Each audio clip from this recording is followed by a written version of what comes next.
Don't be surprised somebody in your locker room's got different politics than you. I mean, in this case, it's Dart for the current president, but in the next case, it'll be somebody else.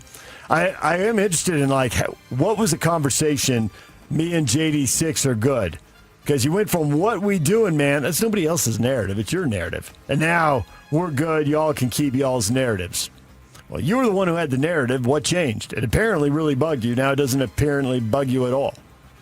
But he hasn't shared that for us or with us. State of Florida signed the Teddy Bridgewater Act over the weekend, meaning high school coaches in the state will now be able to use their own money to help their players with expenses such as food, transportation, physical therapy, and rehab services. Comes after Bridgewater was suspended last year after using his own money to help his players at Miami's Northwestern High School in 2024. This is literally a bag getting moved back at first base because they put a limit on $15,000 on how much could be spent. It used to be $0, now it's $15,000, and he was spending over $15,000, so the bag has been moved back. It's been some, but not so much. Don't know who's going to track that. Most high school teachers didn't play in the NFL, or high school coaches, so they're not going to have that money, though. They don't have the money. They can't afford to do what he did. No. They would probably want to do it if they could, but they don't have the cash. It is a common story here in Utah. Teachers spending money on their students, buying food for students. You can hear that, not necessarily linked to athletics. I'm sure in some cases it is, but you hear it at the elementary and junior high level, too. DJ and PK. Hashtag college football. The year before, there was a little bit of chatter, but you're in the playoffs, and that's your only focus. You know, this year got really loud after the end of the regular season, and usually I've never been in this position where we're not playing in a bowl game or playing in playoffs, and so I took a minute to really say, what is this opportunity of being an NFL head coach? I never coached the NFL. I wanted to know what they look for, what they think it takes to be successful. And I gained some valuable knowledge. I was always honest with our players. If they asked and they talked to them, I said, listen, guys, I'm the head coach at Notre Dame. Notre Dame coach Marcus Freeman on thinking about an NFL jump. I love the start of that when he says, well, you're in the playoffs, that's your only focus. I'm like, well, maybe for some coaches, but I could probably come up with one coach who jumped before a playoff from Ole Miss to LSU. But I guess that was his thought process anyway. He has been rumored and linked to NFL jobs, but so far he's staying put at Notre Dame. True. SEC Commissioner Greg Sankey said he did not anticipate any decisions on the college football playoff at the SEC spring meetings, noting there's still time ahead of the December 1 deadline for the expansion of the college football playoff. Sankey's been adamant about a 16-team playoff. The Big Ten wants 24. They've gotten the ACC and Big 12 to come out in favor of 24. Not anticipating any decisions. Well, I could tell you, man, I'm already tired with it. You I are. don't want to read this thing every day. Play 16, play 24, just get on with it. Play 12. Play Yeah. 0. Doesn't really matter anymore. But we were watching college football when there were 0 playoff games. Can't believe they're going back to that, but I get your point. The NCAA's Division I cabinet discussed potential implementation of age-based eligibility. Signal would consider voting on it at the meeting next month. The proposal is a 5-for-5 eligibility model, which gives every athlete 5 seasons of eligibility, no red shirts. We had you couldn't play a game. Now we got you can play 4 games, or you can play 4 regular season games, but conference title games and bowl games don't count. Now they're getting ready to just open it up and make it 5-for-5. DJ and PK. Hashtag Major League Baseball. Cowser drives it right center field. That ball is back, and that ball is gone. What a weekend for Colton Cowser, a 2-time holiday hero. Santa the 1-2 to Nimmo. Strike 3 call on the outside corner, and the Astros have thrown a no-hitter. But first a challenge. The call is going to stand, and the Astros are going to complete the 18th no-hitter in Astros history. Vasquez and Santa hopping up and down in front of the mound, and the rest of his teammates join in. Houston Astros get their first no-hitter in a couple of years. 3 pitchers combining to get the no. Does that do it for you? The combined no-hitter? Find that as exciting as one guy out there grinding for 9 innings? I find it more exciting. Do you? Come on, you know the answer to that question. I mean, the kid at the end, Santa, that was his debut, so that was kind of fun. Cubs, who've had 10-game winning streaks on 2 different occasions this year, now have a 9-game losing streak to go with it. A 2-1 loss to the Pirates. Any explanation for this bizarreness with the Cubs? They suck. Well, they don't suck when they have 10-game win streaks. Well, they're not having a 10-game win streak. That's true. You got me there. It's baseball, man. There's so many ups and downs during the course of the season. The only other team to have multiple 10-game win streaks and a 9-game losing streak is the 2017 Los Angeles Dodgers. So, there you go. Dodgers with a sweep this weekend. 2.5-game lead, taking control of the division as they pile up some wins to beat the Brewers a couple times and beat the Rockies. So, amazing. Amazing? The amazing Dodgers? No, that Mizorowski for the Brewers, man. Threw 57 pitches over 100 miles an hour yesterday against the Cardinals. Man, 5-2, 1.83 ERA. Was watching a lot of that game. 12 Ks. 24 years old, I think he is. Wow. There's some very low ERAs out there for guys. I mean, Shohei's is minuscule. His is minuscule. Miller out of the bullpen with a tiny ERA. There's some guys really dominating out there. His teammate, Harrison, I think his name is, came over from the Cubs, left-handed. He's really good. And how about the friggin' Marlins? Not Marlins. I always say that, confuse the teams. Not Marlins, Rays. Their pitching is unbelievable. What do you think of that? They got Gutierrez at the top, Martinez, Halverson, and then Anderson as a rotation. Do you like that one? Don't follow the Rays. Don't know what to tell you about the Rays. You should. They're in first place. They are in first place, yes. Leading the AL East. 34-17. I mean, that is, and you're a records guy. An unsustainable pace. It is so awesome. It's hard to believe they could sustain that.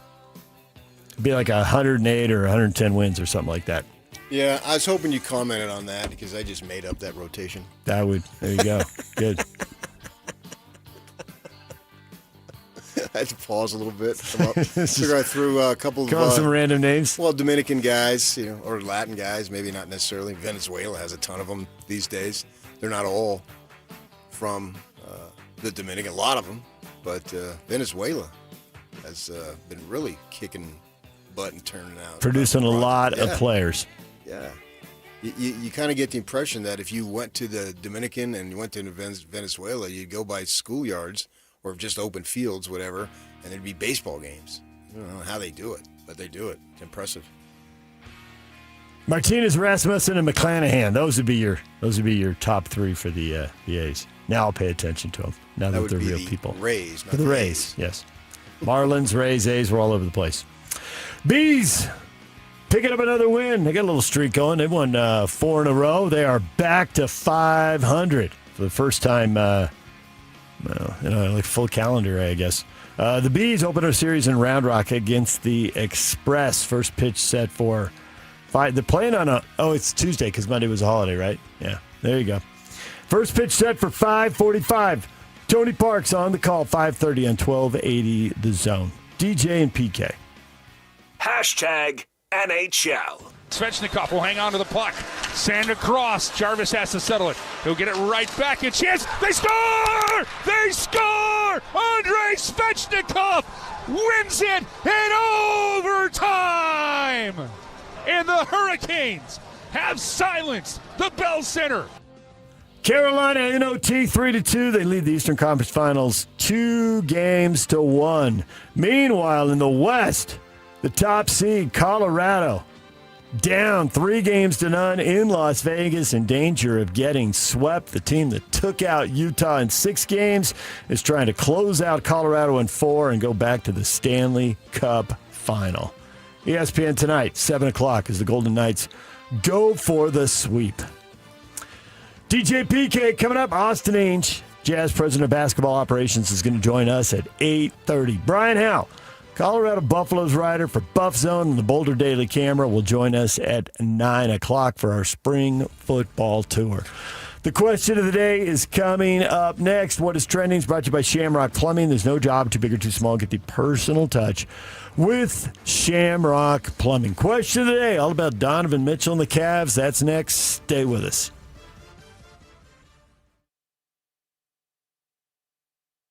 And now, a look at traffic from the KSL Traffic Center. So got some slow roads out there on I-15 due to the wet roads from 90th South up to 45th South. Also south 95 heavy delays from Woods Cross down to 600 North in Salt Lake City. Crash due to wet roads eastbound on the 201 freeway in Magna. Just before 8400 West, will slow down startup after you pass the cleanup and reach 7200 West in that area. Traffic's rough, but your parking lot doesn't have to be. Keep it smoother than your summer playlist with GoPave Utah. Go to GoPaveUtah.com. That's GoPaveUtah.com. Call them today or once again visit them at GoPaveUtah.com. With your KSL traffic update, I'm Jay Catch right here on 97.5, the KSL Sports Zone.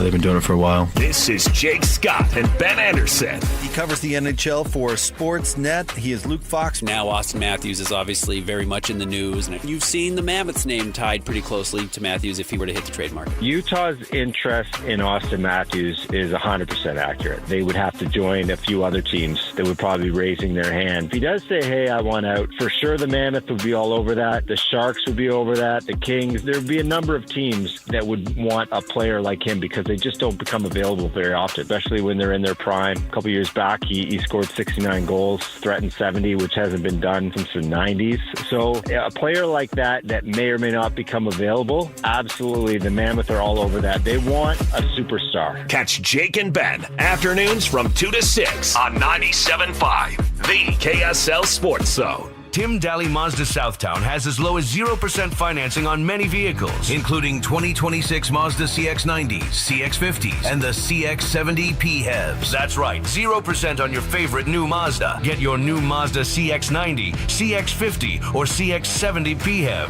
for as low as 0%. It's happening now at Tim Daly Mazda Southtown in Sandy. APR for well-qualified buyers. OAC, 72 months at $13.89 per month per $1,000 financed with $0 down. Not available with any other offers. See dealer for complete details. If your teen is thinking about college but not sure what path to take, start at Huntsman Business Day at Utah State University, a one-day hands-on experience designed to help students explore a business degree in a real way, from leadership activities to business games. They'll get a clear picture of what they could study. It's free. It's on campus in Logan, and it includes lunch, June 11th or June 18th. Register today at huntsman.usu.edu/business day. You're the turf whisperer, the grass-cutting guru. Dandelions don't stand a chance on your watch. When it comes to your lawn, power moves are the only moves you make. That's why you just applied IFA's Weed and Feed for strong, dark green turf without a weed in sight. IFA's Weed and Feed. It's the ultimate lawn owner power move. At Fisher Investments, we may seem like other money managers, but we're different. Are you really that different than the rest of us? We are. As a fiduciary, we always focus on what's best for our clients. What services do you offer besides investing? We have a team of specialists in financial planning, estate planning, and more. Your clients rely on you for all that? Yes, we ensure clients receive unparalleled service at every step of the relationship. Okay, but you still sell commission-based products, right? No, because we believe that's a conflict of interest. We prioritize service over sales goals. So, then how do your fees work? We have a simple and transparent fee that's a percentage of our clients' portfolios. So we do better when our clients do better. Wow, we're more different than I thought. At Fisher Investments, we're clearly different. Learn more at FisherInvestments.com. Investing in securities involves the risk of loss. Only one type of burger. For every pallet. Fries are extra. Large in size. We've got the shakes.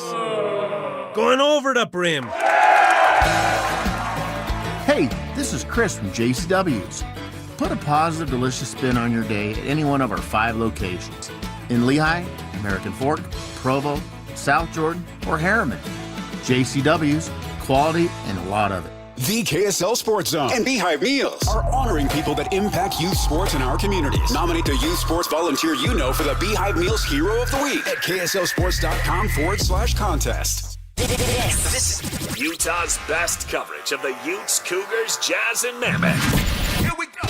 From the guys who have been there for all the biggest moments in Utah sports history. You're listening to DJ and PK on 97.5, the KSL Sports Zone.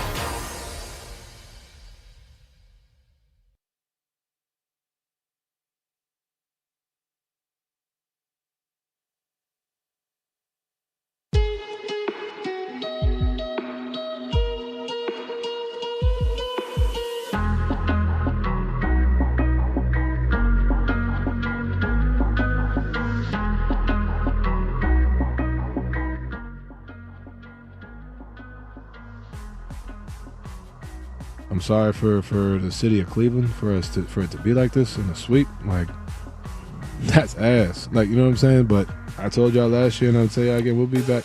And we'll be ready. We'll be hungry. We'll be locked in. That's Donovan Mitchell after Cleveland gets swept out of the conference finals by the New York Knicks. Question of the morning of the Cavs finding out what the current Jazz brass has long since known.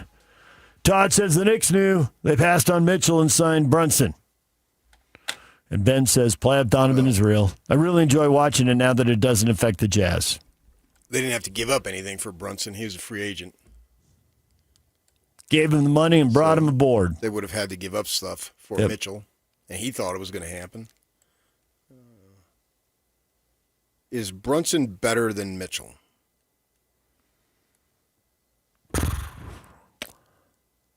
I guess I have to say yes, given him just advancing in the playoffs, but I can see why that question can be posed.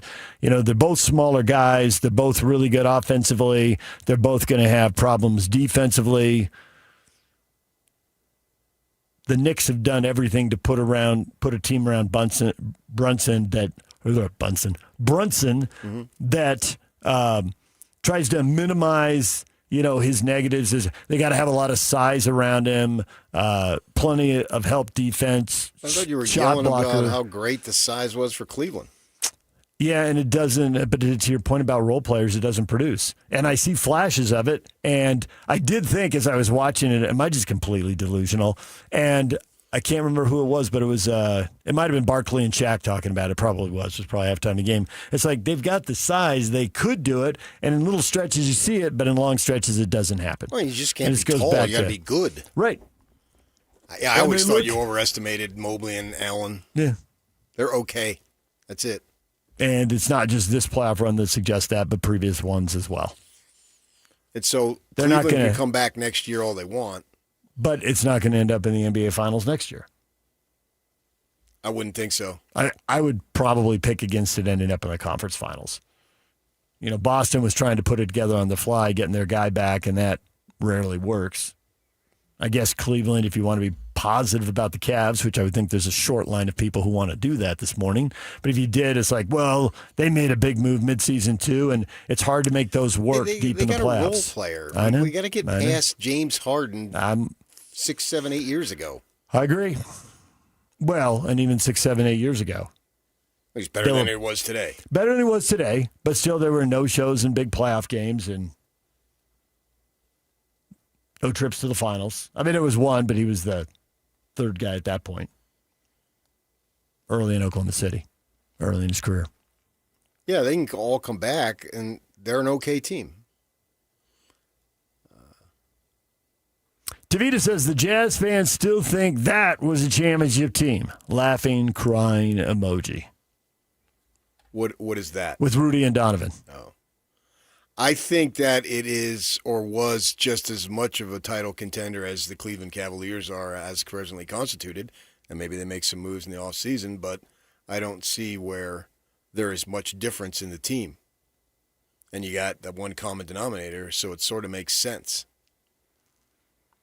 that they would be right where they are just in the East. And you can argue, well, they're where they are in the East because it's easier to get to where they went in the East than it is in the West. And if they would have put Cleveland in the West, then they're out in the second round. It's all argument and sports but argument. they would have been out. Can't be proven. Yeah. They would have been out in the first or second round. Yeah. And so that they advanced. They got Detroit, which is 2 years away from winning 14 games and coming into its own, and they went to 7 games and had the stinker. But Detroit stands to reason will get better just simply because they're more on the come than Cleveland is. It seems that Cleveland has plateaued now. He's been there, 4 years? Yep. Same thing with Minnesota, for that matter. I mean, both these guys have plateaued. Minnesota had a little bit of a higher plateau, but I don't think that they're going to be any better next year than each team. You look at what's was this happening year. in Oklahoma City and San Antonio, and it's hard to see Minnesota's path forward. They're just going to keep running into those guys. Yeah, I wasn't even looking about who they would run into. It was just that it seems like they've reached their peak, which often happens. I mean, in fact, it always happens. You reach your peak, but is it enough to get Denver a championship? In the case of Denver, yes. In the case of Minnesota, no. Right. Milwaukee peaked 1 year. Couldn't get back anywhere near that mountaintop. But they did get that championship. Yes, they did. Patrick says Harden is not the right fit for Donovan Mitchell. Both are known for their lack of defense. I got a lot of thumbs up. I can't crack on a role player, a 36-year-old role player, and act like it's all in his lap as to reason why they lose. I mean, so if you set that level of, set the MVPs aside because he's not doing that anymore. He's, like you said, it's just your mid-30s moving towards your late 30s. It's not going to happen. But could they have gone out and spent that roster spot and that money and gone out and gotten players who are better defenders, or even if they're role players, complement Donovan's game better? I don't think New York's, it's not like they're sitting on a bunch of stars there, but the role players complement Brunson's game better. Well, I think that Karl Anthony Towns has made plenty of all-star teams. So he's better than what Cleveland has. And the OG guy is better than anybody Cleveland has. So if you want to put Brunson number one, their second and third players are substantially better, I think, than Cleveland's second and third players. Certainly played that way over the last 4 games. Yeah. They did get to the conference final last year, right? The Knicks did, yes. Yeah. So their track record, I don't think is debatable. Jim says, what do they know? That Donovan is not the number one player to lead a team to a championship? For sure. He'd be a great third option. He's not getting paid like a third option. No. So the question is, could he be a great second option? Well, then that's why you crack on Mobley, because you can look it up. They're literally making the exact same amount, yeah. Yeah. But Mobley's not impacting and changing games. Yeah. No, he's not doing much. No. So Mitchell's a fine player. But if he's going to be your best player, you're going to plateau. And it's going to be a disappointing plateau. Patrick says, well, the Jazz made the right move. The Jazz made the right move. Yeah, that's an interesting concept. They made the right move to do what? You just said to Locke that, if these guys, you brought up your stats, they played 30 years in the league or 20 years in the league, and they've only played 70 games 6 times with your guys. And then you said, and you want them to be healthy in the playoffs because they could win a playoff or two. Mm-hmm. Well, isn't that exactly what they just gave up? That is exactly what they just gave up. The Jazz learned something to get right back where they are? See, I disagree with you, but that's what you said. Yeah. I think that's where they're set to get back to. I would be surprised if what looks like the roster next year went to the conference finals or the NBA finals. That would surprise me. Yeah, if you just judge it on the 26-27 season, but the world doesn't end in the spring and early summer of 27. I have to see what they do in 27, 28, and so forth. Yeah. I expect, given the money, that there's going to be more major changes to the roster. Then are they not just running in place then? That is possible. If the next change somehow turns out to be a great upgrade, then it all pays off. But is there a chance that they run in place? Yeah, I think there is. And I think that is a point we're probably going to end up talking about forever until it becomes super, clear and you can't debate it anymore. But did they just swap out a team that can win 50 games and go out in the first or second round for a team that can do the same thing? Because what's the point of tanking for 4 years if you're building another team that's going to win 50 games or go out in the first or second round? Yes. Now, it may be that that's all this group can do, but there are groups within the group, and the best case for Jazz fans is Ace Bailey's trajectory is just going to keep going up and up, and whoever they draft here, the trajectory is going to go up and up, and those two guys are going to lead this team to the promised land, conference finals, NBA finals. Well, have clearly a parade. their trajectory will go up and up. So, but they'll plateau at some point too. Right, but do they plateau with a championship? I mean, do they do what Denver and Milwaukee did? Well, the odds are against every team. I get it. But if those guys pay off with the championship, then even though in the short run what they're going to do is just what they did 4, 5, 6 years ago, it's more about the long run, and they couldn't have gotten these guys without acquiring these picks and blah, blah, blah, and tanking. Most likely not. Yeah, I agree. But that long run is now we're another 4 or 5 years away from that. Yeah, I get it. You're right. I would assume so. I mean, I guess they could blow up and do something at a younger age, but that's not the history of the NBA. 3 or 4 years. Yeah, no, I think you're right. That's conservative. No, it's 5, 6, 7 years out. Yeah, that could be what it is. That could be how long it takes. If they hit on this pick and if Bailey is, best case scenario, you're still waiting for those guys to turn 25, 26, 27 years old. And that sounds like a long time away, but I think along the way, if that's going to play, say for case of argument, say 5 years.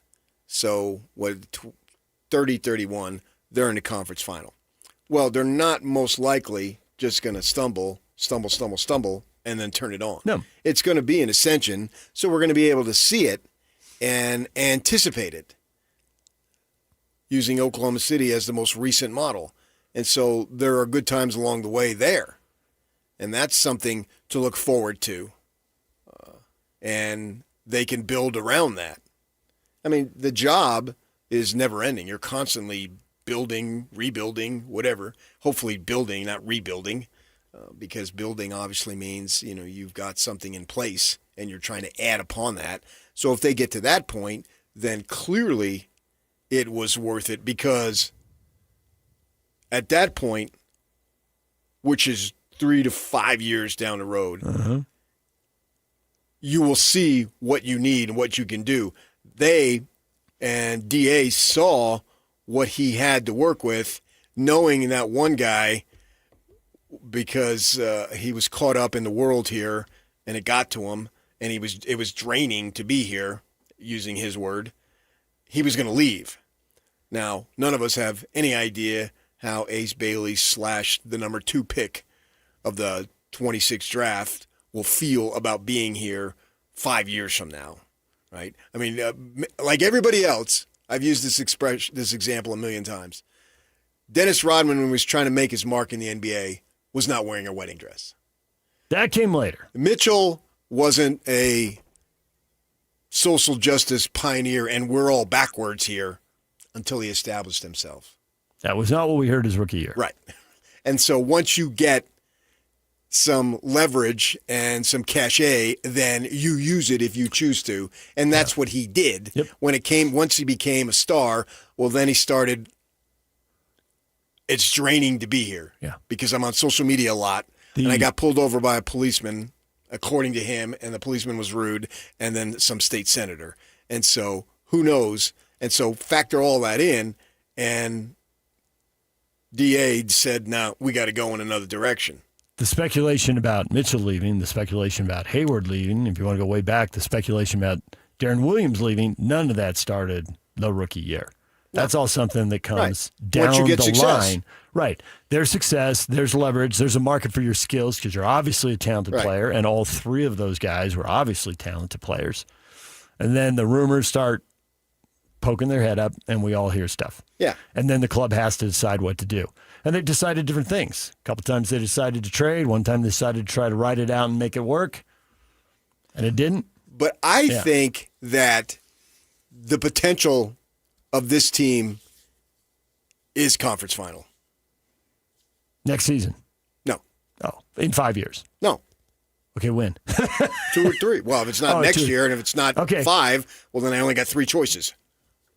That's my landing point. You could have said 7. I don't know. No. Okay. So 2 to 3 years. In 7 years, this group is going to be really. Come on, this group isn't going to exist in 7 years. This group, maybe you think this group can't do it, but these two guys, as foundational pieces, could do it. But you're still waiting for them to get to be 25 years old. They'll get to be 25 when they get to be 25. Yeah. And I think the potential of this team is higher than maybe get into the playoffs and maybe win a first-round game, a first-round series. I'm right there with Hatback. I'm bullish. That'd be great. Yeah. Make it happen. Wave the magic wand. Yeah. I mean, I can see this team in my mind. Through my eyes. I'm more of my mind. Okay. Because that's where it is. You can't see it. You can imagine it. So I got to go mind. Is third place in the West next year. That'd be best case scenario. You're passing a lot of good teams to get there. And there'll be a lot of excitement if they pull that off. I don't know that I'm passing any team that isn't passable. Agreed. But they'd still be good teams. I mean, Denver's a good team. Denver's on LA's the a way good team. down. Lakers are on the way down. Yeah. Well, let's see what the Lakers do this summer. They're on the way down. You can do whatever they want to do. They're on the way down. So the West is wide open between the big two, behind the big two. Well, there's no way I'm going to put them above those two right now. And let's see what they got out there. Let's see when Big Vic tries to go to the hoop and there's 2 7-footers right there who can play. Yeah. Let's see. And let's see what all these guys can do defending Ace Bailey, who the Spurs are 7'4". It's like a diving competition. 7'4", 6'5", 6'5", 6'6", 6'5", 6'5". They're all the same. They largely are, yes. Yeah. So I am definitely bullish on this group. I don't think that they are tapping out without even being a threat to get to the NBA final. Because if you don't get to the conference final, then you're not a threat to get to the NBA final. I think we would agree on that, right? There would be a very short list of teams in this league that have checked out in the second round who I thought were legit threats. And there's surprises once in a while. I think when Duncan and Shaq were ruling the world, I think one of them coasted through the regular season. That's Duncan and Bob Marley to you. He has undergone a transformation. Or Shaq and Bob Marley. Yeah, they met in the second round once when they were both legit, but those are very rare examples. You're right. Most of these teams go out in the second round. They're nice teams, but they're not really among the I'm elite. surprised you're that low on the expectation on the Jazz. Well, it's partly the Jazz, and it's partly I'm holding the Spurs and Thunder up as excellent teams that I expect to be back in conference finals. That's a lot of improvement to get as good as those teams are. And maybe they'll pull it off. I mean, the Spurs have gotten much better very quickly. So maybe the Jazz could pull that off. But yeah, because they have a remarkable player. Wembayama is something else. Right. Yeah. And nobody matches up with him. Well, that's what I'm saying. Let's see when you put 2 7-footers on him. Will he start hitting half-court shots again? Yeah, and he hasn't played Smart Alec. Another nickname? Smart Alec Walker Kessler. He's got the brains. Okay. His uncle played in the NBA. Was named Alec. And so then he's going to have some help, too. That's what's going to be intriguing. It will be, yes, intriguing to see how all these pieces fit together. Yeah. I mean, he hasn't had defensive help. Now, he's barely getting started here, and it was curtailed, obviously, this season. So this coming season, he'll have the opportunity, if they resign him and he's healthy, hopefully, knock on wood, all that stuff, to show what he can do in a system that isn't simply going to be him.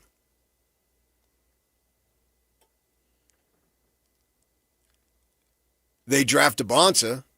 Usually they tell these guys, it's a cliche, but it's true. For right now, they draft any of these guys. Peterson. Defend. Right? Don't worry about offense. Right. We got plenty of guys for offense. And so let's just go either of those two, whoever it is. Those guys got the skills that if that's what they want to do, hey, that's how I want to get out on the floor, I better do that. And they take that to heart, especially early, along with Ace there and the other two guys. Man, they've got something there. They can do the things that Will Hardy preaches. They have the possibility. The potential would be there. And if that's there, and these rooks, see, that's where I disagree with Locke. If they can grasp the defensive assignment and just relish the role, they've got the skills, either of those guys. Bonds are probably a little bit more, a little taller. But Peterson, he probably has just as much athletic skill. He's just not as tall. He's not as big. But athletically, he looks like he's got whatever he needs. So you put them in a simpler role. It's like the same thing of what we're expecting for Bear Bachmeier in his sophomore season versus his freshman season. They tailored a game plan for him to succeed. Well, that game plan in year 2 is going to be broader and wider than it was in year one, right? Yep. And so for these guys, their game plan could be really narrow and buy into it, and that could be really cool for this team. I am super excited to see what the potential is, and then whatever the potential is when we get to this time next year, the potential the following year will increase. And suppose they go to a 7-game series and they'll have to play either of those two teams. Thunder or Spurs. And they lose. That would be awesome. Well, that's back to the earlier point about there'll be high points along the way.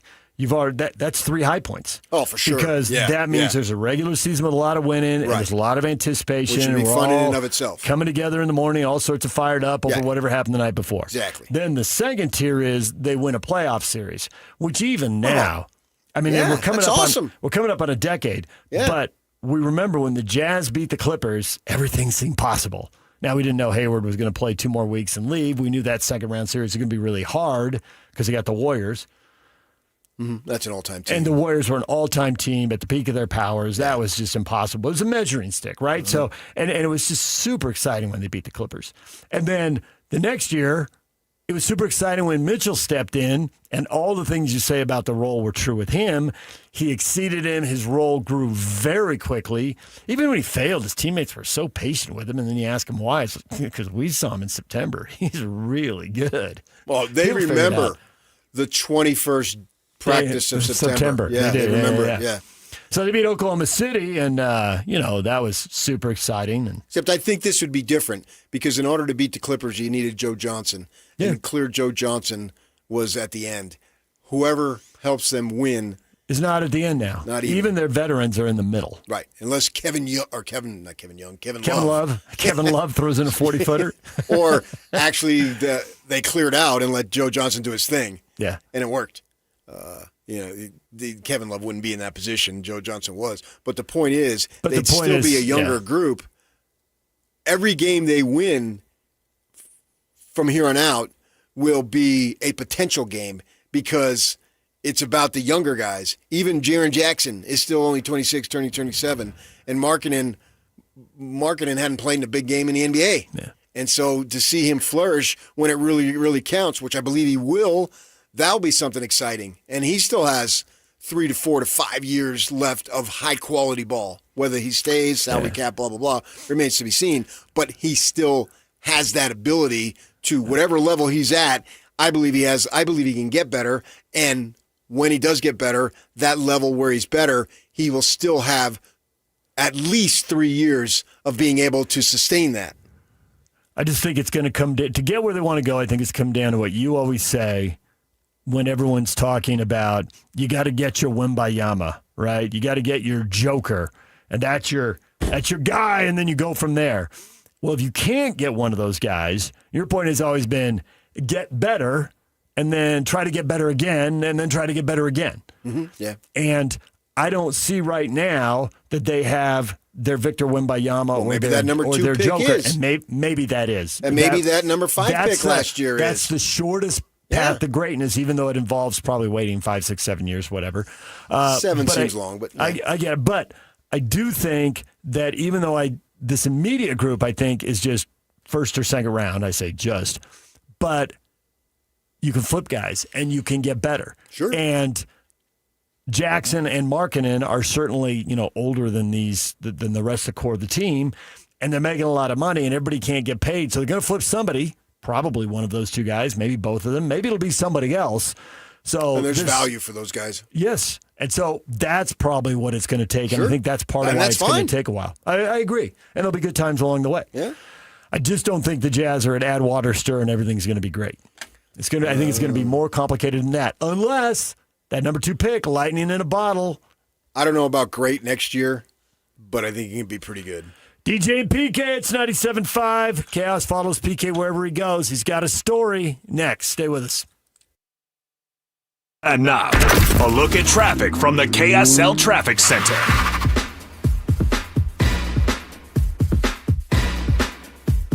Got heavy delays southbound Lacey Highway from Farmington all the way down to I-215 in that merge. Southbound I-15 also slow from Farmington into downtown after a controlled slowdown earlier this morning. Stop and go delays southbound Beck Street as you try to get off I-15 in North Salt Lake up to Victory Road due to construction in that area. And also northbound I-15 delays from Timothy's Highway to 13th South in Salt Lake City. At UTA, it's never just a ride from point A to point B. We move independence, we move purpose, we move memories, we move what matters. That's you. Plan your trip today at rideuta.com. With your KSL traffic update, I'm Jake Hatch right here on 97.5, the KSL Sports Zone.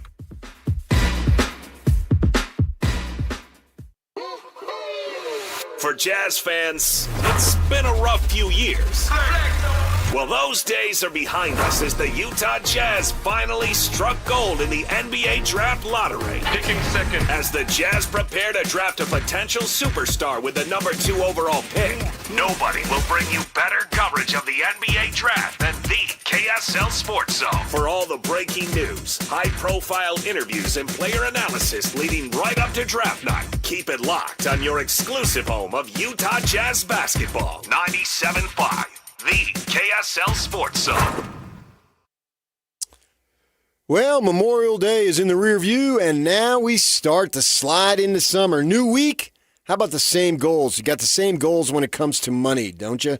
You want to save it and make as much as you can there. So when the time comes where you tap into it, you're enjoying the good life, right? Makes sense. Well, that's why we're talking about getting with the financial fiduciaries at Trajan Wealth. Because at Trajan Wealth, what you're going to get is people who have the experience and know what they're talking about. And they're going to have the ability to have the respect that you want in somebody that you're paying and have the understanding, right? They're going to respect you and they're going to understand you. Their fiduciary advisors, I promise you, will take the time to listen and teach and create a plan with you that reflects your values and goals, because we all have financial goals. It's just a fact. It's the way it is. You can set up an appointment, see what they're all about, and that opportunity to meet with them, it's not going to cost you anything, so you got nothing to lose. Give it a shot. I did. That phone number is 1-855-TRAJAN-1. 1-855-TRAJAN-1. There you go on the number. I met with them at their offices in Draper. They've also got offices in Farmington. They'll come up there and meet you. And that website, you can get a lot of stuff available immediately. TrajanWealth.com is the website. TrajanWealth.com. Advisory services through Trajan Wealth, LLC, SEC registered investment advisor. Additional services through Trajan Estate and Trajan Tax. Actual client, paid advertisement, additional disclosures at TrajanWealth.com. Tim Jr. here from RGS Exteriors. And let's face it, it's time to update the look of your home's exterior. When was that thing built? In the 50s, 70s, 90s? The 2000s? Well, it's looking like it. Faded siding, drafty windows, leaky gutters. It's time to take action now. RGS Exteriors has been taking Utah homes from drab to fab for over 5 generations. We only use the highest quality materials, like James Hardy siding and gutter topper gutter covers. You will be blown away by how much different and better and awesome your house can look. Your neighbors will be jealous, your home value will go up, and most of all, you're going to love it. Everything we do comes with our industry-leading 10-year everything guarantee, so you can sleep like a baby, knowing if anything goes wrong, you're 100% covered. For a free estimate on your gutters, windows, siding, or anything on your outside of your home, call RGS Exteriors at 801-280-3110 or visit us at rgsexteriorsutah.com. That's rgsexteriorsutah.com. DJ PK and John from J. Brooks Jewelers. Do you want a ring that no one else in the world has? Here's something you need to know. That's right, DJ. At J. Brooks Jewelers, we're a full custom jewelry house, which means that we design and create your piece start to finish right here in Utah. From the first idea you may have seen online to the very final polish, everything is done in-house by our expert team of artisans. So when you work with our custom stylists and our highly skilled artisans, there's no mass production and no middlemen, just true craftsmanship and collaboration. We'll sit down with you and talk through your vision, show you design concepts, and bring your dream piece to life with precision and care. So whether it's an engagement ring, anniversary gift, or heirloom redesign, we love creating something that tells your story. So if you can imagine it, we can make it. So come see us today at J. Brooks Jewelers in Murray or Lehigh and begin your custom journey today. J. Brooks Jewelers, your locally owned family jeweler. Sometimes firefighting sounds like this. But most of the time, it sounds like this. And this. And even this. The first response to wildfire is prevention, not intervention. So douse your flames, keep your vehicles maintained, and let's fight wildfire together. FireSense is the first response. Over 2 decades of sports radio dominance in Utah. My favorite. This is DJ and PK on 97.5, the KSL Sports Zone.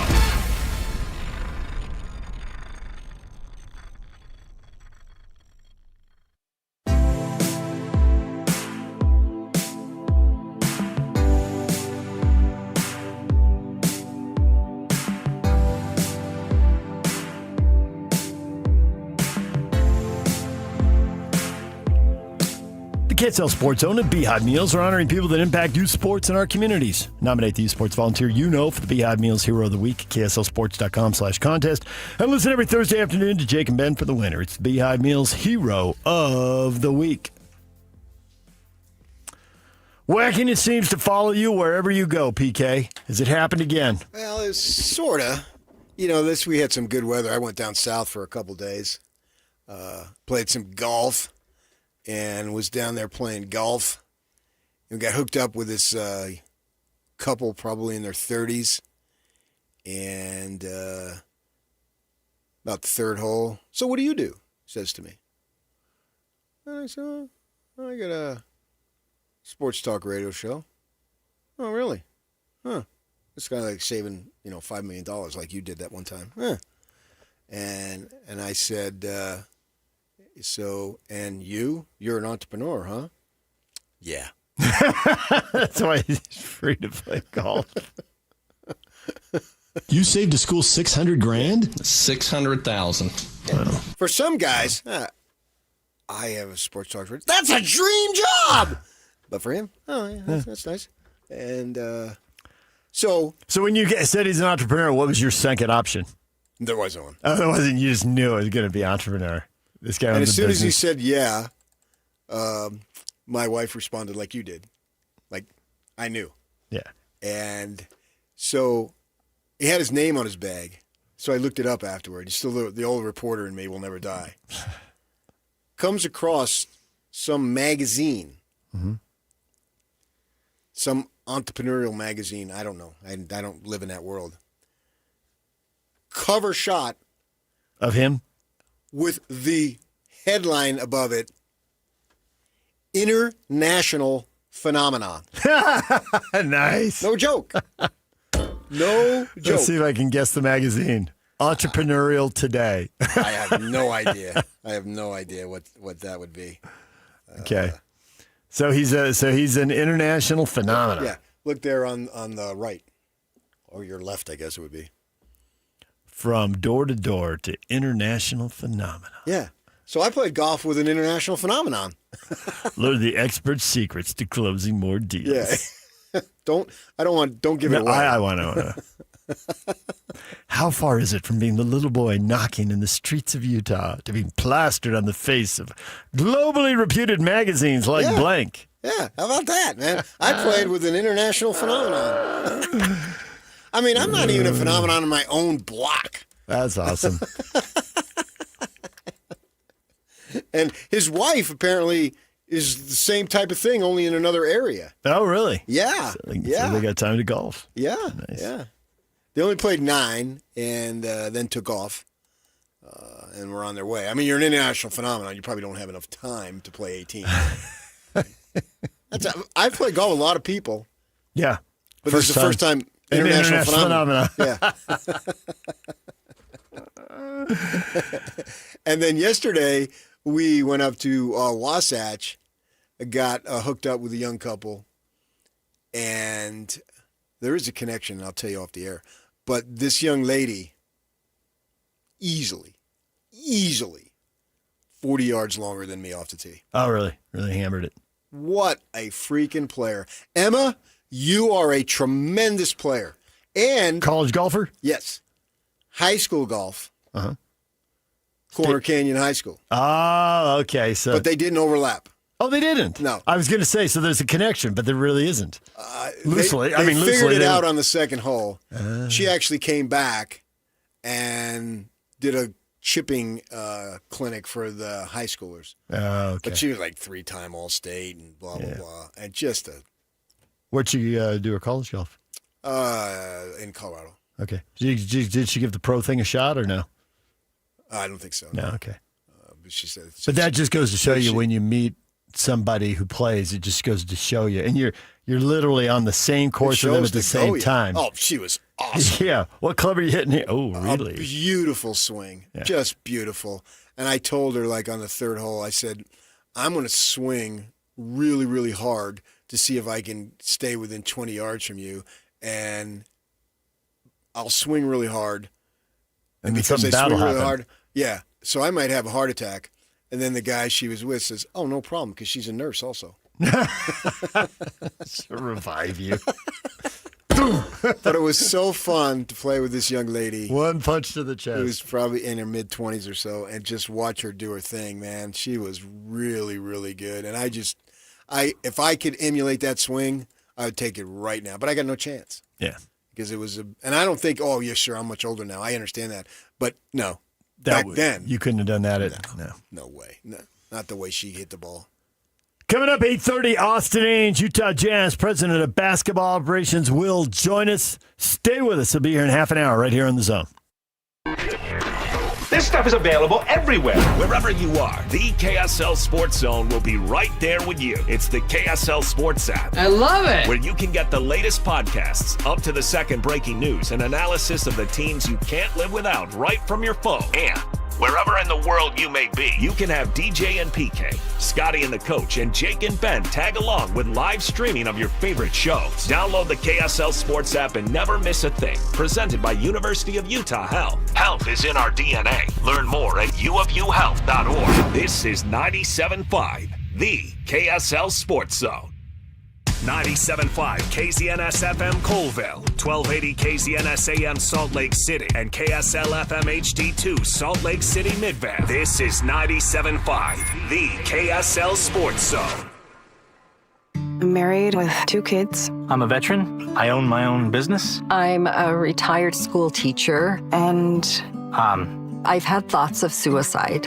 But, thankfully... My granddaughter made a point of checking in on me. Spencer noticed when I was distancing myself. One of my buddies, he was worried about me. Having someone... When I wasn't myself. When I need it most... Help me live on. Live on. Live on. Connection can prevent suicide. Learn more at liveonutah.org. As Americans, we love to try and fix our own stuff. It's as American as Paddington Bear. We pride ourselves in going to the hardware store and knowing exactly where to find the tools we'll only use once. But every once in a while, we bite off more than we can chew. When once all the screws are stripped, wires crossed, and hairs grayed, isn't there a certain charm to admitting you need an expert? And don't worry, there are lots of things that need help, but don't like to admit it. Things like self-checkout machines. I feel like I'm doing most of the work there. Autocorrect, again, most of the work. Also, the French. So if you've general custarded yourself into a bad situation, give Shamrock Plumbing a call. We're here to help. You've heard me say it before, Replenish Landscape Garden Products really has everything you need to make your lawn and garden work and look beautiful. Greg's here with me again. So many different products out there. I think people will find it convenient because they can come in, look at the specific product, get it loaded quickly, and get back home to get the job started. That's what our focus is on bulk and bag materials. Obviously, we're known for the compost itself, which has gained a great reputation, but our soil blends are excellent. We have the bulk box garden blend. We have 4 different colors of wood mulch, 5 or 6 different kinds of shredded bark, and just a variety of things, including sand and gravel. A lot of these playground chips and things are found in kids' playgrounds all over the valley. Find out why landscapers valley-wide use Replenish Landscape Garden Products. See them at 4660 South, 200 West in Murray. Go to their website at replenishcompost.com or give Greg and Mike a call at 801-262-5142. Replenish. It's good stuff. This is Nate Orchard from Advanced Window Products. When you live in Utah, your windows do a lot more than let the light in. They protect your home from freezing winters, blazing summers, and everything in between. That's why Advanced Window Products builds every window for your local climate. No middleman, no out-of-state delays, just factory direct quality, custom made for your home. Imagine a quieter home, a warmer home, a cooler home. Our high-efficiency vinyl windows are engineered to lower your energy bills and boost your comfort all year round. And installation is done by our own certified in-house crews, never subcontractors. That's why Utah homeowners give us 5-star reviews. Right now, take advantage of our anniversary sale. For a limited time, get $2,500 off when you buy 10 or more windows. Call 801-850-9100. That's 801-850-9100. For 40 years, Advanced Window Products has been the name Utah trusts for custom replacement windows and sliding glass doors. Advanced Window Products, built here, installed here, trusted here. Call 801-850-9100 for that $2,500 off or visit us at advancedwindows.com to schedule your free in-home estimate. It's the 40th anniversary season of the Larry H. Miller Utah Summer Games at Southern Utah University in Cedar City. And Friday, June 5th is the opening ceremony presented by State Bank of Southern Utah. Doors open at the Eccles Coliseum at 8 p.m. for the anniversary show with live music and Southern Utah's best fireworks show. Buy tickets at tbirdtickets.com and come early for the block party presented by KSL 5 TV starting at 5 p.m. It's the Larry H. Miller Utah Summer Games opening ceremony, Friday, June 5th in Cedar City. Hey, this is Chris with JCW's. Not feeling a burger? We've got you covered. Try one of our hot ribeye, turkey, or BLT sandwiches, and you'll understand why we say JCW's, quality and a lot of it. Nobody brings you better coverage of the teams you're passionate about than these guys. Try some more. This is DJ and PK on 97.5, the KSL Sports Zone.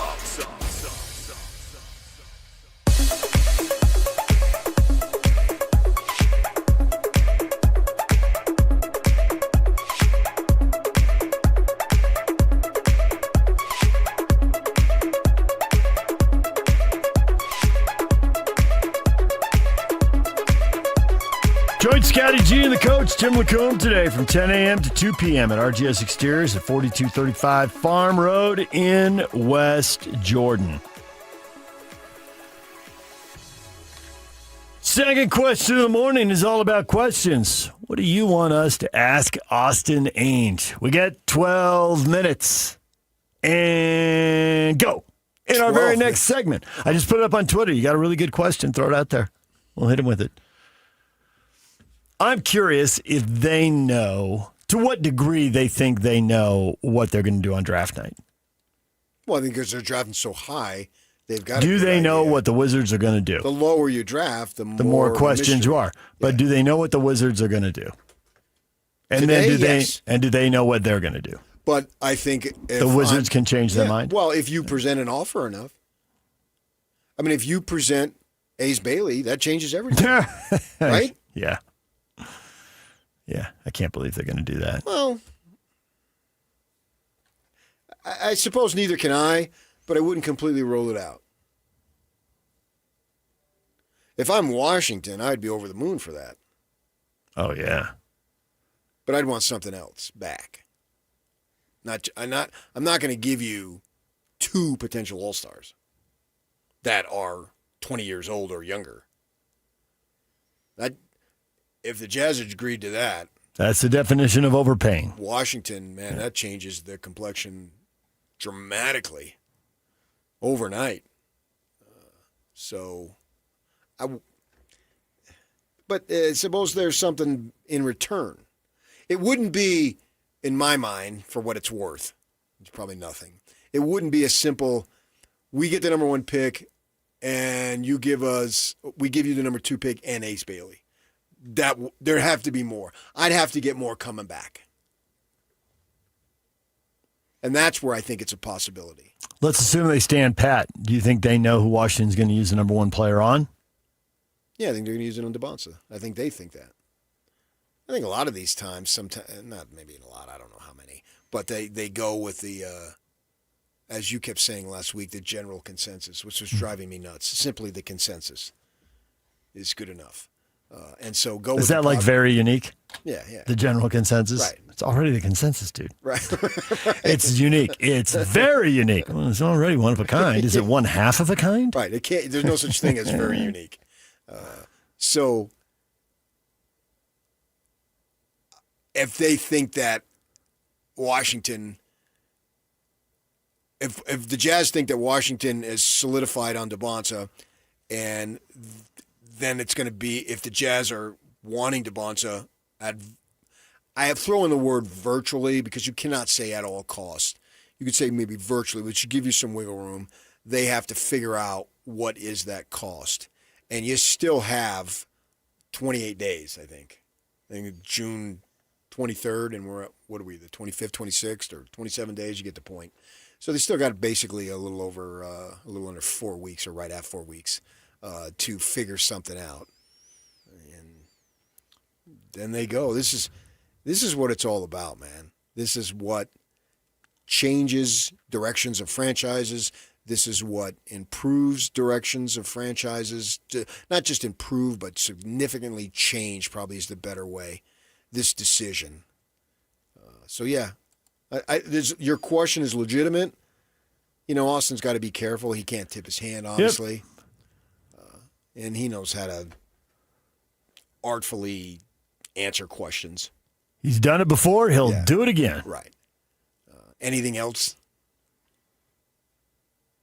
come to mind for you as far as what No, I mean, I could probably talk to him for an hour. It's more about prioritizing. Right. I am curious. You could talk to a dead person for an hour. Probably could. I probably could. Give me a cadaver, Yak. I got some things to say. Let's not. No. Yak, you booked the guest. Can you book a cadaver? We're not testing that theory, but I'm with PK. I don't even need open casket, Yak. Close that thing up. So Austin Ainge, there's no doubt in my mind you could talk to him for an hour. I am sure that they were horrified watching the Jazz defensively the last few years. And I'm sure it was also tempered by the fact that they knew they were doing things that were undermining their ability to play defense. So it wasn't really a fair test, but there were still a lot of bad things happening out there. Nothing was a fair test. I get your point. How? Compared to what it's going to be. Exactly. How good could and should this team be next year? And I'm acknowledging, I don't expect them to go 0 to 100 and go to a conference final or an NBA finals. I do not expect that. And my predictions have whiffed before, and they will whiff again. And maybe that one will whiff. That's a right prediction. I think it's going to the first or second round. But I'm just curious if they think this can be a top 10 defense. It could be a top 5 defense. It could be a top, 1 or 2 defense. Because largely, not completely, but largely that is going to shape how things go. And I know we all want people who can make shots, but they got a lot of people who can make shots, and they are going to score. And you look at the Thunder and Spurs, they're really good defensively. You don't get a lot of freebies off them. You'd better knock down your half-court shots or your open shots. You'd better get out and run when you can, because you do not want to face them with a set defense. Half-court shots? With a Wemby. I'm just making fun of Oh, okay. but I didn't know if you meant in the set. No. I know. You have to offense really in the serious, half court. In the series, you better, when you get an open shot, you better take it and make it, because you don't get a lot of them. You get guys who don't want to take a shot and who pass up. You get a good shot with 13 on the shot clock and you pass it up. No guarantee you're going to get another good one. You may have to force something against pressure, right? So you better be putting them under that same test at the other end of the court. And I just wonder to what degree, top 10, that'd be pretty good, and it probably means they'd have a pretty good team and a pretty good year. But because they're probably going to be that in offense too. If they think they can be top 4 or 5, and that's where they're going to push these guys, because there is a lot of size. I mean, a lot of size, a lot of athletic ability. But there's got to be some level of patience too, as it grows into what it will And I become. get all that, so I'm curious, and I don't know that he can tell us that. That may be something he has to dance around as well. He can It's put not an just expectation out there. There's nothing wrong with that. When you have 12 minutes, it's not just about asking good questions, questions you want to answer to, but you have to make sure you ask people questions that they can answer. And we've all been in situations, we've probably done it ourselves too, where you're in a situation and you look back, you're like, oh, what could they really say about that? I mean, they may want to say more. I don't but think they this just is couldn't. the type of interview to get a no comment. We don't need to be, oh, look at us, we're tough guys, we're going to ask the tough questions. No. It's more about asking the correct questions, the interesting questions that allows him to expound. So I agree with you 100% on that. I can go in there, who are you going to pick, blah, blah, blah, blah. That's what I'm curious waste time here. If they know, the old Liars Club is always in session. And, you can say, hey, I'm 80 to 90% sure I know what they're going to do, but there's always a wild card out there, that. Well, I think you can ask general questions pertaining to topics improving the team. For instance, do you anticipate the Jazz at any level being a player in free agency this year? I think that's a totally fair question. Yeah. There's some guys out there. They're not going to go LeBron. I get that. But there's a guy like a Quentin Grimes. Yeah. Is out there. I could throw out there, more open-ended as opposed to putting a name on it. I've thought for a while that they're going to add 1 or 2 veteran perimeters and give themselves some veteran ball handling. So when they're playing good teams and someone's got to have the ball in the last 5 minutes making good decisions, they've been there, as opposed to putting somebody else in a tough spot. Yeah. And does that come through free agency or acquisitions? Well, and does he see it the same way? Or it's like, hey, for better or worse, I want the ball in Keontae's hands. I think he probably sees it the same. I trust in your basketball knowledge that any type of forecasting rosters, you're going to be in the ballpark as the management is. Because if you see it and you watch the games, all the games, and so do they, and I don't think they have the knowledge of what can be done. You have a general knowledge of what needs to be done. Yeah. So I think that's. So how about you? You better answer that. I want you to ask that question. Okay, I will. Free agency. What else?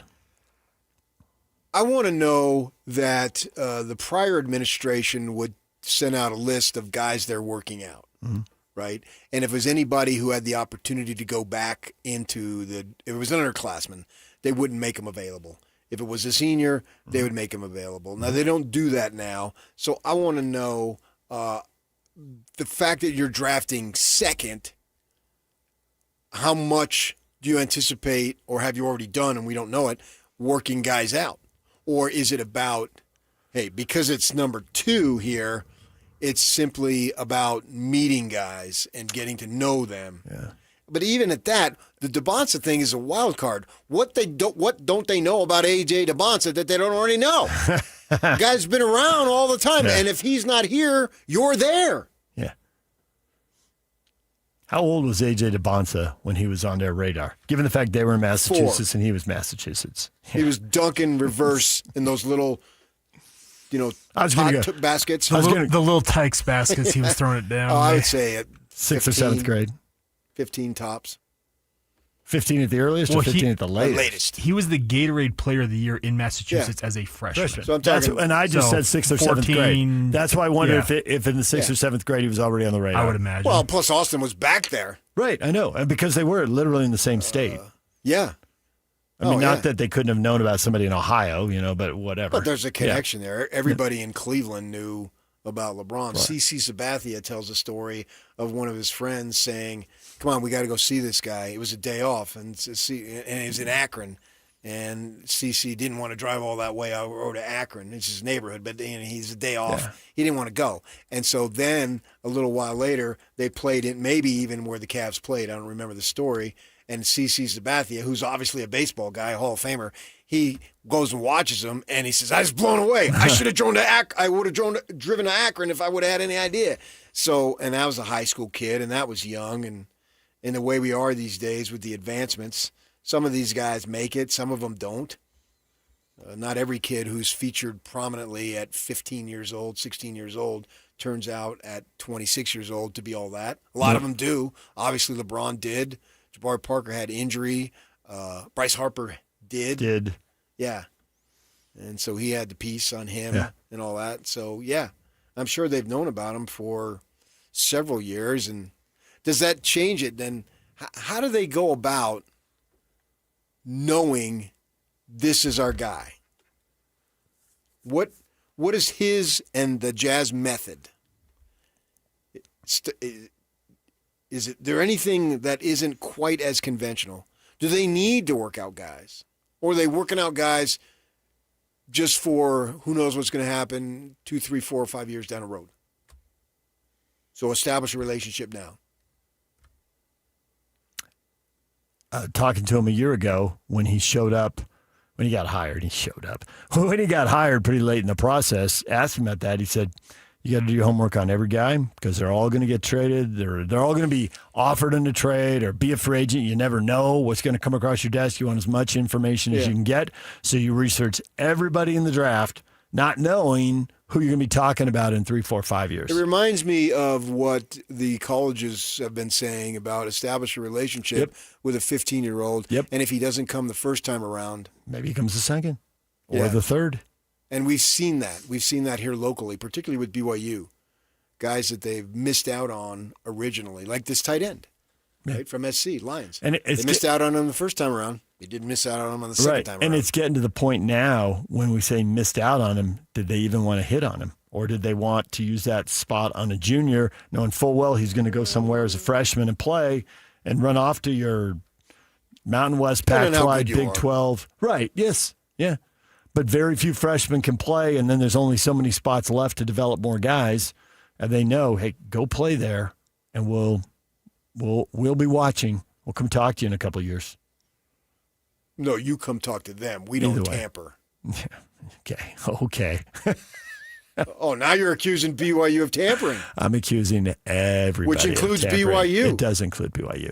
It includes everybody. If I go to hell and when I get there, there's 5 million people, does that make me feel better? San Diego State will be standing right next to you, dude. They're tampering too. Right. We understand they're low-life slimes, but we're different. Okay. All right. They tell us we're different. Yeah. You just accused BYU of tampering. Everybody's calling the high school coach. How's Bob doing? All right, we're going to take a break. When we come back, Austin Ainge. We'll talk with the Utah Jazz president of basketball operations next. Stay with us. And now, a look at traffic from the KSL Traffic Center.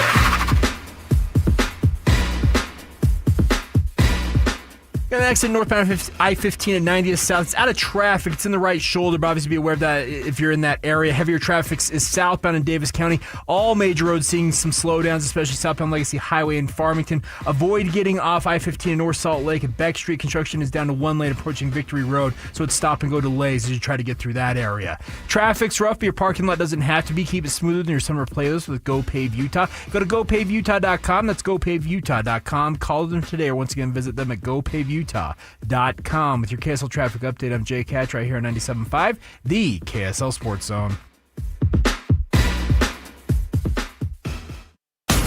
They've been doing it for a while. This is Jake Scott and Ben Anderson.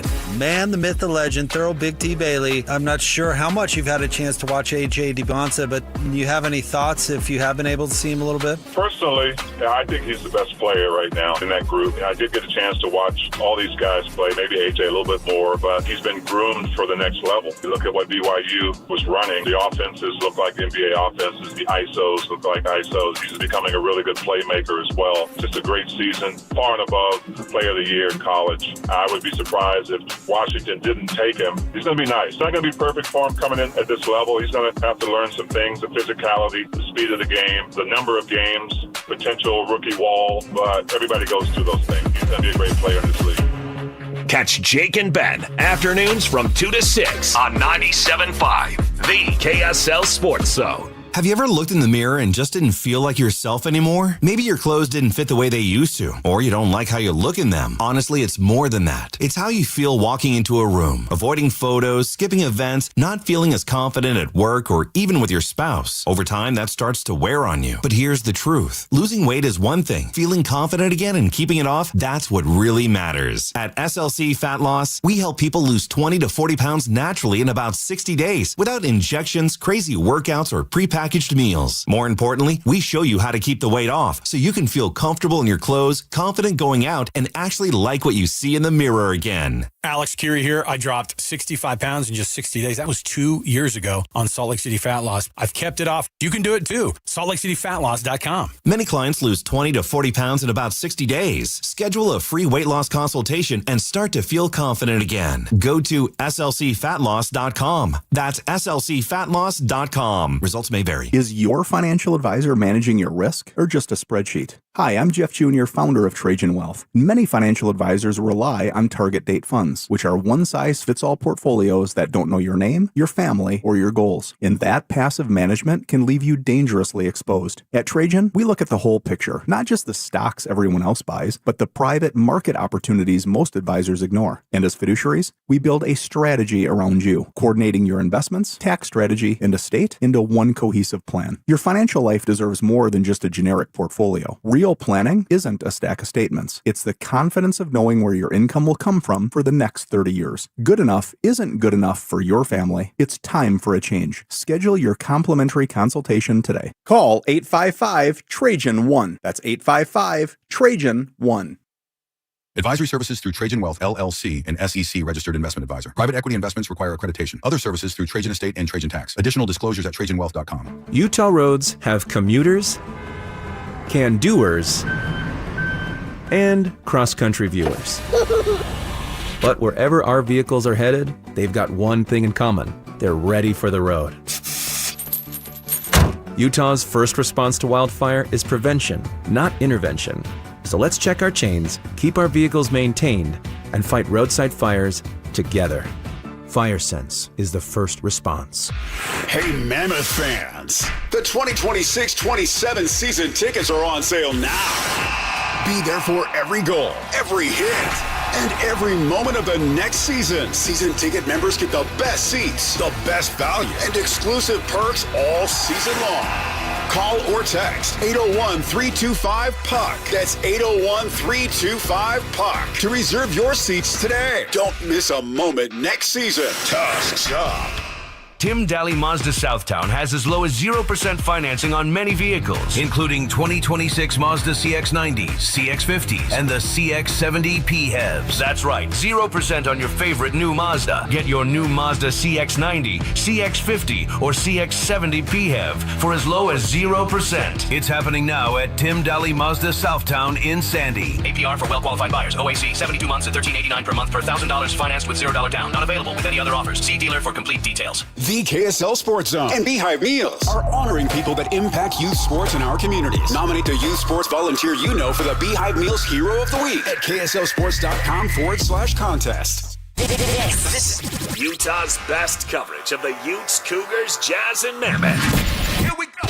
From the guys who have been there for all the biggest moments in Utah sports history. You're listening to DJ and PK on 97.5, the KSL Sports Zone.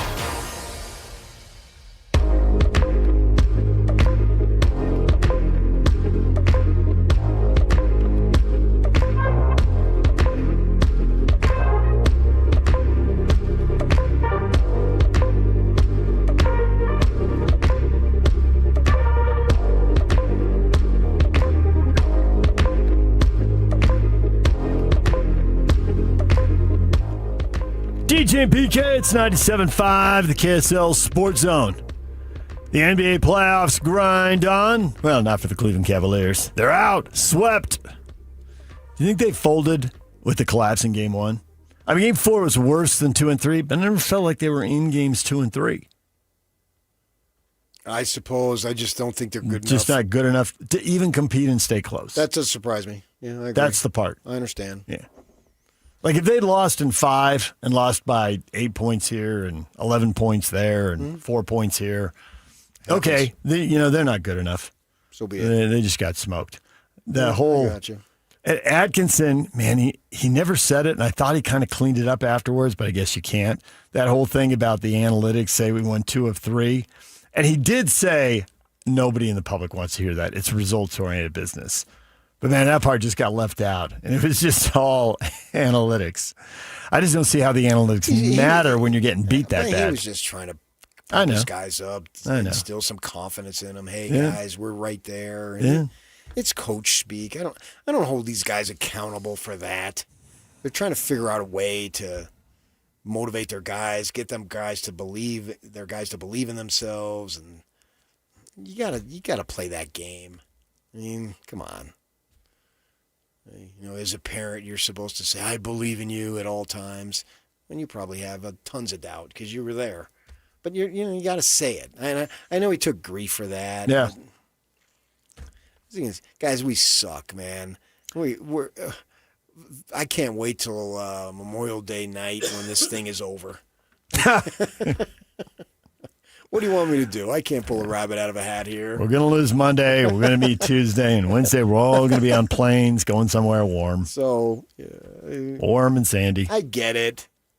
I get what he's trying to do there. They just weren't good enough. But now, with that in mind, I'm still surprised that the gap was that big. I will go there. I believed in Cleveland more than they showed. I just don't think right now people are talking enough about games 2 and 3 because Game 4 was so awful. But I thought games 2 and 3, it's like, guys, a little more.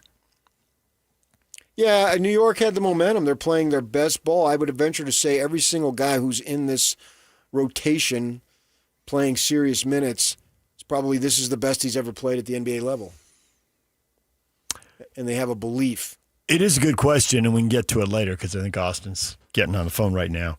But the East is weak, and that is part of the reason the Knicks are dominating. But at some point, you got to say 11 in a row, most of them blowouts, that's impressive. It can't all be the East is weak. New York's got to be doing something right here. Mm-hmm. Agreed.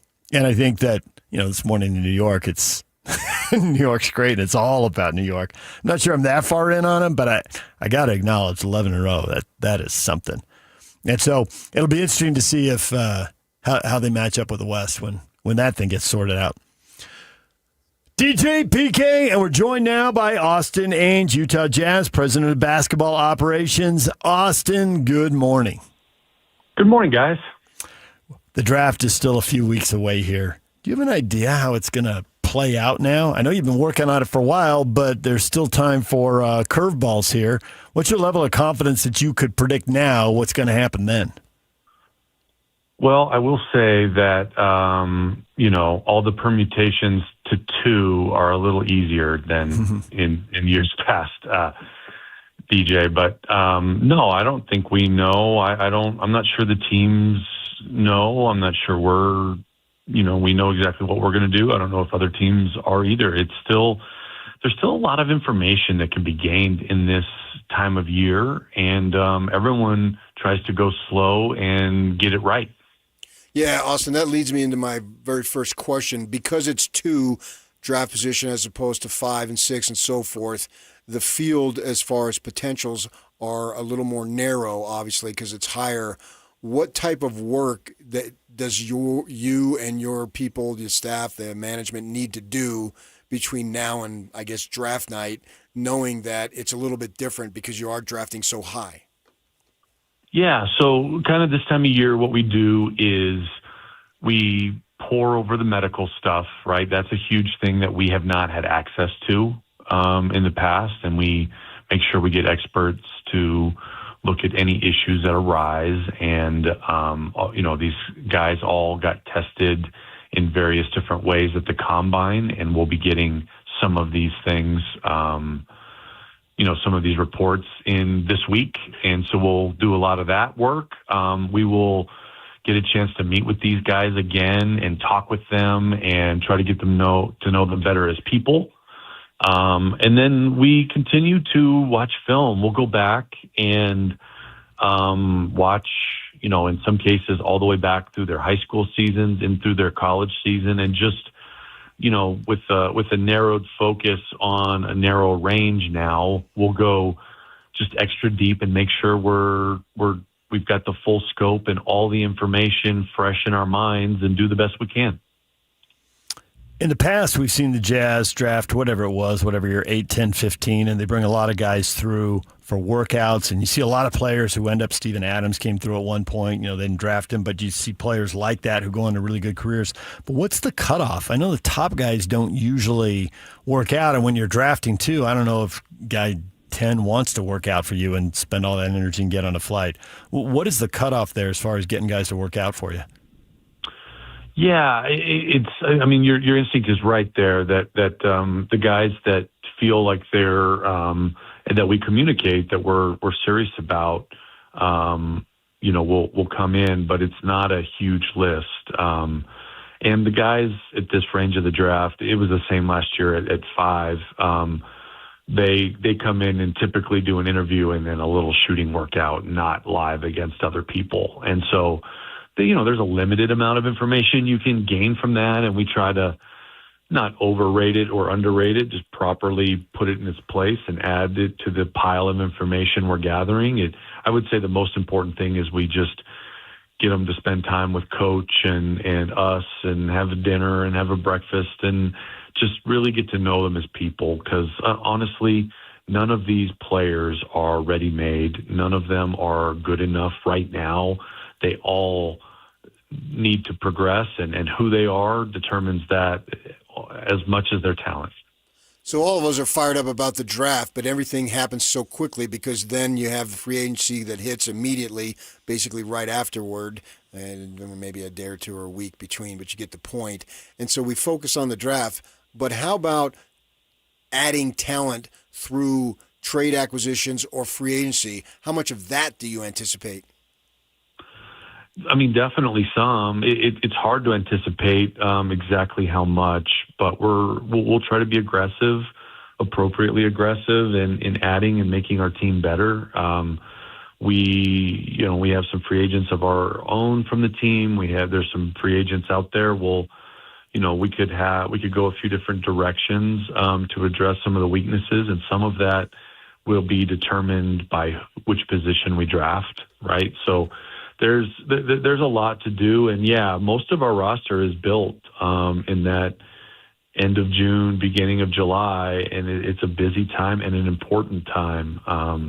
So we've got a lot of work to do. The teams in the West are really good, and the teams in the league are really smart, and the rules will be different next year. So there'll be a lot of changes. It'll be a lot more competitive and challenging, and we're very aware that we gotta take a big jump here in a lot of different ways.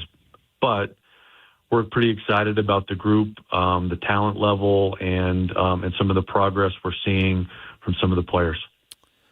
Obviously, the other roster moves depend on which player you end up getting with the draft, but you can't draft a veteran. Do you need a veteran ball handler or two around the perimeter?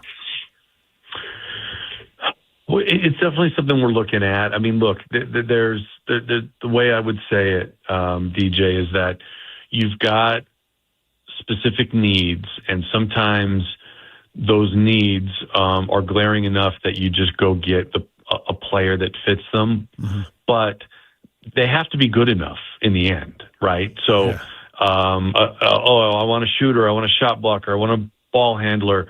But if they're not good enough to play in the playoffs, then it doesn't help you. So we have to be able to get the guys that are good enough to play. And I think we have an amazing coaching staff that I think can figure a lot of things out. So I would say need is definitely a discussion, but also overall quality. And you're just balancing those things. You talk about getting guys who are good enough to play. This question excludes Ace Bailey and Kante George, but there was a number of guys who've been brought on the team in the last 3 years. Do you believe that they are good enough? I mean, some of them, and some of them are getting better every day, and they just need to be good enough by the playoffs or by the regular season. So we've got a lot of guys getting better. I feel like we've got a number of guys that can play. Some of it is also the role you're put in, right? Yeah, if you're asked to do too much, sometimes as a young player, you can look inefficient or out of place. And then, when the top of the roster is a little more in place, their job gets easier or a little more focused. And, but a lot of this remains to be seen. We got a lot of figuring out to do, in the season, and a lot of competition going on for those minutes and possessions and role. And I'm really excited for it. Our guys are pumped. They're in the gym right now working out. We've got a big group, including Jaron. He's looking great, looking healthy, and pumped. Defensively, this team has been 29th or 30th for quite a stretch, going over a couple of years now. And obviously there's a lot of reasons for that, and some of those reasons are going to go away. How good can they get and how quickly? Can this be a top 10 defensive team next year? Can it be top 5? It's going to be a lot of size and athletic ability, which ought to help. Yeah, I mean, we sure hope we make a big jump there. That was definitely a big consideration in bringing in Jaron, who's a former Defensive Player of the Year and a guy who can cover up a lot of weaknesses of other players and can play multiple positions. But we also know that one player can't do it all. So we need improvement throughout the roster. And we need, defense is also something we're considering strongly in the draft and in free agency. So I think there's a lot of ways we need to address it: internal improvement, external improvement, and just a little more size and talent on the floor should help all those things. I have high expectations for this group in a big improvement, but I'm trying to avoid specific numbers. I don't like putting the pressure or the limits of numbers, right? I don't want to put limits on these guys, nor do I want to put the pressures, but we try to put pressure in process. And so far, I'm very pleased seeing how hard everyone's working and the focus on even the player development on defense. It will be a big emphasis all summer. Journalism these days, particularly sports journalism, as you know full well, it's devolved into sources said, right?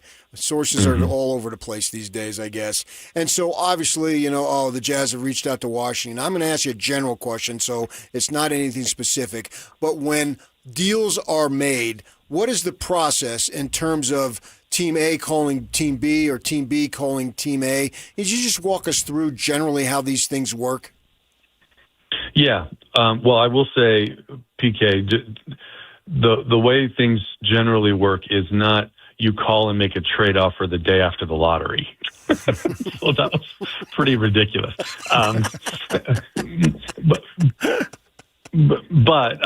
So generally trades happen like this, right? Like we talk all the time with other teams. We see each other at places like the Combine and Summer League and college games and NBA games and G League games. And we call and we check in periodically, during the season. I would say once a month. During this time of year, more frequently. And we have conversations. And who do you like? Who do you not like? What are you looking for? What type of players do you need?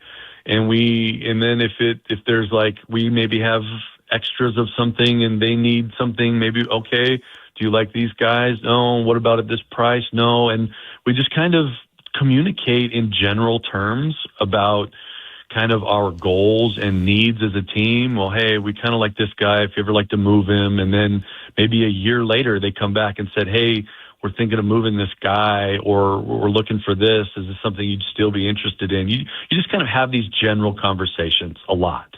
And to get a feel for where teams are at. And it's of both teams' interests to communicate a little bit what we're trying to do so we can try to get something done, right? If there's something that works for both teams. And then, if there's something that in general terms makes a little bit of sense, you go okay, I'd give you a first-round pick for that guy, or I'd give you 2 seconds for this point guard. And they go, oh, no, that's way too high. And you say, well, let us know if there's anything. And then you both hang up and you just sit and wait and see if anybody budges. So it's like not like you're not like convincing people. They all have their own evaluations, just like we do. So you don't sit there and try to sell, well, this guy has really done this and this and this, and look at his stats. Like, they roll their eyes. They don't want to hear that, So it's really just kind of look, I'd do it at this price, but not at this. If you want to come back, call me. Or if you want to add in this other player, and you just kind of do general terms. And it's a lot of sitting and waiting, and seeing if something budges. So that's kind of how it goes. Well, Austin, we could go on all day. I got 50 more questions, but we'll save it for next time. I know you only got a few minutes here, but we appreciate you. The fans are dying to hear from you. We appreciate you. I know you got other things on your plate, but giving them a few minutes and talking. People will be chewing on this forever, and I bet you can guess what's going to end up on social media already. Appreciate it, guys. Always fun. All right. Thank you, Austin. There's Austin Ainge, Utah Jazz president of basketball operations. Yeah, taking from that, they're going to be active in free agency and trade possibilities. That it's not just we're so focused on a draft, but then as soon as that's over, boom, and they're going to be active. I suspect maybe, the draft is a move, but 2 moves beyond that. Yeah, I'd totally buy that. And then what are they? Major on the scale. And what are they? Again, goes back to, who did they draft? Right? Because there's a roster spot, and you're betting on that guy. That's why I'm bullish on this team being a lot better, certainly than it was the last 4 years, but even better than a lot of people anticipate for next season. We had to let him go there, but it'll be interesting down the road to see if watching these playoffs, because he went right to that. They don't have to be good enough today. They have to be good enough when the season starts in October. They have to be good enough when you get to the playoffs next April. We're seeing the best teams in the biggest games. They're guys who just can't go. They can't. And it's not one injury-prone guy. We got a couple guys on both the Spurs and the Thunder who've had to miss games here. Games that really matter. Players who really matter. So do you have to build a 12-player roster so you got your 8, 9, or 10, whatever you're trying to do when you get to that point? Because there's always going to be a couple guys out. If these guys can't go now, it doesn't seem like a fluke to me, given how many guys have been out for long periods of time.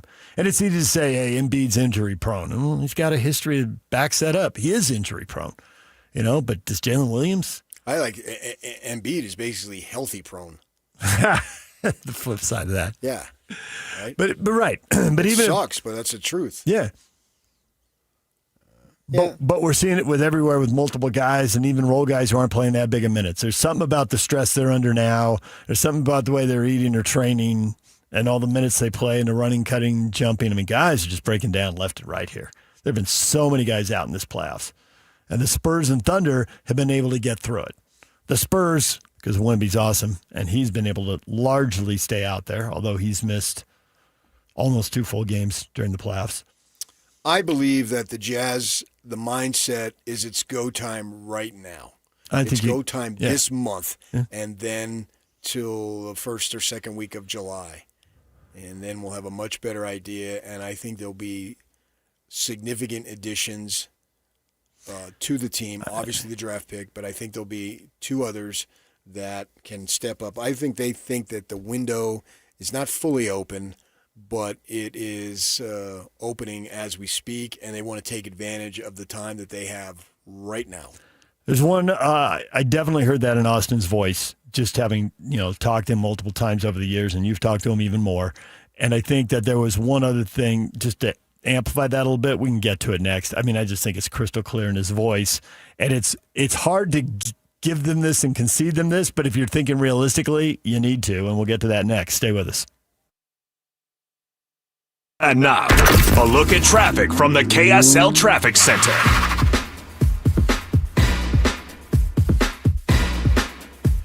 An accident northbound I-15 at the point of the mountain, blocking the left lane. Heavy delays from Timothy's Highway all the way through that area through Bangor Highway. Scattered delays northbound I-15 from the south interchange up to 13th south on your way into downtown as well. Southbound I-15 still scattered slowdowns from Farmington to Salt Lake City, and also southbound Legacy Highway. Still very dense slowdowns in the construction zone through Farmington at this moment.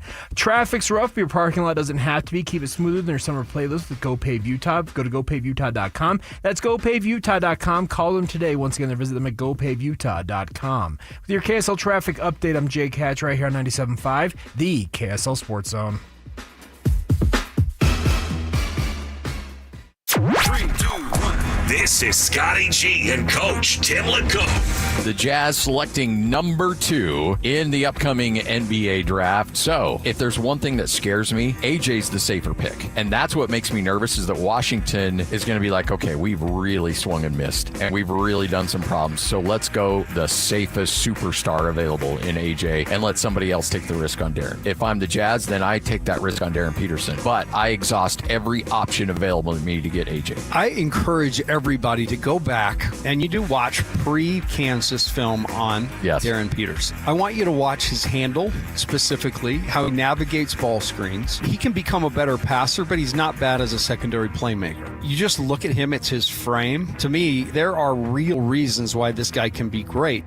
Catch Scotty G and Coach weekdays from 10 to 2, presented by Mountain Land Supply on 97.5, the KSL Sports Zone. Hi, this is Derek Overstreet, president of the New Millennium Group and co-host of Stop Working, Start Living with KSL News Radio. Can you imagine what your life would be like if you could retire 3 to 5 years earlier than you thought possible? The things you could do, the loved ones you could spend time with, the memories that you could create. That's what our team at the New Millennium Group does. We'll walk you through the entire process every step of the way. If you'd like to get a copy of the 5-step proprietary plan that will help you retire 3 to 5 years sooner than you thought possible, give us a shout right now. 888-999-6370. That's 888-999-6370 or utahsfinancialplanner.com. Listen, most of our listeners right now have a tax problem, not a money problem. There's not enough money in Social Security Medicare as it is. Let us show you how you can significantly reduce your taxes. That's 888-999-6370. 888-999-6370 or utahsfinancialplanner.com. After all that mud and rain, give your carpets a reset before the kids get out of school and summer guests start arriving. And if you want to get it done the right way, choose Zero-Res Carpet and Air Duct Cleaning. Zero-Res cleans without sticky soaps or harsh detergents, so your carpets are safer and stay cleaner longer. And right now at Zerores.com, get 3 rooms of carpet clean for just $129 and a free hallway cleaning. Spelled the same forwards or backwards, Zero-Res is the right way to clean. Technology never stands still. And neither does Les Olson IT. For 70 years and counting, we've helped businesses adapt, grow, and stay secure through every change. With experienced people and smart technology solutions, we make work easier, more productive, and more secure. Yesterday, today, and tomorrow. Let Les be here for you. Check engine or ABS light on? Take the guesswork out of your warning lights with O'Reilly Veriscan. It's free. Ask for O'Reilly Veriscan. O'Reilly Auto Parts. Support comes from Amazon Business. You can't rely on guesswork to run your business. With smart business buying, innovative AI tools optimize your purchasing experience, paired with delivery options built for business. Empower your team today. Learn more at amazonbusiness.com. In the military, the mission was clear. You knew what to do. Now, the mission has changed. Stepping into civilian life isn't about finding a job. It's finding your purpose. I wanted a career that would leverage the skills and discipline I gained in the military. IT just felt right. My Computer Career offers class schedules that fit into your life and skills in high demand. Put your VA benefits to work. Visit mycomputercareer.edu/CWP to jumpstart your IT career today. An elite CompTIA certification partner. Financial aid is available to those who qualify, including VA benefits. At Shriners Children's, we're home to the world's leading pediatric orthopedic care. Because so many life-changing advancements start here. We provide access to the best doctors, and never allow your ability to pay for services to compromise the care your child needs. We're the first place to turn for the most common or complex orthopedic conditions. Home to possibility and empowering kids to achieve the extraordinary. The most amazing care anywhere begins at shrinerschildrens.org. Over 2 decades of sports radio dominance in Utah. My favorite. This is DJ and PK on 97.5, the KSL Sports Zone.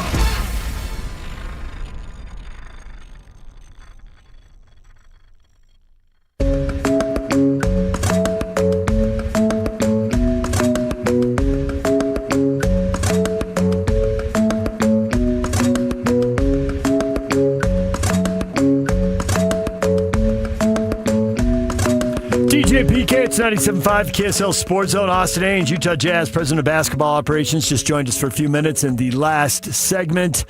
And you were picking up on it, well, I think partially because of conversations you have with people in the organization, but also just from Austin's tone of voice, which I think was, even for the people listening who don't know Austin personally, I think you could hear in his voice, there's some urgency there. You were saying just before the break, it's go time now. Yeah. For them, it's today and every day. We're all thinking, well, when they come out here in October, but for them, it's go time now. This is when young players improve. They've obviously got a really important draft pick to make, and they've got to then fill in holes on the roster after the draft pick is made, and they have a little better idea what the roster looks like.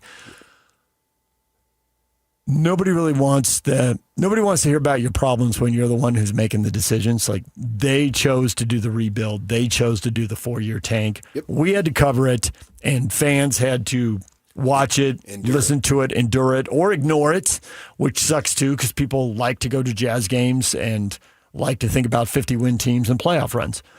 And so we've all got our level of angst, annoyment, whatever it is, over watching the last 4 years. They do too. Now, nobody wants to hear it because they made the decision to do it. But it was really obvious talking to Will Hardy, and I think he thought a year ago that they were going to go for it, and then the decision was made not to.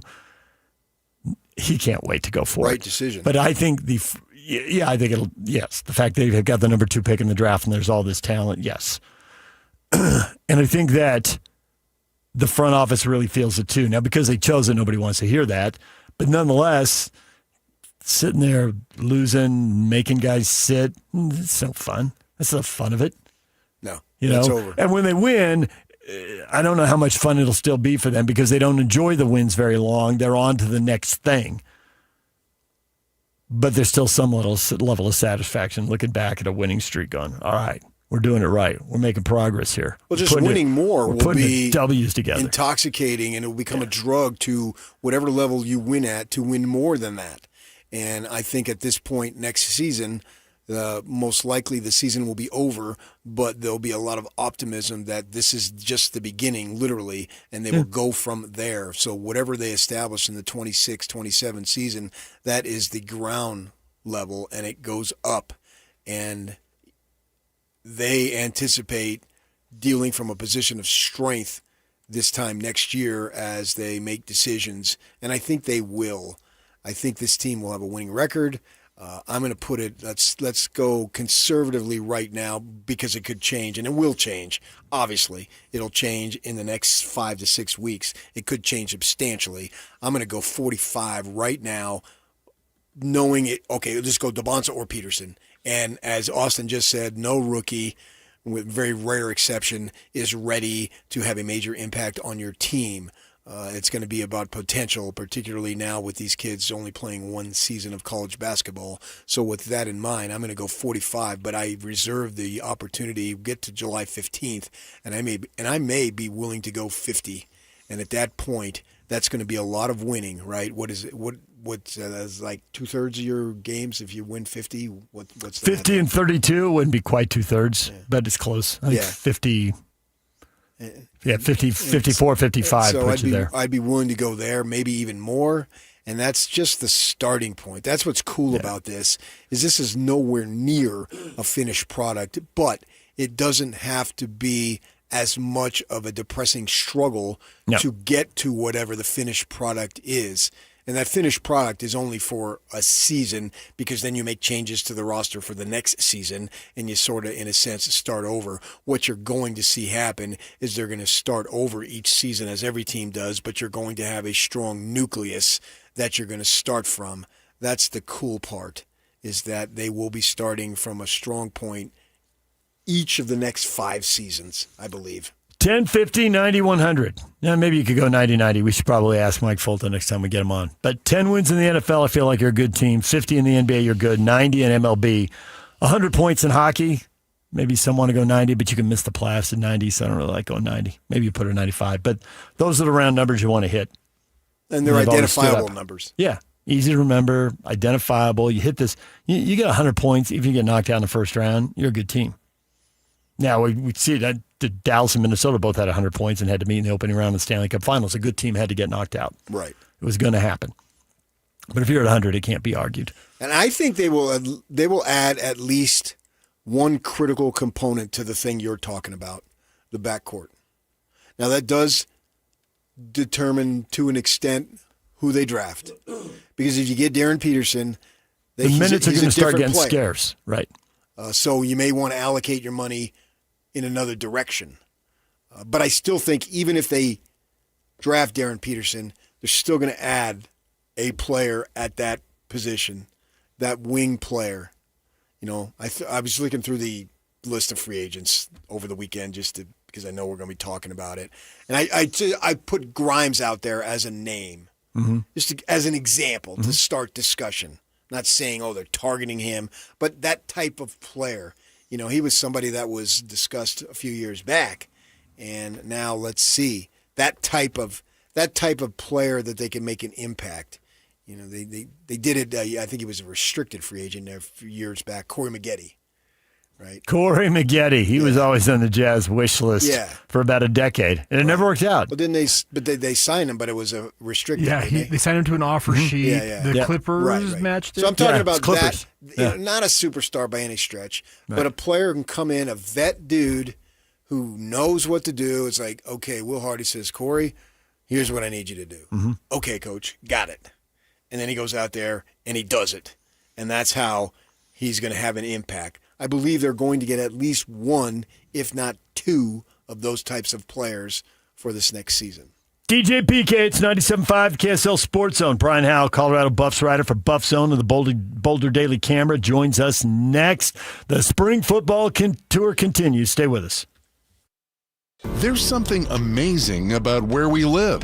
When a child needs help, our community doesn't look away. We show up. Primary Children's Hospital has been showing up for our kids for generations. Join the KSL Sports Zone and KSL 5, June 4th, for the Primary Children's Hospital Give-a-thon. Whether it's $5 or $50, your gift tells the family they're not alone. Donate today at KSLSports.com. Primary Children's Hospital, the child first and always. 97.5 KZNS FM Colville, 1280 KZNS AM Salt Lake City, and KSL FM HD2 Salt Lake City Midvale. This is 97.5, the KSL Sports Zone.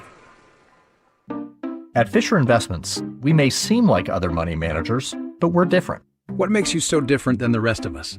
We ensure clients receive unparalleled service at every step of the relationship. Tell me more. Our investment counselors focus on service over sales, prioritizing clients' needs. How do you make money?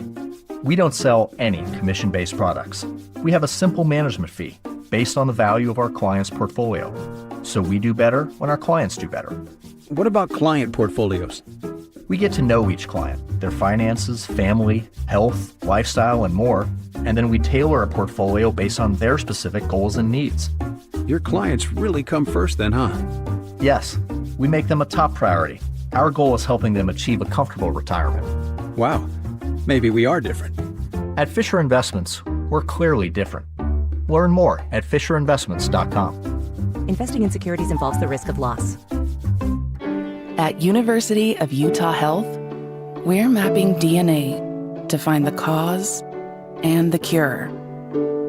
Because 1 in a million is really just one. One person facing one incredibly difficult diagnosis. looking for one thing: hope.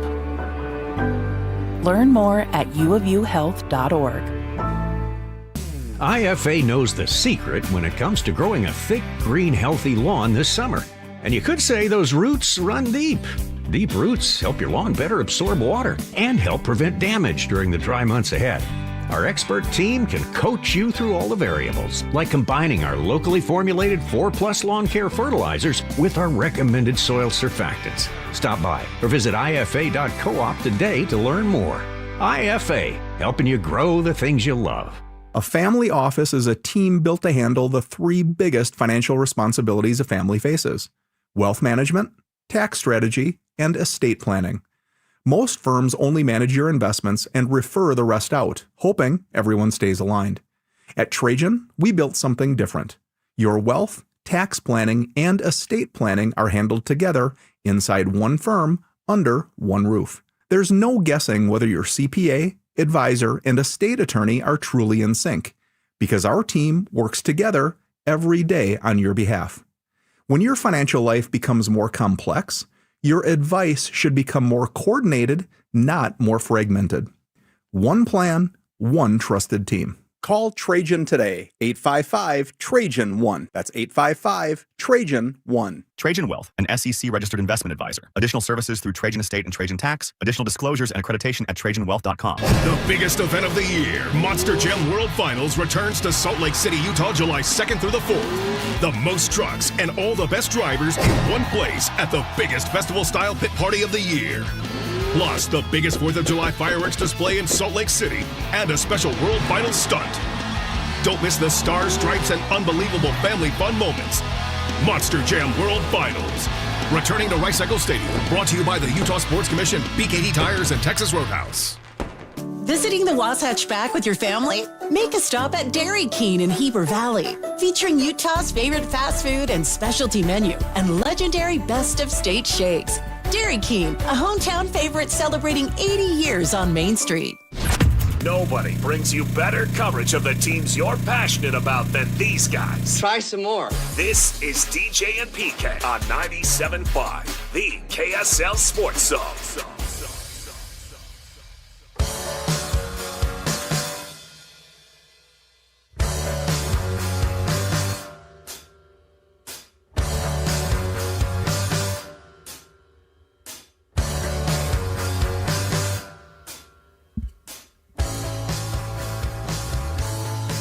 DJ, PK, and we're joined now by Brian Howell, Colorado Buffaloes writer for Buff Zone and the Boulder Daily Camera. Our spring football tour continues. Brian, good morning.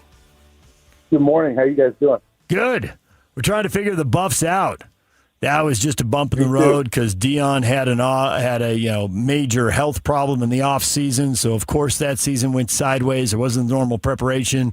Or, hey, they had 2 awesome players, and with them gone, it's just not what it was, and it's not going to be. There's 2 potential storylines. Do you gravitate to either one of those? Is there a third one out there you prefer?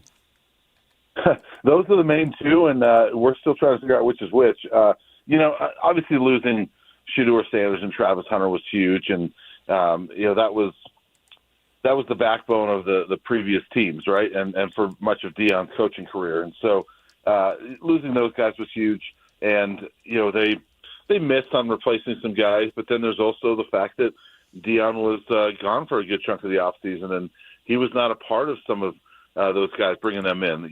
Last year there was the spring portal window, and they had a lot of newcomers come in during that window, and he wasn't really a part of bringing them in because he was going through all of his health things. So he mentioned last year there was some guys that when he got back for fall camp, he was meeting for the first time some of his own players. So I do think that was a huge factor. He believes that was a major factor in some of their failures last year. And so it's time to go prove that. I mean, we're going to find out if that's a difference maker this year. What's the level of true competition at quarterback between Juju Lewis and our guy, Isaac Wilson? Yeah, it's definitely a competition. I mean, there's people in the building that believe Isaac had the better spring between the 2 players. So it's definitely, there's a lot of people that kind of assume that Juju is the guy, but I wouldn't assume that. I think Isaac's very much in it.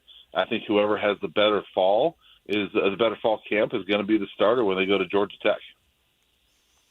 For years, we heard Kyle Whittingham say, run the ball and play defense. Running the ball has not been Colorado's strength under Deion Sanders. Is that going to change? And if so, who is the running back likely to change it? Yeah, it's funny. I mean, running the ball and defense were their 2 weak points last year, which is why they were 3-9.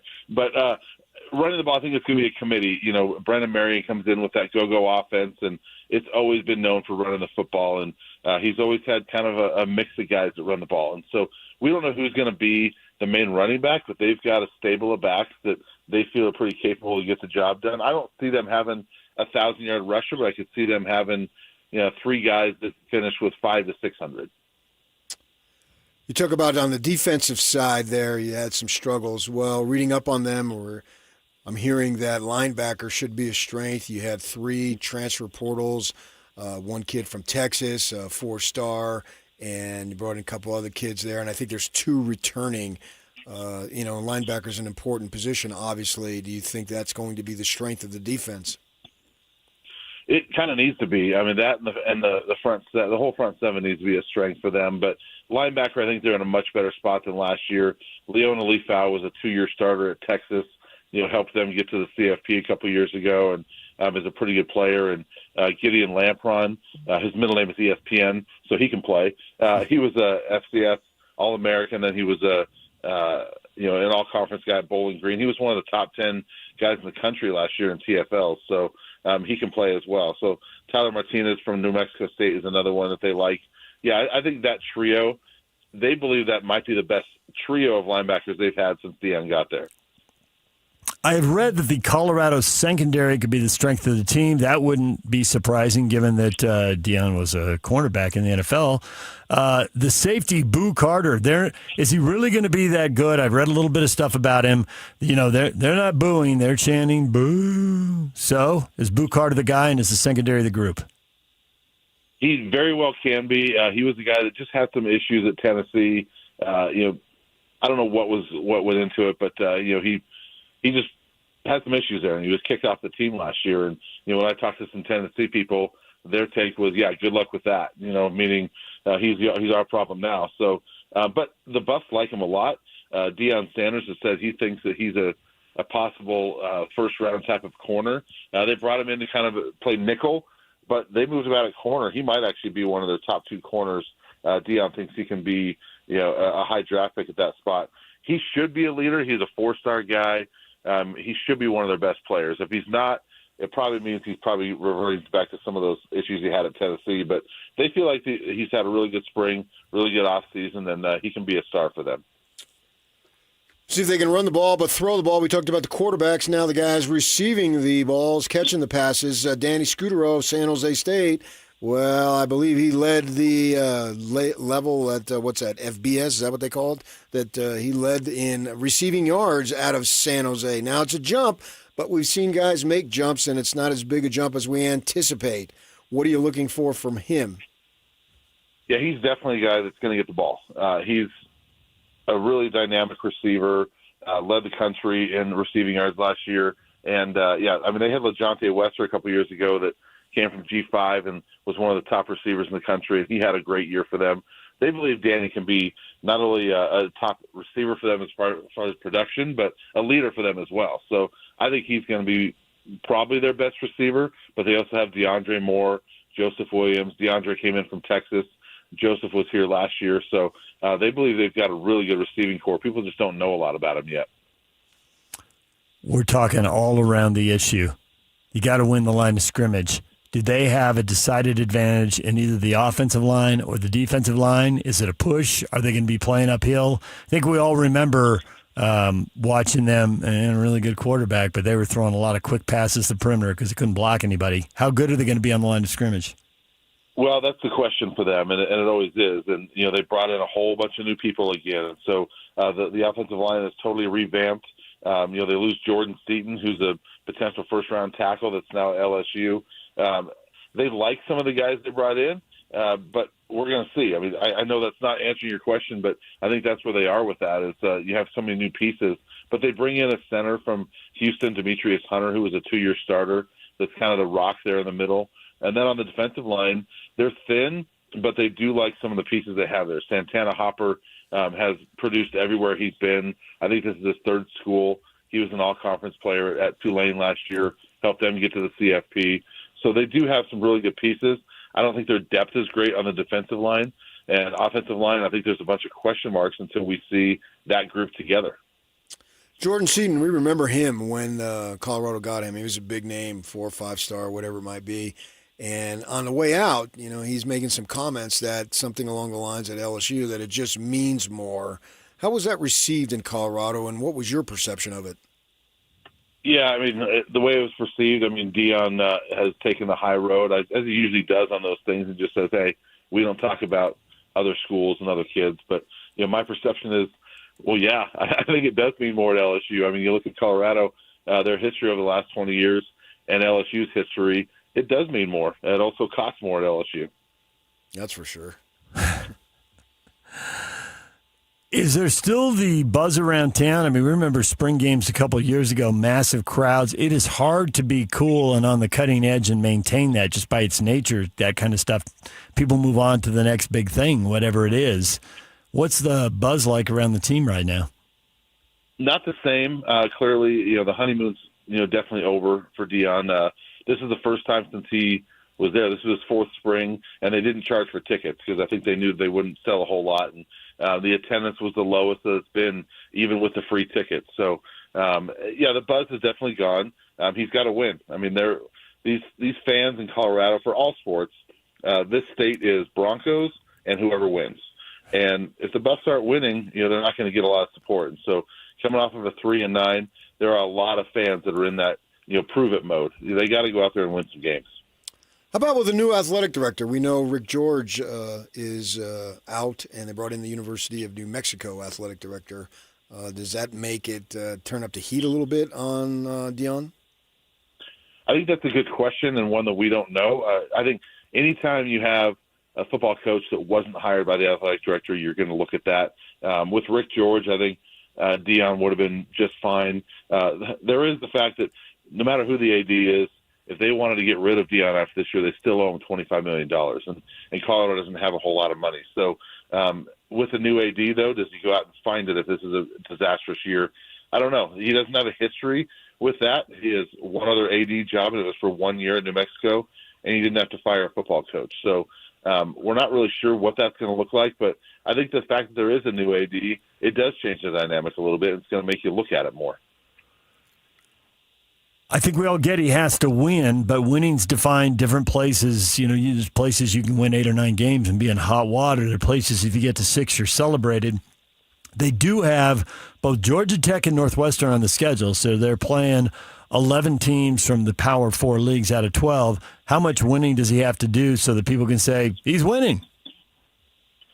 Well, I think a bowl game would be huge for them. I mean, that's kind of the thing that, in my mind, they need to shoot for. They're going to shoot higher, but if they're in a bowl game, and it'll be 2 bowl games in 3 years, that hasn't been done in 20 years in Colorado. So that would be a huge deal for them. But I do think be better than 3-9.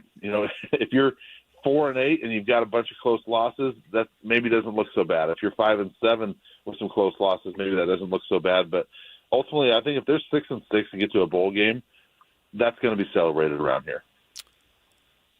How about the high school recruiting? Because I've been reading a couple of things. It seems like it's going a little bit better right now. I mean, obviously it won't be for this season, but down the line.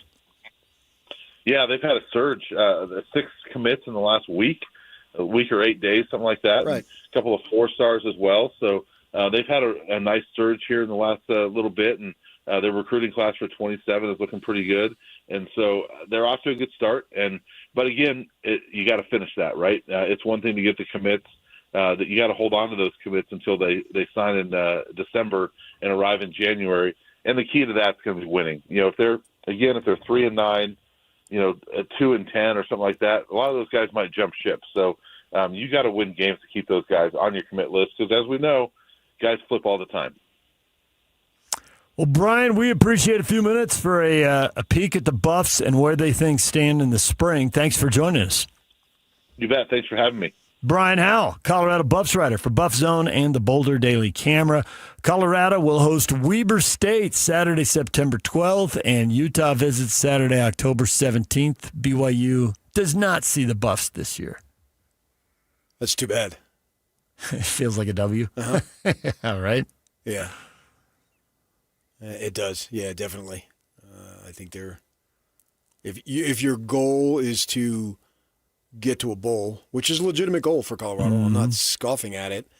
Well, BYU's goals are much higher. So right now, on paper, it would seem like that would be a win. And I believe it'll be a win for Utah. No matter which of the local schools you root for, you think you have problems, and you can probably tell us all about your team's problems. But man, when he said they've only been to a bowl game 2 out of 3, was it once in 20 years? Yeah, last 20 years. Yeah. Oh, golly, man, that's a lot of losing. But it shows you how far down they've been. A lot of losing. Well, I've been over there many times, and the Shedeur Travis Hunter senior year, I thought I was placed in a foreign land. Didn't look anything like any of your other trips over there. Nothing. Right. It was packed. There was energy. And people Fox, were pumped. Whatever they call it, Big Noon, was there. Yeah. So I got there like 8 o'clock in the morning, and it was rocking. Of all the things Brian said, in Colorado, it's the Broncos and whoever's winning. Well, that eliminates the Rockies. You got to win to be relevant. Yeah, I think that's not that different, though, in a lot of places. The NFL team is king. Particularly out west. Yes. Seattle, it's the Seahawks and whoever's winning. Yeah, just virtually every city. The Dodgers and Lakers in L.A. L.A.'s wired different because their NFL teams left. But yeah, I mean, to your point, but they're Arizona always winning. Arizona, yeah, right. That's true too. Arizona, Seattle, Denver, San Francisco. Well, even the Giants have some your open Padres. series. Yeah, place sells out every night. They're winning. It's awesome, now, right? They got a good team, as good an atmosphere as you can want. Beautiful stadium. They're looking for something after the NFL left, and the Padres have given it to them. It was a perfect time to go. Everybody's looking for something. Yeah. If you win, the Devils sold out every game last year. Every game. Just win, baby. Because they had won the year before. And they were okay enough. Had the hope of winning. And they want to build the momentum. Yeah, they sold out every game. And that probably hadn't happened since Frank Kush walked the campus. How's Colorado going to make it to bowl eligibility? I don't know. What's their schedule? They got, Georgia Tech, Weber State, and Northwestern are the non-conference. Weber's going to beat them. Well, then it's over. If Eric Kerr goes in there. If they lose to Weber, then they're in deep water. They better start getting the $25 million buyout lined up, right? If Weber beats them Monday morning, we're doing the show from Weber. I'm in on that. 100%. Live from Eric Kerr's office. Have some purple ready, guys. We're coming up. We need some hats. We need some shirts. We're on the bandwagon. Let's go. I've done a show from Weber State's press box. I have too. If you go on the backside looking not to the state but looking west, phenomenal view out across Ogden to the lake. Oh my gosh! Everyone is. I know the geography here lends itself to.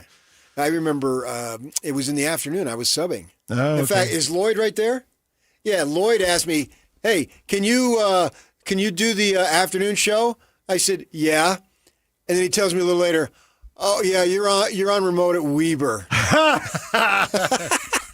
Just feed you one bit of info at a time. Get you committed. After I said yes, then he told me, yeah. Oh, you got to drive an hour. Yes, I can do it. Now you get to drive up to Weber. And I've never forgiven him. Well, that's for many things, that included. No, actually, I was doing it with Gordon. So I said, Gordon, you're driving. I'll drive to your house because I live more south than you. And so the two of us went up there, and it was during training camp when Jay Hill had one of his better teams. So we were sitting in the press box watching the team practice. And Jerry Bovee was the AD. He met us in the parking lot. And it was a lot of fun. They had a good team. And then Jay, after practice, came up and spent some time with us. And there was a while there. We were doing it. Weber was advertising heavily. We did during basketball season. We did some shows there. We were up there in the Student Union building multiple times. Yeah. We were also at his. They had a golf tournament. We went to. We saw. I think it was the Country Club. Jay Hill lash a ball 300 million miles down the middle of the fairway. That's pretty long. 300 million. Yeah. He got a hold of it. Had a tailwind too. Who are we kidding? One of the playoff games, they had Adrian Lizer, our old friend. He and I go up there for a playoff game, and it was snowing outside. We're underneath one of the tents doing it outdoors. Yeah, I remember that. So we've done a lot of that stuff. I remember watching that Friday in December. but freezing cold. So assuming Colorado loses to Texas Tech and to Utah, and assuming they lose to ASU and Houston, they got to go 6-2 in their other 8 games, or they got to take down a big dog. Well, I mean, that's the Big 12, though. Okay. Everybody's got to do it. Don't see the path there, but maybe Well, they'll make one. Maybe they'll make one. But also on the flip side of that's the Big 12, I used to talk about there would be 2 or 3 head shakers in the Pac-10/12. Well, now as we're getting more familiar with the Big 12, there are head shaker teams. I wasn't necessarily saying head shaker teams. I was just saying upsets. Mm-hmm. Like the Devils, Dillingham. No, some 4-win team. Dillingham wasn't even there yet, and they beat Washington out of nowhere. Yeah. But that wasn't a good team, but that's what I was talking about. Here in the Big 12, you're having teams that end up being 2 years hugely ago, surprise teams. 2 years ago, it was Colorado, and it was ASU. Yeah, I don't think it really was Colorado 2 years ago. It was a 4 or 5 game improvement. I mean, it was pretty massive. But I know, but they had BYU. 2 stars at the top. BYU, Colorado, ASU all went 7-2, tied for first place in the regular season, and none of them were picked high in the league. They were all picked down. Yeah, I still don't think Colorado, but I get your point. They weren't picked high. But when you have that caliber of players, because I thought Shedeur was an outstanding college quarterback. We'll see what happens in the pro level, and Travis Hunter's talent speaks for itself. But I thought Shedeur running around there, doing what he did, throwing the ball, was just outstanding. And we'll see. That would be amazing if Isaac Wilson got that job. Yeah. Because I thought Lewis was the big 5-star, and but you never know with quarterback, man. We've seen this a million times over. You just don't know about quarterback. Colorado has 1 home game in their first 4. That Weber State game, game 2. They're at Tech in the opener, and then they're at Northwestern and Baylor. They got to win on the road, or they're 1-3, and they're coming home to play Texas Tech and Utah, and the whole thing can get away from them. So we'll know early on. Colorado some of these teams we've talked about, the whole schedule, like they'd better start, 5-1 because the back half's loaded. But Colorado could be in trouble right out of the gate. Well, just stay above water and then cash in down the road. Yep. All right, DJ PK, everything you missed in this show coming up next. Stay with us. And now, a look at traffic from the KSL Traffic Center. An emergency traffic situation, northbound I-15, heavy delays from 2100 north to the point of the mountain due to a crash blocking 2 left lanes in that area. Northbound I-15 also slow from 72nd all the way up to 13th south right now, and scattered delays southbound I-15 throughout Davis County, Farmington, all the way to downtown Salt Lake City. The Utes Stampede Rodeo and Extreme Bulls are back. Save the dates, July 8th through the 11th. Tickets are going fast. Don't miss out. Go to UtesStampedeRodeo.com. That's UtesStampedeRodeo.com. With your KSL traffic update, I'm Jake Hatch right here on 97.5. The KSL Sports Zone.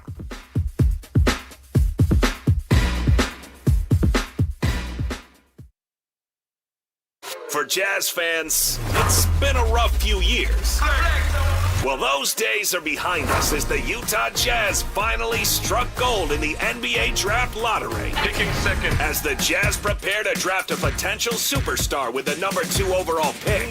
Nobody will bring you better coverage of the NBA Draft than the KSL Sports Zone. For all the breaking news, high-profile interviews, and player analysis leading right up to draft night, keep it locked on your exclusive home of Utah Jazz basketball. 97.5. The KSL Sports Zone. Well, we are down to 3 teams left in the NBA. The Knicks get an opportunity to bounce the Cavaliers. And for their Cavalier fans, their season is over, and now they just have to regroup. And, for the Knicks, it goes on. They can enjoy the good times. Now, how about for you? Times you got to regroup in life, and as you do that, you want to get help, particularly with your money. So then when you have the opportunity to enjoy the good times, they are there for you. That's why I'm talking to you about the folks at Trajan Wealth. Let them help you with your financial planning, because wealth management, you want something that protects, maintains, and grows your portfolio. Of course you do. That's Trajan Wealth, because they understand the tactical investing and personalized insights to the strategies that match your comfort levels and your goals. And that's what you'll get. You'll get the personal touch with Trajan Wealth. And I know that because I get the personal touch with Trajan Wealth. There you go. Given an opportunity first consultation won't cost you anything, man. So you're losing nothing. Even if it's just for a second opinion, why not? Give them a call. The local phone number is 1-855-TRAJAN1. 1-855-TRAJAN1. You spell Trajan, Trajan. I met with them at their offices in Draper, conveniently located where I live. You live up north, they got offices up there. They will come up to Farmington and meet you there. And the website, man, it has a lot of information literally available right now. TrajanWealth.com is the website. TrajanWealth.com. Advisory services through Trajan Wealth, LLC, SEC-registered investment advisor. Additional services through Trajan Estate and Trajan Tax. Actual client, paid advertisement. Additional disclosures at TrajanWealth.com. There's something amazing about where we live. When a child needs help, our community doesn't look away. We show up. Primary Children's Hospital has been showing up for our kids for generations. Join the KSL Sports Zone and KSL 5, June 4th, for the Primary Children's Hospital Give-a-thon. Whether it's $5 or $50, your gift tells the family they're not alone. Donate today at KSLSports.com. Primary Children's Hospital, the child first and always.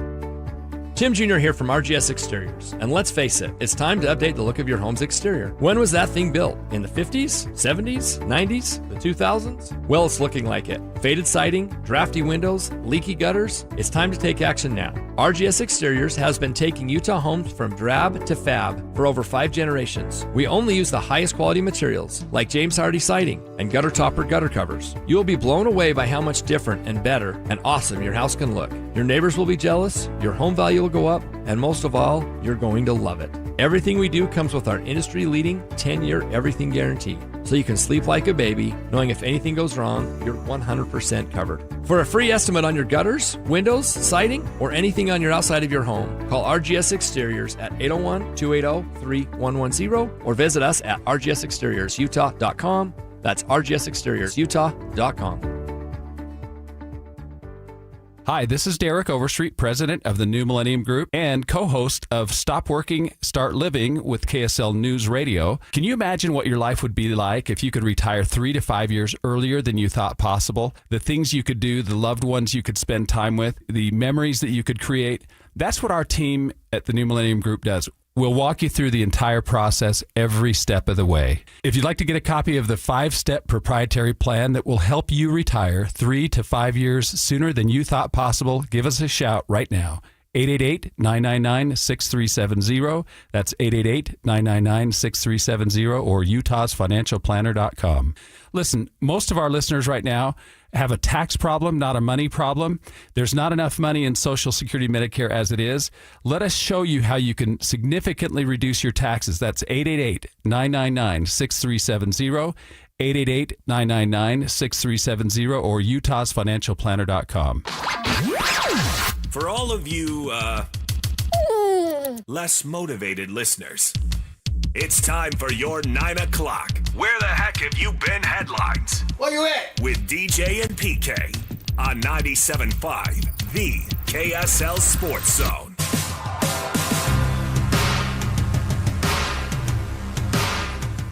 I mean, it means a lot, but I mean, I wouldn't be here without my teammates. The belief they had in me, this coaching staff, this organization, this fan base. I mean, without them, none of this is possible. I can't even answer that question, honestly. You know what I mean? Like, yeah, it was 4-0, but I don't think we had a chance as far as our best shot, you know, from a standpoint of the circumstances. You know, obviously they dominated us 4-0, but yeah, I don't know if I can necessarily answer that question, just because genuinely I do feel like we are the better team, but you know, series-wise, you know, it didn't show it, so tough question to answer. It's like I read the headlines brought to you by Trajan Wealth. Call Trajan Wealth today, your local trusted financial fiduciary. Call them at 1-855-TRAJAN1 or visit their website at TrajanWealth.com. There is James Harden on the Cavaliers getting swept. He thought they were the better team, which no one who watched all 4 games thought, but I guess you got to tell yourself whatever you got to tell yourself when they're in the locker room getting ready. Guys say that too. It's not true, but they say it.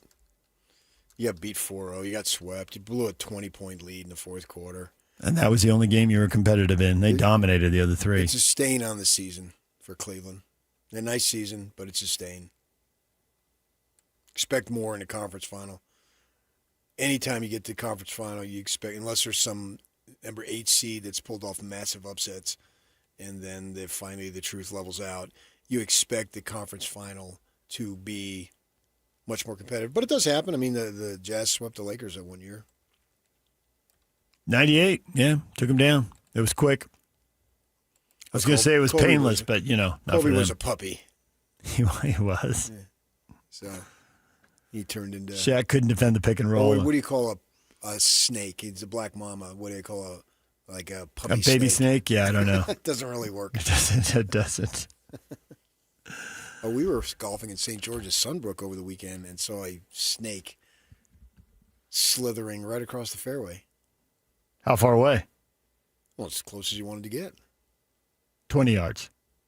Oh, my wife took a bunch of pictures. She got way closer than that. Oh, okay. But you could see it, something moving, and then you get up there, and it was a snake. Snaking through the fairway. Had somewhere to go, I guess.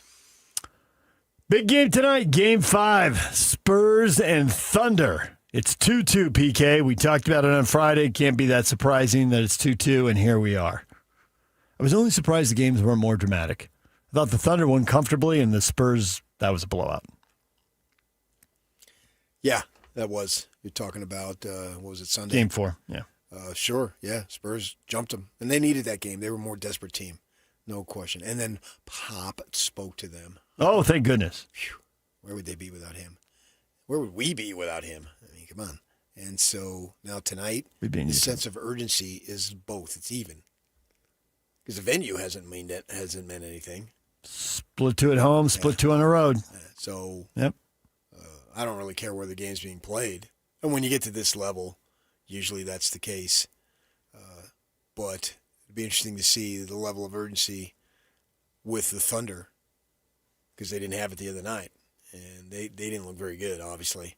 And what are they going to do now? Now, it's just one game. We see blowouts from time to time. Doesn't necessarily reflect the way the series is going to go. And that's basketball. But it wasn't, even though the Spurs dominated, which they clearly did, it wasn't like they were playing at, oh man, this is just our night. Everything's rolling. So it's a little scary from Oklahoma City's standpoint. But they've got the track record, and they've been in these difficult situations before. This is nothing new to them. They didn't have the urgency in Game 4. They had it in Game 2 because they just dropped the home game. They had it in Game 3. I expect they'll have it again in Game 5 and that they'll win. I don't know if they'll summon it in 6. Will win? I would think the Thunder would win tonight. Oh, okay. I don't know. Maybe. I'm with you on I don't know. I mean, Wemby summons another 40 and 20. Now, they've been guarding him with bigs, and Hartenstein's done a pretty good job on him. The 40 and 20 was against, when they thought they'd get cute and guard him with smaller players. Yeah, that's what I'm saying is that they didn't, the other night, didn't look like, wow, player A blew me away. Right. Nobody really blew me away. It's just that they did their thing. They did their thing. Well, I think what blew you away was that the Thunder managed just 82 It was those guys points. over there. Good grief. That's what I'm saying. But it's like the Spurs, Game 1, Wembanyama played out of his mind. Right. Wembanyama won the game at the offensive end of the floor and with his rebounding.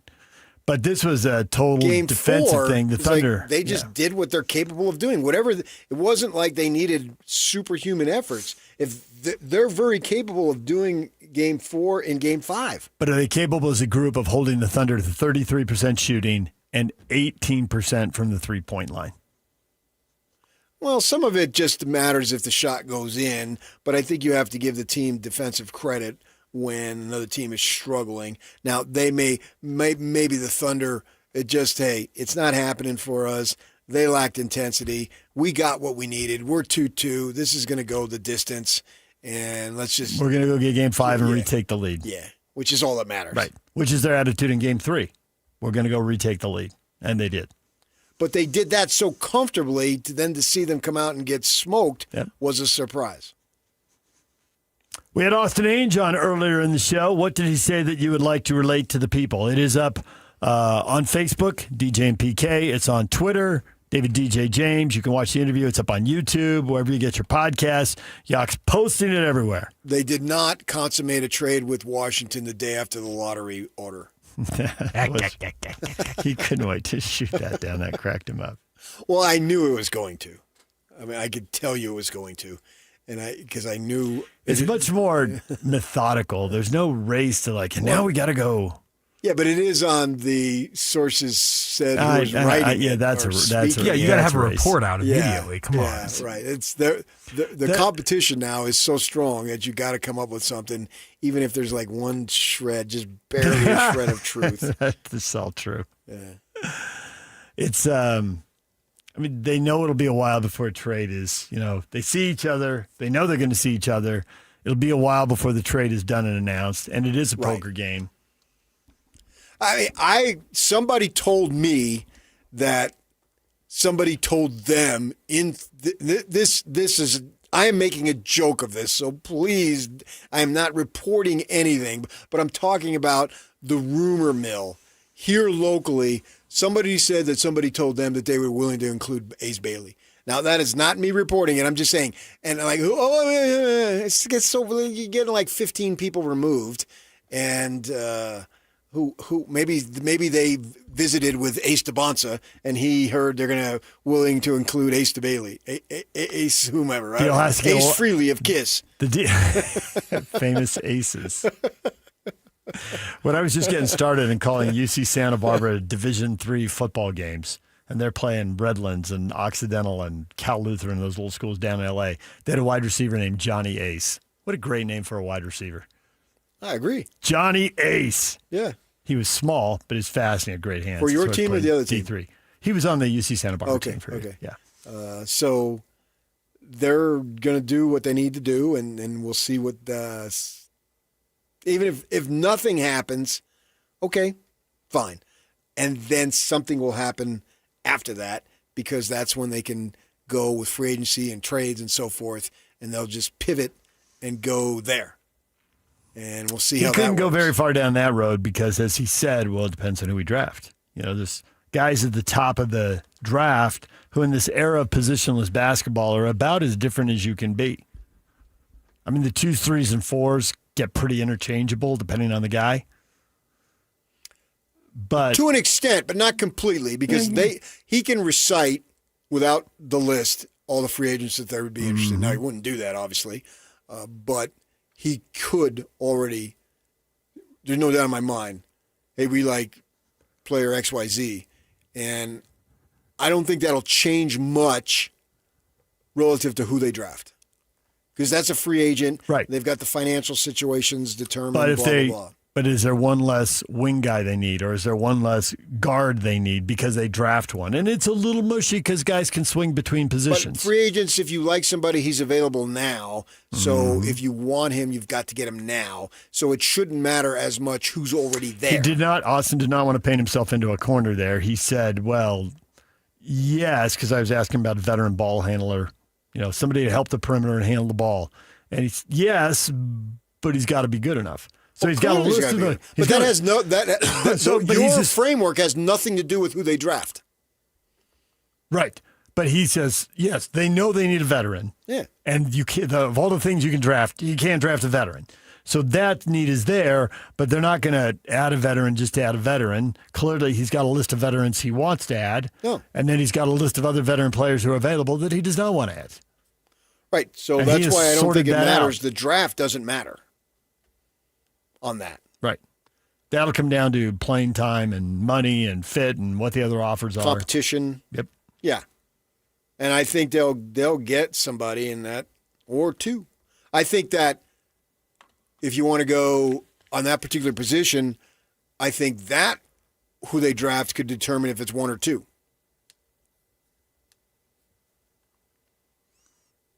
What will the Wizards do? Bum. Draft AJ. That's what they should do. But we'll see what they do. Oh, I don't know that. Really? Yeah. Still could be Peterson. They'll clear up all that that stuff. I think you can trade. And you want to help your team. How far down would the Wizards trade? I can't believe they trade very far down. Right. Memphis? Well, it's Chicago. Squeeze these guys across the street here. Yeah.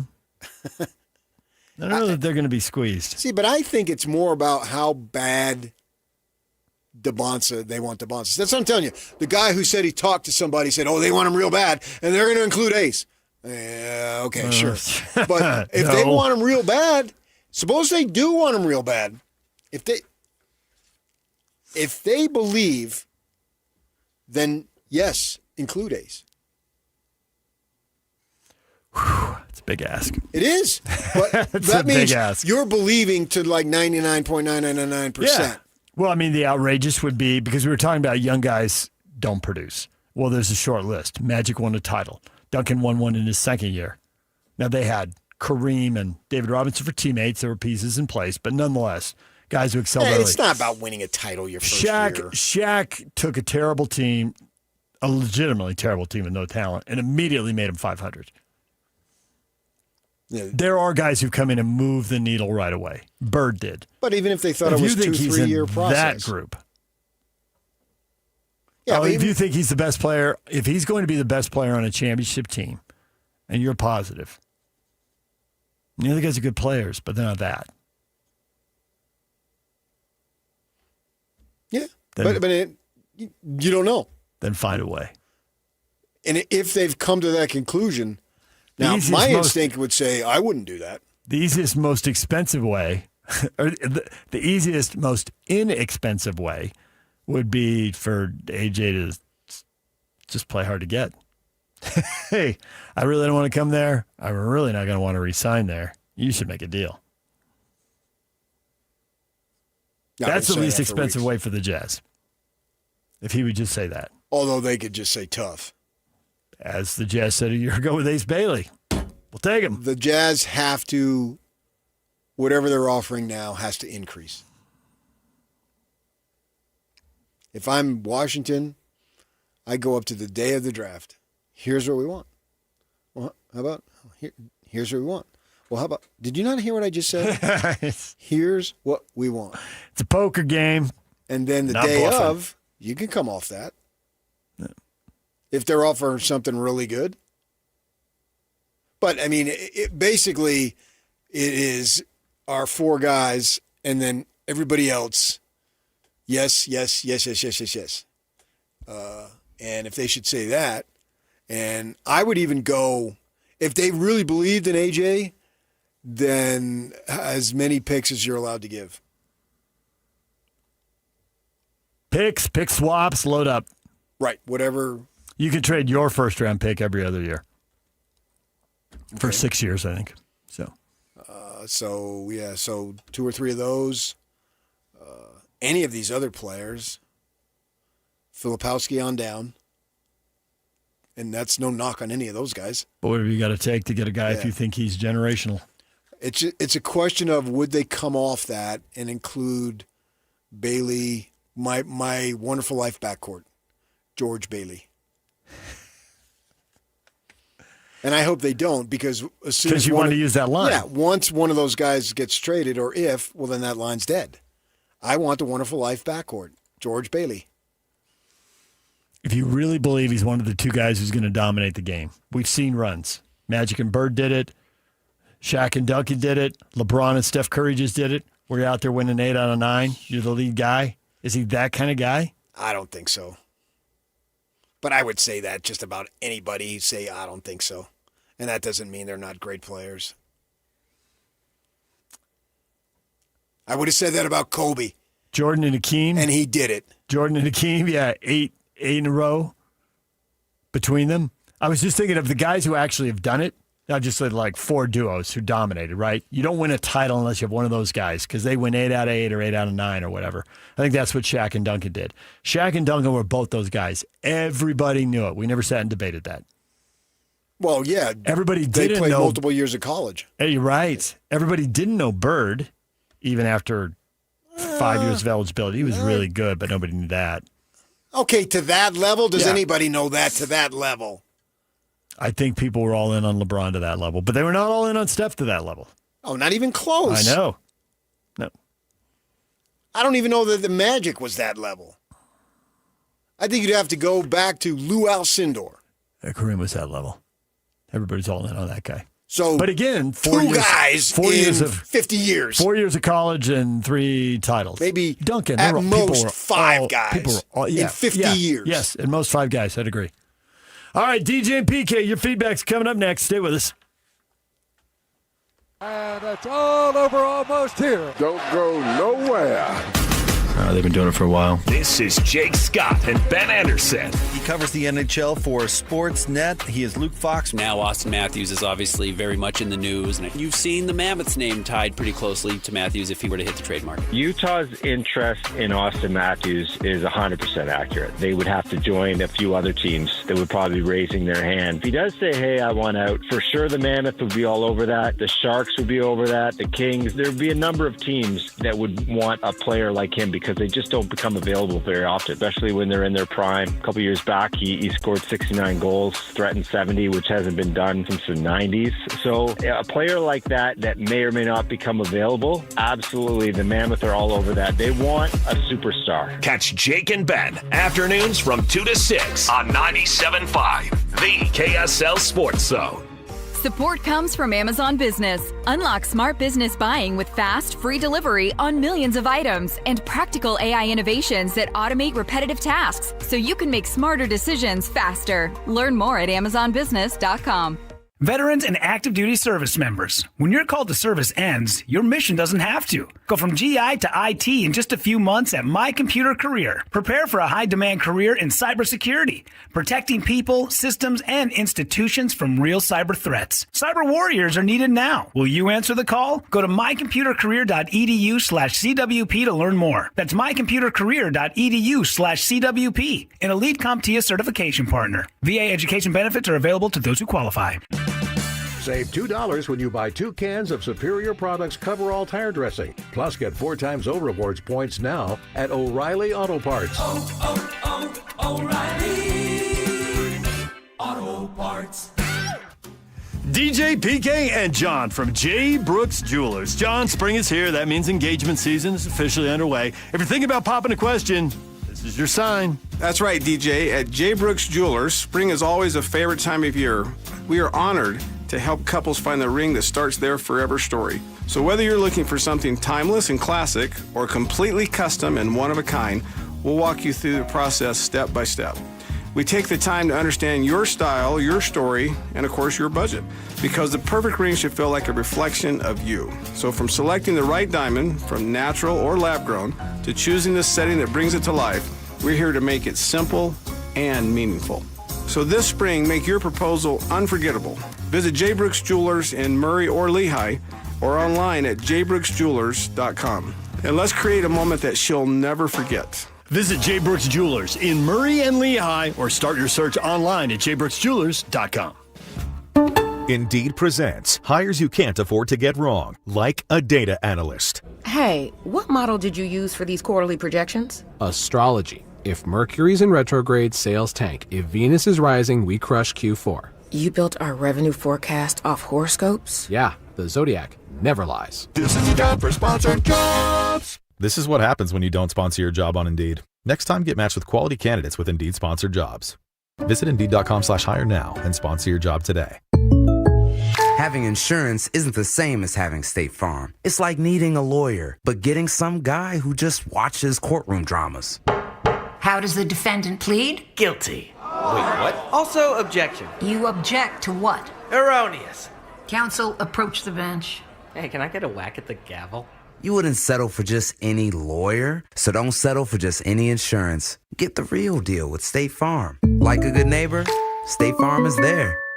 5 guys walk into a JCW's and order burgers. A pastrami, a mushroom Swiss, a guacamole bacon, a hickory barbecue, a ribeye steak, 2 onion rings, 3 french fries, a strawberry, mint, peanut butter, chocolate, and marshmallow shake, and not one left to tip. Because at JCW's, we don't ask for it. We think the price you see should be the price you pay. And all that, would you like to leave a tip stuff, is for the birds. JCW's. Quality and a lot of it. Open in American Fork, Lehigh, Provo, South Jordan, and Harriman. And now, enough of us. It's time to hear from you. From all your texts, tweets, and posts. This is the best feedback of the day. Ooh, I was there. That's the best game of my life. With DJ and PK on 97.5, the KSL Sports Zone.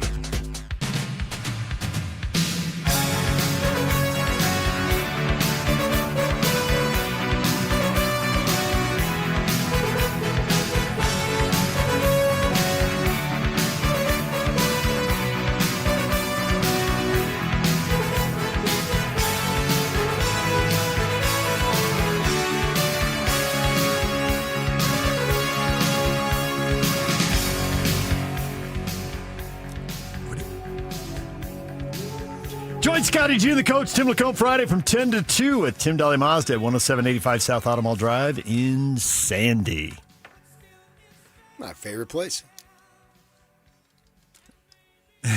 Your favorite place? Sandy. Okay.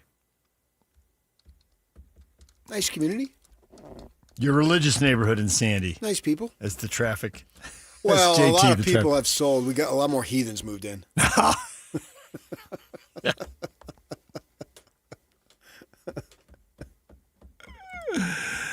Oh, man. You just can't help yourself, can you? Oh, you should see him. Outrageous. Oh, man. All right. Just kidding. Question of the morning.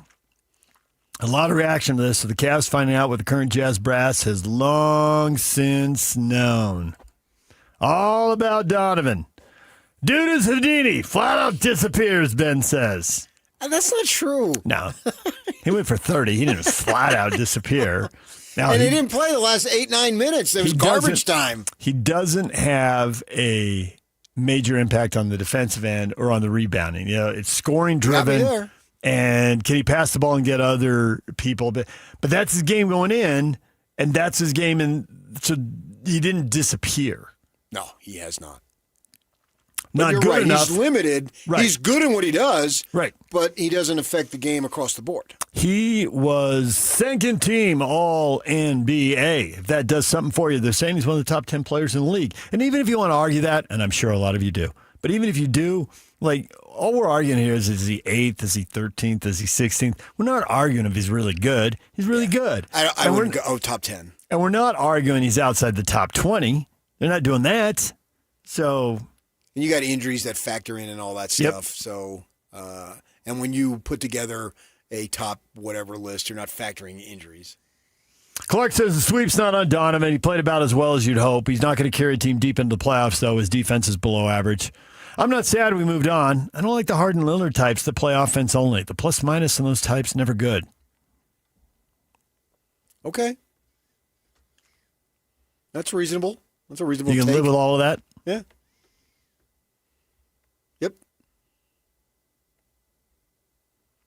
I'm rooting for the Knicks and Clarkson. That dude deserves a title. He's one of my favorite Jazz members. Ravuth. And I once was speaking to Jerry Sloan, and I said the word deserve. You don't deserve anything. You earn it. I don't deserve it. And the way he said it to me, so matter of fact. Didn't want to argue with him, did you? Never wanted to argue when Jerry got that tone going, the debate's over. Right. I mean, he was listening, and he gave me really good answers, but we're talking about deserving, and I was going on length of careers, the grinding nature of the statues, the grinding nature of Coach Sloan. He didn't want to hear it. No, he didn't know. I'm with Michael. His third sentence, well, even a second one. I love DM. Okay, you can love whatever player you love, and some people love stars and some love role players. That's a whole interesting thing. Everybody seems to love the little guy and not the big guy. But here we go. I don't like playoff hero ball. It's too easy to defend, and it's not what got you there. Yes. You are very big on you like basketball when the ball moves, and it is much harder to defend a team when the ball moves. The best teams have 5 guys who can score it and 5 guys who can pass it. No question about that. Guys aren't open for long, and they aren't open by much. Are you a good and accurate passer, and can you anticipate it? Because by the time you see it and you make the pass, a lot of times the moment's gone. It closes up again. That's what I grew up on Nick basketball in the 70s. And the ball moved. Yeah, absolutely, man. It was Nobody was bigger than anybody else. Yep. In Bing, terms bing, of bing. stature, and I can name you that starting lineup. And that ball moved, and guys moved. Bill Bradley, they were talking about perpetual motion, constantly cutting, blah, blah, blah, blah, blah. And they played the game, and that's the way I was basically taught to watch the game. But at the same time, you put yourself in these guys' positions, and if I throw you the ball, what are you going to do with it? And I'm better off in my hands. The Jordan's just demanding that Kerr hit that shot. Okay. You've got to have that level of confidence. Now, Kerr was a shooter, and that's how he was in the league, right? And he's a good shooter, obviously. But Jordan Stockton's going to come, and they're going to double team me, and I'm going to throw you the ball. And it's unspoken. You're going to hit that shot, or I'm going to just do something unkind to you. Well, he'd already punched him once. And I will punch you again. And if you're again. Kerr, wait a minute, this guy's got all these titles, and he's giving me the ball? Yeah, I'm ready to go. But it's also not the whole punch you. It's like, wow, Michael Jordan. That's what I'm talking about. I'm not from a negative I'm threat. going to make it. He's instilling that confidence. Yeah. But, Kobe's talked about that, or guys talked about Kobe. Well, why do I throw it to you? You're not going to do anything with it. And so the guy who's the man on the team, LeBron has been hit with that, I think, unfairly and unjustly. Oh, he's so willing to pass. Well, if the guy's open, yeah, you should be. And LeBron has been willing to do that. And then if the guy misses a shot, well, LeBron, what were you doing? I think that whole thing has been, that's where analytics has backed it up, that you'd rather have a lesser player have a wide open shot than a better player have a contested or double team shot. You just can't go into the teeth of the defense but he's all LeBron. the time. He's and not have just success. a better player. Well, granted, when you get to the LeBrons and the Magics, who are bigger and more athletic than the people matching up with, they rise above double teams, and it still becomes an open It's shot. a quandary. I get that. Well, Jordan, and you've got Kerr, Paxton. Yep. So yeah, the guys are known for hitting shots, right? And Phil Jackson had to get Jordan to the point of willing to do it. It's a tricky thing. It'll be interesting to watch the Knicks because Brunson plays a lot of hero ball. He's also borderline unstoppable. Left, right, stop, start, head fake, cut the other way. I mean, my gosh, he's hard to stay in front of. Just unreal. But with Wembanyama waiting in the finals, or with a Thunder team that's very good defensively, I mean, everybody defends, you don't get on the floor. Is he going to have the room to operate, or is he going to come up short? That'll be fascinating when we get there. Yeah, but that's I next don't month. think we're picking the Knicks. Nope, none of us are, but nonetheless, I hope it's a series. Here they are, right? Yeah. Well, if the Knicks win, then it's my Knicks back in the 70s. I just want you guys to know that ahead of time. I grew up with You had a Knicks hat? I grew up with a I sportscaster. don't know if I got one. I'll have to look. I grew up with a sportscaster who would literally put up on the screen my Padres, your Padres, and it was just based solely on whether they won. All right, DJ and PK, it's 97.5, the KSL Sports Zone. All right, the show is over. This isn't over. This isn't over by a long shot. It's over when I say it's over. Okay, the show's over. So what, that means the show's over? Yep. Okay, take care. See you soon. So long, farewell. This stuff is available everywhere. Wherever you are, the KSL Sports Zone will be right there with you. It's the KSL Sports app. I love it. Where you can get the latest podcasts, up to the second breaking news, and analysis of the teams you can't live without right from your phone. And wherever in the world you may be, you can have DJ and PK, Scotty and the coach, and Jake and Ben tag along with live streaming of your favorite shows. Download the KSL Sports app and never miss a thing. Presented by University of Utah Health. Health is in our DNA. Learn more at uofuhealth.org. This is 97.5, the KSL Sports Zone.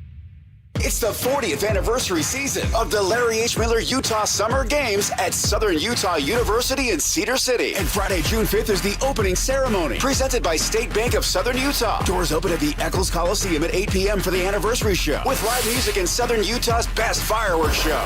Buy tickets at tbirdtickets.com and come early for the block party, presented by KSL 5 TV, starting at 5 p.m. It's the Larry H. Miller Utah Summer Games opening ceremony, Friday, June 5th in Cedar City. Tim Jr. here from RGS Exteriors. And let's face it, it's time to update the look of your home's exterior. When was that thing built? In the 50s, 70s, 90s? The 2000s? Well, it's looking like it. Faded siding, drafty windows, leaky gutters. It's time to take action now. RGS Exteriors has been taking Utah homes from drab to fab for over 5 generations. We only use the highest quality materials, like James Hardy siding and gutter topper gutter covers. You will be blown away by how much different and better and awesome your house can look. Your neighbors will be jealous, your home value will go up, and most of all, you're going to love it. Everything we do comes with our industry-leading 10-year everything guarantee, so you can sleep like a baby, knowing if anything goes wrong, you're 100% covered. For a free estimate on your gutters, windows, siding, or anything on your outside of your home, call RGS Exteriors at 801-280-3110 or visit us at rgsexteriorsutah.com. That's rgsexteriorsutah.com.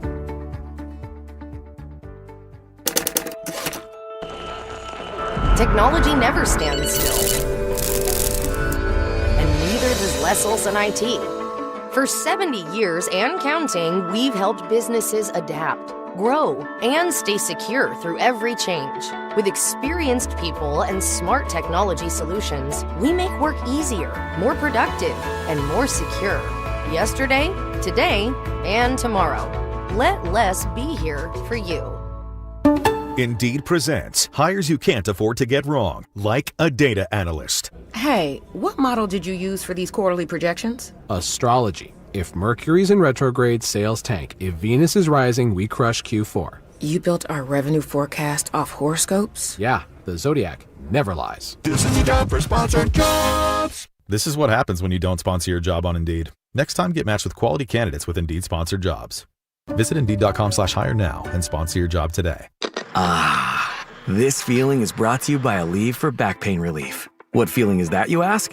Well, it's the feeling you feel when you have relief from back pain. That move how you want to, not how you have to feeling. That keep going through your day without slowing you down feeling. The kind that brings you back to yourself all day long without interruption. Oh yeah. Because Aleve offers long-lasting pain relief. Feel up to 12 hours of back pain relief with one dose. Feel Aleve. Use as directed for minor aches and pains. 97.5 KZNS FM Colville, 1280 KZNS AM Salt Lake City, and KSL FM HD2 Salt Lake City Midvale. This is 97.5, the KSL Sports Zone. Hey, it's 10 a.m. and this is Utah's best sports radio. Say my name. You're locked on to Scotty G and the coach, Tim LeCombe, presented by Mountain Land Supply on 97.5, the KSL Sports Zone.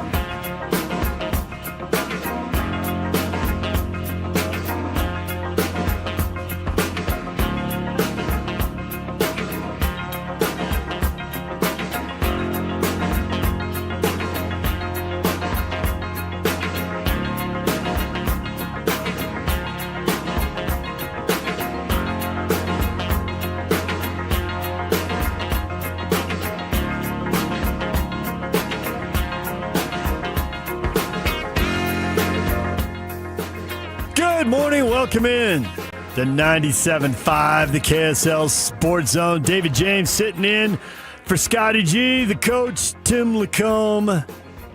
Tim, where are you?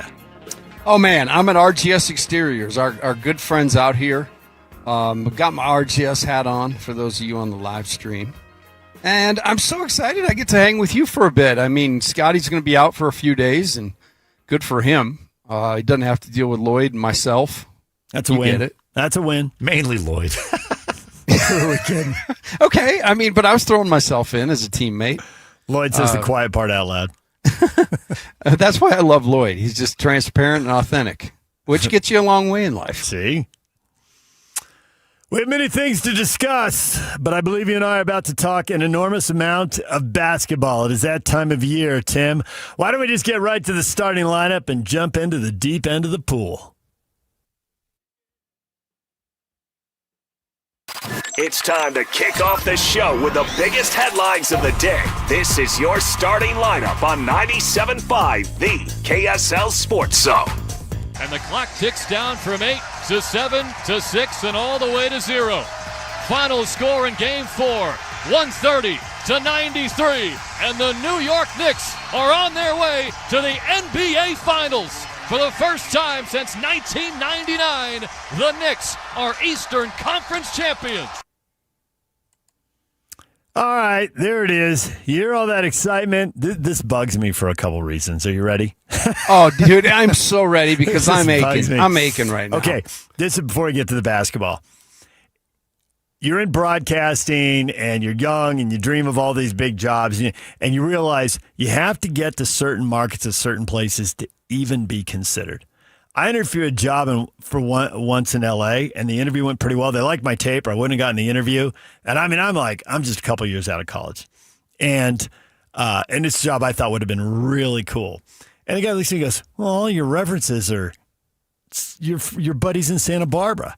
And I'm like, I'm 23. I just got out of college. I haven't worked in New York. I don't know what to tell you. And he actually laughed like, yeah, that was kind of ridiculous. But it was just, and all those jobs ended up going to people who were in L.A. They just hired locally. And New York, the networks are there. They hire people who work locally.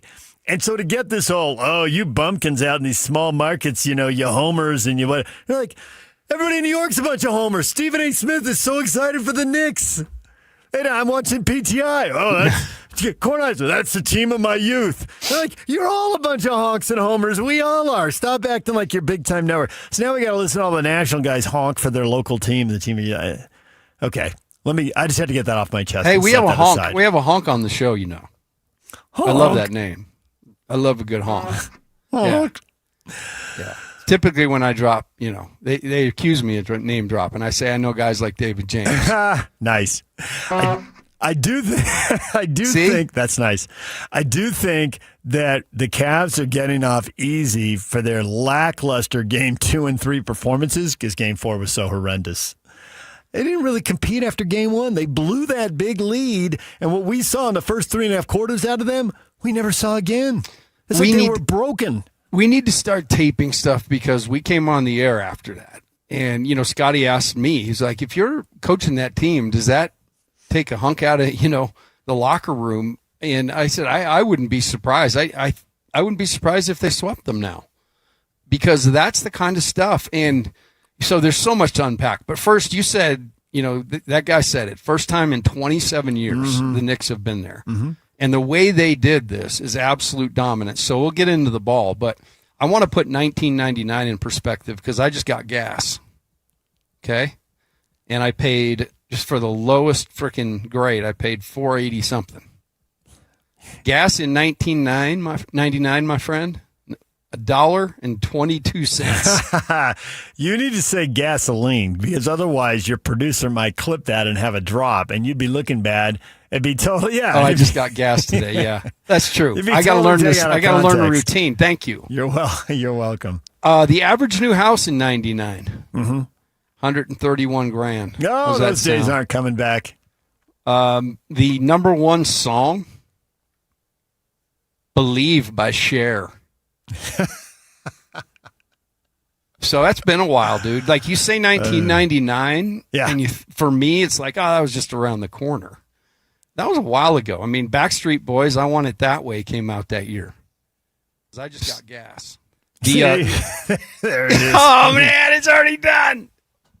This is how that deal with the wrestling and Hans started, isn't it? Yeah. I just got gas. See, if you'd gone British and say petrol, you'd be okay. Oh, dang it. Well, no. I wish I would have thought about that. A Super Bowl winner in that year. Remember 1999? Is that Elway or the Rams? It was Elway, baby. It was Elway. Okay, Elway got a second, yeah. Defeated the Falcons 34-19, MVP. The Fiesta Bowl champs, Tennessee Volunteers. Peyton the NBA was a shortened season by lockout. San Antonio. Yeah. Taking down the Knicks, yeah. And do you believe that the Knicks are believe? Thank you. Nice. We'll share a reference there. Do you believe, sing it, that the Knicks are an excellent team and that is why they've won 11 in a row? Or do you believe that the East is pathetic competition and that has enabled the Knicks to stroll through it? Both of those things are probably true. So which one do you think is the more powerful part of this equation? The more powerful part is that the East is trash. Yeah. And the teams and the players that are supposed to stand up and represent run away. That's a problem. I mean, I got a text yesterday from a longtime college coach, and he's like, how can these guys in good conscience go out there and play like that? Getting paid what they're getting paid.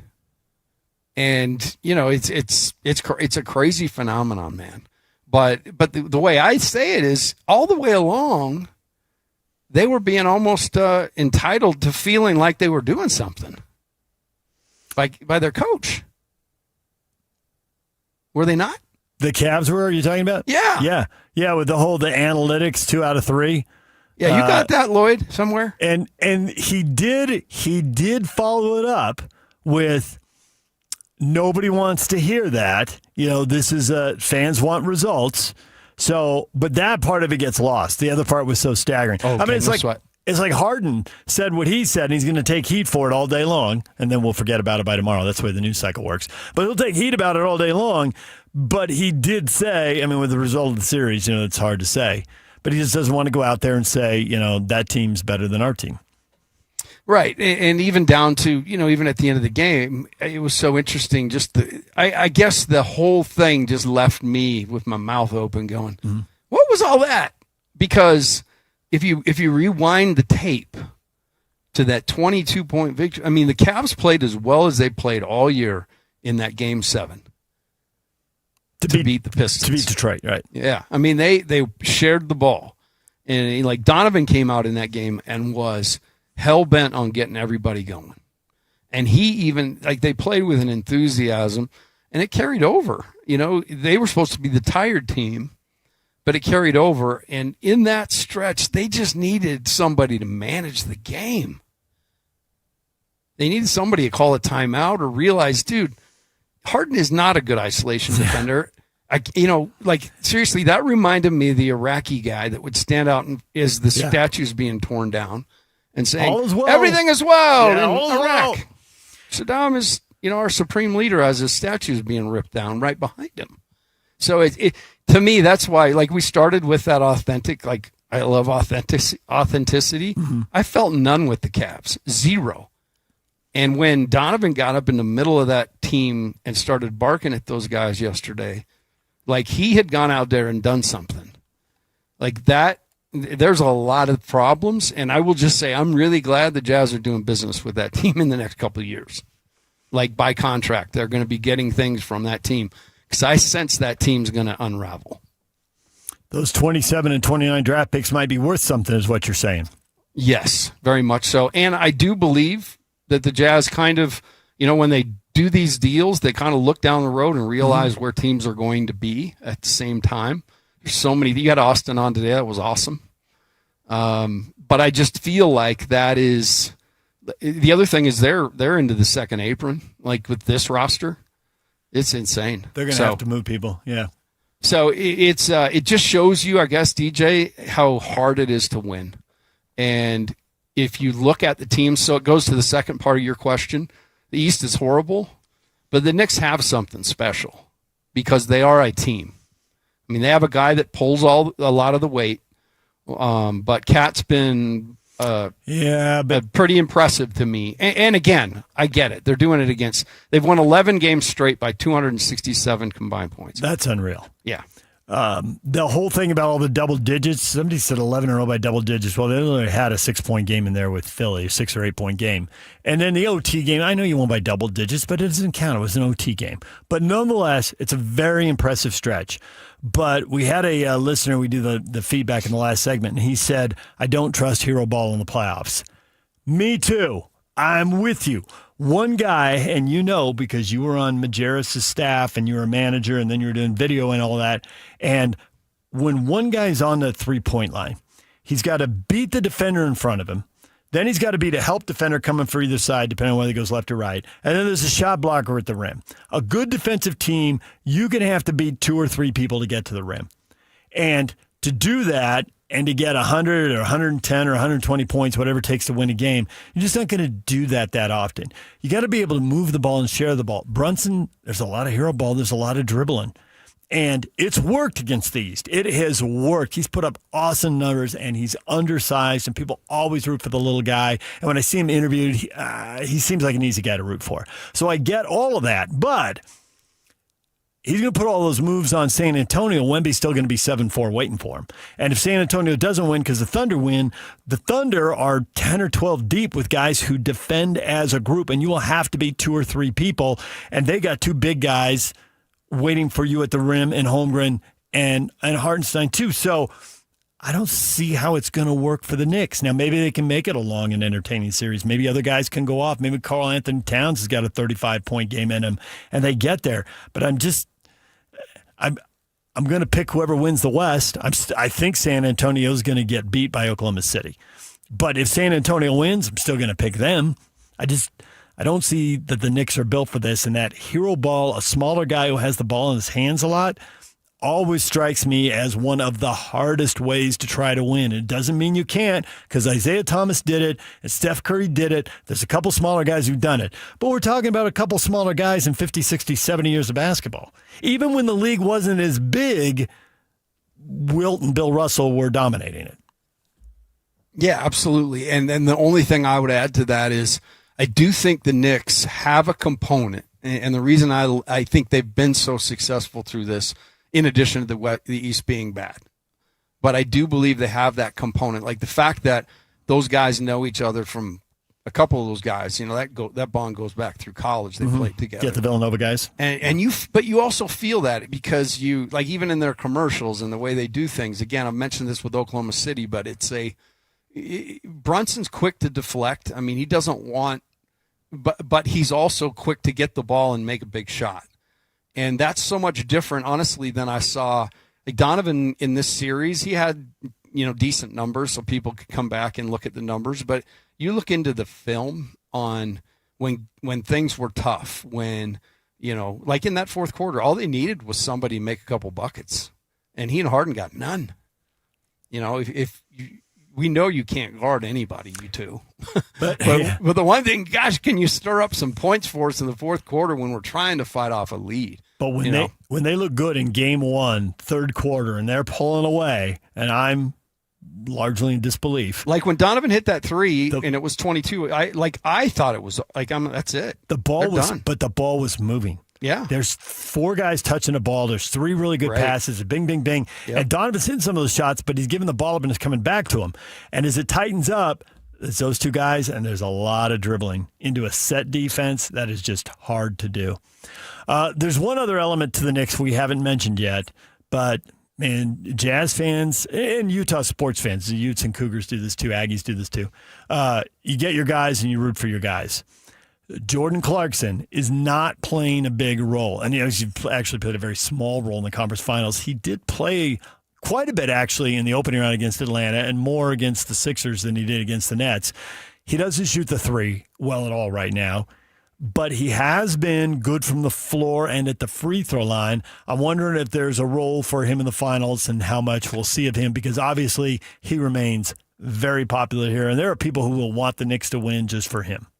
Oh, there's zero question about that. And you know what he has the ability to do is in a game that's locked down and maybe, for whatever reason, Brunson's locked up by those guys. And you mentioned it, like the difference between pick your poison, like throw the hardest, like who's going to defend. Most of the time it was going to be Harden or Mitchell.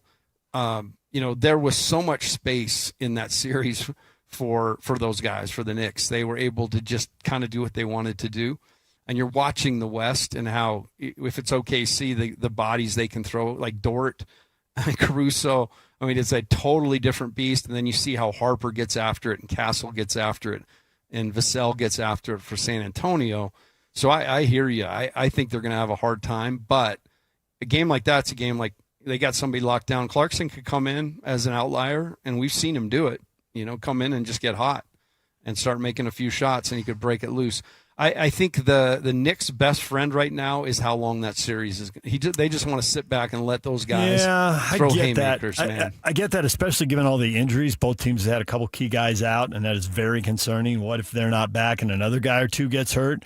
So there is that. The Knicks could have that playing their way. But I also look at how much time off you get is not always positive.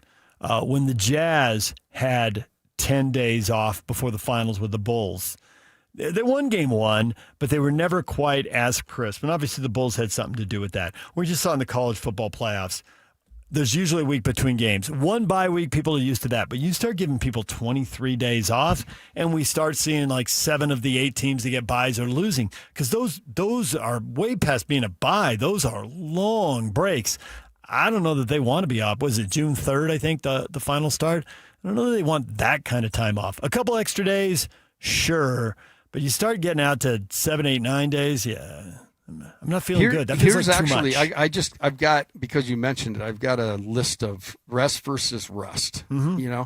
And this is, it actually kind of is supporting what you're saying. 2013, the Spurs had 9 days rest against the Heat, who had 3 days rest. And the Heat won that series. The Heat, Spurs won game one fresh.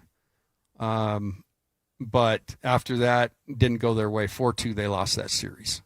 Pacers had 10 days rest to the Miami Heat in 2004 and got swept. 99 finals, San Antonio had 9 days rest against the Knicks, and the Knicks won the series 4-1. So, these are just examples of that. But when it does get into 7, 8, 9, you're right. That gets pretty tough. Yeah. All right, we got to take a break. Lloyd's giving me the evil eye right now. He probably wants to cut up some more of your drops there, stuff you've said. I've heard more stuff, but I don't want to give him any ideas. What is with everybody saying that I'm giving the evil eye? What is with everybody that says that? I wonder if Scotty put like a note card on that monitor. Scotty said it. Scotty said it with luck. Says it. Do you think it's everybody's problem, or do you is it think me? it's your evil eye is problem? Is it me? It might be me. Hey, Lloyd, when we get back, let's take DJ through our exercise we did with Scotty, and then he can understand what we're talking about. And we've got to hear Austin H. You got an Austin H. clip? We'll talk Austin H. Yeah, I want to get some Cavs sound, so we'll get to a lot of that stuff. All right, that's next. Stay with us right here on The Zone. For Jazz fans, it's been a rough few years. Well, those days are behind us as the Utah Jazz finally struck gold in the NBA Draft Lottery. Picking second. As the Jazz prepare to draft a potential superstar with the number 2 overall pick.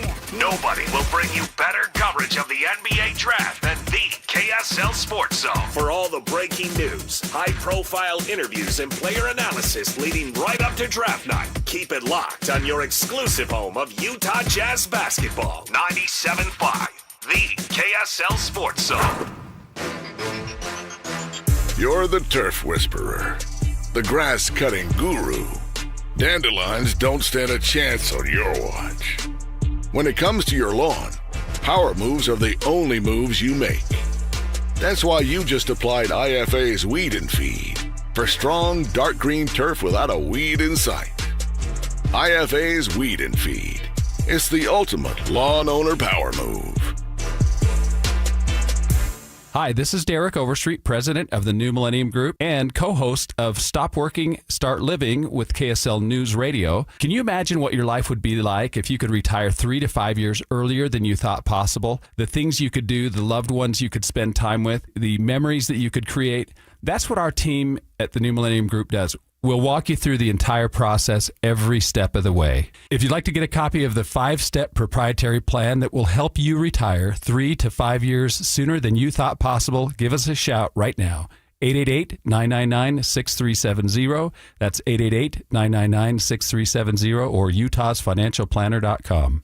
Listen, most of our listeners right now have a tax problem, not a money problem.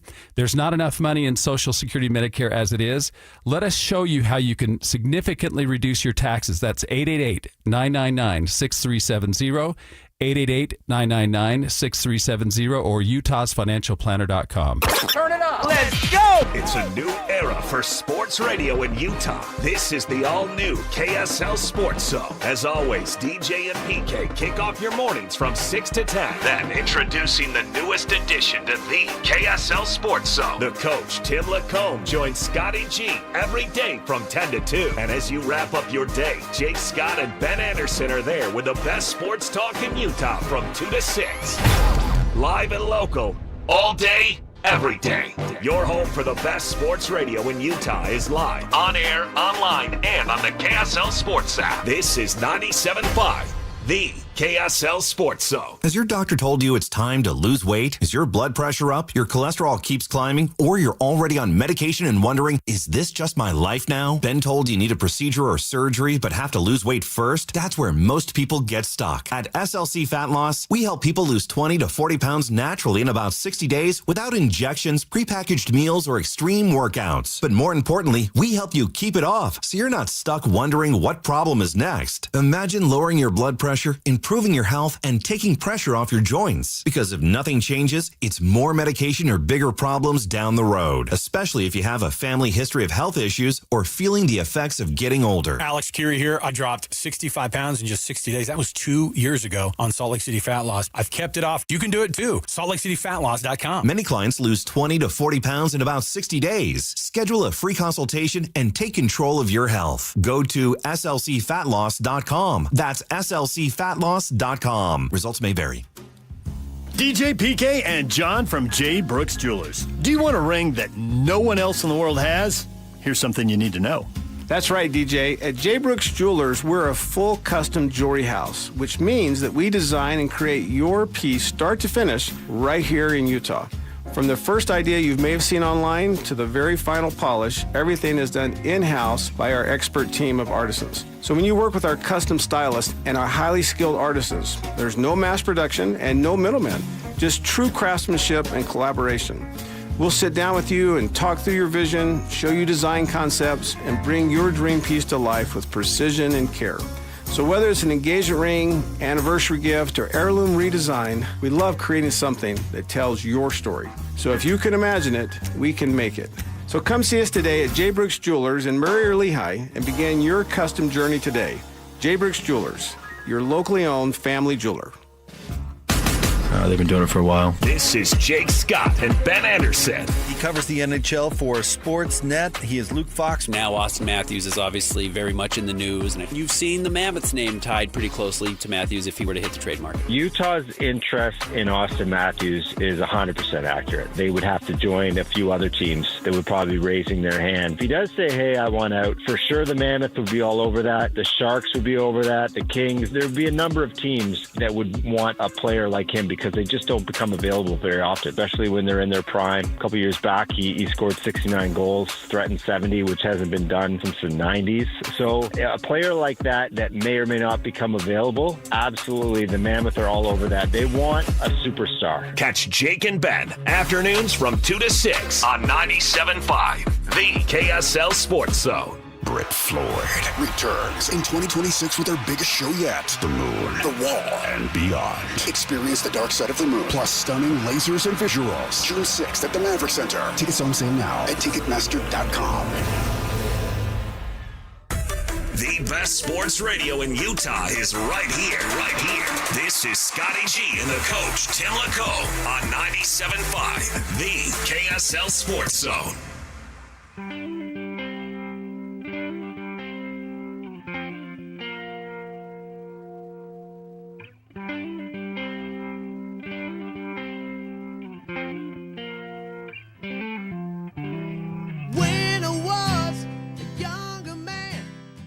Well, I will say that, all the permutations to 2 are a little easier than in years past, DJ. But, no, I don't think we know. I'm not sure the teams know. I'm not sure we know exactly what we're going to do. I don't know if other teams are either. There's still a lot of information that can be gained in this time of year, and everyone tries to go slow and get it right.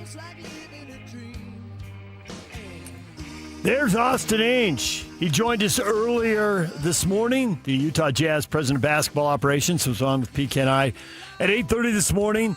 That is up wherever you get your podcasts. It's on my Twitter feed at David DJ James, on my Facebook at David DJ James, on the DJ and PK Facebook page. It's on KSLSports.com. It's on our YouTube page. Wherever you get it, you can listen to the whole thing. And you probably know this about recruiting. It's different, but this is where I think it overlaps, is you don't really make a decision until you have to. And the Wizards don't have to decide what they're doing. There's obviously huge question marks about Peterson. You know, how many games can he play in the NBA? Was he really cramping up? Was there something else going on? How available is he going to be? And if they don't have to decide, then the Jazz can't decide. And even if they do decide, the Jazz don't have to decide yet. So as much as we all want to know, what's the rush, Tim? Yeah, exactly. I do, like Austin said, and we talked about on the show a bunch, there's real value in this time.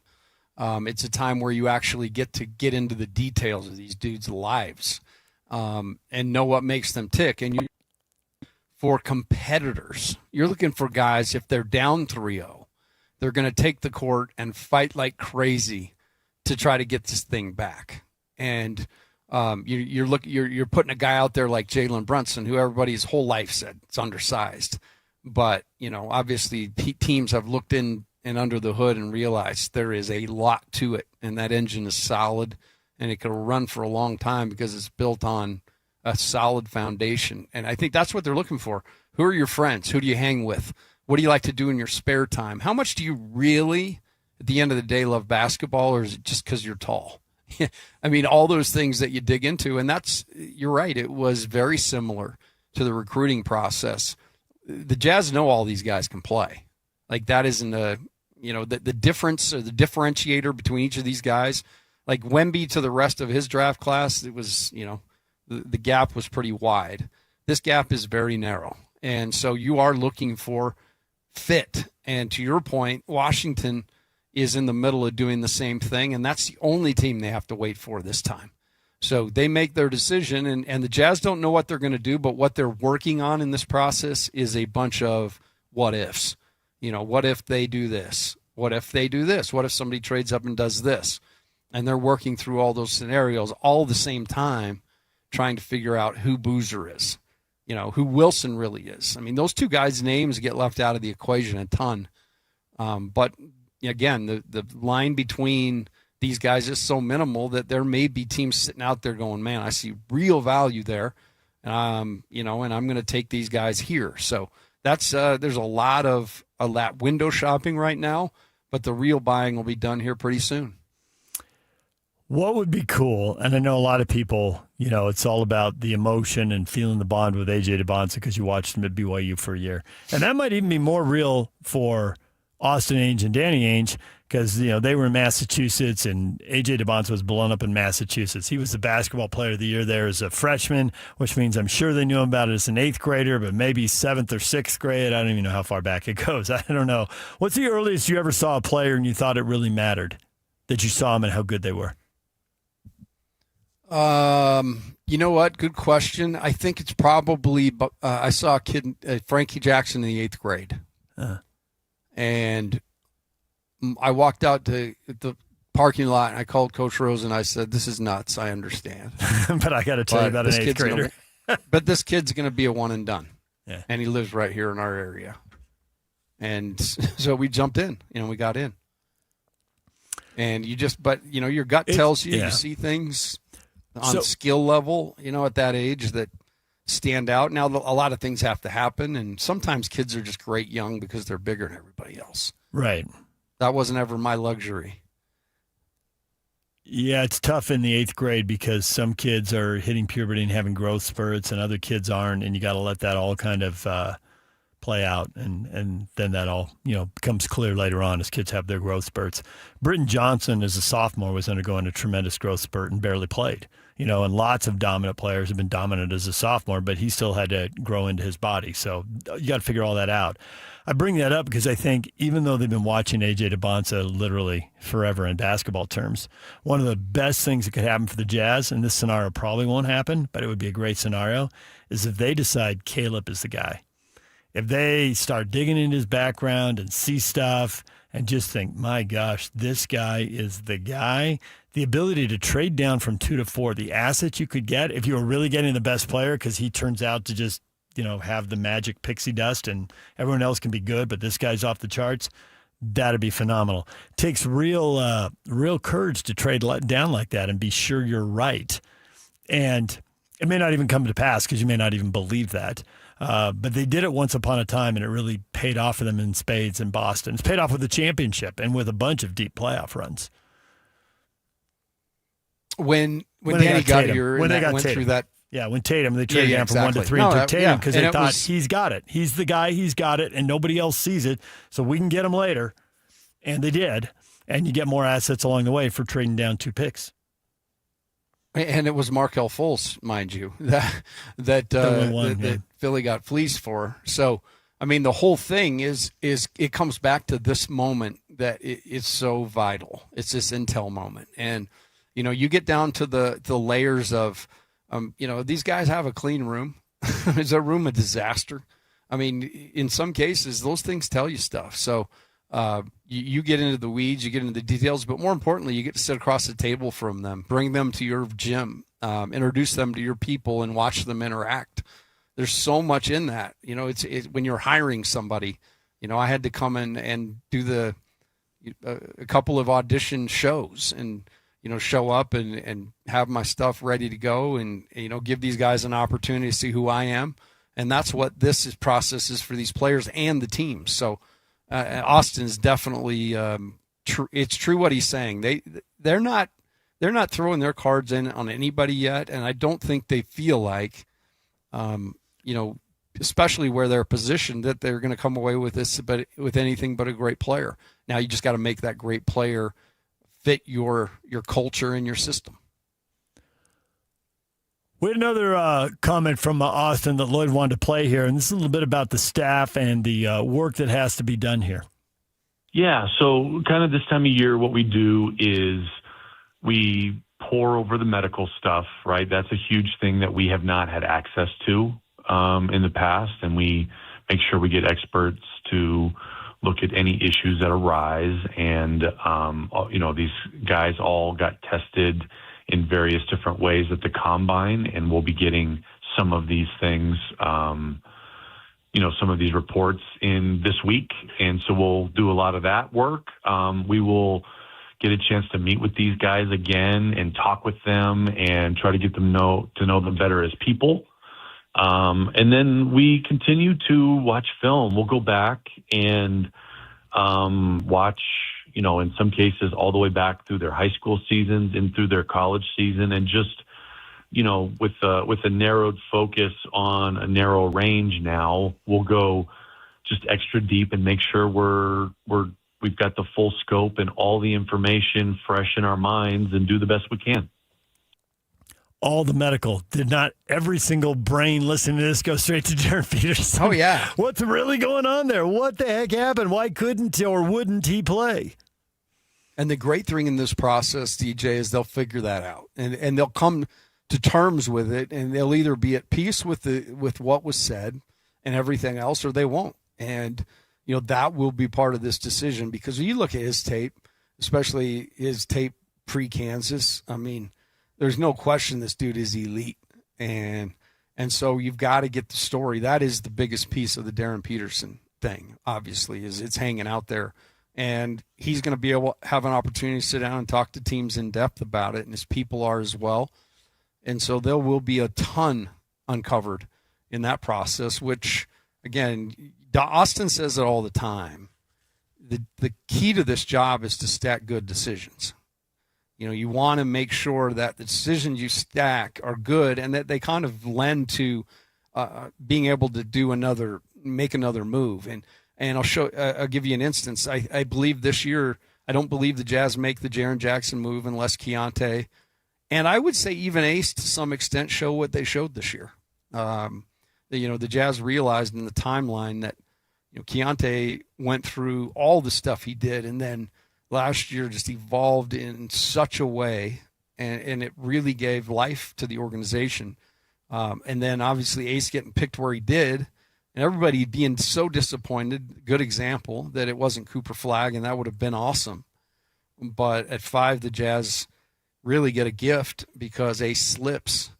And he showed things last year. You were in the studio with me at times. Mm-hmm. I mean, it was a nightly basis where he did a couple of things that it drew your mind to great players that have gone before that had that same size and skill level.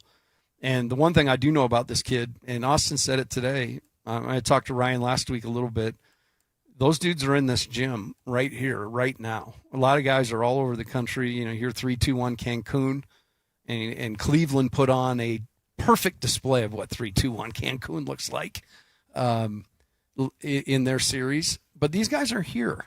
Jaren's here. Keontae is here. Ace is here. And they're working their tail off right now. I mean, that should give everybody a ton of excitement. So, yeah, you got to get this pick right. But given who's making the pick and their process, I'm really comfortable that they will. The Jazz have had more than a month since the end of the season now. So they already had their Cancun vacation and back to work. And this is when the magic happens. This is when you get better. The season's exhausting, and there's something about the experience of games and getting comfortable in those games and those environments you're able to perform. So improvement happens in that regard in that time period. But they've got to be getting better now. And as much as they can add a player in the draft, and that is a big deal, it could be a huge deal, the opportunity for multiple players to get better now. I'm just stunned watching these playoffs at how many guys can't go. There's so many soft tissue injuries. In the regular season, we can all roll our eyes and say it's load management. They've got their guaranteed money. They don't want to play. The team doesn't necessarily want them to play. They want to see somebody else. They want to rest them for the playoffs, whatever. Everybody's got their different motivations and different theories. But at this point, everybody in the Spurs wants the players to go, and everybody in Thunder wants the players to go. And we've had 4 guys missing time in this series, not counting other guys who missed time in other series. We got 4 guys missing time in this series that really matters. This feels like the NBA Finals. It feels like whoever wins this is going to win the championship. If 4 guys can't go, you're going to be deep. If you're playing 8, 9, 10 guys, well, now you got to be 10, 11, 12 deep to replicate these guys you're missing. So for the Jazz, we can say, oh, that guy's going to be the 9th guy. That guy's going to be the 12th guy. If we're lucky, if we're fortunate, that's going to matter next year. Those guys are going to matter. They're going to play meaningful minutes. They're going to be days that we come in the next day and start talking about this player contributed here. It's a good thing what they did last summer. The way we said that about Keontae. Obviously, he made progress. Filipowski made progress. Ace made progress in his first year. Collier, gone down the line. And depth is huge. I mean, if you're watching the playoffs, you just mentioned it with the injuries, but also – you need, like, your top options are going to have tough nights. You know, the whole defense is going to be bent against a guy like Shea. So you've got to get big nights from Jalen Williams. You got to get big nights from Caruso. You got to get big nights from Cason Wallace. You know, it's got to be a myriad of guys. And what's exciting to me, Deej, is the last part of the season where everybody, you know, the trade had happened. Everybody had basically said, all right, we'll see you again, see you next year. Right. But there were still a couple weeks left in the season. And there was some magic in my point that happened during that time with guys like Sensabaugh, you know, guys like Flip, guys like you mentioned Collier, you know, Ace had moments in that stretch, but you're building depth there. And you see it, like Vassell has been dynamic for the Spurs coming, you know, in this playoffs. You know, Bridges and Hart, those guys have been amazing, like, team guys. And you've seen teams that have struggled, like Chet, you know, has been up and down, and it's hurt the Thunder. And Jalen Duren struggled really tough. You know, Detroit didn't have enough push from other guys. So you're seeing the depth, not only from an injury standpoint, but in scheme. It's going to really pay off. And so I feel like, you know, Sensabaugh ringing the 40-point bell and having those nights. And then, dude, he took 2 or 3 charges in that stretch. Like, the guy's starting to figure out how to move his feet. So not only we talk about the high end of the roster, but, man, your bench and your core guys have to be great, but your bench and the guys you bring in for just those moments need to do what they are supposed to do. Locke was on with us a week ago. Right, it was right after game 1. And he was noting, he said, it was the first quarter, and there was so much energy being expended. He said both coaches were subbing like 2 and 3 players at a time. I mean, they're like 7-8 minutes into a game, and usually you kind of ease into an NBA game. There was no easing into that, So you got to be deep to answer all those moments, all those situations. And we get to see a little more of that tonight, right? With the Spurs and Thunder, who, if you look at the stats in that series, it's almost dead even. It's eerie. But one of the best tactical series I've seen in a while. It still feels to me like the Thunder can summon a little more of the focus and energy and just get a little bit of edge on the Spurs. Now, having said that, they didn't do any of it in Game 4. But they did it twice in Games 2 and 3 when they really had to and things were hanging in the balance. So even though this is clearly going 6 and it may go 7, I figure somehow, some way the Thunder are going to get it done. Well, we'll get into it later in the show. But the bottom line is this is a time where a championship team needs to show the other team they've won one. And, it's set up for them to go back to their place.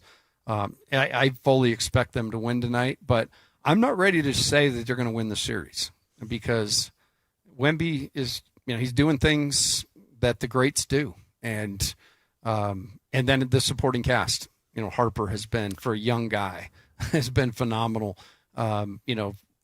Castle has definitely, minus the turnovers, but the turnovers came down in that last game for everybody, and Spurs made better decisions. So it'll be fun to watch how that continues to evolve. Wemby, 40 and 20 like Wilt, half-court shots like Jerry West. Like that had a Jordan moment to it, dude. Just like his pull-up, though. I mean, again, those are things done when your team desperately needs it, not when you're down 20 or up 20. The cool thing, and there's so many guys that thrive in those areas and are good players or great players, but they're not great competitors. The cool thing about that half-court shot wasn't so much the half-court shot, although that was great. If you go watch that clip on YouTube, watch when they get the ball, and there's, 6 or 7 seconds left. And the ball's they're going left to right. The ball's on the near side of the court. He's on the far side of the court. He's 80 feet from the hoop. And you look at his body language and you tell me, did he or did he not want the ball? He wanted the ball so badly.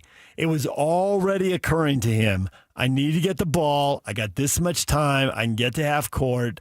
He was thinking buzzer beater 80 feet from the court or 80 feet from the rim, and he didn't have the ball yet. And he was already thinking it.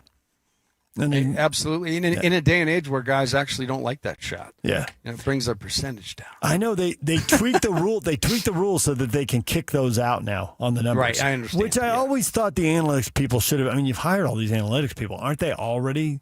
They're breaking everything else down. You should break that down. But, yeah, he wanted the shot, and he made it. So set a tone for sure. All right. I got one more segment. I'm out of here at 11. The coach, you're at RGS Exteriors, right? I am at RGS today, and, we come down here often, and these guys are such good friends of ours. But as I drove here today, I just looked at all the homes, in different sections of town, and, man, we've all got the same problem. Our homes age just like we do, and you got to pay attention to it. And obviously RGS Exteriors is here to help with that. They can help you with decking and siding, give your home a completely new look. So I'm at RGS today, and we'll talk more about them with Greg in a little while, but having a great time down here, and they make me feel comfortable. What can I say? More in a moment right here on The Zone. This is DJ and PK. Here we go again.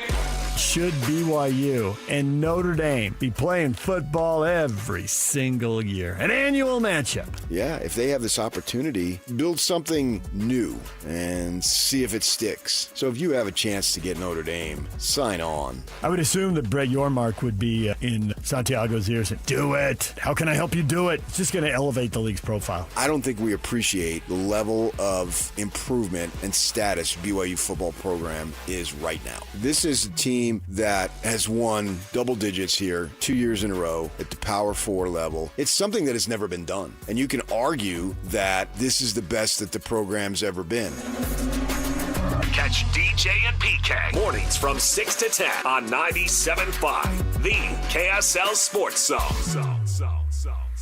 Is your financial advisor managing your risk or just a spreadsheet? Hi, I'm Jeff Jr., founder of Trajan Wealth. Many financial advisors rely on target date funds, which are one-size-fits-all portfolios that don't know your name, your family, or your goals. And that passive management can leave you dangerously exposed. At Trajan, we look at the whole picture, not just the stocks everyone else buys, but the private market opportunities most advisors ignore. And as fiduciaries, we build a strategy around you, coordinating your investments, tax strategy, and estate into one cohesive plan. Your financial life deserves more than just a generic portfolio. Real planning isn't a stack of statements. It's the confidence of knowing where your income will come from for the next 30 years. Good enough isn't good enough for your family. It's time for a change. Schedule your complimentary consultation today. Call 855-TRAJAN-1. That's 855-TRAJAN-1. Advisory services through Trajan Wealth, LLC, an SEC registered investment advisor. Private equity investments require accreditation. Other services through Trajan Estate and Trajan Tax. Additional disclosures at TrajanWealth.com. You've heard me say it before. Replenish Landscape Garden Products really has everything you need to make your lawn and garden work and look beautiful. Greg's here with me again. So many different products out there. I think people will find it convenient because they can come in, look at the specific product, get it loaded quickly, and get back home to get the job started. That's what our focus is on bulk and bag materials. Obviously, we're known for the compost itself, which has gained a great reputation, but our soil blends are excellent. We have the bulk box garden blend. We have 4 different colors of wood mulch, 5 or 6 different kinds of shredded bark, and just a variety of things, including sand and gravel. A lot of these playground chips and things are found in kids' playgrounds all over the valley. Find out why landscapers valley-wide use Replenish Landscape Garden Products. See them at 4660 South, 200 West in Murray. Go to their website at replenishcompost.com or give Greg and Mike a call at 801-262-5142. Replenish. It's good stuff. If you've tried Beehive meals, you know how easy they make dinner with their classic slow cooker meals. Now, they're bringing that same convenience and flavor with a brand new option. Flat Top Meals. These fresh prepared meals are delivered right to your door and are designed to be cooked on your flat top grill, griddle, or even a regular skillet. This menu includes favorites like steak fajitas, smash burgers, teriyaki chicken, and more with 8 meals in every box. Order today at beehivemeals.com. It's time for the 40th anniversary Larry H. Miller Utah Summer Games at Southern Utah University in Cedar City. Competing in over 50 sports statewide. Join the opening ceremony festivities on Friday, June 5th. Register today at utahsummergames.org. Ladies and gentlemen, the biggest name. You're locked on to Scotty G and the coach, Tim Lacombe, presented by Mountain Land Supply on 97.5, the KSL Sports Zone.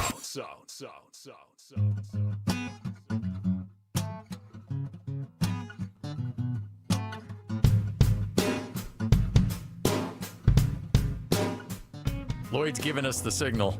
We got to let you go, David. Appreciate it. Yeah, it's good to cut off good content just for the sake of it. That's good. That's the way to go, Lloyd. Thank you, David. We appreciate it. We'll talk to you next week. Okay, bye.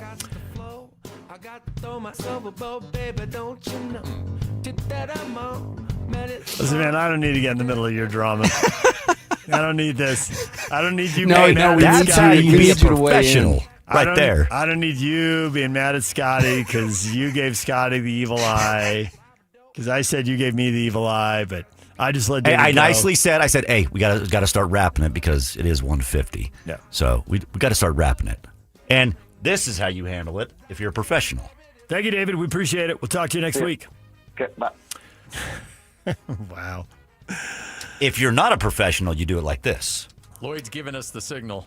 We got to let you go, David. Appreciate Yeah, it. it's good to cut off good content just for the sake of it. That's good.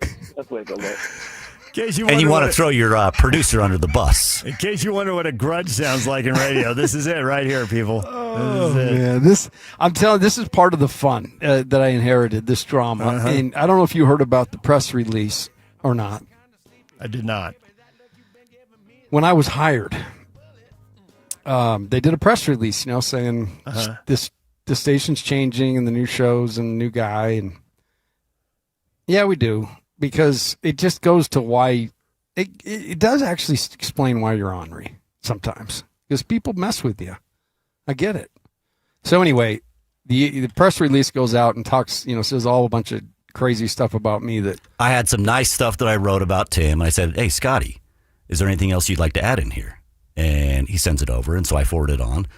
Well, he uses the word charismatic brilliance to describe Scotty, to describe himself. It said Lacombe, is going to be partnered with Scott Gerard and all his charismatic brilliance or something like that. So Scott put that in there, and Lloyd didn't, was like, okay, and ran with it. So that's what got posted.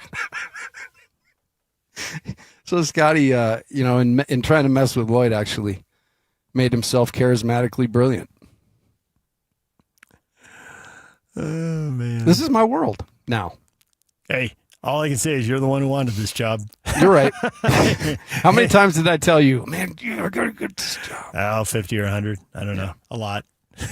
About every time I saw you. I don't blame you. I wanted it really bad, too. When I got it, I held on to it. Isn't there headaches along the way and craziness along the way, and weird stuff happens, and bosses come and go, owners come and go. I mean, it's, yeah.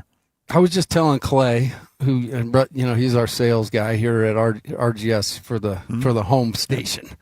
I was just telling him this weekend for me was one of the first times in my life that I just was able to have a weekend. I knew I had to do the show on Tuesday, but I was fine with that. I wasn't trying to fight off, a late push from some school to keep a kid and have to be in touch with him all weekend long, or all those weekends that I was at BYU, and we do an awesome camp, but it's Memorial Day weekend every year. It's father and sons. So I do believe that I possess one of the coolest jobs in the world because it gave me no angst. And speaking of no angst, my guy Greg just walked up. What do you think of my hat? Isn't that good looking? It's a good looking hat, isn't it? Yeah. I got Greg here from RGS Exteriors. Greg, how you doing today? Doing great. Awesome, man. I was saying on my way over here, I was driving and I was looking at homes. And I was doing a little research for y'all. And if a homeowner is looking around their home, what are the things that they should look for that say, man, I need RGS Exteriors to fix that? Well, there's a couple things. So there's what you need to do to fix it to make it work correctly, and then what you need to do if you wanted to upgrade it. Like a lot of telltale signs that are something physically wrong with the house, you're going to see like staining on the side of the house where there's water that's somehow running down the house when it shouldn't be. Your gutters aren't working. You don't have proper flashing. Water's getting behind your stone. You're going to see bleaching coming out of your stone or your brick. That type of stuff is the actual something's failing on your home. But then there's always I just don't like my house. Looks like every other house from the 80s, and I want to update it. So there's a lot of different things can trigger what you need to give us a call to come out and help you on your home. But obviously, biggest thing is you want to make sure your house is going to stay safe. So if you're seeing problems with the house, things on the outside of the house where it's failing, you want to have us come out and give you an estimate. I mean, we can, if nothing else, tell you what's wrong with your house. So take the first steps to fixing your house so that something's not failing, but then we can always make it so that it's your dream house the way you want to keep it. And why is typically this time of year, why is May a great time to address a lot of the issues that you've got going on with your house? Well, it's the best time of the year. You got long daylight hours, so we can do more work during the summertime. You're not going to have inclement weather to interfere with remodeling on your house. You're going to have nice weather. If we have to open up some walls and stuff, you don't have to worry about moisture getting in there. And right now, honestly, we've had such a mild winter. We're able to get on your projects pretty quickly right now. So it'd be great.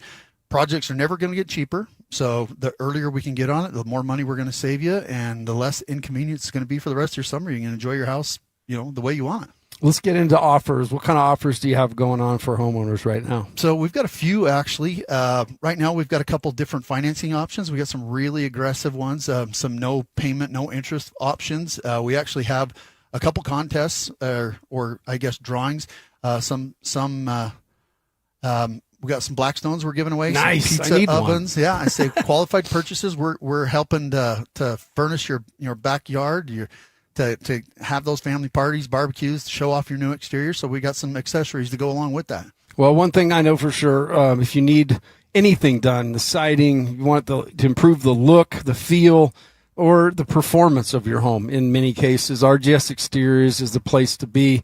Greg, let us know how they can get a hold of you. So you can just give us a call here at the office. Our number is 801-280-3110. Somebody in the office can coordinate whatever time works for you. We've got a bunch of different estimators and come out to your home at a time that's that's good for you, that we can meet, walk through your house, and kind of give you a full breakdown on your home and what we can do to help you out. Awesome. Well, we'll talk more throughout the program, but thanks, Greg. It's always good to see you. And you see I got my Diet Coke lined up. I'm ready to rock. I do. You're stacked there. I am stacked and ready to go. I look forward to talking to you more. We'll get back to more of this on the other side. This is The Zone, KSL Sports Zone.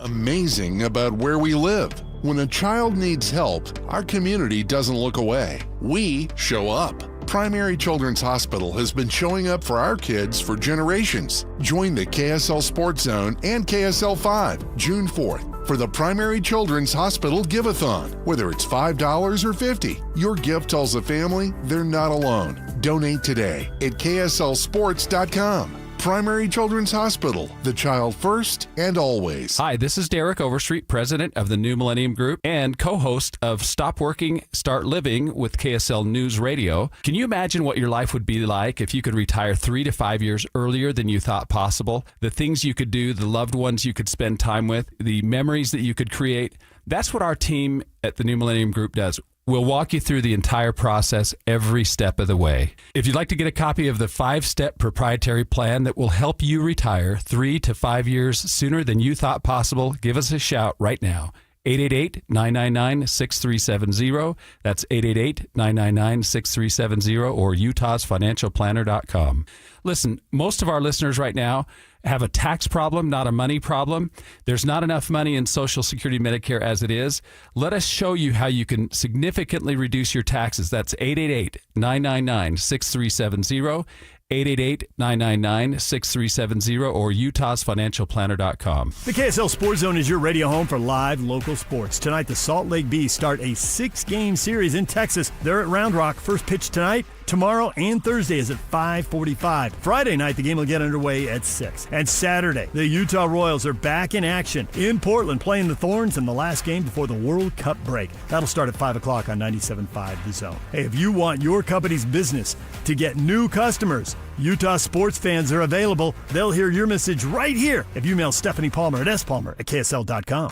This is Nate Orchard from Advanced Window Products. When you live in Utah, your windows do a lot more than let the light in. They protect your home from freezing winters, blazing summers, and everything in between. That's why Advanced Window Products builds every window for your local climate. No middleman, no out-of-state delays, just factory direct quality, custom made for your home. Imagine a quieter home, a warmer home, a cooler home. Our high-efficiency vinyl windows are engineered to lower your energy bills and boost your comfort all year round. And installation is done by our own certified in-house crews, never subcontractors. That's why Utah homeowners give us 5-star reviews. Right now, take advantage of our anniversary sale. For a limited time, get $2,500 off when you buy 10 or more windows. Call 801-850-9100. That's 801-850-9100. For 40 years, Advanced Window Products has been the name Utah trusts for custom replacement windows and sliding glass doors. Advanced Window Products, built here, installed here, trusted here. Call 801-850-9100 for that $2,500 off or visit us at advancedwindows.com to schedule your free in-home estimate. If your teen is thinking about college but not sure what path to take, start at Huntsman Business Day at Utah State University, a one-day hands-on experience designed to help students explore a business degree in a real way, from leadership activities to business games. They'll get a clear picture of what they could study. It's free. It's on campus in Logan, and it includes lunch, June 11th or June 18th. Register today at huntsman.usu.edu/business day. The KSL Sports Zone and Beehive Meals are honoring people that impact youth sports in our communities. Nominate the youth sports volunteer you know for the Beehive Meals Hero of the Week at kslsports.com/contest. 97.5 KZNS FM Colville, 1280 KZNS AM Salt Lake City, and KSL FM HD2 Salt Lake City Midvale. This is 97.5, the KSL Sports Zone. The Jazz, the Mammoth, and the Utes, Cougars, and Aggies. When it comes to sports in Utah, we've got you covered. This is Scotty G and the coach, Tim LaCoe, presented by Mountain Land Supply on 97.5, the KSL Sports Zone.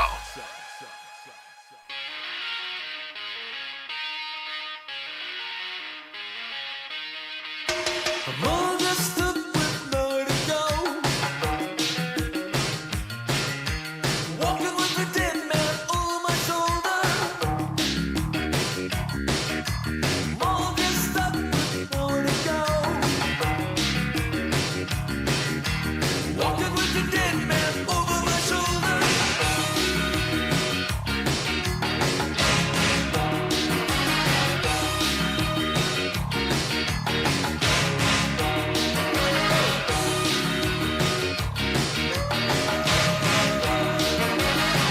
11:05, the KSL Sports Zone. Scotty G and the coach flying solo. Scotty's out for a bit, and Jake Hatch is coming down to save the day. So, and Brant's looking at me. He's starting to get worried. As he always does. He's always starting to get today. worried. I'm going to combust. But I'm good. We're having a good time. The RGS Exteriors today, we just had Greg on. We're grateful to them for having us here today, and we will talk more with Greg as the show goes on. I want to lean back in a little bit to the goings-on in the NBA, particularly the Cavs, and what in the world was that? I started the show. I think the big thing, Lloyd, is no matter what you do, there are two things that are vital. You got to be accountable. You got to be accountable for your decisions. Accountability is a huge one in sport because there are a million ways you could go back and say, man, we should have won these games. And in fact, Kenny Atkinson did that.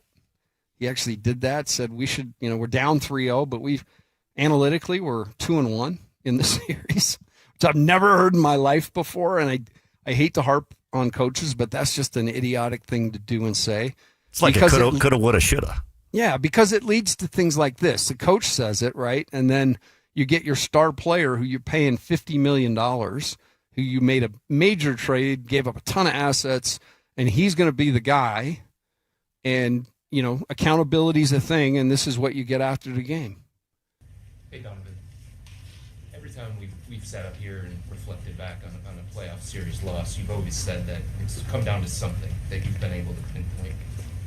What do you feel like this series against the Knicks came down to? The Toronto and the Detroit series? Y'all asked me 1,000 times if we were tired. I can't tell you yes. But, we did this to ourselves. And that's not an excuse. They're a hungry team. They beat us, swept us. So I don't want to diminish that. But we didn't give ourselves a chance because we didn't handle business. And I told the guys in the locker room, I said, now we know. For a lot of us, we've never been here. You can't play with your food. We had an opportunity to close both series and give ourselves some rest, and we weren't. And then obviously there's things in this series you can point to, whether it's turnovers, defense, whatever. But you got to be able to give yourself a chance. And we had an opportunity in game one, and then we blew that. So the two series before, having to go 7, and it's our fault. We did that to ourselves, and that puts you in a tough position against a team that's not only been to the conference finals, knows what that takes, but also has the rest, mental preparation. And then on top of that, having game one happen and we didn't execute, it's on us. And we couldn't control that, and that's what happened. Okay, so some may sit back and say, oh, that's accountability. That's on us. No, because it had nothing to do with that. It had nothing to do with Game 6 or Game 7 in either of those series. Everybody's tired right now, Donovan. Everybody's tired, and they're tired because they're competing their tail off out there. And the reason the Cavs lost that series is because they competed for 3 quarters and 3.5 quarters of game one. And that game was so mismanaged that from there, they, like we said would happen, everybody started looking around that locker room like, who's got our back in here? And then everything else happened. But safe to say that game itself broke their mentals. No, it brook their it had to. Mentals. There's no way. There's no way you give up a 22-point lead with just over 7 minutes and give up that lead to go overtime and lose by almost 10, I think, in overtime. And there's no way you bounce back from that. You just can't. They lost by more. They lost by double figures that night. So 115-104 in a game you were up with 752 by 22. And it's just hard to explain that away. And especially when after the game, again, I'm harping on Kenny, but I do believe it was a huge part of why they lost. Because you had 2 timeouts and you could have stopped runs. And, your explanation afterwards is I like to have those timeouts at the end of a game. Well, at the end of the game, at that point now you've got a real crisis. And then the other piece that got talked about a ton was our guy James Harden and his inability to guard. And it's not just me saying that. It's not just Kendrick Perkins saying that. It's everyone that knows anything about the game. If you sit and watch it, Harden can't guard. He can guard a guy in the mid post who wants to post him up. Heck, if you've watched his career. Right. I mean, he can guard a guy with his body in the mid post. If he faces up, he's going to be fine. But on an island in space and all of that, he was just left to the wolves game after game, like no adjustment. And so when again, you talk about accountability, let's hear what James had to say about it. I can't even answer that question, honestly. You know what I mean? Like, yeah, it was 4-0, but I don't think we had a chance as far as our best shot, you know, from a standpoint of the circumstances. You know, obviously they dominated us 4-0, but yeah, I don't know if I can necessarily answer that question, just because genuinely I do feel like we are the better team, but you know, series wise, you know, it didn't show it, so tough question to answer. All right, Jake came in while that was running, and so he was able to hear it. But Jake, that quote, man, we are the better team. Look, man, you can line up people from here to Qatar. Okay, that's a long way. Yeah, absolutely. And pull them out of all walks of life, and just give them the basic understanding of what this game's supposed to be, and then have them watch that series and say, "Oh yeah, Cleveland looked like the better team to me." I mean, you wouldn't get one person from here to Qatar. No, that is sour grapes. That's him failing in the playoffs once again and trying to assuage his ego in a way by saying, "No, we were the better team." No, sorry, James. When you get swept in 4 games, and by the way, I heard somebody this morning say they actually got swept in 3 games because they no-showed last night. Yeah, they absolutely no-showed. And so for him to say that after the way that they played in Game 4 and essentially mail it in and say 1-2-3 Cancun, yeah, it's a bad. You could actually say that they got swept in one game. They got swept in one game because that's the game. They did. They actually got swept in 7 minutes and 52 seconds. Yeah. Yes. Okay. Fair enough. That's the truth of the matter. Well, because they had the one game, they had the 20-point lead, it went away, and then the other 3 games were non-competitive. So yeah, Lloyd, you're right. One game maybe that kind of shows. We had the discussion on DJ and PK this morning. Did the Cavs find out the ceiling that the Jazz already knew that maybe Donovan Mitchell has on them? And I'm not saying that James Harden's not going to help that, but James Harden's whole career has been built on failings in the playoffs. So you kind of have 2 guys that, and you mentioned as I was walking in, James Harden got fed to the wolves in this series. Absolutely. He can't defend. No. He's lost his lateral ability. He's 35 or 36 now. And he's 30 old. Sure, yeah, but he's living on the rep that he had 8 years ago. Remember, when he was in his upper 20s, he was this elite and he was force. dynamic and Correct. awesome. That's no longer James Harden. But he was never a guy in space who could guard. No. He's never been cared to. Yeah, well, sure. The effort level in and of itself is obviously lacking. So it's just that quote. It's gonna dog him for a while to say that we are the better team, especially when the New York Knicks just dog walked you, to use the pun. It's not a good look. How long? I'm asking you both of you guys this. How long does Kenny Atkinson keep that job? Well, that's a great question because remember we analytically won 2 of the 3 games. Well, they're analytical national or NBA champions, so I'll give them that. Yeah. Well, do you think they fire him though? Seriously, this offseason, team that's into the second apron, no wiggle room. Well, and Dan Gilbert's been a guy who's been pretty. He does not suffer fools, and that's just kind of the way he is. He and Matt Ishbia, because him and Ishbia have got this beef because of their the mortgage. Company. But they're both guys who will pull the gun and do things just off the cuff. I can't say that it won't happen. Well, I guess the more I think about it, they may pull it because I saw a report this morning that people in Cleveland think that Jason Kidd could be in the mix for that job because he's been cut loose by the Dallas Mavericks. But if you believe some of the reports about who Jason Kidd is as a coach and the way that he can alienate players and doesn't necessarily foster a culture,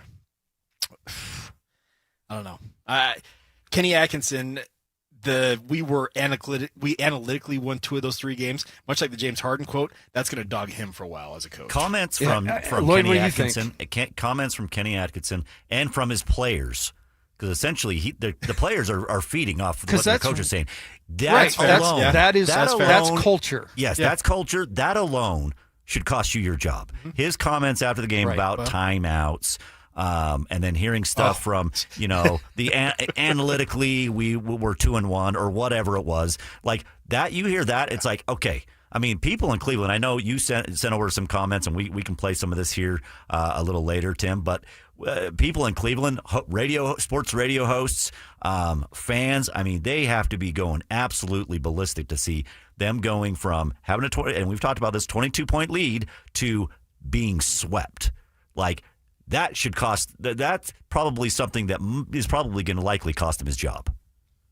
I don't know how you return from that. I'm going to weigh in last and say I don't think there's any way that guy can be your coach now because of, and as these things kind of trickle out, but because of comments like, I think we're the better team. It was about Game 6 and Game 7. That's a team that has no concept of even how they got there.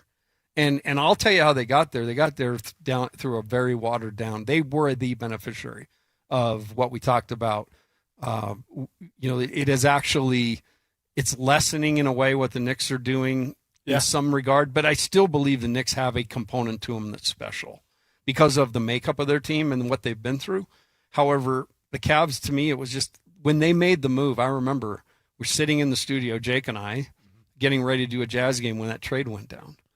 And the first thing I said is, "Oh boy, that's going to help them," because the one thing, if you watch them, they couldn't stop anybody, and nor did they have any care to. I mean, there were guys down at the rim that did like Garrett. Why am I not thinking? Not his. I'm trying to think who. I'm thinking of the big long dude. Why can't I think of his name? Mobley. Oh, Evan Mobley. Not Mobley, but his running mate. Jared Allen. There you go, Jared Allen. Yeah. Well, to your point, this was the roster construction for the Cavs on paper is what you want. Two big men, which is a defensive player of the year type candidate in Evan Mobley. You got two dynamic guards in both James Harden and Donovan Mitchell who can score with the best of them, and then you have a glue guy like a Sam Merrill. Like, in theory, the Cavs are built to be what you want. But you just don't have any, like, who's guarding who? That's the problem. And before it was Garland, and he was too small. Yep. And but the care factor killed the Cavs. Yeah. And Kenny Atkins made the care factor okay. And that's the point. Like, I go back to that Game 7. They played really good basketball in that game, but it was casual. Like, I watch Game 7s and teams are flying around like their lives are on the line. The Cavs did not play that way early in that game. Yeah. So, I don't know. To me, I think you listen to all that. Never been one to say, oh, coach should go. But I think I just don't think the Cavs can actually do anything more with this regime the way it is. So let me ask you this, because you've been a coach. You know how coaches act on the sidelines. Kenny Atkinson, multiple times when TV timeouts would come about, almost looked dumbfounded at times, just with how his team was operating out there. But isn't that like your job is to be able to make heads and tails of what's going on? Sit down on that stool, grab your grease board, and lay out and say, okay, we're doing this, this, and this. He looked like he was just absolutely befuddled by what the Knicks were running at him. Well, Donovan took the stool many times as well. That's true. Before he got there. But I always felt like, because our teams looked like that at times. You were at games where the other team had your number. You're shell-shocked. Yeah, and they knock you out of it a little bit. And it's always, to me, afterwards, it wasn't, our guys played like crap. It was, that's on me. Okay. Because your team should be almost looking in the mirror, because you're holding, as a coach, everything you want your team to be. Sure. And when you watch that and it doesn't look anything like your team, you can get a befuddled look, no question. But again, I go back to just simply don't let Harden in any regard guard Jalen Brunson. Figure out a way scheme wise, and if that's to take Harden off the floor. Because he wasn't doing any favors on the offensive end. He did not have a great offensive series. So, again, that will be another one, is how do you justify everything that's going on, and he's still getting 30-plus minutes a game. And he has a player option for $42+ million next year. You think he's passing on that money? No. Absolutely not. No. So the Cavs are in that spot where they are as good as they could be in this group, and they're landlocked. Yeah. So any changes they make have to be fairly either like major. Yeah. So maybe a Giannis for Donovan. Yeah, you're could work. You're going, you because you have to go. So they got to move a big piece. You got to like for like because at the second apron you can't go up in terms of salary. But this is nothing a free agency is going to fix. No. None of that. This is something way bigger, and I was just shocked, and the rest of the basketball world was too, frankly. At halftime, I've never seen it, but our boys in studio at ESPN, they locked arms like the Rockettes and did kicks instead of showing highlights because they said there was nothing to show. Like that was one of the worst no-shows I've ever seen. You saw the banner they put up, the facetious banner, right? Yes. Taylor Swift attended one of our home games. Yes. I mean, you do stuff like that in Cleveland, though. Yeah, you do. You've got to build a program. It was a tough look. And for James Harden, you mentioned the fact that Kenny Atkinson came out. And yeah, you're right. Lloyd, I think you nailed it.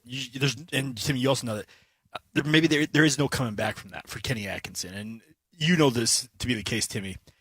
The coach falls on the sword far more often and far more quickly than any player ever will. Oh, yeah. No question. And again, if you want to take it all the way, like the move for Harden, if whoever thought that was going to get that, I guess it got them Eastern Conference Finals, which they hadn't been to. Yeah, Kobe Altman is their GM still, if I'm not mistaken, and he's the one that engineered the trade to get Donovan there. He made this trade for James Harden. Like I said, on paper, the way that they built this roster, it looks like, okay, that's what you want your roster to look like. But you talked about the care factor. It is lacking in a big way, and in particular on the defensive end of the court.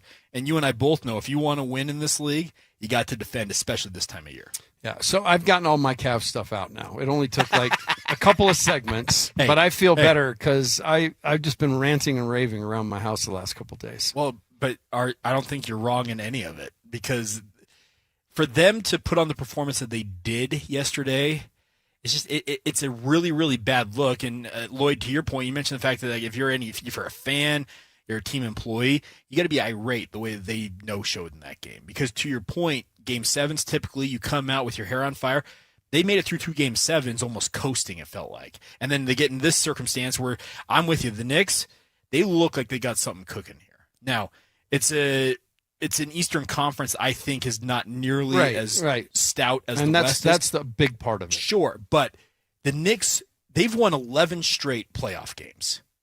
They are absolutely dominating. By 267 Yeah, exactly. Points. They're killing it. So they may have something cooking here, but for Cleveland to do what they did, it's a tough look for them to absorb here. Absolutely. No, it's a colossal failure. Yeah. And it's a tough one, but it's something, again, with the salaries, it's going to be very interesting. Oh, yeah. And could a big move be on the way that Donovan's involved in yet again? A big move or a big blow up? One of the two. One of the two, yeah. Well, we are here at RGS Exteriors, and they're having, talking about the financing and all the great things. But Greg, this is such a great time to address some of the issues that you've been having with your home. Yeah, it is. We've had a really kind of mild winter. So a lot of people probably didn't see the stuff they had from the year before. They kind of forgot about it, where you might have had water, freezing up in your gutters, dripping onto your porch and creating icy walkways and area.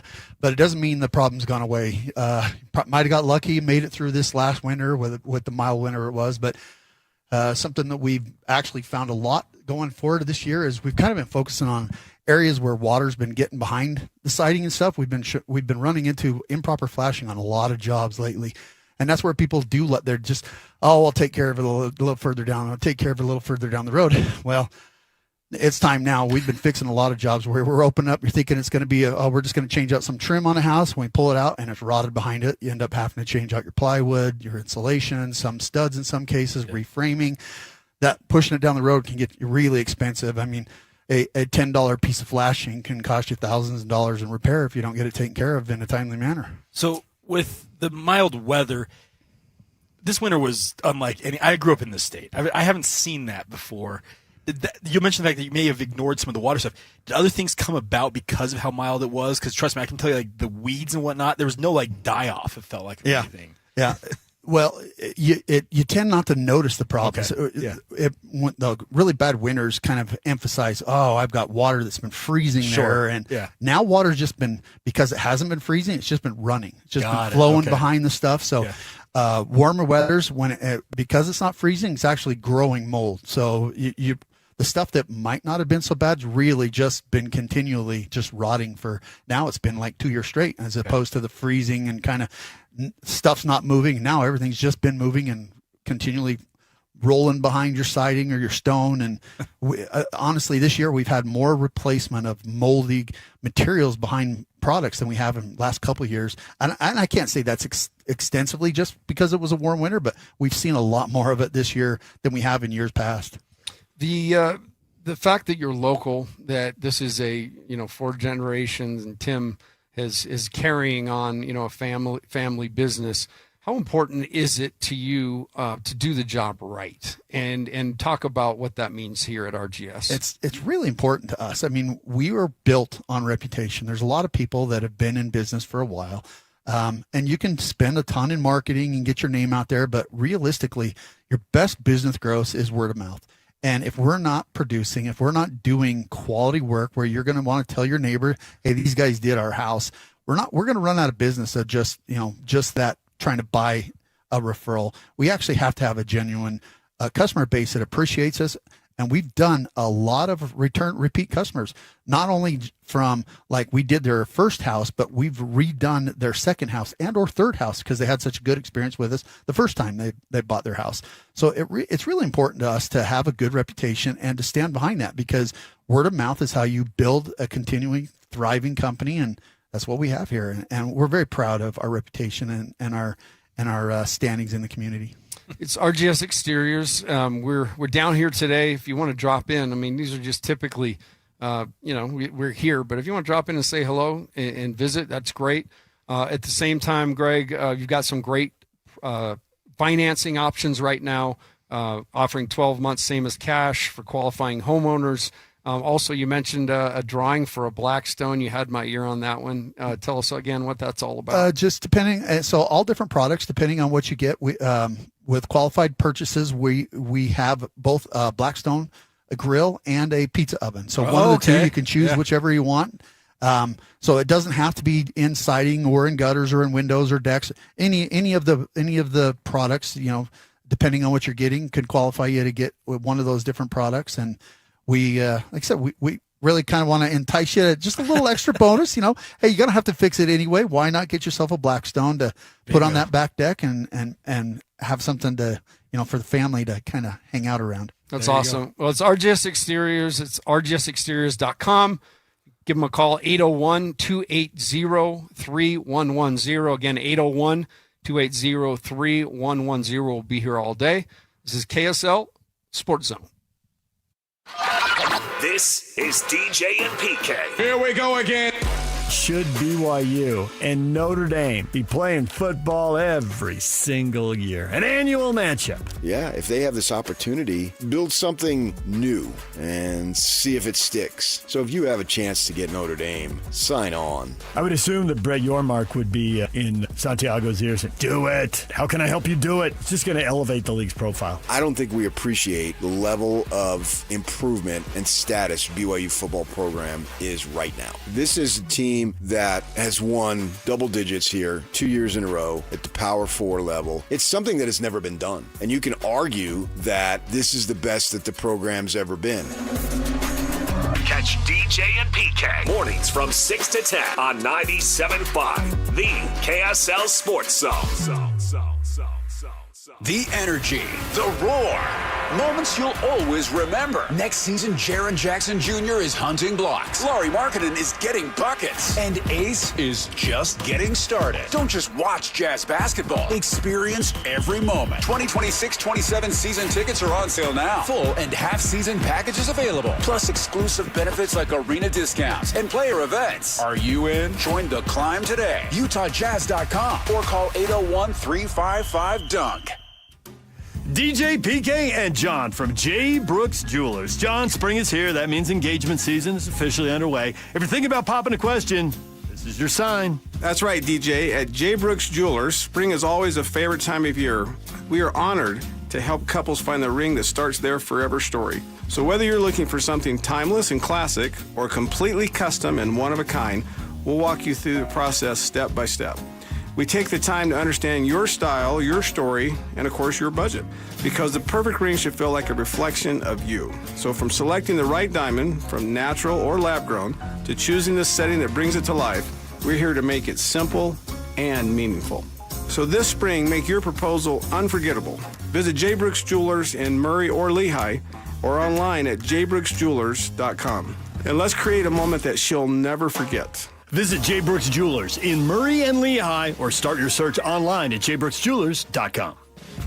Turn it up. Let's go. It's a new era for sports radio in Utah. This is the all-new KSL Sports Zone. As always, DJ and PK kick off your mornings from 6 to 10. Then introducing the newest addition to the KSL Sports Zone. The coach, Tim Lacombe, joins Scotty G every day from 10 to 2. And as you wrap up your day, Jake Scott and Ben Anderson are there with the best sports talk in Utah from 2 to 6. Live and local, all day, every day. Your home for the best sports radio in Utah is live, on air, online, and on the KSL Sports app. This is 97.5, the KSL Sports Zone. Visiting the Wasatch Back with your family? Make a stop at Dairy King in Heber Valley, featuring Utah's favorite fast food and specialty menu and legendary best of state shakes. Dairy King, a hometown favorite celebrating 80 years on Main Street.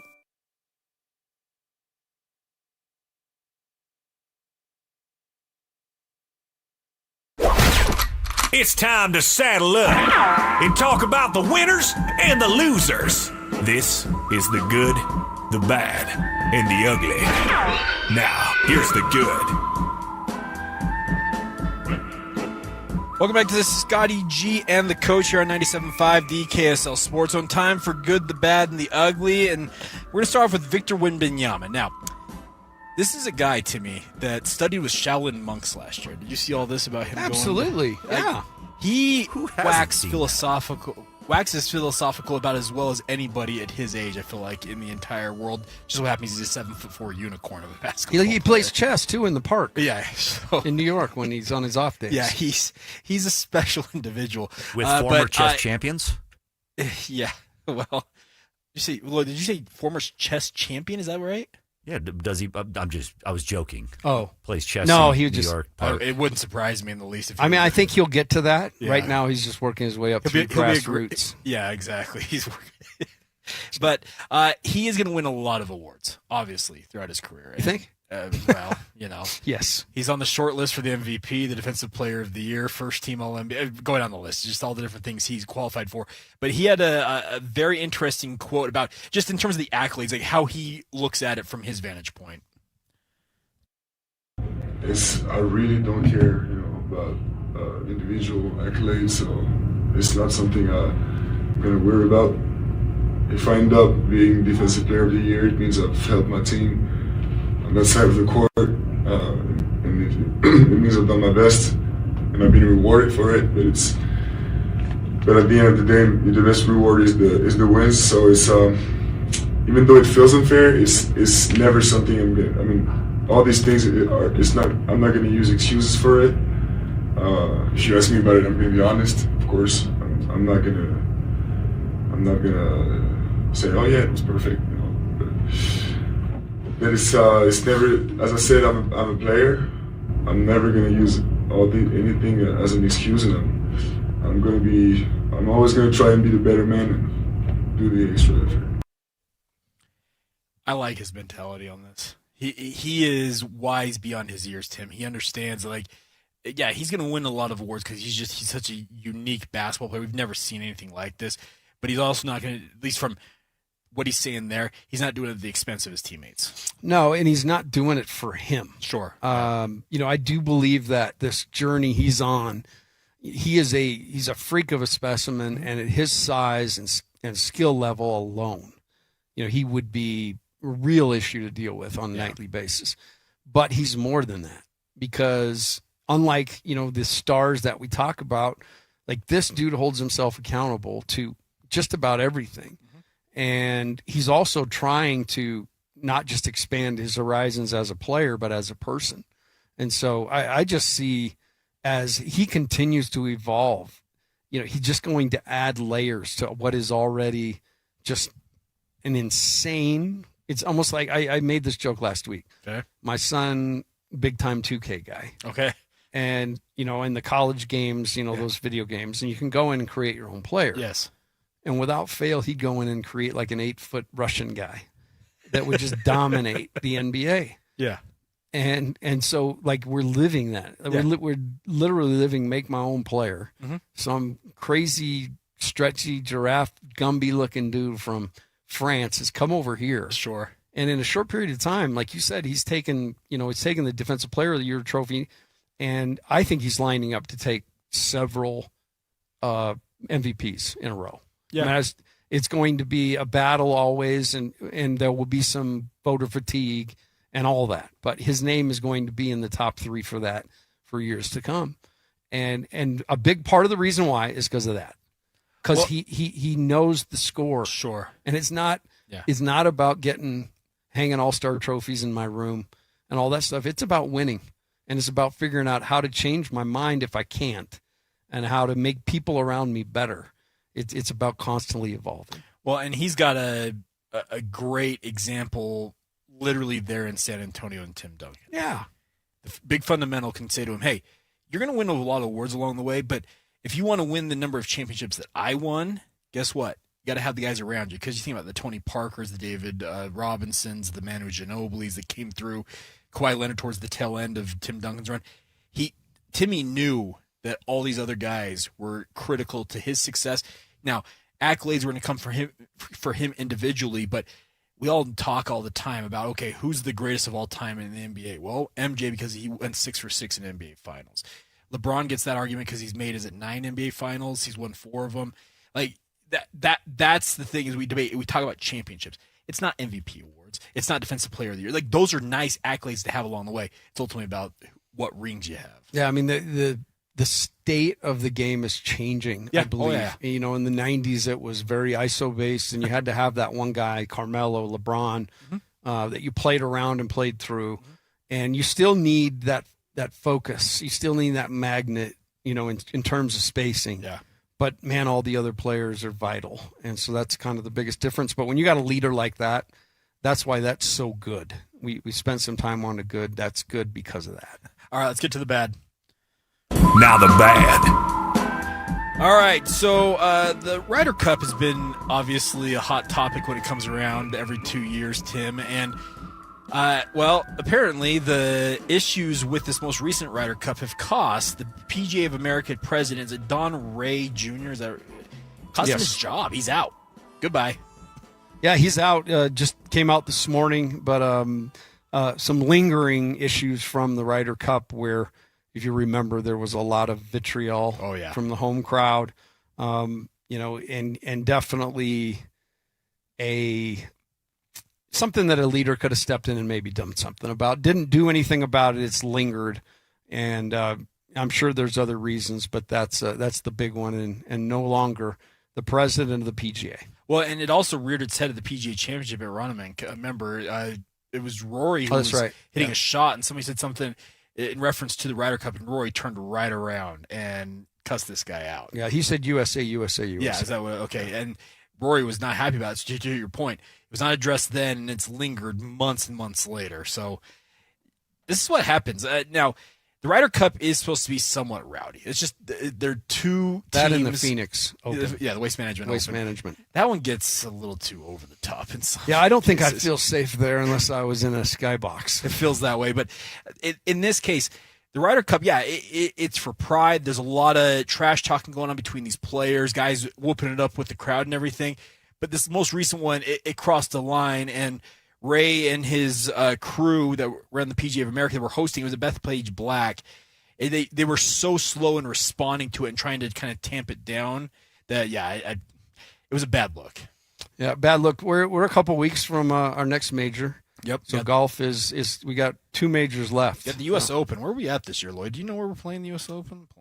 U.S. Open. Oh, of course. And then, of course, the The one. Ooh, Shinnecock Hills. We're going back to Shinnecock Hills this year. Cool. And then the British Open. British Open, will be in July, correct. Right. So we got 2 majors left. The Open Championship. The Open Championship, brought to you by Charles Schwab or whatever they do now, however they brand it. Yeah. So obviously, you don't want to see people lose their job, but when you do things the wrong way, or at least you don't handle it the way it's supposed to be handled and do it in the moment. Hey, I got a word for that. What? Accountability. Yeah. You lack accountability. It's an accountability Tuesday because that's where we started with, with the like Cavs. Yes, so we're just bringing it all. No, absolutely. All right. Well, we going to ugly? Is that what we got going? Yeah, here? play the ugly. I got something for it. And of course, the ugly. All right, Timmy, what do you got? I have the last 7 minutes and 52 seconds of game 1. I'm going to do one more, and then I'm done. And then the rest of the 3 games. Okay. Might have been as ugly a sweep. Well, knowing all the details of it and the way this team just rolled over, might be the worst and most ugly sweep in history of the NBA. Man, I'm trying to think of any of the sweeps that, in my mind, that approach it. But I think you're right. Like it was so non-competitive. Especially, this is the Eastern Conference Finals.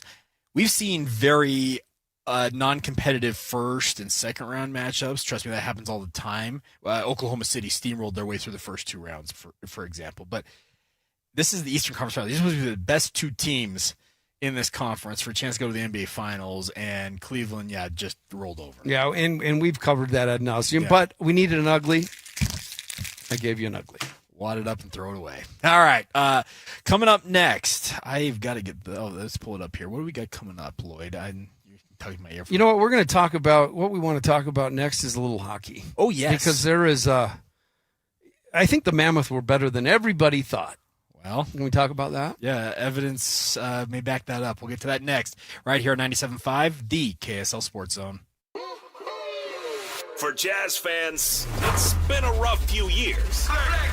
Well, those days are behind us as the Utah Jazz finally struck gold in the NBA Draft Lottery. Picking second. As the Jazz prepare to draft a potential superstar with the number 2 overall pick, nobody will bring you better coverage of the NBA Draft than the KSL Sports Zone. For all the breaking news, high-profile interviews, and player analysis leading right up to draft night, keep it locked on your exclusive home of Utah Jazz basketball, 97.5.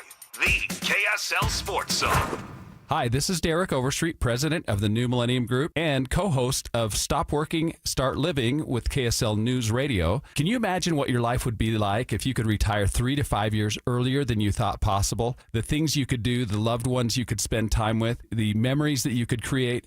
That's what our team at the New Millennium Group does. We'll walk you through the entire process every step of the way. If you'd like to get a copy of the 5-step proprietary plan that will help you retire 3 to 5 years sooner than you thought possible, give us a shout right now. 888-999-6370. That's 888-999-6370 or utahsfinancialplanner.com. Listen, most of our listeners right now have a tax problem, not a money problem. There's not enough money in Social Security Medicare as it is.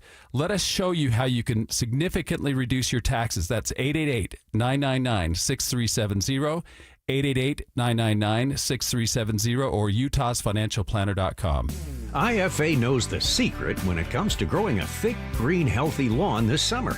And you could say those roots run deep. Deep roots help your lawn better absorb water and help prevent damage during the dry months ahead.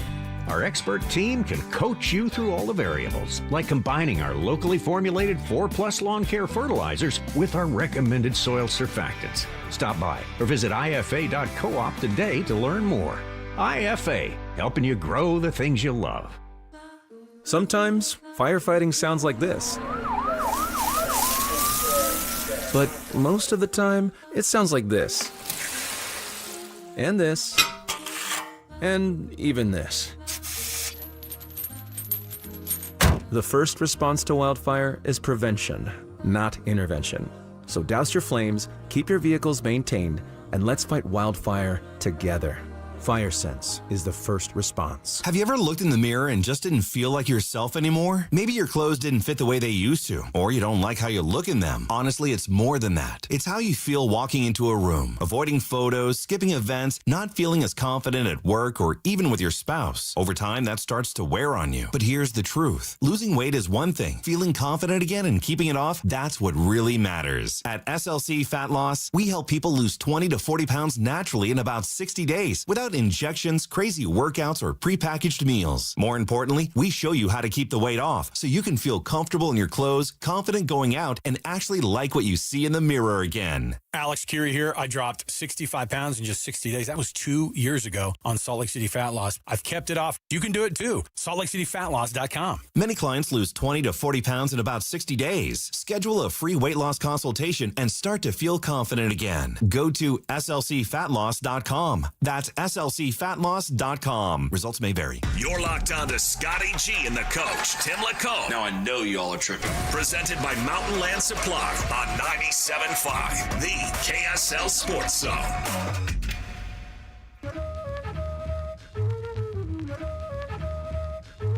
Cause you can, and you don't stop. Cause you can, and you don't stop. Oh, when you can, and you don't stop. Might be coming out for sure, I got the brand new dude, the guaranteed like you. I'm on like a job, damn it, this too. So I'm a newlywed, I'm not a D4C, and everything I do is fucking like Lee Dorsey. Well, it's a taking off the bell on 1, 2, 3. If you wanna do the round, then come see me. I got the South One with the unique. Being chastised back home. I got to handle I guess I was a little too terse with the headphones. Is that what it was, Lloyd? Yeah, Easy on the equipment. There was a lot of rattling going on. Yeah. As a producer, roller it's a lot of like you hear in your ears. You're producing the show. Trust me, I can speak from that side of it. But welcome back to Scotty G and the coach. I'm Jake Hatch, filling in for Scott Gerard alongside Tim LaCombe. All right, Timmy, the NHL playoffs continue here. And you brought up something in the break, so we said we were going to talk about this. And I remember Scotty was talking about this a lot, and I agreed with him. It felt like we were on a collision course to see the Colorado Avalanche and the Carolina Hurricanes battle for Lord Stanley's Cup. Well, the Vegas Golden Knights said not so fast, and they have built a 3-0 lead. Now, 3-0 leads in basketball have never been overcome, but they have been overcome in hockey before. But it sure looks like Vegas is on their way potentially back to the Stanley Cup final. And I'll tell you what, it just makes me realize how much closer we all, or the Mammoth, were to, knocking that door down than we all even knew. Mm-hmm. Because all you have to do is look at the way that they are basically manhandling that Avs team. A team that was, hey, we need to score 9 to win a game. No problem. We get down 3-0 and need to come back in one quarter. We have to score 4 goals in a quarter to come back and win a series. No problem. We'll do it. But these guys have absolutely locked down the Avs. And when you look at the stats for the playoffs, it's crazy because the two skating leaders in the NHL playoffs are both Vegas Knights. Mitch Marner has just gone on a tear. Yeah. Between the legs got me. You got me between the legs. I mean, he went between the legs, backwards, and he has shown why he was such a highly sought-after trade piece and why Vegas was on him to try to get him into their line. Yeah, that was great acquisition, but he's leading in points with 21. Goals, it's 3 guys from the Vegas Knights. And it's just they've absolutely dominated the playoffs. And when you look at some of those games where the Mammoth had them, knowing what was next, like when the Mammoth were able to get out and play their style of hockey, which Bill Armstrong talked about each and every time he came on with us, quick movement of the puck, pace and speed. If you could get out of the locks of those Knights, but that's showing to be more difficult, not just for the Mammoth, but for everybody. Well, the crazy thing is there were moments in that series between Utah and Vegas where Utah had Vegas on the ropes. And you think about it now, considering they're on the cusp of making the Stanley Cup final, to your point, shows how close Utah very well could be. Now, we do need to acknowledge that 2 of the big stars for Colorado have been dinged up. Hey, I don't want to hear it. It happens to everybody. I know, but when Cale Makar and Nathan McKinnon, who are two of I understand the 10 best players in the world are maybe, and nobody's going to say what percent of 100% they're playing at, but they're both clearly dinged up right now. They're still battling through it because their head coach, Bednar, said that Jared Bednar said that he will take Nathan McKinnon in any form he can get him for tonight's game because I was trying to stave off elimination. Cale McCarr has been in and out of the lineup recently because he's been dealing with an injury himself.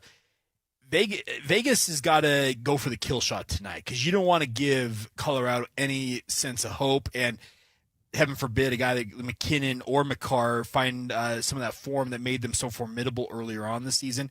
You got to knock him out tonight, it feels like. And you have 4 chances here to do it, but you want to get it done as soon as possible. Yeah, don't play, as Donovan Mitchell said, don't play with your food. No, don't. I mean, end of series when it's endable.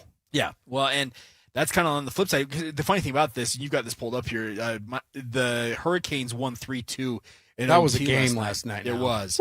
And it was on the road up at the Bell Center, which I have been told by people who are more in the know when it comes to hockey. It's one of the you need to go there. That's to what I've heard too. experience. That Montreal's the spot. Yeah. So and they like if you that overtime, all of a sudden Bell Center just goes quiet immediately as soon as he scores that overtime winner, and it kind of shows. I guess we're almost in a flip of what the NBA playoffs are, where the Western Conference Final is probably going to go 7 games, 6 games at least, and we have the sweep on the East. Kind of get the reverse here. We could have a sweep in the West with the NHL, and this one in the East between the Canadians and the Hurricanes could go the distance. So some more data for the rest versus rust, Sure. you know, Yeah. which is always fascinating. You know, there is a point of rest that is great, but we talked about it with DJ. It can become too much when it gets into double-digit days. Well, that's the Utah Jazz. It was 98. They sent 11 days off or 10 days off. I don't remember because they swept the Lakers.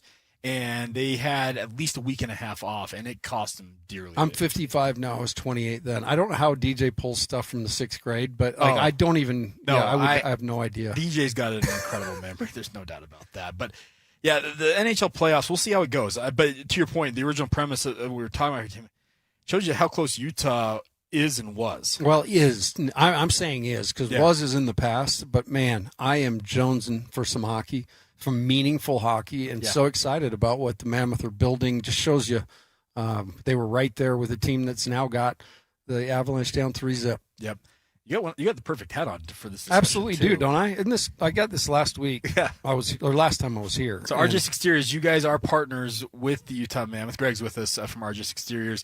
He's got the Mammoth logo on the side. He's got RJS up front. It's the mountain blue colorway. It is. It's a great looking hat. Yeah, we've got a few of them. We've got one over here. I'm gonna have to snag one on my way out. Yeah. We're proud sponsors, Jazz and Mammoth. Yes. So it's been fun this season, and I've loved going to the games and getting involved. And you know, if you're at the games, you can actually see our logo spirals around there on the boards. It's been fun. All right, Greg. So we are here today.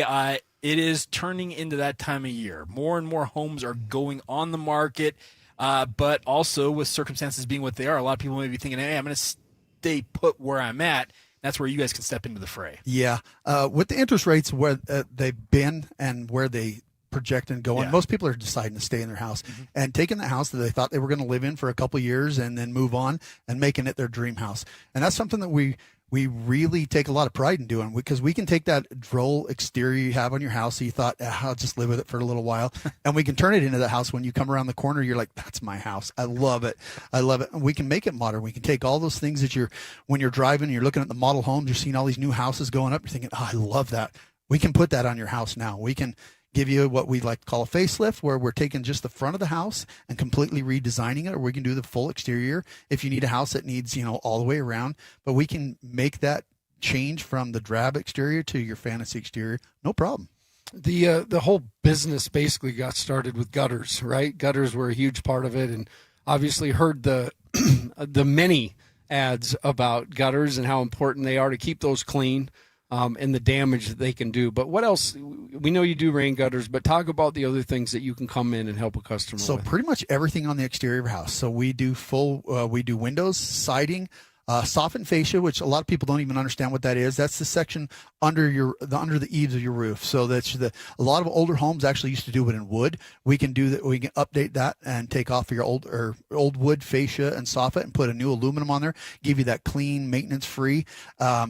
Obviously, the sidings. We do all the different types of siding. We are an elite preferred James Hardy installation company. So if you call James Hardy and you ask who they would recommend, they're going to lead you to us. So we do a ton of James Hardy, which is probably the most popular type of siding going on. It's what you see on all your HDTV, remodel stuff. We do that. Decks, we are a integral partner with TimberTech, so we can give you that actual deck that's going to last you a lifetime. So pretty much anything on the exterior of your house, again, RGS stands for Rain Gutter Specialties. That's kind of how we built ourselves up. We're the largest gutter company in the state. So anything with your gutters, as far as new gutters or leaf protection, heat cables, so that you can stop that icing from water freezing in your gutters and pushing back into your roof and then leaking into your house, or over the top of your gutters down on your driveway.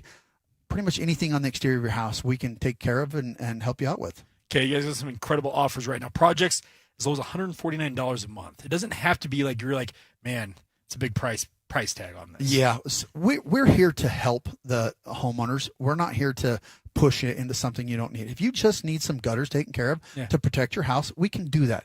That's how we built our business. If you want to do just one aspect of your house right now, and then maybe something a couple years down the road, we're totally great with that. We're here to do as little or as much as you want to have taken care of on your house. And one of the things you can do is like the renderings, right? You can go in, take the home, look at the options and show them so they can actually kind of get the feeling of what that looks like. There is a lot of people who can't just visualize what the finished product's going to look like. Yeah. We can actually take a picture of your house, put it into our computer system, and then we can give you a rendering with what it would look like with brick on the bottom here, and what would it look like with a Hardy shake up there. I don't like that. Well, let's look at it what it looks like a lap siding up there, and we can just make that switch pretty easily so you can actually see what your house is going to look like before you even move forward with your project, so that that's exactly what I was looking for, and not hoping by the end of the project it's kind of what you want. You'll know from the very beginning if that's what you want or not. All right, so they can get started at rgsexteriors.com, and you guys are doing a giveaway right now. You can pick either a Blackstone grill or a pizza oven, correct, with a qualifying purchase. Correct. Yep. Talk to your salesman when they come out, and you can kind of give them, hey, I'm thinking this, and we have so many different options you can do. We can do financing. You can do the 12 months, same as cash financing. We have low interest, longer terms financing. There's a bunch depending on what you want to do, and all of those can get you qualified in to get you a pizza oven or a Blackstone or whatever it is you're looking to get taken care of. We can help you out. Hey, if you're building a new deck, you want to put a new Blackstone on. I'm building one myself, and I've been trying to figure out. I'm going to build a little alcove on the side. Okay. So yeah, breakfast in the morning, baby. Yep, exactly. Better. Well, Greg, thanks for stopping by. We'll talk to you here in just a little bit. All right. Once again, get started at rgsexteriors.com. More in a moment, right here on 97.5, the KSL Sports Zone. This stuff is available everywhere. Wherever you are, the KSL Sports Zone will be right there with you. It's the KSL Sports app. I love it. Where you can get the latest podcasts, up to the second breaking news, and analysis of the teams you can't live without right from your phone. And wherever in the world you may be, you can have DJ and PK, Scotty and the coach, and Jake and Ben tag along with live streaming of your favorite shows. Download the KSL Sports app and never miss a thing. Presented by University of Utah Health. Health is in our DNA. Learn more at uofuhealth.org. This is 97.5, the KSL Sports Zone. America First Credit Union has everything you need to get your money working. And for a limited time, new members get a $150 cash bonus for opening a checking account and $200 more for enrolling in and using direct deposit. If you're ready to do more with your money and get up to $350 cash, head to americafirst.com and become a member today. Subject to membership eligibility, terms, creditworthiness, change, and conditions. Additional requirements may apply. Federally insured by NCUA. Equal Opportunity Lender. Looking for insurance solutions that actually work for you? United Underwriters have been serving Utah families for over 25 years, offering smarter coverage solutions at better prices. United Underwriters auto policies include a no-cost windshield benefit because we travel on I-15 just like you, and also offer smart home insurance solutions and earthquake plans you can't find anywhere else. Call United Underwriters at 801-396 866-0828 or visit uuinsurance.com. United Underwriters. Real insurance solutions. Real value. Real partners. Based right here in Utah. If your teen is thinking about college but not sure what path to take, start at Huntsman Business Day at Utah State University, a one-day hands-on experience designed to help students explore a business degree in a real way, from leadership activities to business games. They'll get a clear picture of what they could study. It's free. It's on campus in Logan, and it includes lunch, June 11th or June 18th. Register today at huntsman.usu.edu/business day. Get ready for bigger action, faster rides, and edge of your seat thrills. The Ute Stampede Rodeo and Extreme Bulls returning to Utah, July 8th through 11th. See elite athletes compete in PRCA rodeo showmanship with some of sport's biggest payouts. Buckle up for Extreme Bulls, delivering Utah's ultimate showdown. New dates, bigger crowds, limited tickets. Don't miss it. Secure yours now at UtestampedeRodeo.com. That's UtestampedeRodeo.com. At University of Utah Health, we're mapping DNA to find the cause and the cure. Because 1 in a million is really just one. One person facing one incredibly difficult diagnosis. Looking for one thing: hope. Learn more at uofuhealth.org. 97.5 KZNS FM Colville, 1280 KZNS AM Salt Lake City, and KSL FM HD2 Salt Lake City Midvale. This is 97.5, the KSL Sports Zone. You're locked on to Scotty G and the coach, Tim Lacombe. Presented by Mountain Land Supply on 97.5, the KSL Sports Zone.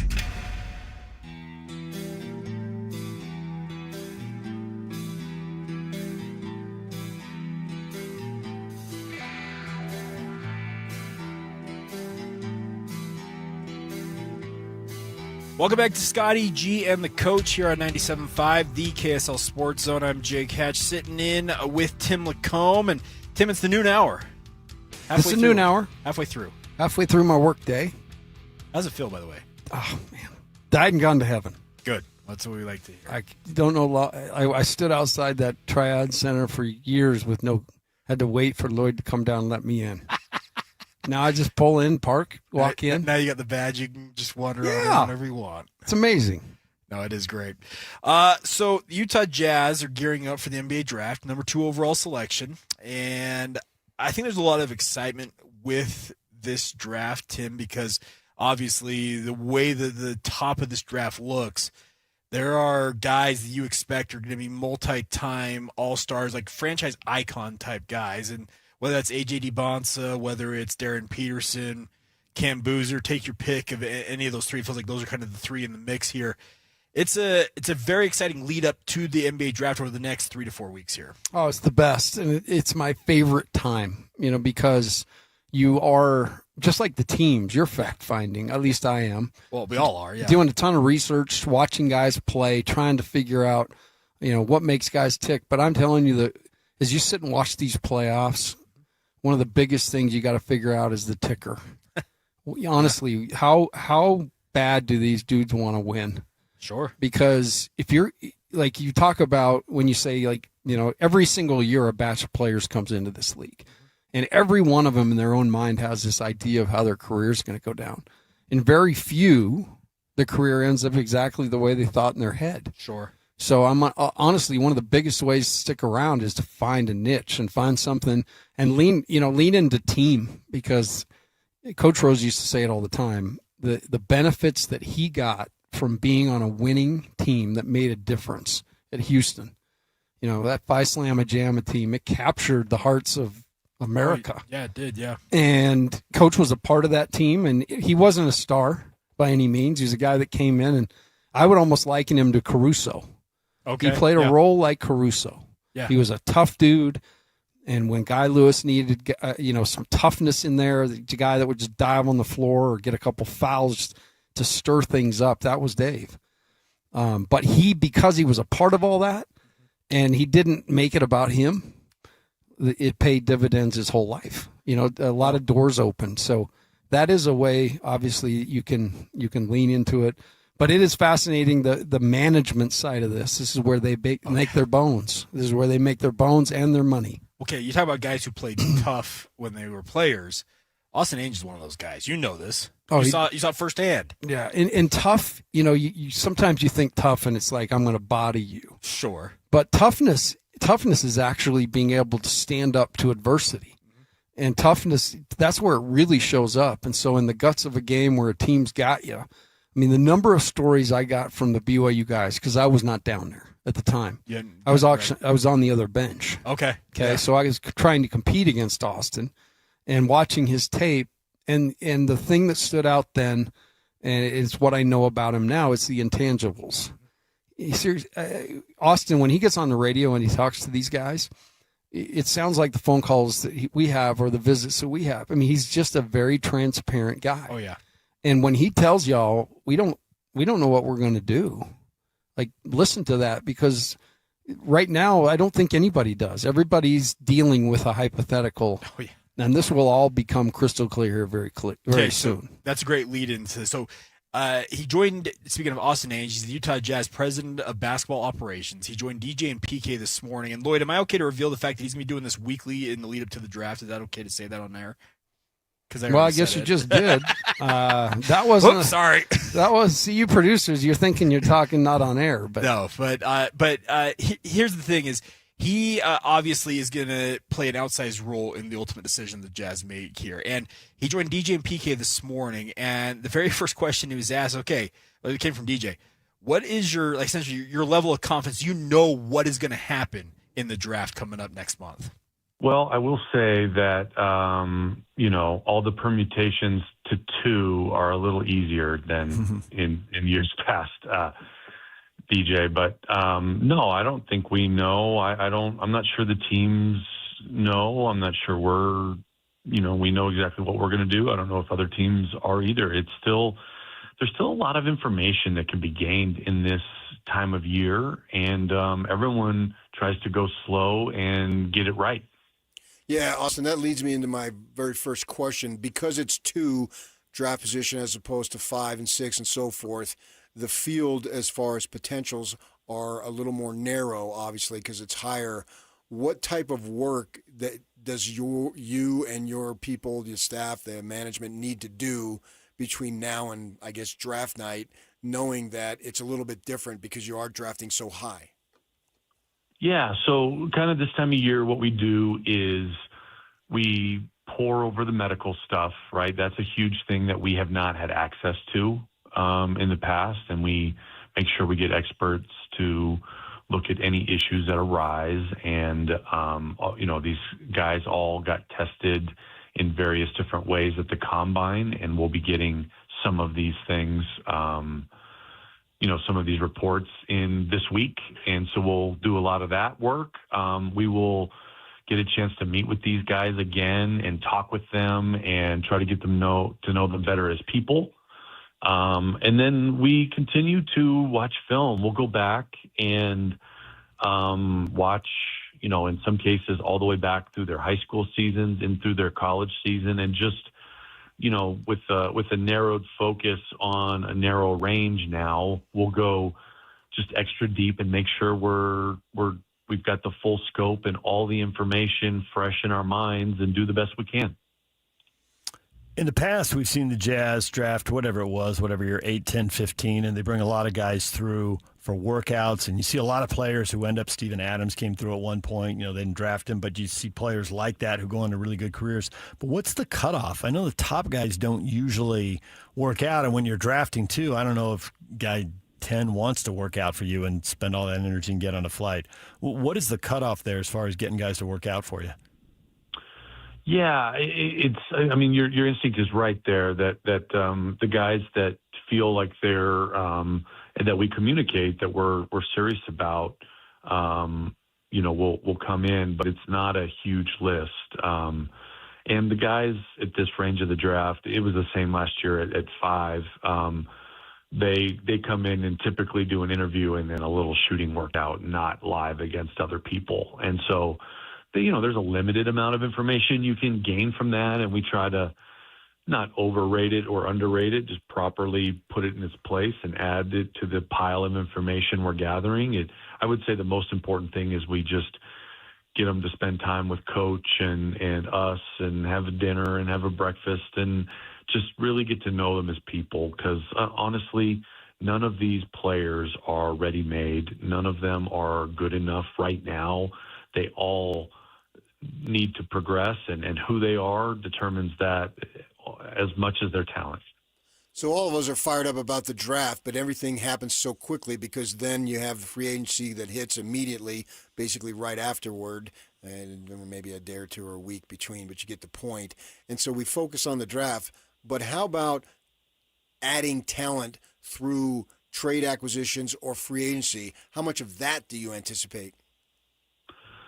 I mean, definitely some. It's hard to anticipate exactly how much, but we'll try to be aggressive, appropriately aggressive in adding and making our team better. We have some free agents of our own from the team. There's some free agents out there. We could go a few different directions to address some of the weaknesses, and some of that will be determined by which position we draft, right? So there's a lot to do, and most of our roster is built in that end of June, beginning of July, and it's a busy time and an important time. So we've got a lot of work to do. The teams in the West are really good, and the teams in the league are really smart, and the rules will be different next year. So there'll be a lot of changes. It'll be a lot more competitive and challenging, and we're very aware that we gotta take a big jump here in a lot of different ways. But we're pretty excited about the group, the talent level, and some of the progress we're seeing from some of the players. Obviously, the other roster moves depend on which player you end up getting with the draft, but you can't draft a veteran. Do you need a veteran ball handler or two around the perimeter? Well, it's definitely something we're looking at. I mean, look, there's the way I would say it, DJ, is that you've got specific needs, and sometimes those needs are glaring enough that you just go get a player that fits them. Mm-hmm. But they have to be good enough in the end, right? So, I want a shooter, I want a shot blocker, I want a ball handler. But if they're not good enough to play in the playoffs, then it doesn't help you. So we have to be able to get the guys that are good enough to play. And I think we have an amazing coaching staff that I think can figure a lot of things out. So I would say need is definitely a discussion, but also overall quality. And you're just balancing those things. You talk about getting guys who are good enough to play. This question excludes Ace Bailey and Kante George, but there was a number of guys who've been brought on the team in the last 3 years. Do you believe that they are good enough? I mean, some of them, and some of them are getting better every day, and they just need to be good enough by the playoffs or by the regular season. So we've got a lot of guys getting better. I feel like we've got a number of guys that can play. Some of it is also the role you're put in, right? Yeah, if you're asked to do too much, sometimes as a young player, you can look inefficient or out of place. And then, when the top of the roster is a little more in place, their job gets easier or a little more focused. And, but a lot of this remains to be seen. We got a lot of figuring out to do in the season, and a lot of competition going on for those minutes and possessions and role. And I'm really excited for it. Our guys are pumped. They're in the gym right now working out. We've got a big group, including Jaron. He's looking great, looking healthy, and pumped. Defensively, this team has been 29th or 30th for quite a stretch, going over a couple of years now. And obviously there's a lot of reasons for that, and some of those reasons are going to go away. How good can they get and how quickly? Can this be a top 10 defensive team next year? Can it be top 5? It's going to be a lot of size and athletic ability, which ought to help.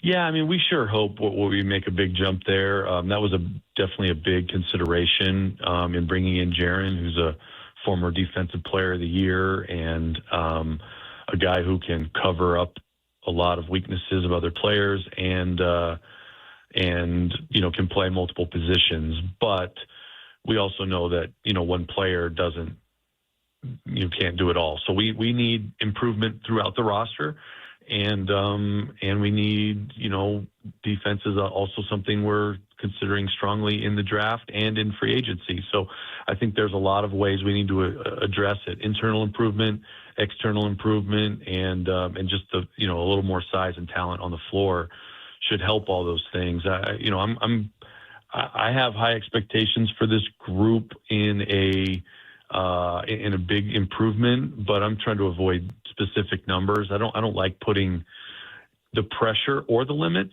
of numbers, right? I don't want to put limits on these guys, nor do I want to put the pressures, but we try to put pressure in process.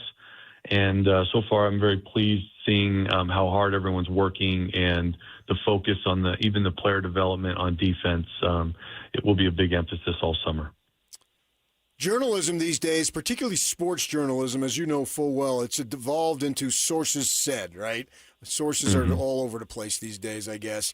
And so obviously, the Jazz have reached out to Washington. I'm going to ask you a general question, so it's not anything specific. But when deals are made, what is the process in terms of Team A calling Team B or Team B calling Team A? Could you just walk us through generally how these things work? Yeah. Well, I will say, PK, the way things generally work is not you call and make a trade offer the day after the lottery. So that was pretty ridiculous.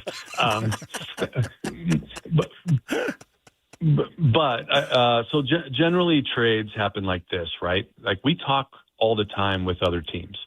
We see each other at places like the Combine and Summer League and college games and NBA games and G League games. And we call and we check in periodically, during the season, I would say once a month. During this time of year, more frequently. And we have conversations. And who do you like? Who do you not like? What are you looking for? What type of players do you need?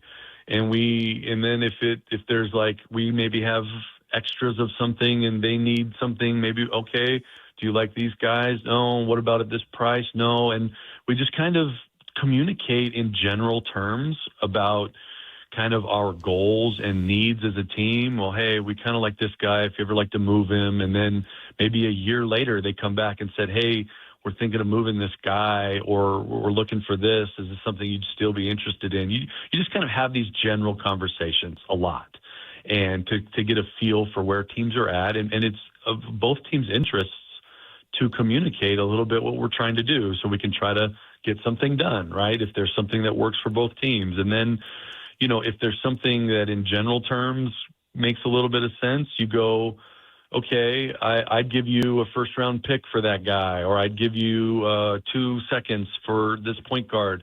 And they go, oh, no, that's way too high. And you say, well, let us know if there's anything. And then you both hang up and you just sit and wait and see if anybody budges. So it's not like you're not like convincing people. They all have their own evaluations, just like we do. So you don't sit there and try to sell, well, this guy has really done this and this and this, and look at his stats. Like, they roll their eyes. They don't want to hear that, So it's really just kind of look, I'd do it at this price, but not at this. If you want to come back, call me. Or if you want to add in this other player, and you just kind of do general terms. And it's a lot of sitting and waiting, and seeing if something budges. So that's kind of how it goes. There you go, Timmy. It's as simple as that when it comes to making a trade. So I want to be clear. The process isn't typically the lottery order is announced. And then immediately you call Washington and say, hey, let's do a deal. Yeah. Throwing in, just a crap load of picks and a really promising and you agree player. to it right then. Right then. Yeah. Okay. So that doesn't always happen. That never happened. Okay. No. And the thing about this is, you know Danny Ainge really well, obviously from all your years at BYU, because he's around that program a lot. I have learned about Danny, and the nickname Trader Danny does not exist for no reason. He is a guy who, what Austin said is, you tell, okay, we're willing to do this deal. And they say, well, that's too expensive. That's too rich for our blood. And you say, well, call me back. And that's how Danny operates. Danny doesn't budge much. He just kind of says, this is what we're willing to do. You let me know if you're in on that. You know, the one thing that I like the Trader Danny idea. Yeah. But he's not flippant about anything, right? Like the guy is so measured. And he's done such a nice job of kind of winning most battles he's gotten into when it comes to these exchanges. But there is a human side to him too that, you know, sometimes it gets underplayed. But I'm going to share a story. I went back there. Okay. And, you know, it was one of the more intimidating things because I got to know Danny and, you know, had a decent relationship with him. Austin was there prior to me getting to BYU. Okay. So when I got to BYU, Austin went to coach at Southern Utah with Roger Reed that next year. And so out on the road and stuff, I kind of got to know Austin a little bit. Fast forward to Cooper, who's the younger brother, who was a really good player in his own right. But we had a deluge of guards, and Cooper did not get the vertical, you know, height that he was a little shorter. He's a little shorter, but fiery, tough, skilled, all that. Yeah. But, you know, so I went back there with the offer of a walk-on position. Okay. But you can imagine when you're flying in the air from Salt Lake to Boston with this in your back pocket, and you know that you're flying to Danny Ainge's house, you know, a guy who basically is the reason the basketball program at BYU exists to the level it does. I was an 8-year-old kid when he went coast to coast and laid it in. Okay. Yeah. I was at Ron Durfee's house in the basement. I about hit my head on the ceiling when I jumped. I don't think you're the only one. So, I mean, I had all these Danny Ainge things in my mind. And I fly out there and we go in and, you know, have dinner and then sit and talk about what we're going to offer. And so I offer the walk-on position, and Danny kind of sits back in his chair. I said it to Cooper, and he's kind of stroking his chin. And Cooper kind of says, you know, that'd be awesome, whatever. And I said, Danny, what do you think? He's, you know what, Coach, I think that's a fair offer. Oh. And it was right then and there. I'm like, this guy is way more of a human being than people know. Like, because we saw how LeBron threw his weight around with this kid. Like, he got him drafted, right? And it wasn't on the kid's merits. Oh, yeah, more hats. You kidding me? Anyway, just a look behind the scenes. But I love the Trader Danny moniker. But, man, there's a lot of human in that dude, too. Well, he easily could have held you guys over a barrel and said, hey, I'm BYU royalty. Do you know who I am? Exactly. So, but that, to your point, he didn't do that. No, he was awesome about it. So supportive all the way through. They've got the right guys doing this. And Austin, at the end of the day, we heard the guy's voice who was going to make the call. Yeah. When it comes right down to it, he and Danny are in a room with Ryan and Justin, and everybody's throwing their ideas out when it comes right to a head, and the phone is right there to be picked up and the pick announced. Austin's making that call. He has been, by the way, trained almost his entire life for what he's about to do, it feels like, in so many different ways. He was there in Boston working with Danny, kind of learned what Danny did, because when Danny was in full control of building what the Celtics became in 2008, and so Austin got a front row view of that. He was sent to work in the G League with the Maine Red Claws for a time. He also worked in the college ranks mentioned at Southern Utah. Well, every kind of step he's taken, and then going back to Boston and becoming what he became with Boston, it's all been kind of leading to this time. Yeah, and I will say, you know, the whole thing gets thrown around about somebody's last name, you know, the Nepotism Basketball League, all that stuff. Yeah. Austin has earned this. He's earned his stripes. And to your point, he did go to Southern Utah and was an assistant. He did go to Maine and was a G League coach. You know, when I went back in 2000 and 8, 9 or whatever to go, we went back to training camp back there. And when Austin says they watch tape, like they get there at 6 a.m. and they're not watching highlights or YouTube highlights. They're watching games. And they're not just watching games from last year. They're watching them as far back as they can get them. So when he said they dig into tape and watch it, that is a honest to goodness thing they do. And to his point, they get anything they can get. So they've got, as he said, the whole scope of what they're dealing with. That guy is brilliant. Austin Ainge is a brilliant guy. he had the benefit of being around a brilliant dad in this regard.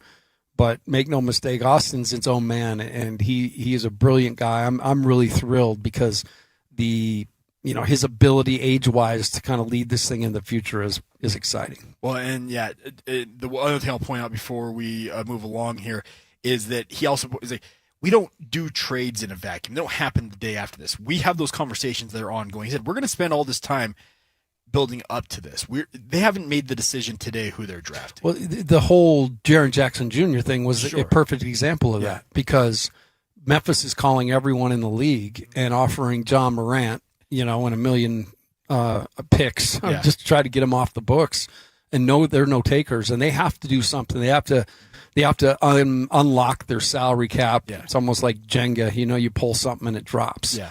But at the end of the day, that was all a conversation about Ja that 10 days later turned into, because in that conversation it was, hey, but if you ever decide to do something with Jay, call us. And they got to that point. That conversation had happened. That deal got done in about 24 hours, but it was because they were out there having those conversations. Shows you it takes its time, but when really push comes to shove, it can come together very quickly, but you have to lay the groundwork for it. Yep, and then you got to strike. Yeah, well, and we know one thing about the Ainge family, they're willing to strike while the iron is hot. Yeah, they know when the deal's right, strike. Yeah, no doubt. All right, we are here at RGS Exteriors. Gregory joins us, and Greg, it is a busy time of year for you guys. I guess you're going into your busiest time of the year right now, correct? We are. Just give us a sense, like what does summer look like for you and your crews? Typically, we end up in the summertime. We'll actually bring on a couple crews that we kind of rotate in and out for when our busy season, because our backload builds up. Sure. A lot of people want to get their projects done for the summer or before winter comes. Especially late fall is when we really start to get really jam packed, because people are actually they're starting to listen like, oh, maybe we ought to get our gutters taken care of or get that leak and the ice protection taken care of. So right now it's just because it's such good weather. A lot of people their summer vacations, the school's out, they can start to focus on like, oh, let's get the stuff done we've been talking about. So it's just a combination of things, good weather, good timing, not a lot going on, so that people decide to actually move forward with their house. So it works great all the way around. One of the things I want to talk about is the decking. You mentioned it, and you got me thinking with the Blackstone. I'm off on my deck, but so you do decks, and you have that relationship with a very, very great manufacturer. Speak about that. Yeah. So TimberTech is one of the nation's biggest decking supplier. They've got, it's a PVC deck, which is going to be your best looking, coolest temperature decking material. When you talk about decks and longevity of decks, TimberTech's done all the research. They've made the best type of material that you can feel. And it's funny because when we were learning about the different materials out there, one of the salesmen was like, I used to tell my customers, take your shoes off and put your feet on this. And he would actually feel it with your feet, set it in the sun for 5 minutes and touch it with your feet. And it's going to be the coolest material with the best warranty. And if you see there's a lot of commercials going on right now about the low maintenance. You don't have to do anything with it. It's not something you're going to have to update. You're going to have to repair. You're just going to have that beautiful deck that you don't have to worry about. Go out every year, you wash it down, and you enjoy it. That's all you have to do with it.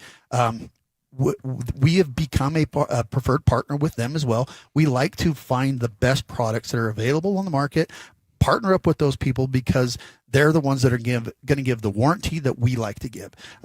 We have a 10-year warranty on everything we do, labor and materials, so that if we're going to build you a deck, we know that we're putting a product that we can stand behind because they're going to stand behind their materials. So we chose the one that is going to best represent us in this market, and that was TimberTech. And by far, it's the best product you can put down for a deck. Yeah, so Tim mentioned that you can get into a drawing for a Blackstone or a pizza oven with a qualifying purchase. Yeah, that's right. I also am seeing on here, and you can correct me if I'm wrong here, I was showing offering a free Minky blank with scheduled qualifying appointment as well. We do. So there's options. Yeah, when you come out, have us give you a give you a proposal. We'll bring you a minky blanket. They're a small little minky blanket, but they're a minky blanket. They're comfortable as can be. Absolutely. Our salesmen bring them out with them on the appointments and give you one just for having us come out there. We really want to entice you to have us come out and show you how easy it is to actually update your house. Is they're offering 12 months same as cash for qualifying homeowners as well. So it doesn't have to be an all or nothing proposal right now. It can be spread out over a period of time. Yeah, and we can actually mix. I mean, if you can't afford it all now, you can put some money down. You can put the rest of it on a deferred payment of 12 months, same as cash. Yeah. If you want to spread that out for a longer term, we have longer financing options. You want to take 10 years to pay for it or 5 years, we have different financing options that it can tailor-made to whatever situation you're really trying to get it taken care of in. If someone calls the number 801-280-3110, what can they expect, and how soon could they meet with somebody? We can typically get somebody out to your house within 3 or 4 days.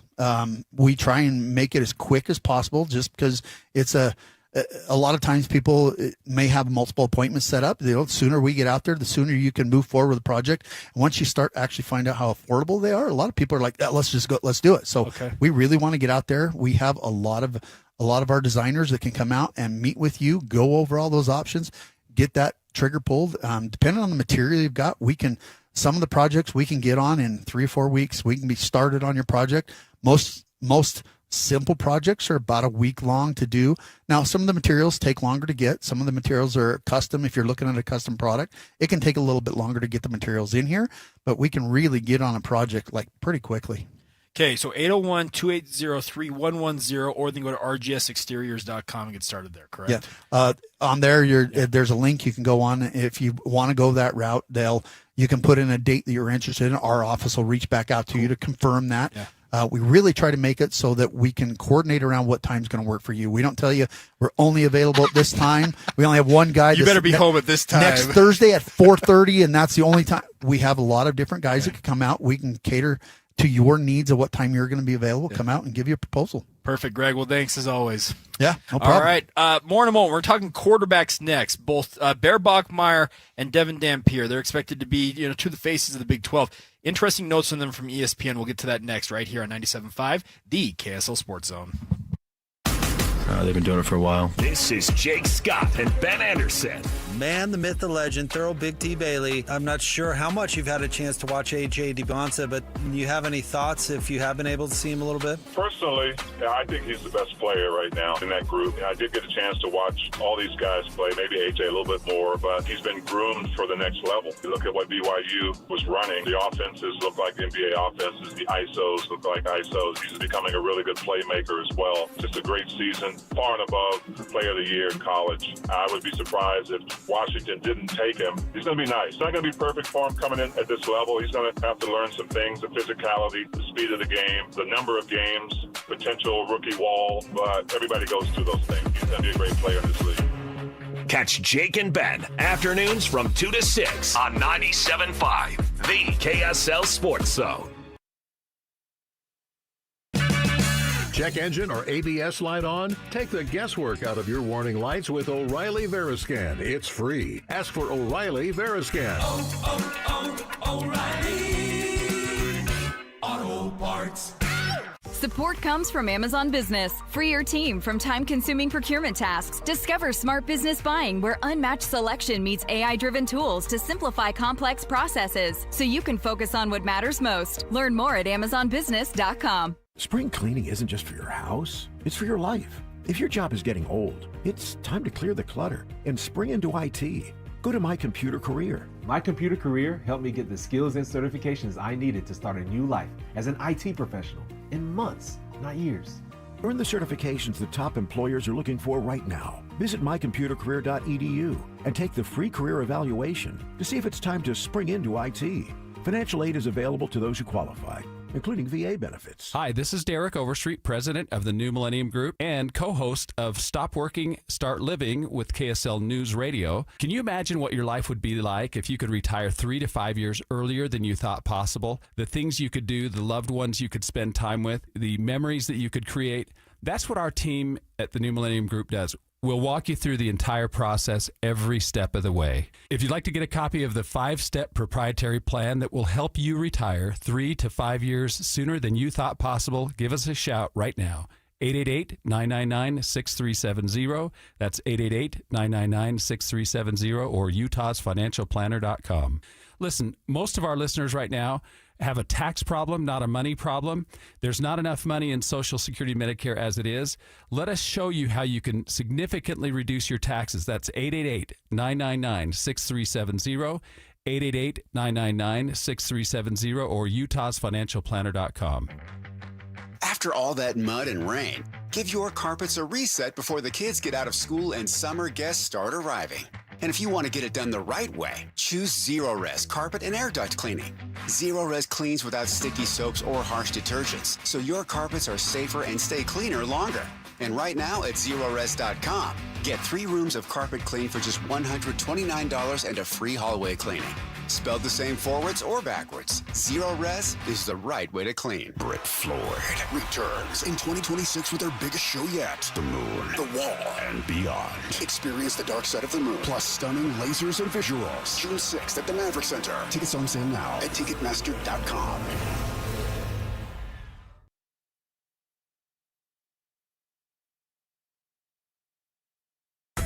The best sports radio in Utah is right here, right here. This is Scotty G and the coach, Tim LaCoe, on 97.5, the KSL Sports Zone.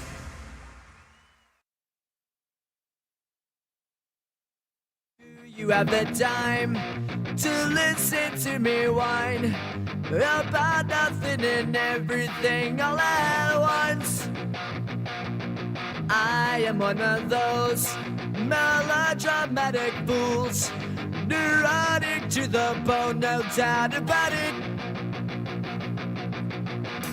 Sometimes I give myself the creeps. Sometimes my mind plays tricks on me.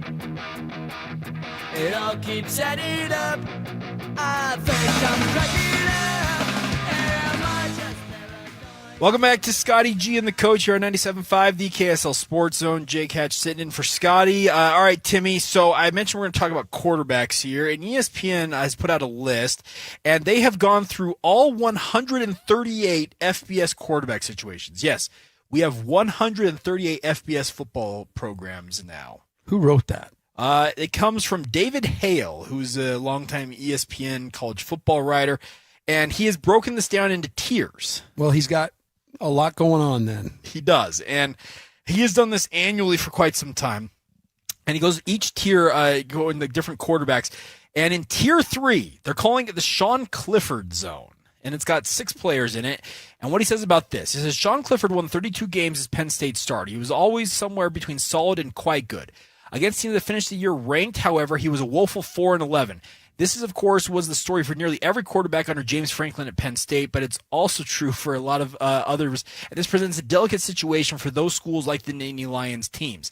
They have legitimate national championship hopes. They have QBs that are good enough to get them close, but maybe not close enough. So in this tier, the quarterbacks are Gunnar Stockton from Georgia. You have Josh Hoover from Indiana, obviously defending national champions.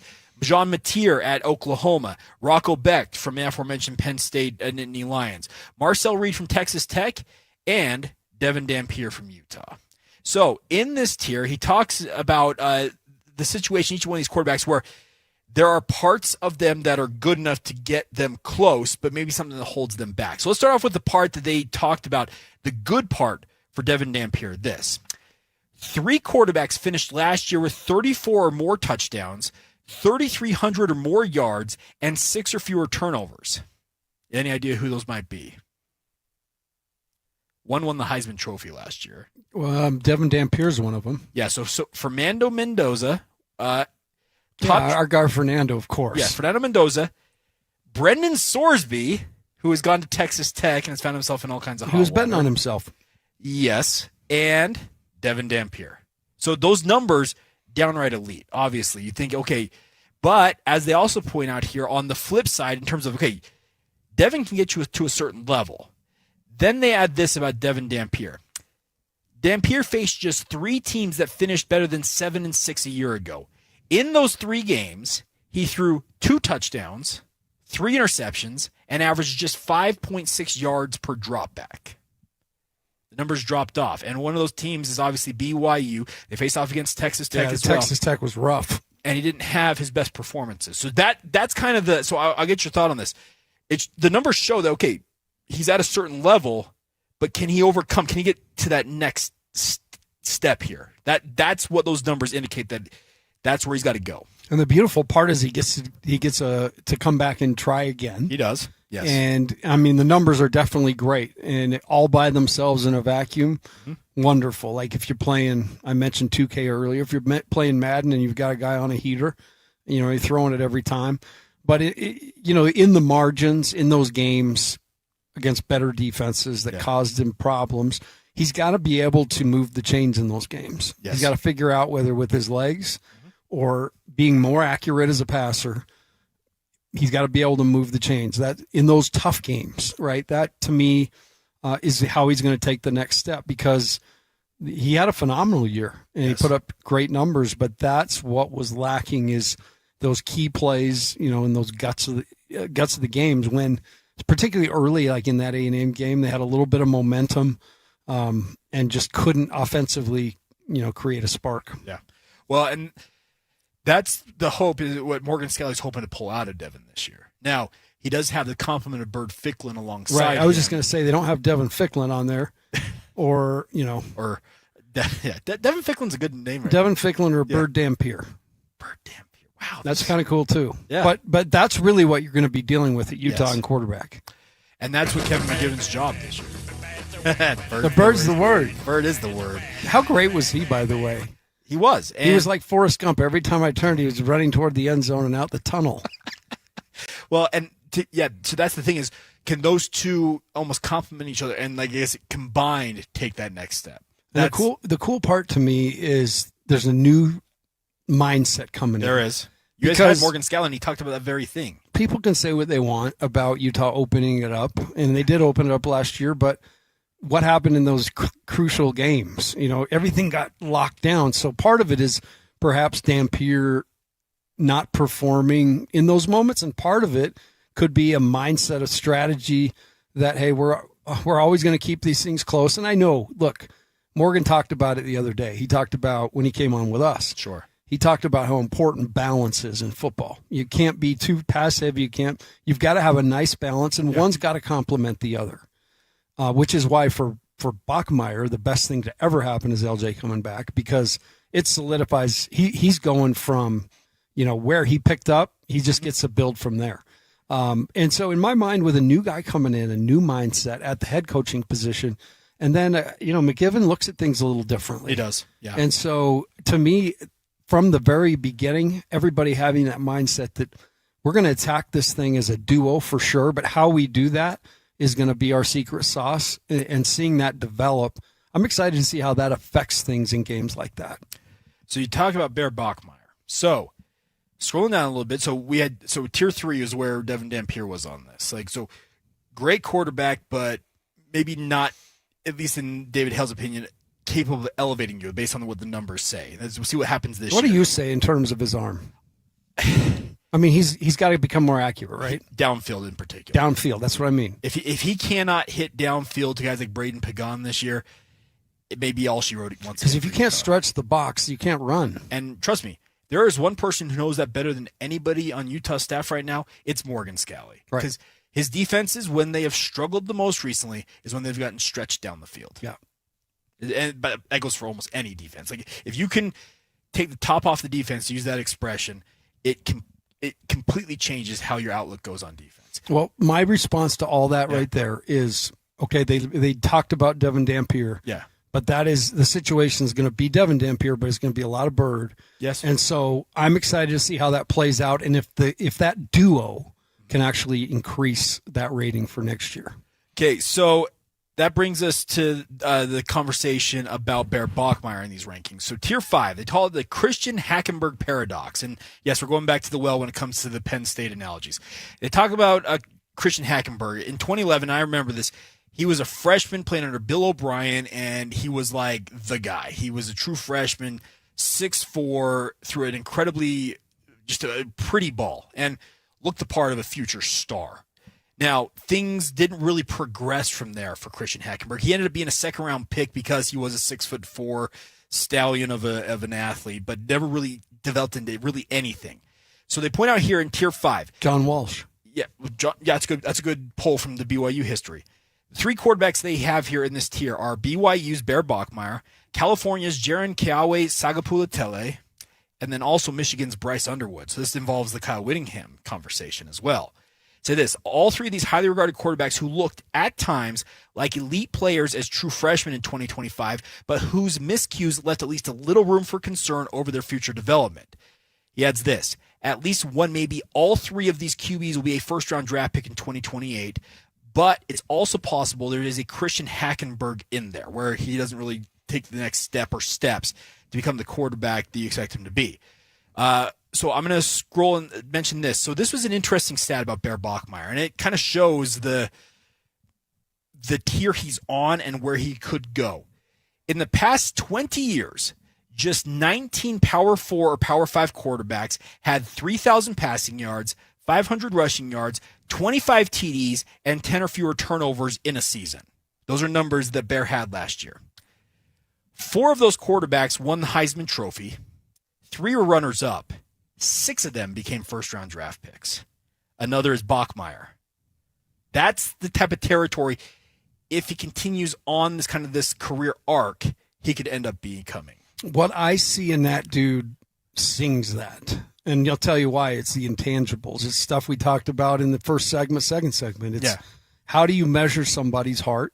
Sure. And how bad they want to win. And not just be good for them, but like, I watch everything. I see everything. I mean, this is a guy who goes on the weekends to rest homes to play guitars. He does. To make people feel better. Yeah.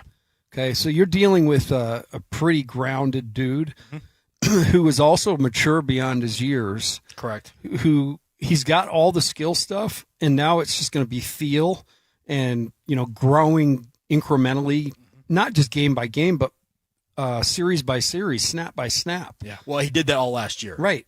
But he showed he can and does. I see it again this year. I buy that. And I buy it for all the reasons Ron McBride bought it. As an old guy, I remember Coach Rose and I were invited to spring ball. I can't remember the year, but you'll know. It was Wilson's first year, and he was Jaron Hall was in the mix then too. It might have been Jaron. Yeah, it was he and Jaron maybe. And probably Baylor Romney as well. Was that trio? Yeah, those 3.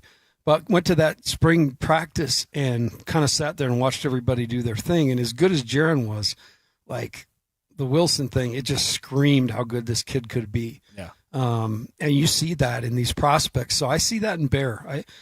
I see it not just because he does things on the field, but he rallies groups. Yeah. You can see he's rallied that BYU team, and he holds his guys accountable and holds himself accountable. So I like all that.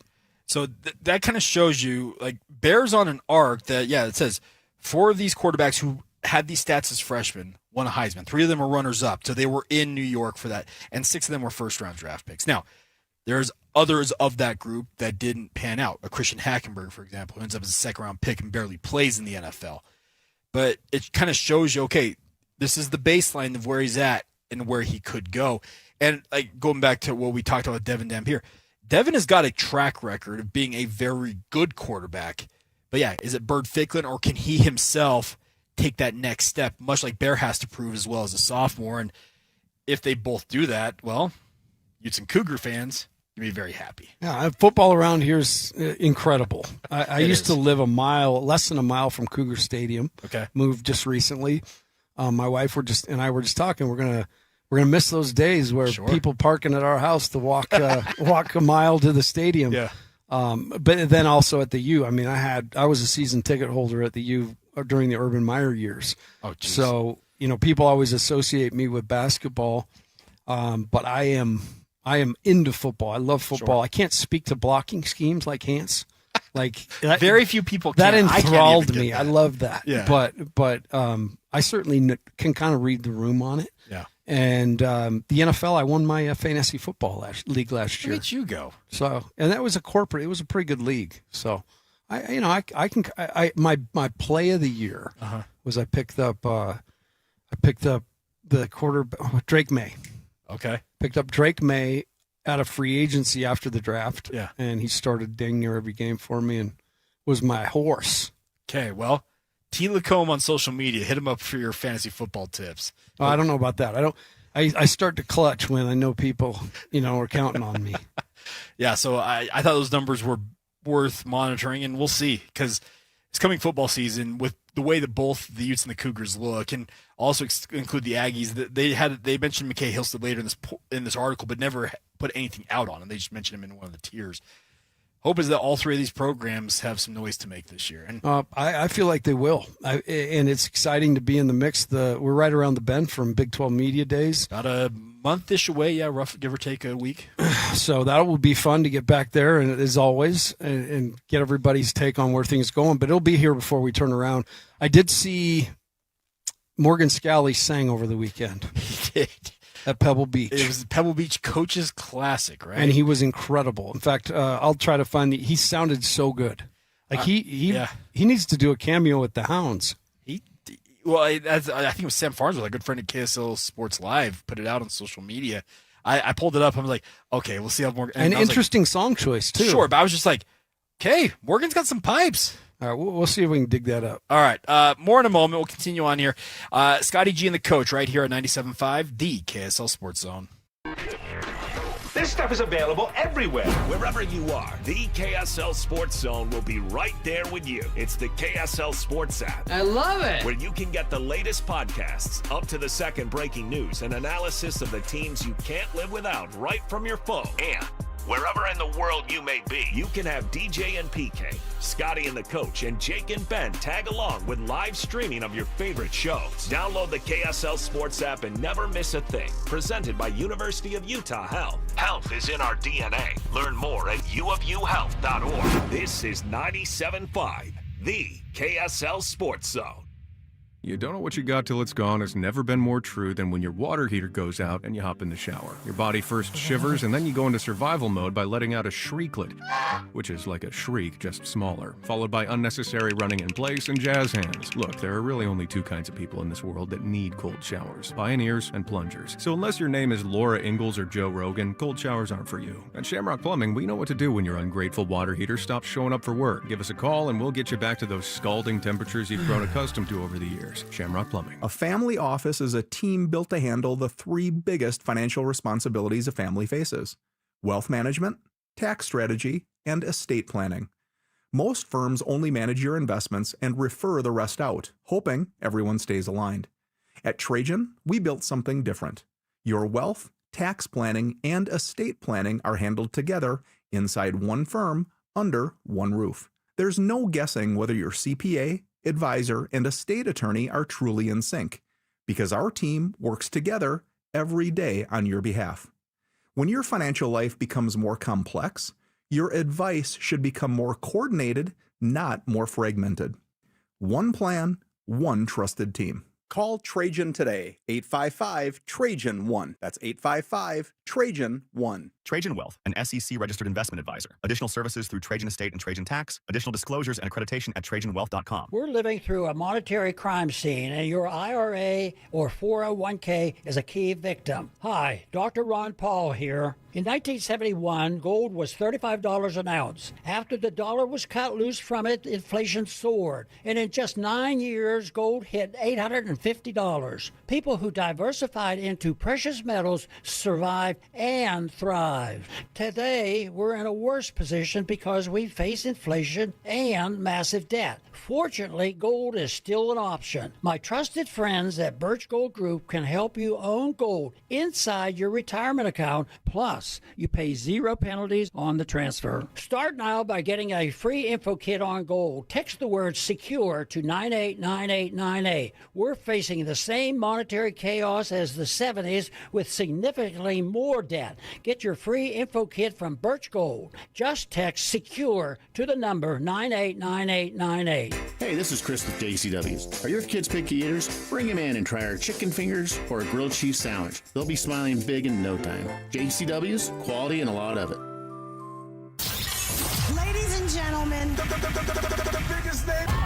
You're locked on to Scotty G and the coach, Tim Lacombe, presented by Mountain Land Supply on 97.5, the KSL Sports Zone.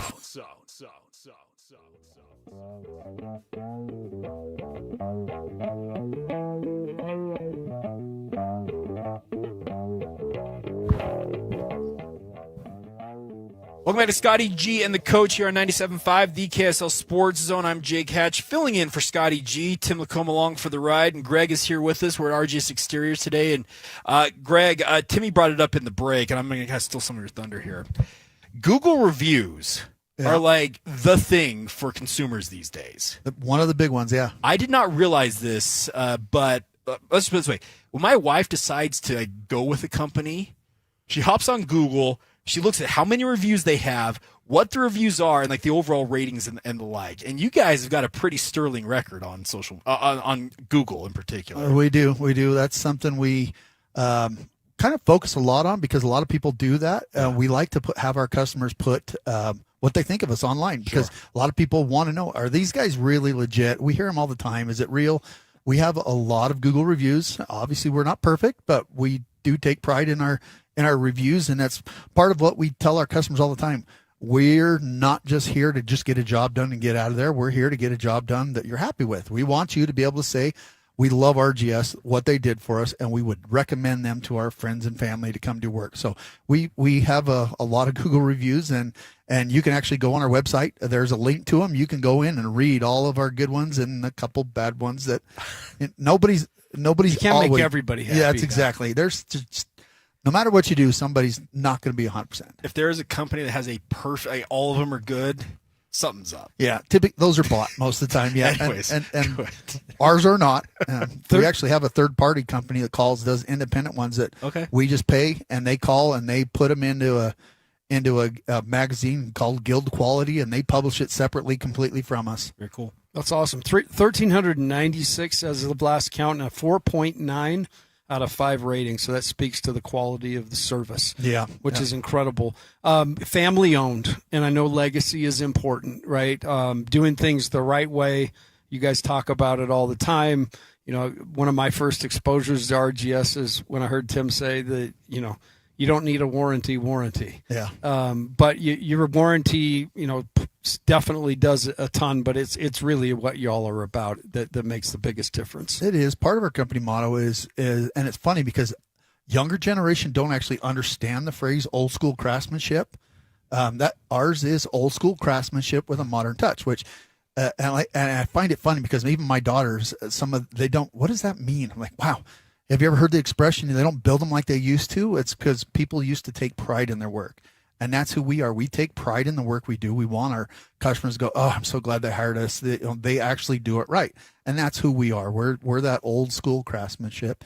And with the modern touch, we do what is the modern trends, what everybody likes, and we do it right. And one other thing to mention, 25 Best of State Awards, which is incredible here in the state of Utah. That's the community saying, hey, use these guys. That's just absolutely awesome. Yeah, and that's not something that we can affect. That's actually voted on by the public. So, I mean, we get nominated for it, and then people go in and vote for who they think does the best in the state. And we have we've won it quite a few times. Another thing, we used to actually put them on our cars, but we got to the point, the little medallion thing, we just it's a full wrap in and of itself. Up doing it. Okay, we're not putting that on there anymore. Too many for it. Okay, so if people want to get in touch with you guys, phone number is 801-280-3110, and you guys have a giveaway going right now. For any qualifying purchase, you'll be entered for a drawing to win either a Blackstone or a pizza oven. Mm-hmm. I can tell you pizza ovens are all the rage these days. My brother-in-law just got one, and I'm not sure he's made anything other at his house in the last, 3 months he's owned it, essentially. He's all over it. It's funny. I haven't tried one yet, but my brother, same thing, just bought one. Absolutely loves it. Hey, you want some pizza? Oh, yeah. No, I'm not joking. It's always pizza at his house. On your Timber Tech deck. Yeah, there we go. Yeah. See, I'm into the smoking stuff right now. Sure. did a couple different smokes over the weekend. So that's why I'm building my deck so that I can hold my smoker off to the side. That's awesome. Yeah, so you guys offer 12-month same-as cash for qualifying homeowners. You can have people out in as little as 3 to 4 days to get a look at whatever they want to do on their home, whether it's a deck, whether they want to do the full facelift you talk about on the house. It's all available. Yeah. No matter what you're looking for, even if you're just wondering about, can I do something, or like, can I change this front here, or I just need my gutters looked at, we can come out and take a look at it for you. It doesn't matter. A lot of people hear us and kind of know our name, and we've heard I didn't think you guys would do little jobs like that. We built our reputation around gutters. Rain Gutter Specialties is what RGS stands for. So those little rain gutter jobs where you just need to get some gutters fixed or some leak protection, we can 100% do that for you with that peace of mind. It's funny, we offer that 10-year labor and material warranty when everybody else in the industry did 1 year. It took about 5 or 6 years before people started trying to mimic us and what we do and our warranties and stuff. But we were the one that gave you that no warranty, because we've had customers call us that we did work for 10, 12 years ago. And if it's something that we feel we need to take care of, we're 100% going to take care of it. It's most of the time people need something done. It's within the first year, maybe year and a half. First temperature change, seasonal change. They may see something that's happened. 9, 10 years down the road, it's not something that's gone wrong. It's something that needs taking care of. But we're here to take care of our jobs. We love our customers, and if it's something we can take care of, we have a service department. A lot of times we send guys out there to get stuff taken care of. It's like, no, that was an easy fix. We were in the area. We're just going to take care of it for you. That's who we are. We want to have you love what we do for you and have that peace of mind knowing that we're going to take care of it down the road if it needs to be taken care of. All right, so stop on by. See Greg and the guys. They'll take care of you. 801-280-3110. Visit them at rgsexteriors.com.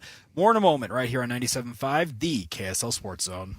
Stay up to date with everything Utah Jazz related with the new Jazz Notes newsletter. Get draft updates, analysis, and be the first to know about every offseason move. Visit KSLSports.com to sign up for the Jazz Notes newsletter. Want to get the latest info on Utah's newest sports franchise? Sign up for the Utah Mammoth newsletter. Get exclusive analysis, plus the latest news and notes on the Utah Mammoth. Sign up today at KSLSports.com for the Utah Mammoth newsletter. Hey, Mammoth fans, the 2026-27 season tickets are on sale now. Be there for every goal, every hit, and every moment of the next season. Season ticket members get the best seats, the best value, and exclusive perks all season long. Call or text 801-325-PUCK. That's 801-325-PUCK to reserve your seats today. Don't miss a moment next season. Tusk's up. At University of Utah Health, we're mapping DNA to find the cause and the cure. Because 1 in a million is really just one. One person facing one incredibly difficult diagnosis. Looking for one thing: hope. Learn more at uofuhealth.org. I'm married with 2 kids. I'm a veteran. I own my own business. I'm a retired school teacher. And I've had thoughts of suicide. But, thankfully, my granddaughter made a point of checking in on me. Spencer noticed when I was distancing myself. One of my buddies, he was worried about me. Having someone when I wasn't myself. When I need it most. Help me live on. Live on. Live on. Connection can prevent suicide. Learn more at liveonutah.org. The biggest event of the year, Monster Jam World Finals, returns to Salt Lake City July 2nd through the 4th. The most trucks and all the best drivers in one place. Plus, the biggest 4th of July fireworks display in Salt Lake City. Don't miss the stars, stripes, and unbelievable family fun moments. Brought to you by O'Reilly Auto Parts and the Utah Sports Commission. Save 25% on ticket face value with a savings coupon for participating O'Reilly Auto Parts stores within a 25-mile radius. See savings coupon for details. Coming to Rice Eccles Stadium July 2nd through the 4th. Every year, the America First Charitable Foundation Diaper Drive provides essential goods to thousands of families, and you can help by dropping off diapers at any America First branch or by securely contributing funds online. Together, we can make life a little easier for those who need it most. So please visit americafirst.com to donate or to learn more today. The America First Charitable Foundation is a 501c3 nonprofit corporation. Federal tax ID number 84-2568867. Donations are tax deductible to the extent allowed by law. 97.5 KZNS FM Colville, 1280 KZNS AM Salt Lake City, and KSL FM HD2 Salt Lake City Midvale. This is 97.5, the KSL Sports Zone. The Jazz, the Mammoth, and the Utes, Cougars, and Aggies. When it comes to sports in Utah, we've got you covered. This is Scotty G and the coach, Tim LaCoe, presented by Mountain Land Supply on 97.5, the KSL Sports Zone.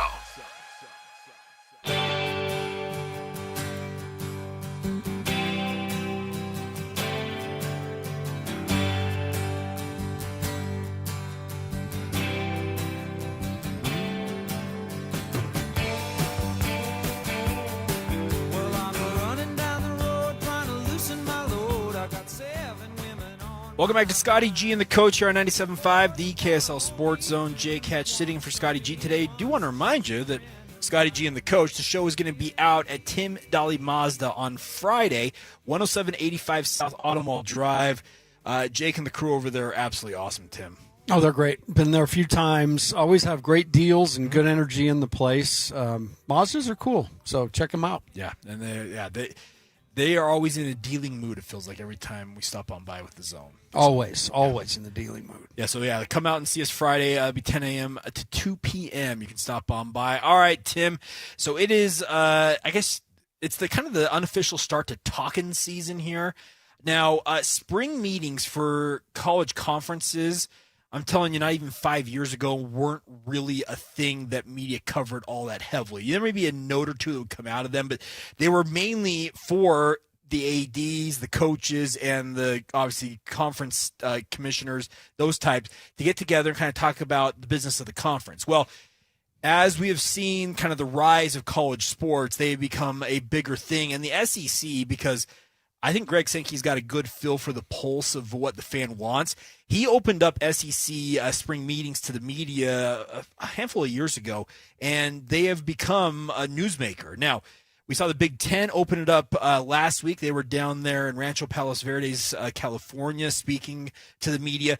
The Big 12 is also doing it. It's not as heavily covered as either the Big Ten or the SEC spring meetings, but there are plenty of talking points, as our good friend Mitch Harper points out on KSLSports.com, that will be of discussion. Like, they'll be discussed amongst Brett Yormark, the athletic directors. In our case, we'll have both Mark Harlan as well as Brian Santiago there, and also the coaches themselves are going to have things to say as well. Yeah, this is they can dig and dig, but really it's all about the disparity, the money that they've got to make up to the Big Ten and the SEC, who, by the looks of it, a team like Mississippi State takes home $72 million 2025, and Utah gets $37.9, playing the same game, same sport, one with just a different conference. So you're going to talk about some of the disparities and many other things, but most of that conversation is going to be about dough.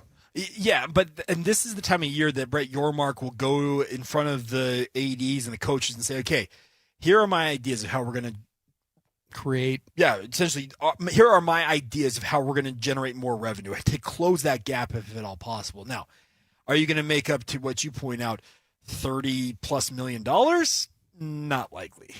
But if you can find a way to just continue to find methods to line the pockets of your conference members, you're doing your job. Well, and one thing that Yormark has shown he'll do is he'll take chances. Oh, yes. Right? And some of them are good, and some of them aren't great, but the position they're in, they have to swing. If you're looking at this like if these conferences battling each other is a game, sure. I would say that the SEC and Big Ten are up 22 points with 7 minutes and 52 seconds, right? Visiting an earlier topic this morning. Yeah.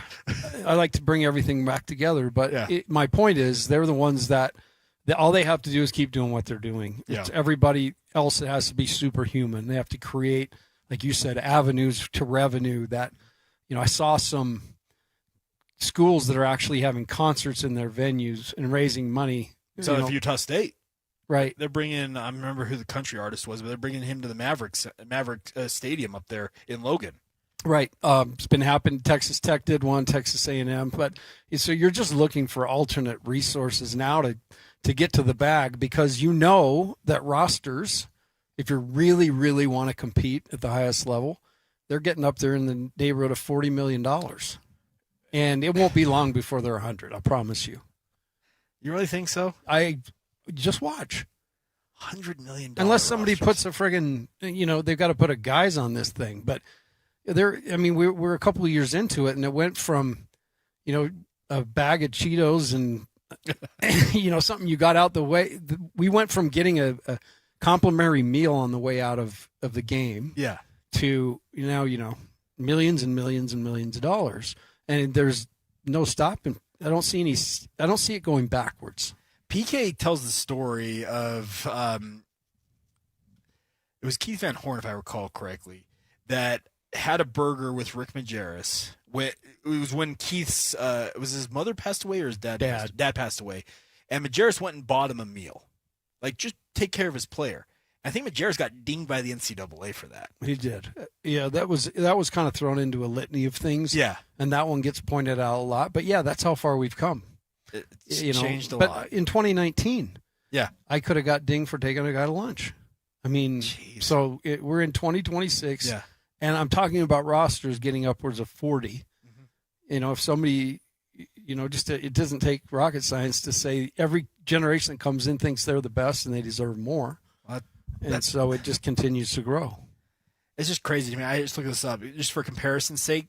So if we get to $100 million in college football rosters, a lot of people look at it as the miniature NFL, speaking of college football, where they think it's going. The NFL salary cap this year just went over $300 million. We just crossed the $300 million threshold, $301.2 million per team.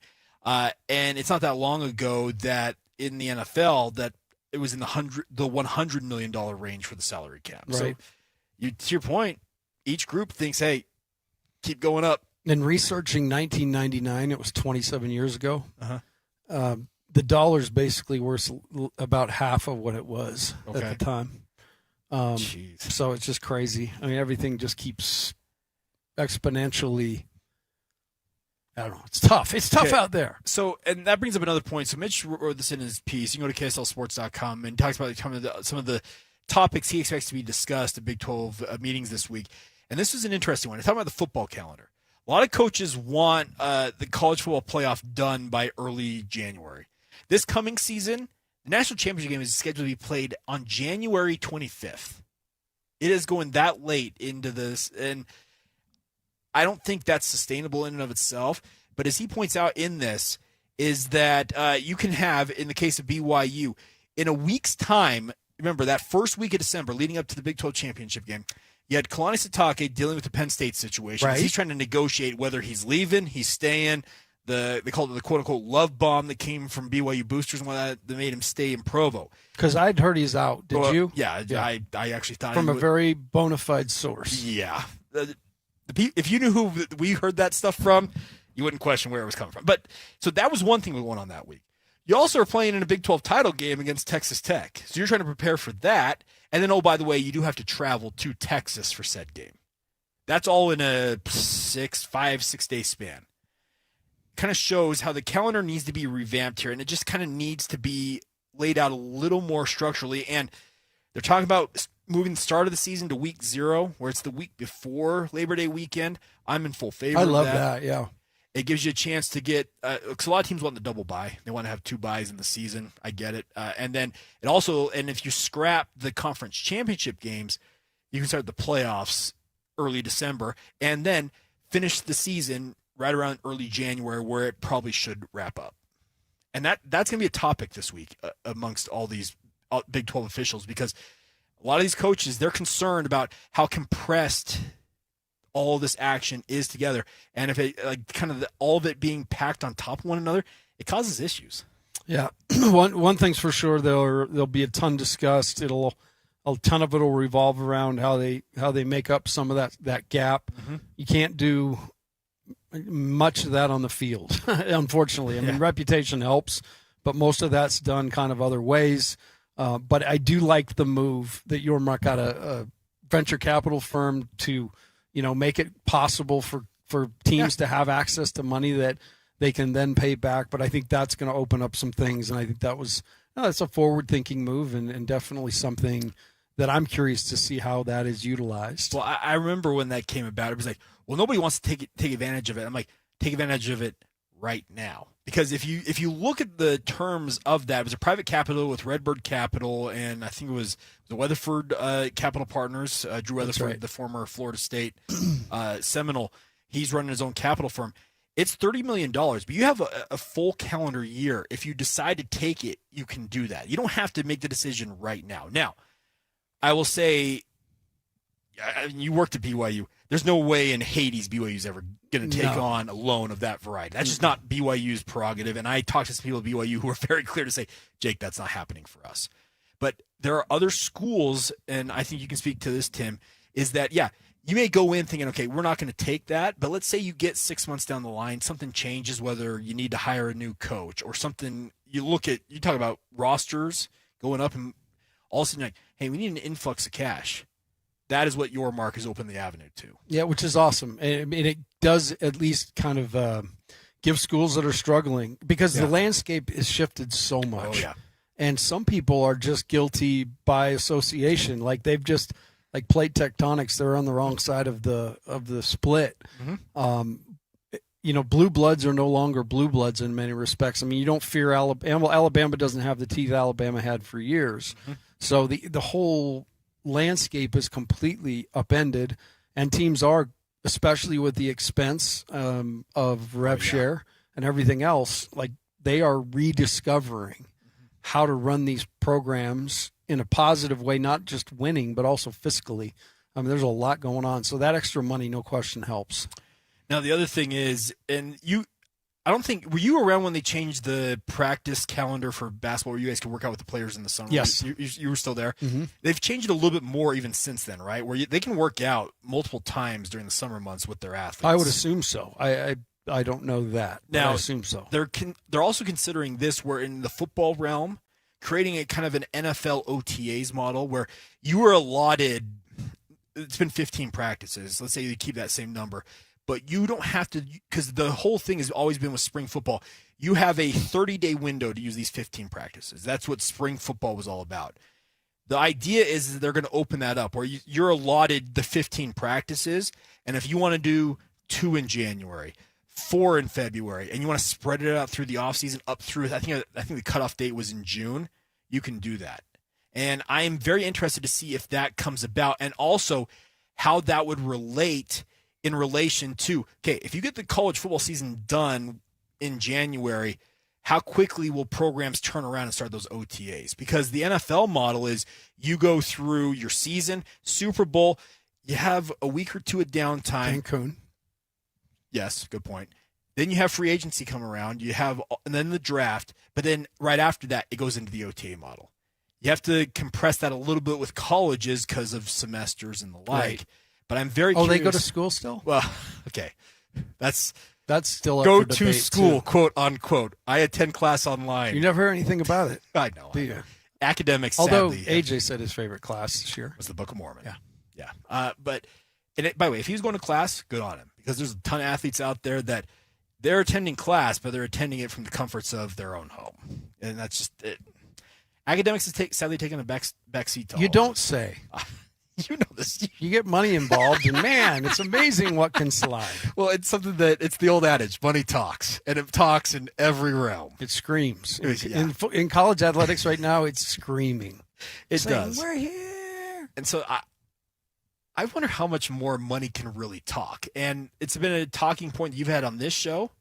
It's a talking point we've had on DJ and PK. And PK brought up the point. He's like, we keep hearing that the bubble's gonna burst. We keep hearing that. Bubble hasn't burst anywhere because money keeps flowing in. And you talk about how it screams. Is there an endpoint? in your opinion? Well, I don't know. I mean, I heard something way back when I when I was out of coaching and I was working in local business. Yeah. I went to a fundraising event on an NIL that the University of Utah invited corporate people to. Okay. So I went to that, and in that, Kyle Whittingham came in and spoke. And he basically said, let me fast forward to how I think this is all going to end. Mm-hmm. There's going to be basically this whole juggling, and everybody's going to, like an earthquake. Yeah. And at the end of the day, there's going to be 40 schools that find safe ground. Okay. And they're going to be it. Like, you get into that group, and that's the upper echelon, and they all have to agree to these, payrolls and all that stuff. So all of this other stuff in between is just that. It's just finding its way to that. It's means to an end. And I heard that again from somebody else this past weekend. I can't remember. I was watching something and heard it, so I apologize for not being able to cite it. Okay. But I heard that very same thing. So I wonder if nothing's resolved until, there is some definition given to what this period of time is. Because right now it's just it's an absolute mess. Well, okay, and that brings up a good point here. College Sports Commission.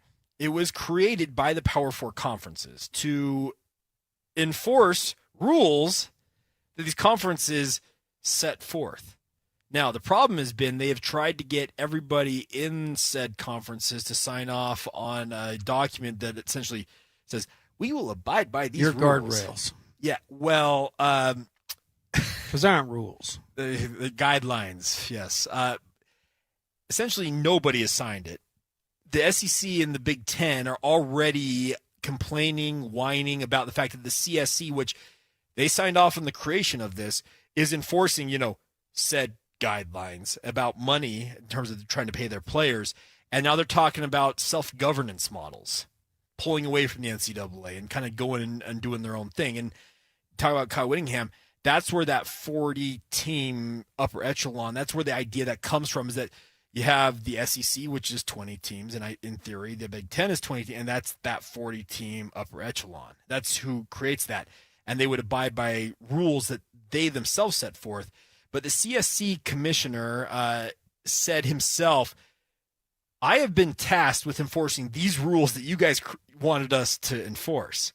But now you're telling us that, yeah, we don't want that. So what is it? Like, which way do you want it? Do you want us to look the other way, or do you want us to actually do what you built this entity for? And I guess to your point, Kyle Whittingham is kind of looking down the line saying, all of this. And that was years ago. That was a couple of years ago. Yeah, but trust me. But that's where you asked me where the end point is. I think it's first, we got to figure out what all this is going to be and how long this is going to last. Yeah. But, if that's the ultimate, we had Jamie Pollard on last week. Yeah. I mean, he flat said it. They want to go do that. They want to, they want to go out and play each other forever. Yeah. Have at it. But the scary part in this, and it comes back to these meetings and why they're so important. Last year, just alone, these SEC schools surpassed, I read the number, double. Yeah. And it doesn't take much. Many of those years where you make double, where you hold you're going to hold most of the cards. When advertisers come to you or come to speak college football, they want to go to the top tier. Yes. And how is that determined? Not always by winning. It's who's got the most to offer. And so money is what everybody's looking for in this deal. And, it's a sad state, but it's what it's come to. Well, and I'll read the Jamie Pollard quote here. He said this, it's frustrating because collectively the four conferences created the CSC, and the four conference commissioners spent a lot of money creating the CSC.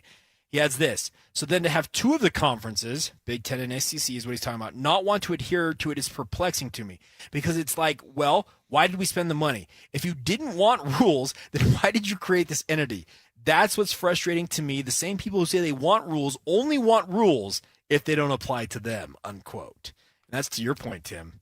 If you can have your cake and why eat do you it want to too, make rules when you're making double? I like these rules are terrific. Here, give me more. Right? Meanwhile, if you're doubling up with everybody, you'll sign off on it. But at the same time, he has a point in saying, why did you create this?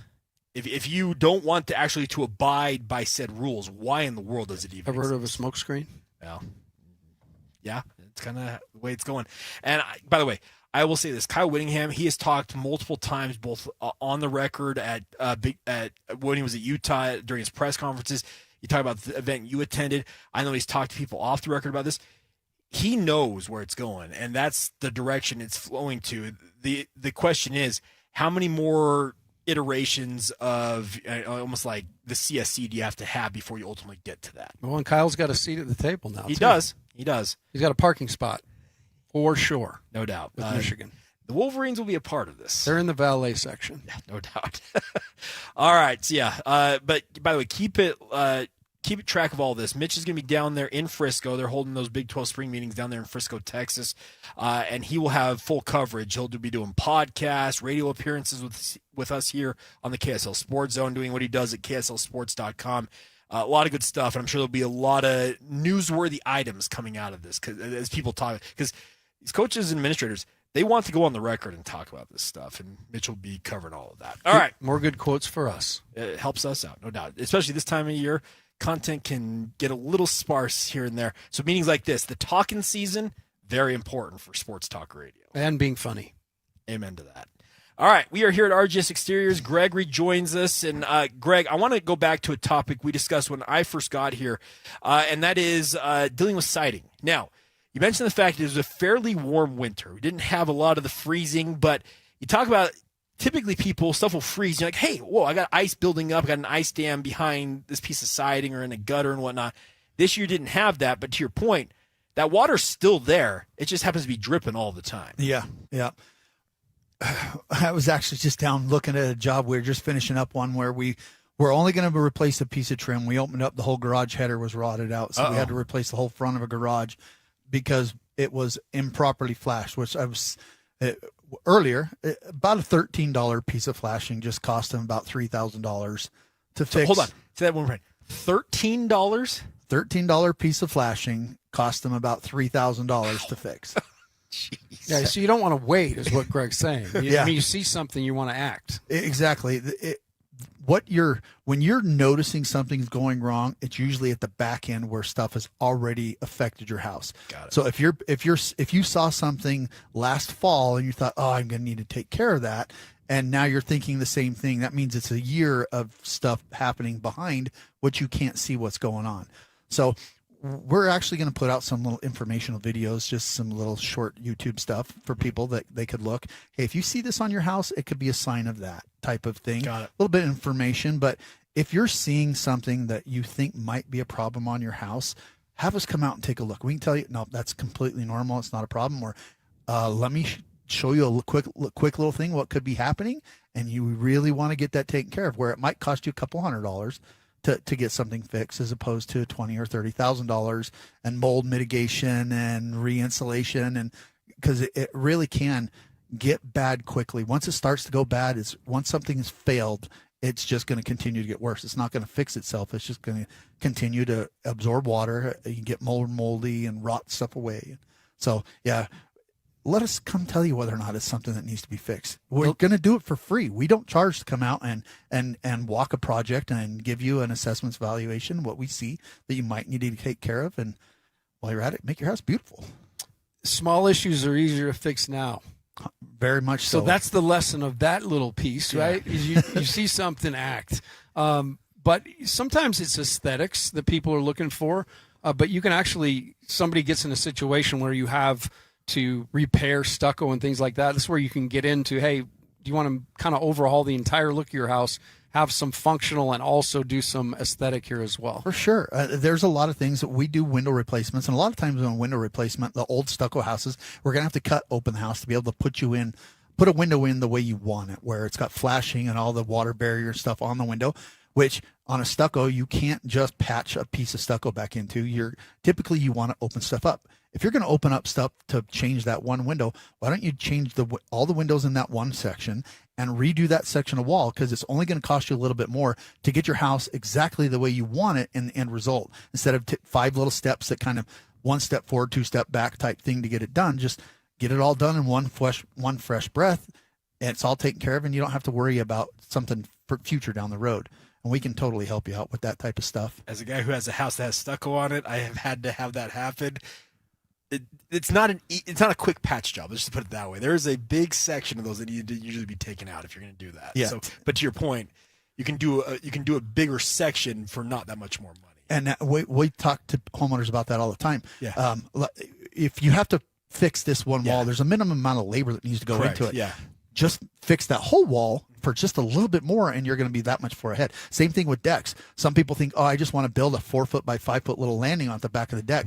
We can build you a 12 by 12 deck for just a little bit more, because all the little things, all the posts and the beams and the supports already have to be there. All you're going to do is add a little bit more square footage, and you get a lot better product for just a little bit more. That brings into effect, you have 12 months, same as cash for qualifying homeowners. Longer term, if you have a bigger project, you guys have more financing options. And we've talked about this all day today.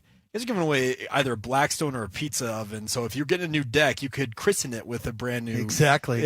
Make it. You want to bring your friends over. Come on out back, take a look at what we got, and I'm going to cook you something on that. Plus, if you're pricing things, you're offering a Mickey blanket with a scheduled qualifying appointment. So if you are looking to do something and want to get some input from RGS on it, have them come out and get a Mickey blanket for your trouble. So you can get a win-win. You get your wife and I a fuzzy Mickey blanket she can Which I cuddle up swear with. by the way. I have like bro. 5 of them. Yeah.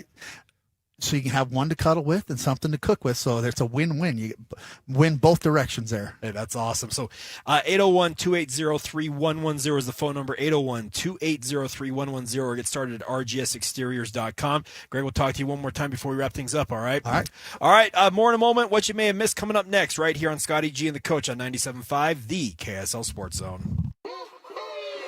For Jazz fans, it's been a rough few years. Well, those days are behind us as the Utah Jazz finally struck gold in the NBA Draft Lottery. Picking second. As the Jazz prepare to draft a potential superstar with the number 2 overall pick. Nobody will bring you better coverage of the NBA Draft than the KSL Sports Zone. For all the breaking news, high-profile interviews, and player analysis leading right up to draft night. Keep it locked on your exclusive home of Utah Jazz basketball. 97.5. The KSL Sports Zone.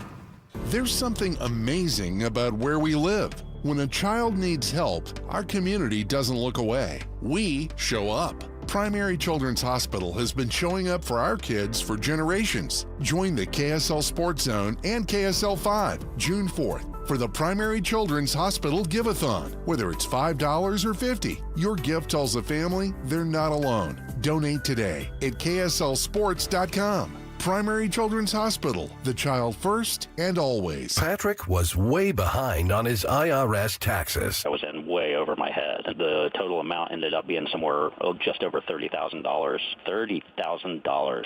Then the IRS came to collect. Started getting letter after letter. A lien had been filed against me. They were going to basically hang me completely out to dry. He had to do something. That's when I reached out to Optima Tax Relief. Patrick's life quickly got a lot easier. It was very easy. Pretty much hands off, they picked up the ball and ran with it. And how'd it go? I couldn't believe it. I had to ask 2 or 3 times. I saved an incredible amount of money. How does Patrick feel about Optima? Couldn't be happier. They definitely helped me. Optima Tax Relief, the best place to call. They're the best in the business. Do what Patrick did and call Optima Tax Relief for a free consultation. Call 800-343-6460. 800-343-6460. 800-343-6460. Optima Tax Relief. Testimonial from an actual client. Some restrictions apply. For complete details, please visit OptimaTaxRelief.com. Utah roads have commuters, can-doers, and cross-country viewers. But wherever our vehicles are headed, they've got one thing in common. They're ready for the road. Utah's first response to wildfire is prevention, not intervention. So let's check our chains, keep our vehicles maintained, and fight roadside fires together. FireSense is the first response. Brett Floyd returns in 2026 with their biggest show yet. The Moon, The Wall, and Beyond. Experience the dark side of the moon, plus stunning lasers and visuals. June 6th at the Maverick Center. Tickets on sale now at Ticketmaster.com. The KSL Sports Zone and Beehive Meals are honoring people that impact youth sports in our communities. Nominate the youth sports volunteer you know for the Beehive Meals Hero of the Week at KSLSports.com/contest. It's time to spin the wheel and talk some sports. This is Sports Roulette on 97.5, the KSL Sports Zone.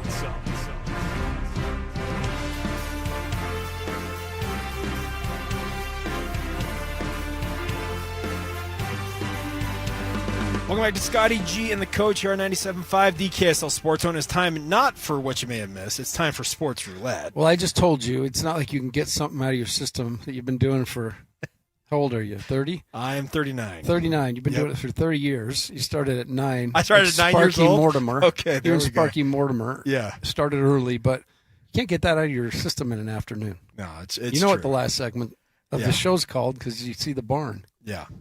All right, so, it's time for Sports Roulette. So, Lloyd, let's fire it up. Spin that wheel for us. I love this. I love that you get to spin it.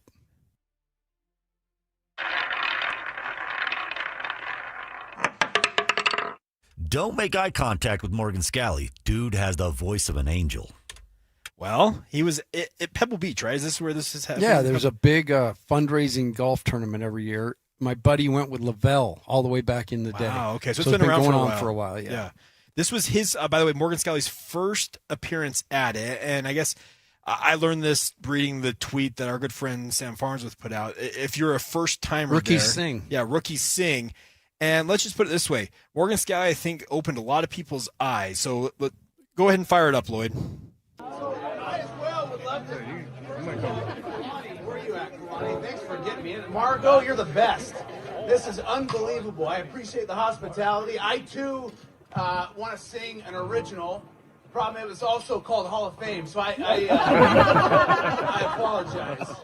So I'm going to do something a little bit different. You're a good man. I love that, by the way. George Benson on Broadway. Oh, go get it. Okay. Don't screw it up.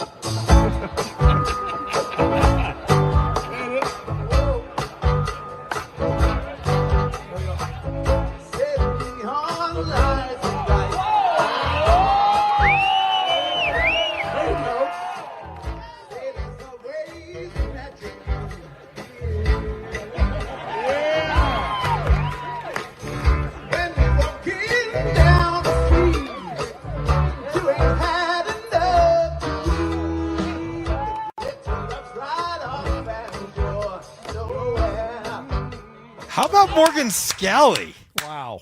Well, as PK likes to call him, Ford. What can't he do? We found out that his actual first name is Ford Morgan Scally. He said that at his introductory press conference. And PK has been very slow to... Calls him Ford? Yeah, he uses that reference every so often. But, man... That means Jake Scott will call him Chevy, just to be Probably. contrary. Yeah, absolutely. My boy Jake. But, man, Morgan he's got some pipes, man. He can belt it. He doesn't just have pitch, but he has intonation and he has rhythm. Yes. He could scat. Do you hear him go, oh, yeah. Yeah. I mean, he's doing it all right there. I'm telling you, the Party Hounds, if we play at the U ever, Morgan's going to come out and do a little cameo. He's got it at this point, doesn't he? But the problem is I may be out of a job. These guys may say, hey, we get a bigger name, Ford Scally. I'm just saying that I did not know that Morgan. Very impressed. I mean, it's seriously a 10 out of 10. If you would have told me, hey, I'm going to let you listen to Morgan sing. Yeah. And then played it, I'll be like, no, that was George Benson. That was awesome. No, that was Morgan Scally. That was awesome. Props to you, Morgan, because that's not easy. And by the way, to do that in front of a bunch of people you're probably meeting for the very first time, you heard him with all the machismo, right? With football coaches. Well, you heard him shout out Kalani. Thanks for getting me in here and whatnot, because Kalani's probably been going to this event for a number of years now. He's been at BYU for this is his 11th season, I think, for Kalani, but man, I pulled that up and I'm like, okay, I want to hear Morgan Scally sing, and I was like not expecting anything honestly going in. Did you? You know the Wins, right? The Mr. Mac Wins. So Steve Wynn and Lavelle were very tight. Okay. So they went back to this event together. Okay. And it was back at that event when you speak of all the people there. Like Steve was, just kind of a guy here, and Lavelle, I invited him to go out there, and he said the first 5 to 10 minutes, it was just guy after guy coming by, and they were spurriers. They were the big names. Every guy came by to pay their respects to Lavelle. So I just had to mention that because I got to know him a little bit as a man. And what a good dude. Like, Do you know who Lavelle legendarily it was very close to? Bobby Bowden. Yeah, that's right. Very, very close. Him and Bobby. Yeah, Bobby. and Bobby was one of the guys that came up to introduce himself. We're just in such good hands. We heard Morgan sing. We've seen Kalani do his thing, his dancing and stuff. But I think we're going into a couple years where, at least while these guys are here, you never know, also with leagues and everything else. But this is going to be a really kind of a cool time for both Utah and BYU. They got a new leadership up there at Utah, but the same feeling. Sure. But I think there can be a camaraderie and a kinship with the competition, which is awesome. Well, and a lot of fans have hoped to see kind of return to what Lavelle and Mack had as. It was a friendly rivalry. It's kind of just they would banter back and forth, obviously, but it kind of it was Cold War-esque between Bronco and Kyle. It did. But it's always cyclical. I remember when I came, when I first got involved, and I think Chuck Stobart, had said some things about BYU back in the day. So it's like there's always going to be these times, and Scotty has said it with sports in general, just the cycles of BYU being a one-win basketball team to the years of Jimmer to, some lean years to obviously another Sweet 16 with KY. It's just everything ebbs and flows because at the end of the day, everybody's trying to do the same thing. Correct. And only so many can. All right, Lloyd, spin it.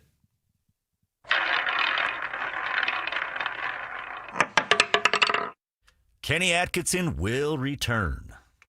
Analytically, I think we won the I said 3 out of 3. We're 2 out of 3 in the expected. I don't know if you guys follow that. It's an expected score, and we won 2 out of 3. And I know you're looking confused, but I'm not. There is really, if you believe in process and all that, take that later. I know I don't throw that on them. I see it for myself. We have this feeling, I have this feeling, then I can go to our analytical table and be like, man, we are, I think last night it was, the expected score was like 1 point or 2. Us shooting way below expected, then shooting way over. I know no one wants to hear that. I think you guys like hearing it. I know, general public, no one wants to hear that. Everyone's outcome based, and sure, I get that too. Yeah, everyone's outcome based because guess what? That's how you keep your job, Kenny Atkinson. Kenny. Like my favorite part of that is nobody wants to hear this, but I'm gonna say it anyway. Well, and he's like, I know you're looking at me all confused. And the one guy's the random reporter. No, I'm not. I'm like, I am. Oh, that when I first heard that and I heard that part, that interaction, I chuckled because of course we're confused. Nobody comes out here and says, I likened him. I don't know if you were here, but I likened him to the Iraqi information minister. Oh yes, that's a good point. Nothing is wrong with the government. Yeah. It's like bombs are like the columns are collapsing and Saddam's statue's being pulled down right behind him. Yeah. So pay no attention to the statue falling to the ground. Yep. And so that's kind of what that felt like. And here's the analytics in my respect. Okay. My analytics say, Kenny, if things don't start well in Cleveland next year, look out. Okay, so the news is Shams Charania as well as others at The Athletic are reporting that Kenny Atkinson is indeed going to return for a third year in Cleveland after they got swept out of the playoffs last night in the Eastern Conference Finals. Comments like that had a lot of people questioning, does Dan Gilbert want to keep that guy leading this franchise? And to your point, Tim, while it's been announced he's going to return for a third season, how far into said third season is the question, it feels like. Exactly. How far in, and that will a big part about what happens in the offseason. How are they going to deal with this roster and make sense of it? But once they get to the season next year, hopefully they start off well. Because if they start off rough, it's just they've got the fodder. They've got the audio. Yes. That unfortunately kind of identifies the problem. Well, and he also, and I guess the one leg the Cavs can stand on in defending keeping him on is that this is the first time they've advanced to the Eastern Conference Finals since, without LeBron James on the roster since 1992. LeBron was the only person who'd been able to get him to this point until they did it this year. So I guess that's the one leg you can, if you're Dan Gilbert or Kobe Altman, the brain trust, they're leading the Cavs, say, you got us to the Eastern Conference Finals. What, you want us to cut loose that guy? And my response would be, Well, look what the New York Knicks did. They cut Tibbs last year, brought in Mike. I'm forgetting his name all of a sudden. The Knicks? Yeah, the Mike Knicks. Brown. Mike Brown, and now he's got them to the NBA Finals. Yeah, absolutely. Like, I remember when Tibbs got whacked by New York. A lot of people were like, "What are they doing?" And they took a while. Remember, they were going through all these different coaches, and they wanted to hire this guy. They were on to make a run at Jason Kidd, remember, famously. And the Mavs said, "No way, no how."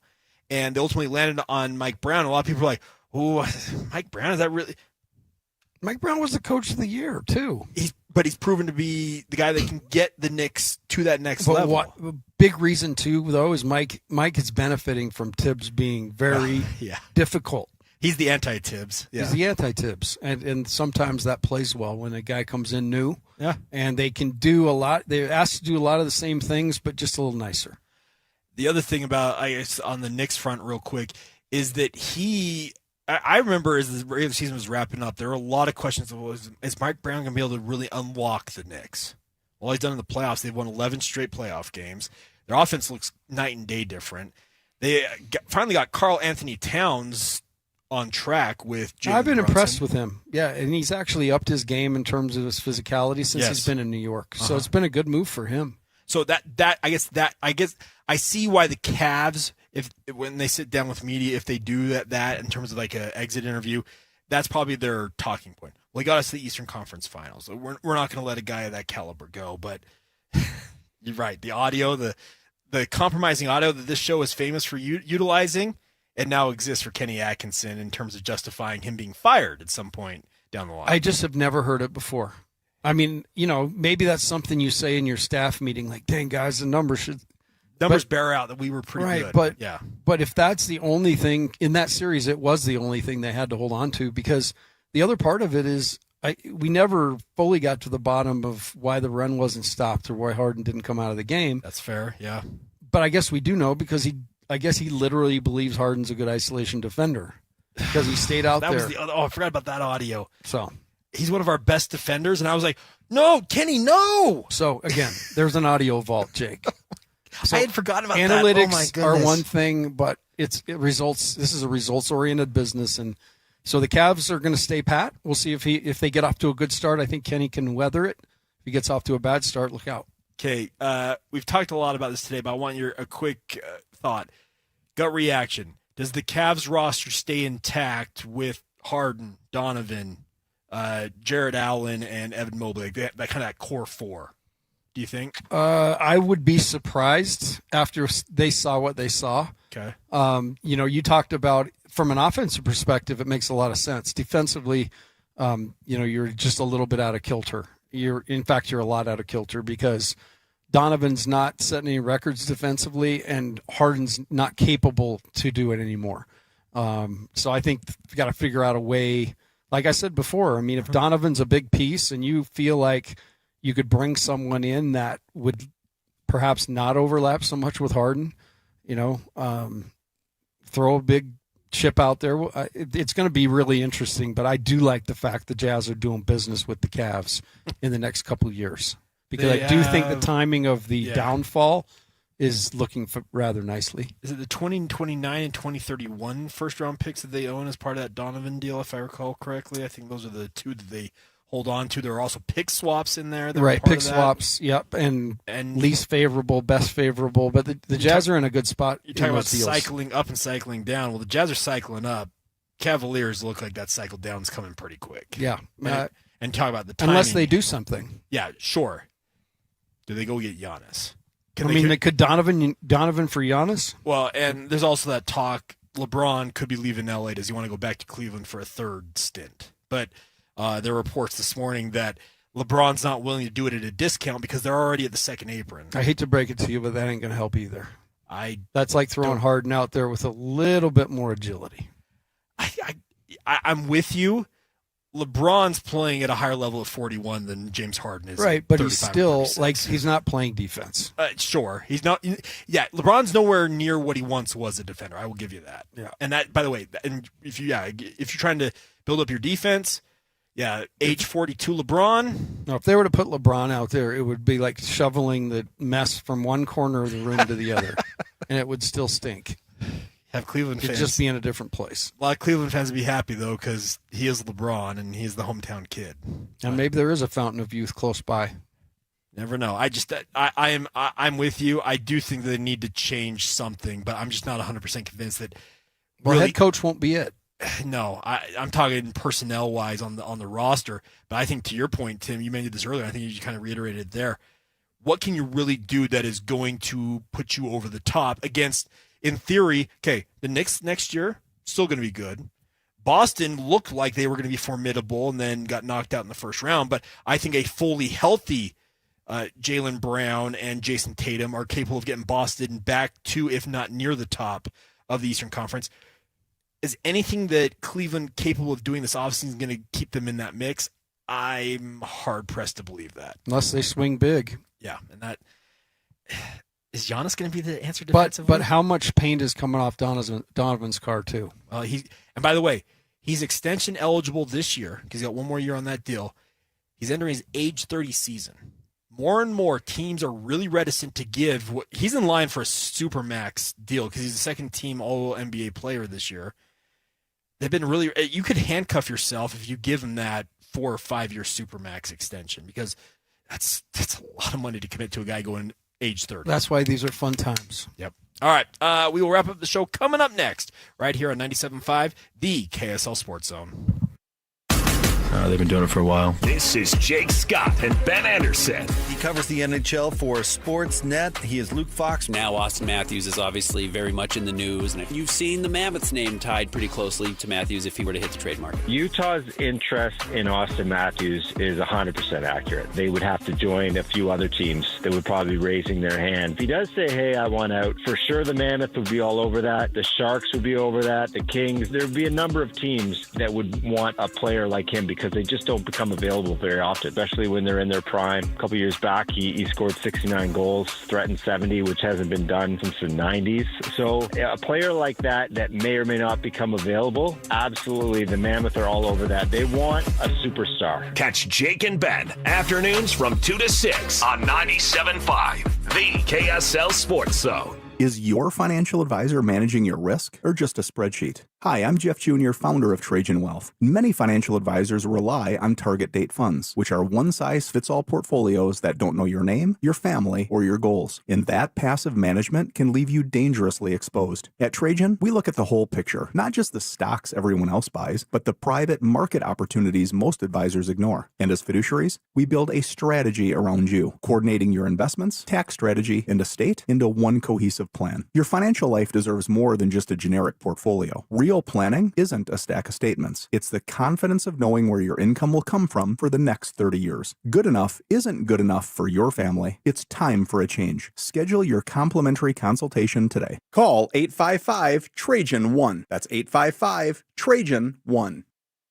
Advisory services through Trajan Wealth, LLC, an SEC registered investment advisor. Private equity investments require accreditation. Other services through Trajan Estate and Trajan Tax. Additional disclosures at TrajanWealth.com. The Management Minute is a service of the MBA program in the John M. Huntsman School of Business at Utah State University. I'm Professor Scott Hammond. A change is coming that will impact every major market and workforce. You might have seen how you can buy empty houses in Japan or Italy for pennies on the dollar. Each of those countries has a diminishing population. Birth rates are less than their death rates. You might think these are anomalies. The country that has the biggest problem is China. A diminishing population means a smaller workforce, smaller tax base, smaller military, a greater number of retirees who need more health care and government services. You might say you're glad that this is not happening in the United States, but it is. Half of all states have declining populations. And if the trend continues in 5 years, we will follow most of the industrial world into less. Learn about how future economic and demographic trends impact businesses with an MBA from Utah State University. Go to utahstatemba.com. I'm Scott Hammond. Hope to see you in one of our classes.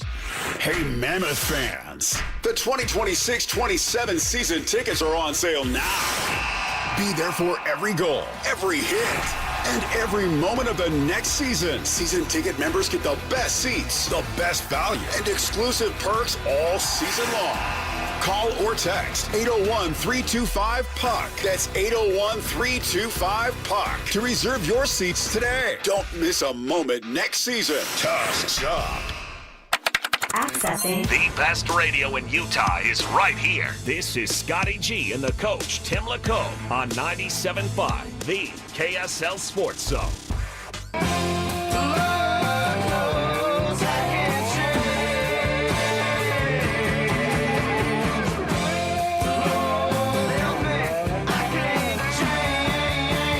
Welcome back to Scotty G and the coach here on 97.5, the KSL Sports Zone. Final segment of the show.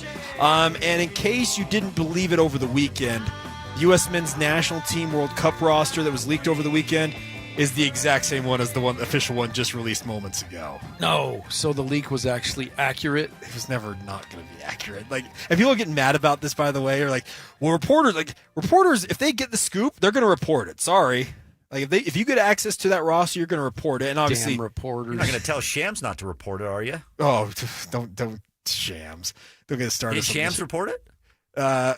He may have. I don't know. I know that the Guardian, which is a publication over in England, got the full roster. There was reports from the Athletic saying that bring it closer to home with Real Salt Lake, both Diego Luna and Xavier Gozo, that they didn't make the roster, and that obviously caused some consternation. But yeah. Welcome to reporters. Get the reports right, and then them trying to tamp it down, and all of a sudden you see the official roster. Oh, wait, 0 changes. Congratulations. You know exactly what to count on in those situations, right? Yeah. Absolutely exactly what to count on. We got Greg. Greg, we know what to count on with you too, man. RGS is tried and true. Yep. Good transition. Been here forever.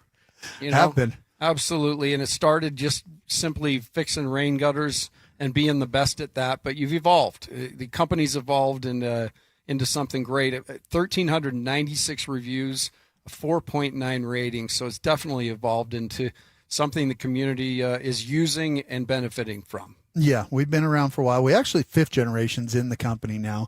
They haven't, I don't know when we're going to make the switch to a 5th generation because they're not, they're just employees right now, but technically there's 5 generations. Oh, well, that's in the cool to know. now. I just go off my script. They're on their way up. Yep, they are.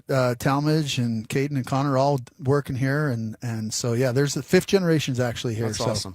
It's been going a long time, plan on keep going for a lot longer. Well, that kind of screams to the longevity of this company. And the only way you do that is to build the relationships you guys have with your customers. Because you talked earlier about some people, they may do their first house with you guys, but when they buy another house, they're like, hey, RGS, get out here. Let's do this thing again.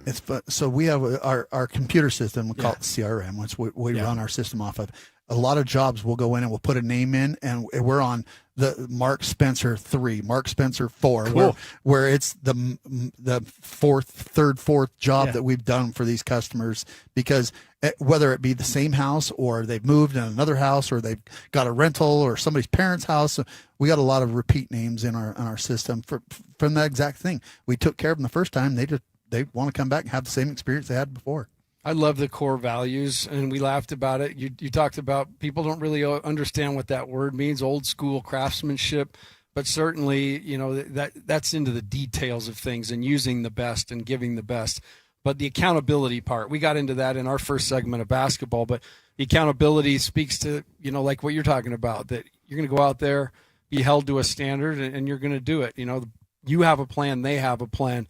But it really just speaks to doing things right. Yeah, and that's something we kind of ingrain in our culture. We want all our guys to understand that, look, we're a premium company, and we are. We expect our customers to have that 5-star quality treatment, that experience, that they know that they got the right person to do the job. Our crews know to expect that when they go out on a job. They treat the project they're working on, like they're working on their parents' house, like they're working on their family's house, that they're not going to leave stuff out in the yard. They're going to clean up every night. They're going to make sure that the customers understand when we're going to be there, when we're not going to be there, if there's something that's popped up, something that's unexpected, we like to make sure the homeowners come out. They get to see it. They get to be shown it. They get to walk through that process. We never come out and say, oh, by the way, at the end of the job, we have found these 5 things and we need you to pay extra for it. Every step of the way, our project manager communicating, hey, we opened up this wall. We found some mold behind this wall. We found this problem here. This is an option for us to be able to take care of. If you want to have us do it, it's going to, this is all that it's going to take. We'll get it taken care of. So every step of the process, everybody's involved. They're walked through. So there's no surprises, no confusion. Everybody knows what to expect. And that way, at the end of the project, it's been a smooth transition all the way through, and everybody's happy. Well, I guess that brings back to the point. Like, that's why people keep coming back, because they know what they can count on from you guys. Yeah, and it's something we're very proud of is the reputation we've built in the community, the 5-star ratings that we get, the Google reviews, the reviews from family and friends telling people, go use them. Don't even need to shop somewhere else. These guys, we shopped 15 people, we chose them, and they performed. They knocked it out of the park. They're going to do the same thing for you. All right, so 801-280-3110 is the phone number if you want to give them a call, or you can go to rgsexteriors.com. As you mentioned earlier, 3 to 4 days, you have people out checking things out, and as you mentioned, project managers keeping you in the loop the entire way through whatever. And by the way, it can be small projects or full home projects, all of it, anywhere in between. Yeah, we can come out and fix a section of gutter. If that's all you need is one little area repaired, we can come out and completely strip, redo your house, make it look like it was in the parade of homes. Anywhere in between, we can take care of you, and we want to. We want to do what you want to have done. That's what we're here for. Well, Greg, thank you so much for having us out. Thanks for putting up with me again, man. I love having you guys here. It's fun. It's great. Thank you. We love stopping on by. You guys have been working on this for, I don't even remember how many years now, but it's been awesome. It's been a great partnership. Yeah, love it. Absolutely. All right. Well, Greg, thank you. For Tim, I'm Jake. Thank you to Brant here on site helping us out, and obviously Lloyd Cole pushing the 1s and 2s back in our studios in Salt Lake City. Coming up next, Jake and Ben right here best on 97.5, the KSL Sports Zone. This stuff is available everywhere. Wherever you are, the KSL Sports Zone will be right there with you. It's the KSL Sports app. I love it. Where you can get the latest podcasts, up to the second breaking news, and analysis of the teams you can't live without right from your phone. And wherever in the world you may be, you can have DJ and PK, Scotty and the coach, and Jake and Ben tag along with live streaming of your favorite shows. Download the KSL Sports app and never miss a thing. Presented by University of Utah Health. Health is in our DNA. Learn more at uofuhealth.org. This is 97.5, the KSL Sports Zone. Sometimes firefighting sounds like this. But most of the time, it sounds like this. And this. And even this. The first response to wildfire is prevention, not intervention. So douse your flames, keep your vehicles maintained, and let's fight wildfire together. FireSense is the first response. After all that mud and rain, give your carpets a reset before the kids get out of school and summer guests start arriving. And if you want to get it done the right way, choose Zero-Res Carpet and Air Duct Cleaning. Zero-Res cleans without sticky soaps or harsh detergents, so your carpets are safer and stay cleaner longer. And right now at Zerores.com, get 3 rooms of carpet clean for just $129 and a free hallway cleaning. Spelled the same forwards or backwards, Zero-Res is the right way to clean. If you've tried Beehive meals, you know how easy they make dinner with their classic slow cooker meals. Now, they're bringing that same convenience and flavor with a brand new option, Flat Top Meals. These fresh prepared meals are delivered right to your door and are designed to be cooked on your flat top grill, griddle, or even a regular skillet. This menu includes favorites like steak fajitas, smash burgers, teriyaki chicken, and more with 8 meals in every box. Order today at beehivemeals.com. 3, 2, 1. This is Scotty G and Coach Tim LeCoq. The Jazz selecting number 2 in the upcoming NBA draft. So, if there's one thing that scares me, AJ's the safer pick. And that's what makes me nervous is that Washington is going to be like, okay, we've really swung and missed, and we've really done some problems. So let's go the safest superstar available in AJ and let somebody else take the risk on Darren. If I'm the Jazz, then I take that risk on Darren Peterson. But I exhaust every option available to me to get AJ. I encourage everybody to go back and you do watch pre-Kansas film on Darren Peterson. I want you to watch his handle, specifically how he navigates ball screens. He can become a better passer, but he's not bad as a secondary playmaker. You just look at him, it's his frame. To me, there are real reasons why this guy can be great. Catch Scotty G and Coach weekdays from 10 to 2, presented by Mountain Land Supply on 97.5, the KSL Sports Zone. Technology never stands still. And neither does Les Olson IT. For 70 years and counting, we've helped businesses adapt, grow, and stay secure through every change. With experienced people and smart technology solutions, we make work easier, more productive, and more secure. Yesterday, today, and tomorrow. Let less be here for you. For Jazz fans, it's been a rough few years. Well, those days are behind us as the Utah Jazz finally struck gold in the NBA Draft Lottery. Picking second. As the Jazz prepare to draft a potential superstar with the number 2 overall pick, nobody will bring you better coverage of the NBA Draft than the KSL Sports Zone. For all the breaking news, high-profile interviews, and player analysis leading right up to draft night, keep it locked on your exclusive home of Utah Jazz basketball. 97.5. The KSL Sports Zone. This stuff is available everywhere. Wherever you are, the KSL Sports Zone will be right there with you. It's the KSL Sports app. I love it. Where you can get the latest podcasts, up to the second breaking news, and analysis of the teams you can't live without right from your phone. And wherever in the world you may be, you can have DJ and PK, Scotty and the coach, and Jake and Ben tag along with live streaming of your favorite shows. Download the KSL Sports app and never miss a thing. Presented by University of Utah Health. Health is in our DNA. Learn more at uofuhealth.org. This is 97.5, the KSL Sports Zone. 97.5 KZNS FM Colville, 1280 KZNS AM Salt Lake City, and KSL FM HD2 Salt Lake City Midvan. This is 97.5, the KSL Sports Zone. We're all locked in now. Your home for the best sports radio in Utah is right here on the KSL Sports Zone. It's time to kick off your afternoon drive with Jake Scott and Ben Anderson. Allow me to introduce the best of the best. On 97.5, the KSL Sports Zone.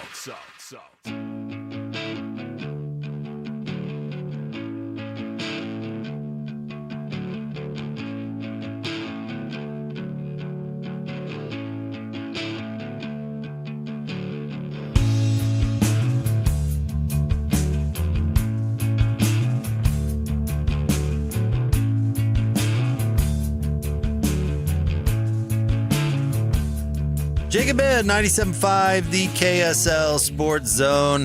Happy Tuesday to everyone. Hopefully everybody had a happy Memorial Day. Had a chance to remember loved ones and people that's made the ultimate sacrifice for the country. Yep. And hopefully started something on fire that was inside a fire pit or a grill. Because that just felt very Memorial Day to me for some reason. Preferably Beehive Meals. Oh, yeah, right on. Yeah, we could do it on the flat top. Yep. No, I felt the need to grill yesterday. Okay. For some reason. But not like the propane grill. I got out the charcoal? I got out the Weber. Okay. You know what I mean? Uh-huh. To get that smooth Weber flavor. I've never honestly used charcoal. I've never cooked anything with charcoal. I've always either done propane or smoked it, or now doing the flat top a lot. I like the charcoal because it gives it a little different flavor, but it also enables the ability to have s'mores after. Sure. Which, of course, it comes with the whole thing. But I felt the need to have, I feel like I had the most American day ever yesterday. Yeah? It really was a great Memorial Day. I decided to take my kids fishing. Nice. And I'm not even a fisherman, really. I fished a little bit when I was a kid, whatever.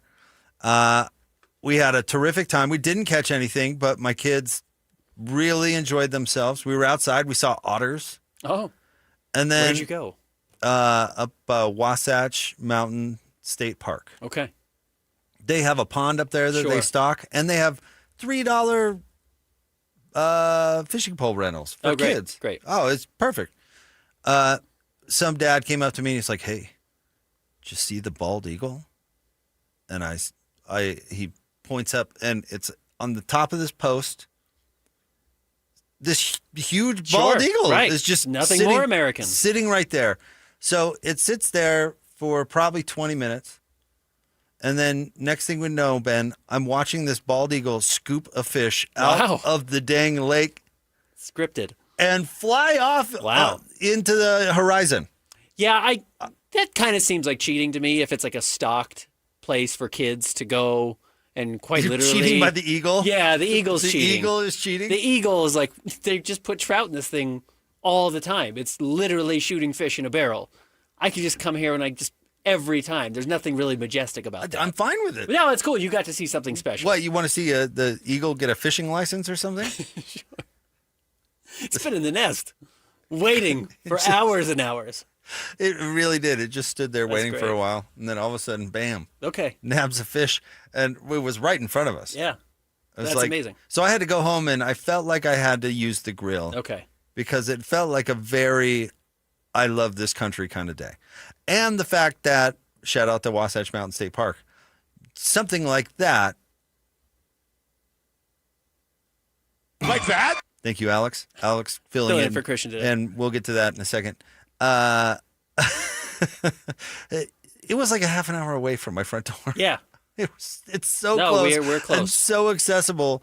And imagine just having a short 30-minute drive, and we saw otters and No, it's amazing. fish and had this crazy, awesome experience. Ate at this charming restaurant in Midway.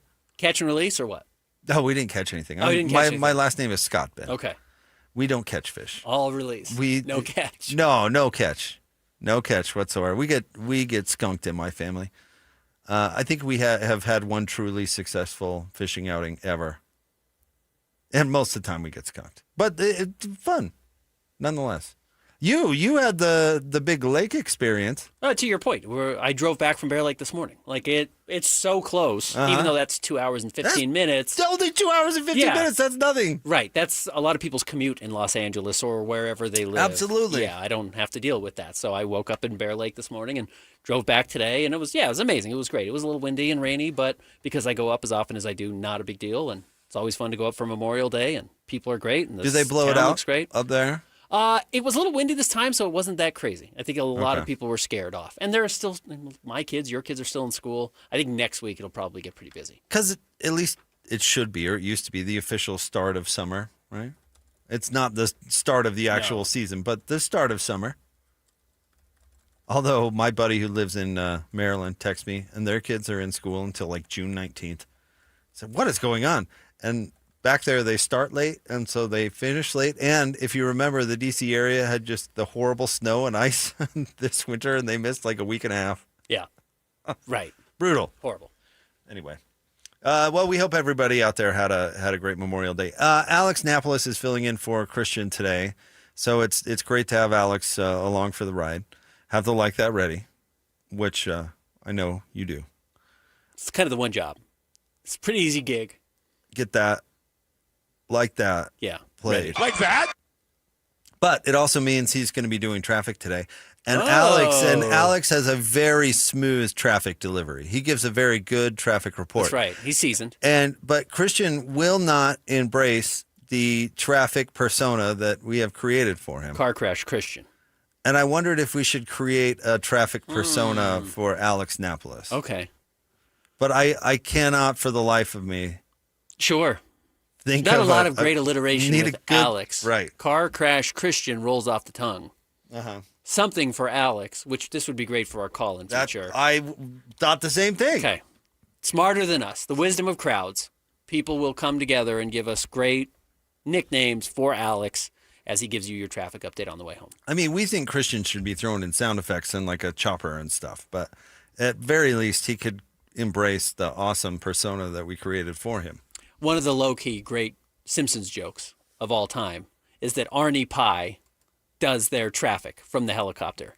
And he calls it Arnie in the sky and not Pie in the sky, which obviously rolls off the tongue and makes total sense. But again, taking a shot at how stupid news people are, you and me included, they call it Arnie in the sky. It's kind of funny and not Pie in the sky. that they used to have traffic reporters actually Get up there. actually in helicopters. Get in the chopper and go tell us what's going on. But it would be funny. At some point, the magic of radio, they just started faking that. Yes. And so to have the chopper in the background for Christian, and we'd even told him to act like he's kind of shouting. Sure. Like Over something. shouting over something would be super awesome.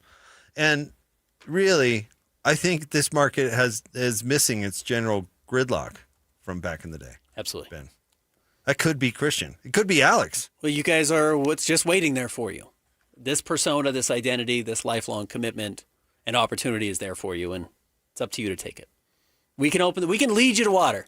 We can't make you drink. So is there a good traffic persona name for Alex Napolis? Okay, let us know. I think we can get something going there, Ben. Where do you want to start? We'll probably today? start with the Knicks and the Cleveland Cavaliers. What a surprise! Ben wants to start with the Knicks. Is there something else what you a want to talk about? shocker!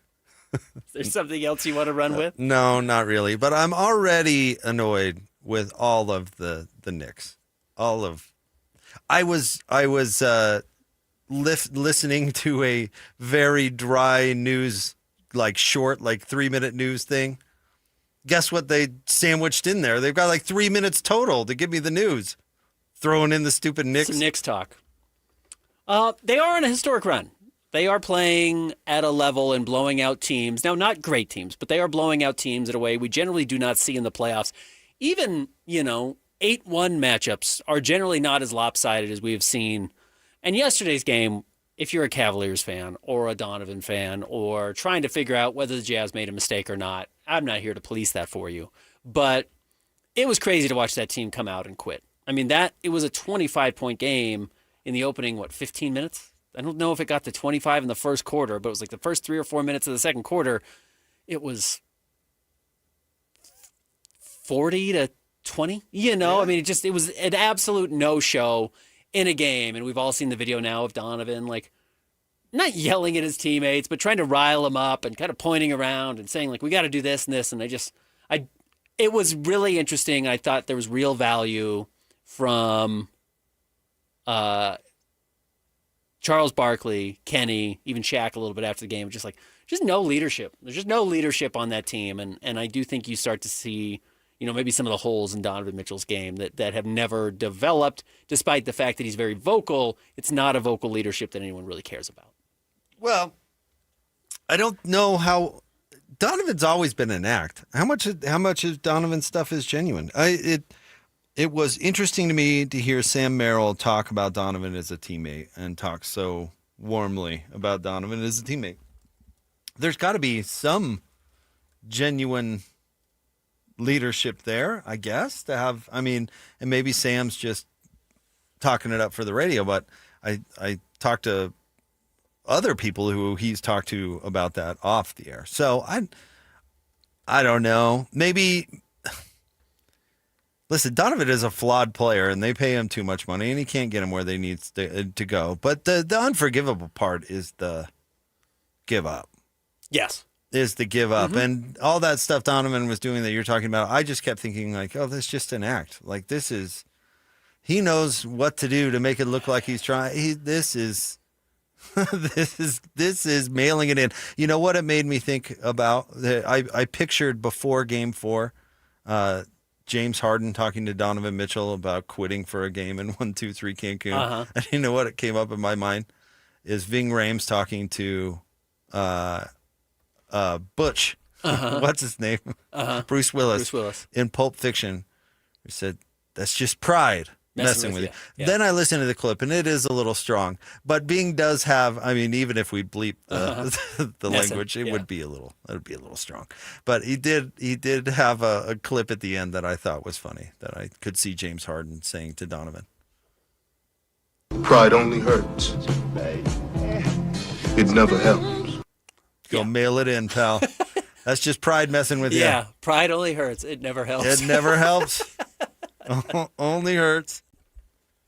James, I want to go out and show a little pride again. I know we'll probably not come back, but I want to show a little something, like I'm made of a little something. That's not going to help anybody.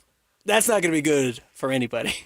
It's pride messing with you. That's just pride messing with you. The reason this is a fascinating series for me, outside of some of the obvious things, which is the supporting cast around Jalen Brunson, is different than the supporting cast around Donovan. How much better do you think it is?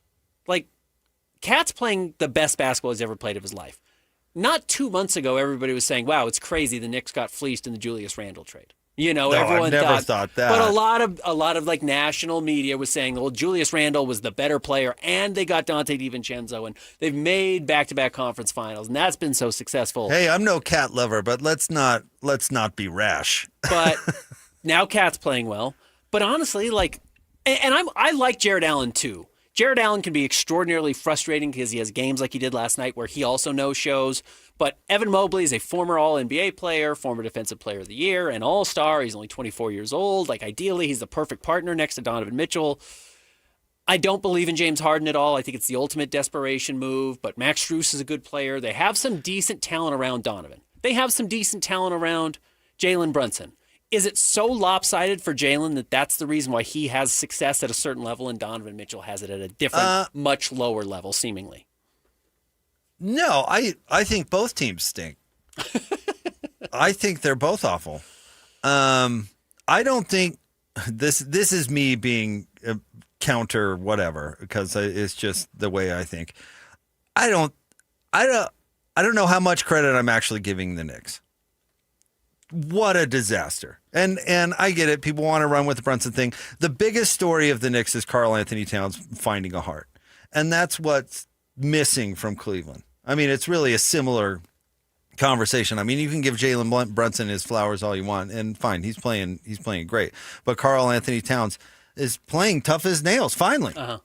Finally. I expected Mobley and Allen to both push him around this series. So did I. And they did not. No. Not even close.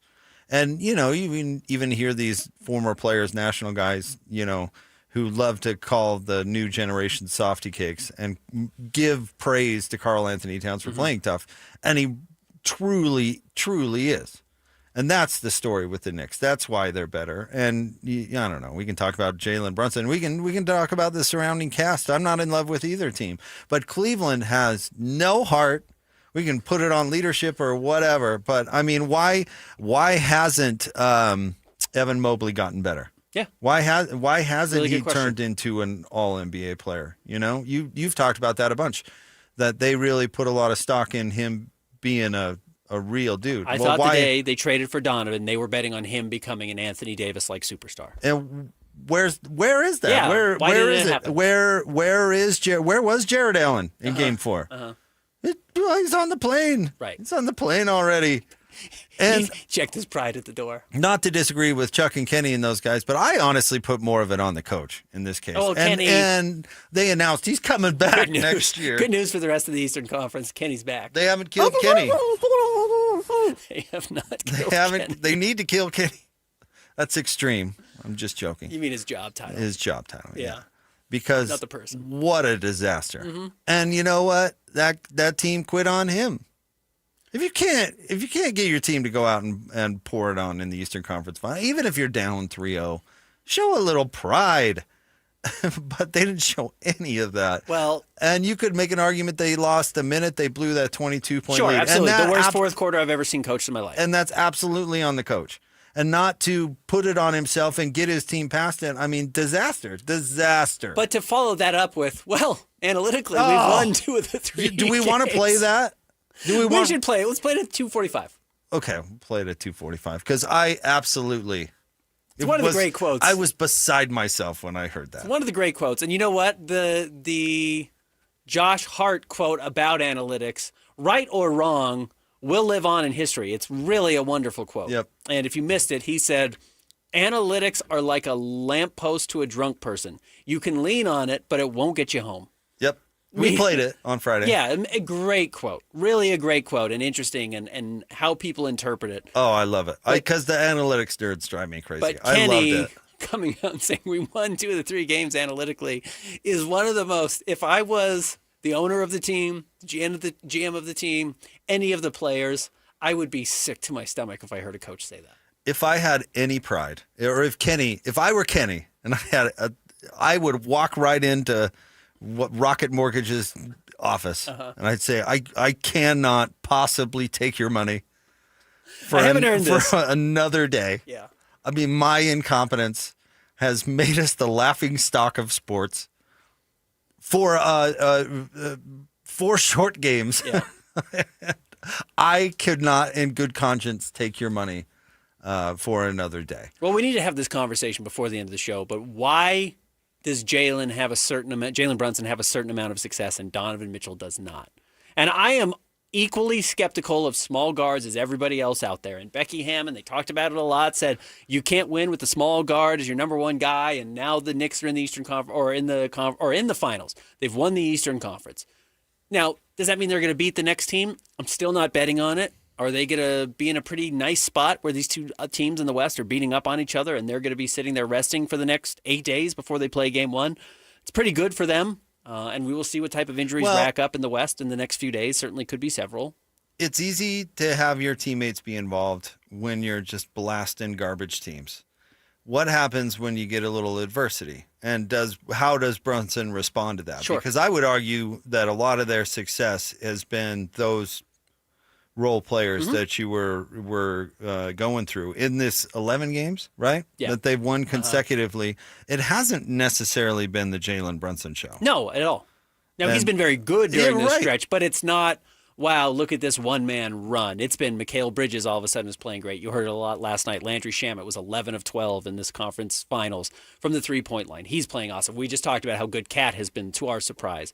There's a lot of people contributing. If that continues, they still have no chance. But what happens when they face that adversity? Does he go back to, all right, guys, well, I'm going to take 30 shots? Yeah. And Mikal Bridges goes from being one of the league's best role players back to being an afterthought. Correct. And Cat's like, why am I taking elbows to the face when I'm getting no shine? Right. I'm only getting 8 shots and again. So it goes back to it. And maybe it doesn't. But I heard... Man, I should remember where I heard this. Apologies. But I heard someone talking about Mike Brown and why he got the job with the Knicks. And part of it was that he wanted to give players more control. That the big complaint about your guy Tommy T was that he was a maniac and a control freak. And he controlled every aspect of everything the players did and they would go to him with like, hey, coach, why don't we run this action more? And he'd say, shut your pie hole. Yeah. So Mike Brown came in and pitched this. He's the guy who listens to the players. Now, I don't know if I quite endorse that strategy, but it's one thing when the players are telling you, hey, coach, get me 30 shots a game. And it's another when the players organically go, well, coach, this works. Getting everybody involved works. This works. This is what we want to do. Then that can be really authentic and genuine and maybe be something that could last. So I don't know. I wonder about going from the National Socialist to the softy coach, and if there was maybe they could have met there in the middle. Sure. But maybe in this circumstance, they're playing like this because he let them figure it out. Agreed. Did he give them enough room to become these types of players, this type of team? I don't know. But it helps that he's playing against children. It does. But he's also playing more than 6 guys, which was Tom Thibodeau's problem. Yeah. Tom liked to grind his guys into the ground. And they have real depth, and it's one of the reasons why they are here and the other teams are not. Mental children, by the way, talking about the Cavaliers. Yes. Absolutely disgusted. Their effort was bad in Game 3. I mean, their effort was bad in the first 2 series. They went to 7 games against Toronto. They went to 7 games against Detroit, which Detroit's not a bad team, but not a great team. Yeah. And then once they faced a better team like New York, they got thrashed. They had 30 minutes of good basketball, quit over the last 8 minutes and all of overtime of game 1, and then never showed up again in the series. I know we have the sound, we should play it later. But did you see that your guy, the clutch coronet himself, Brian Windhorse? What are you calling him? I just came up with that. What do you think? The clutch coronet. Okay. I like it. Getting the sound out. Yeah, absolutely. Talked about what Cleveland needs to put him over the top. I'll let everybody guess what one guy makes a big difference for them. Yeah. So maybe we can play that coming up. We'll have to. How are we feeling about that? The clutch cornet? It's sure. better than anything I've thought about for Alex. Coach Lacombe texted me and he said, Admirable. Air traffic, Alex. Except for he's not an air traffic controller. That's kind of confusing. Yeah. But could sound like he's diagnosing traffic from the air. But we have to get the helicopter going. Airborne Alex? We're working on it. We're spitballing. We're workshopping. Yeah, we're workshopping some stuff. KSL Sports app. Hit the call in and send it in if you have any ideas. Yeah. And stay tuned for Alex's traffic reports. Yeah. Throughout the show. Sans persona, but just Alex. Yeah. All right. More next. Jake and Ben, 97.5, the KSL Sports Zone. This is DJ and PK. Here we go again. Should BYU and Notre Dame be playing football every single year? An annual matchup. Yeah, if they have this opportunity, build something new and see if it sticks. So if you have a chance to get Notre Dame, sign on. I would assume that Brett Yormark would be in Santiago's ears and do it. How can I help you do it? It's just going to elevate the league's profile. I don't think we appreciate the level of improvement and status BYU football program is right now. This is a team that has won double digits here 2 years in a row at the Power 4 level. It's something that has never been done. And you can argue that this is the best that the program's ever been. Catch DJ and PK mornings from 6 to 10 on 97.5, the KSL Sports Zone. Utah roads have commuters, can-doers, and cross-country viewers. But wherever our vehicles are headed, they've got one thing in common. They're ready for the road. Utah's first response to wildfire is prevention, not intervention. So let's check our chains, keep our vehicles maintained, and fight roadside fires together. FireSense is the first response. Tim Jr. here from RGS Exteriors. And let's face it, it's time to update the look of your home's exterior. When was that thing built? In the 50s, 70s, 90s, the 2000s? Well, it's looking like it. Faded siding, drafty windows, leaky gutters. It's time to take action now. RGS Exteriors has been taking Utah homes from drab to fab for over 5 generations. We only use the highest quality materials, like James Hardy siding and gutter topper gutter covers. You will be blown away by how much different and better and awesome your house can look. Your neighbors will be jealous, your home value will go up, and most of all, you're going to love it. Everything we do comes with our industry-leading 10-year everything guarantee, so you can sleep like a baby, knowing if anything goes wrong, you're 100% covered. For a free estimate on your gutters, windows, siding, or anything on your outside of your home, call RGS Exteriors at 801-280-3110 or visit us at rgsexteriorsutah.com. That's rgsexteriorsutah.com. Patrick was way behind on his IRS taxes. I was in way over my head. The total amount ended up being somewhere just over $30,000. $30,000. Then the IRS came to collect. Started getting letter after letter. A lien had been filed against me. They were going to basically hang me completely out to dry. He had to do something. That's when I reached out to Optima Tax Relief. Patrick's life quickly got a lot easier. It was very easy. Pretty much hands off, They picked up the ball and ran with it. And how'd it go? I couldn't believe it. I had to ask 2 or 3 times. I saved an incredible amount of money. How does Patrick feel about Optima? Couldn't be happier. They definitely helped me. Optima Tax Relief, the best place to call. They're the best in the business. Do what Patrick did and call Optima Tax Relief for a free consultation. Call 800-343-6460. 800-343-6460. 800-343-6460. Optima Tax Relief. Testimonial from an actual client. Some restrictions apply. For complete details, please visit OptimaTaxRelief.com. The KSL Sports Zone is your radio home for live local sports. Tonight, the Salt Lake Bees start a 6-game series in Texas. They're at Round Rock. First pitch tonight. Tomorrow and Thursday is at 5:45. Friday night, the game will get underway at 6. And Saturday, the Utah Royals are back in action in Portland, playing the Thorns in the last game before the World Cup break. That'll start at 5 o'clock on 97.5 The Zone. Hey, if you want your company's business to get new customers, Utah sports fans are available. They'll hear your message right here if you mail Stephanie Palmer at spalmer@ksl.com. Don't miss the Ute Stampede Rodeo and Extreme Bulls, July 8th through 11th. Rodeo, music, food, carnival fun, and adrenaline-pumping Extreme Bulls. Tickets won't last. Get yours now at UtestampedeRodeo.com. UtestampedeRodeo.com. Hey, this is Chris from JCW's. If anything rivals our burgers, it's our bacon. It makes the perfect combination with our guacamole, jalapeno, or our hickory barbecue burgers. JCW's, quality and a lot of it. It's time to break down the biggest stories of the day. This is the top 3 stories of the day on KSLSports.com. 97.5, the KSL Sports Zone.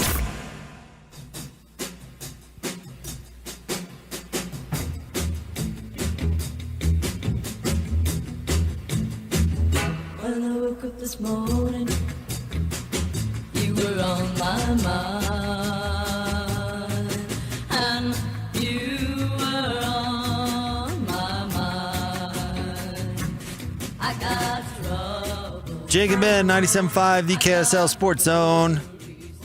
Time for the top 3 stories of the day. KSLSports.com, brought to you by J. Brooks Jewelers. Cherish your love with J. Brooks Jewelers. Explore their expertly crafted engagement rings made from the finest materials. J.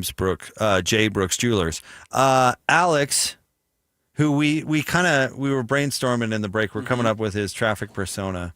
We thought maybe Napolis might be useful if we can't find something good with Alex. So you had one we were workshopping, no brake Napolis, no brakes, or all gas Alex, which is all good as well. So, but let us know. Yeah, call in app. Call in feature on the KSL Sports app. Give us some ideas for alliteration or whatever. It doesn't have to be alliterative. Oh, how about this? No, it doesn't. Creativity. But how about this? When do you ever get good news from the traffic person? So, bad news, Napolis. Okay, I like that. Yeah. Need a map, Napolis. All right, well, we're working on it. We're working on it. Where do you want? Not all going to be winners. Where do you want to start today, Alex? Number 1, the NCAA denies Brendan Sorsby's reinstatement request. This just came down from Pete Thamel about 3 minutes ago. The NCAA has denied Texas Tech quarterback Brendan Sorsby's request for reinstatement for eligibility for the 2026 season. Sorsby has completed his 35-day inpatient rehab for his gambling addiction at Alagamis in Goodyear, Arizona. Algamis, not Alagamis. Algamis. This is what we expected. Yeah, well, it's what should have happened. Does it bug you that rehab has become Dodge? This is not anything new. I mean, South Park made a whole episode about this after the Tiger Woods thing. And, you know, I've talked about gambling is absolutely a compulsive behavior. But this guy was going down. I mean, he was betting on his own games. He was doing all this. Like, this guy was going down. And then it spins out on him, and he goes to rehab, and then he comes back and says, I'm fixed. I'm not going to compromise the integrity of the game. I've been to rehab. And again, I'm uncomfortable with this because their rehabilitation has done wonders for many people in putting their lives back together. And it is a very sensitive thing because addiction is a thing. Absolutely. And people need help with it.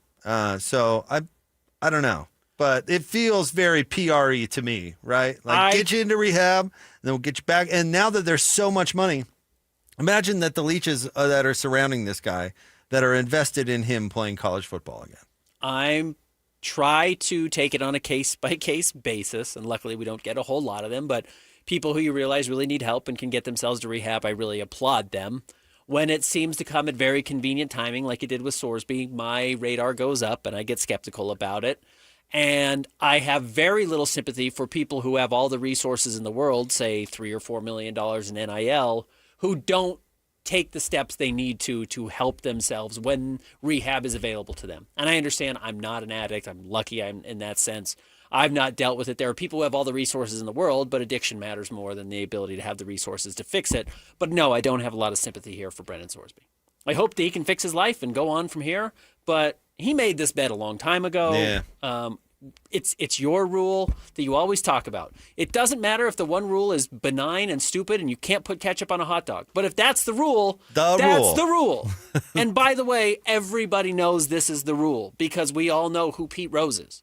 Yep. Like, you can say, I think Pete Rose should be in the MLB Hall or Hall of Fame or should be welcomed back into baseball or should not be an outcast like he is. Regardless, you know why he's not. It's the one rule. And it doesn't just apply to baseball. And it's applied to every sport. And Brendan Sorsby knowingly broke that rule. Sorry. Yeah. He shouldn't go to the NFL either. They should run scared from this dude. And he will get the opportunity to play in the league because lots of... Will he? I don't know. I think so. I mean, a lot of guys who have done a lot worse have gotten a chance to play. No, I know, but they're breaking the one rule like this. But this is the rule. You are absolutely right. Yeah. So I think somebody will take a chance on him. Somebody will invite him in. But if you're a first-round draft pick, we saw what happened with Josh... Oh, what's the guy who got out of UCLA? And then Rosen? Josh Rosen. How many bites at the apple did he get? Yeah. A ton, because he was a first-round He draft never pick. did this, though. Zach Wilson. No, but that's exactly the Yeah. problem is when you're a first-round draft pick, which Sorsby would have been had he gone through a year at Texas Tech and then been able to enter the draft, he would have gotten 3 or 4 chances to work his way up a depth chart. Now, when this is the circumstance you come in where nobody's invested anything into you, you're going to have a training camp to prove you belong. And if you don't make it, they're going to throw you out, and they're not going to care that you're gone.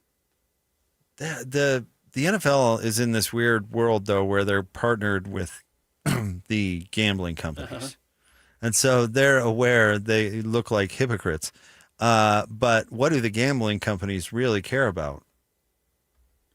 The integrity of their bets. They don't want the Brendan Sorsbys of the world rigging their games. So I don't know. The NFL's in kind of an awkward spot. I'll tell you what I'd like to see. I'd like to see the players' union say no. Yeah. I'd like to see the players' union say, no, we're not going to have any of this in our union. Our players have integrity and are very concerned about the integrity of the game and all this stuff. And then he doesn't get drafted because he's not in the union, and nobody's going to draft a scab.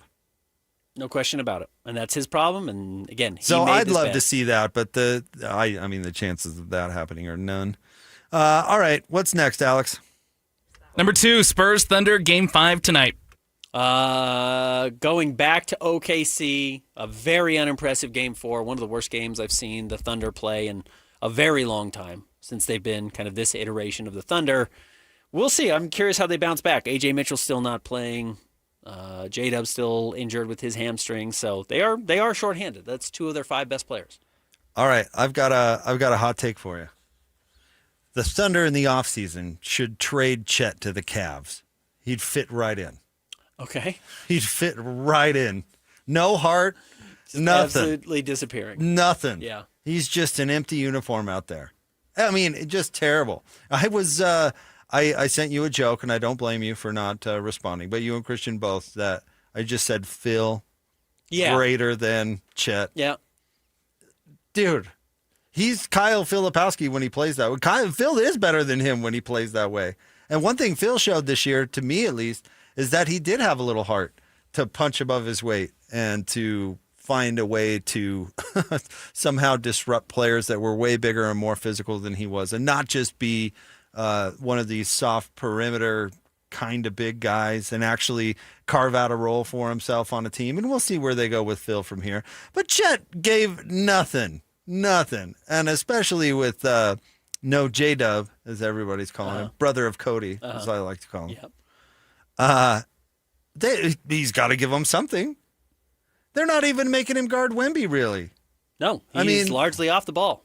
They're nothing. Like, where is it going to come from? I mean, they got gifted A.J. Mitchell out of nowhere. I mean, but if they don't have one of their best players, there's no one else.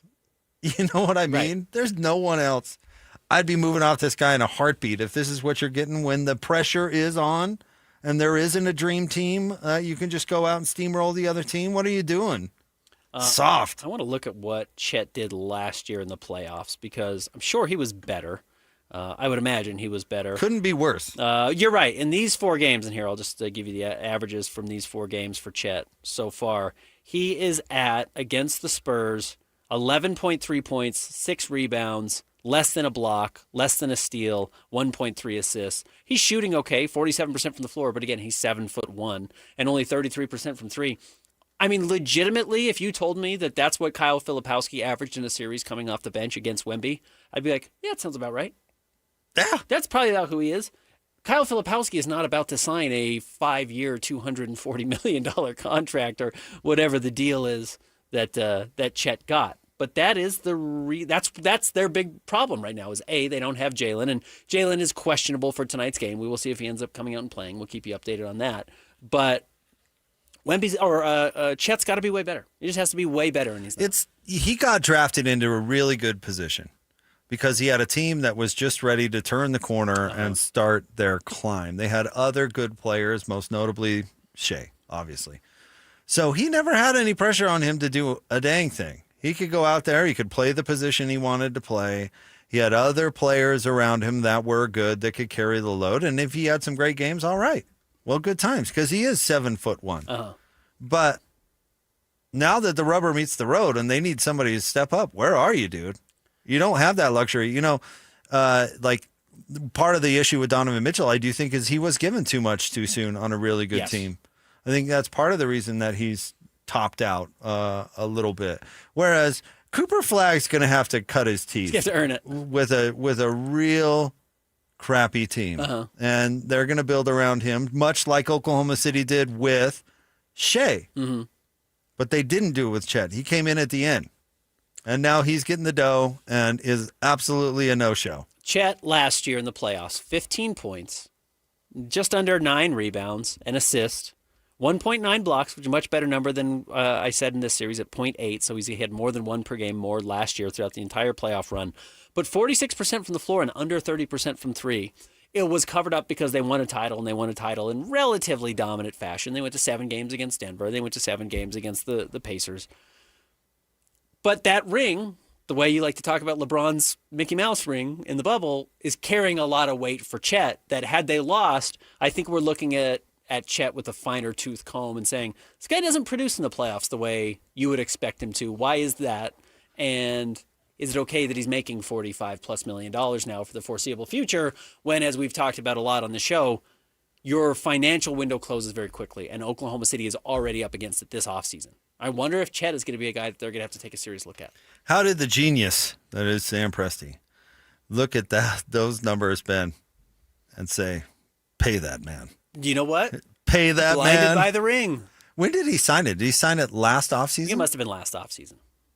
Because you can sign it after your 3rd year, the same way Keontae could sign a contract extension this year. So instead of letting him hit restricted free agency, which Chet would have, they just maxed him. What did you say, 15 points, 9 rebounds? Under a block, under a steal. No, last year it was 2 blocks. 15, 9, 2 blocks. Yeah. I don't know. $50 million a year? It didn't work out to give Andre Karolinko all that money for the Jazz. Correct. And that's very Andre Karolinko right there. You know maybe a couple more boards. It's pride messing with you. It's my guy. Yeah. I drafted him. Yeah. I found Chet. I picked him too. Needle in a haystack. I'm going to give him $50 million. I'm going to reward Pay him for winning the title. It's really tough, but if you lose this series and you start wondering where can you improve, and you're not just going to bet on rookies coming in and being great right away, because rookies rarely are, you're going to have to start making difficult decisions. And maybe if Jalen Williams can never stay healthy, that's the answer. But it probably is the guy who did play and didn't play particularly well. Right now, that's Chet. One more.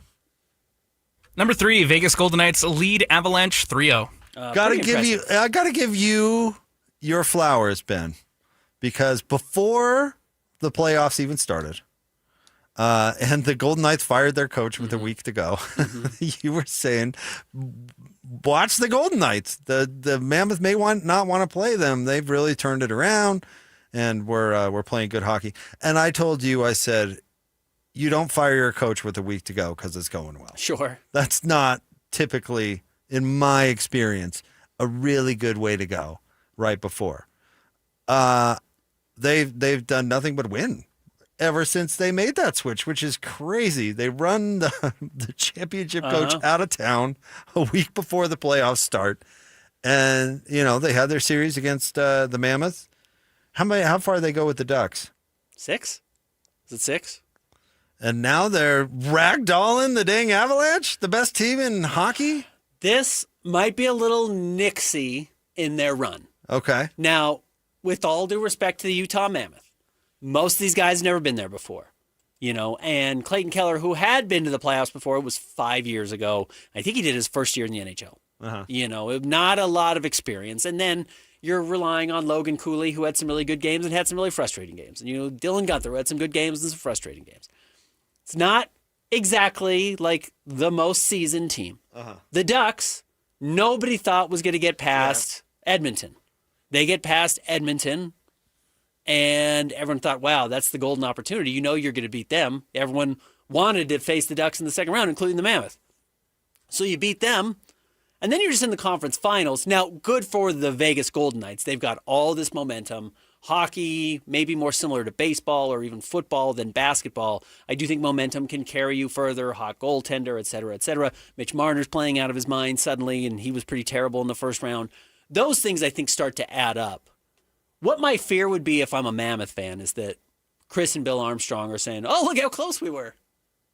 They're about to sweep Colorado, and we almost beat it. We were up in 3 of the 4 games in the third period. I guess we've arrived too. I think Vegas is playing a lot better today than the Vegas Golden Knights team we saw beat the Mammoth in the first round.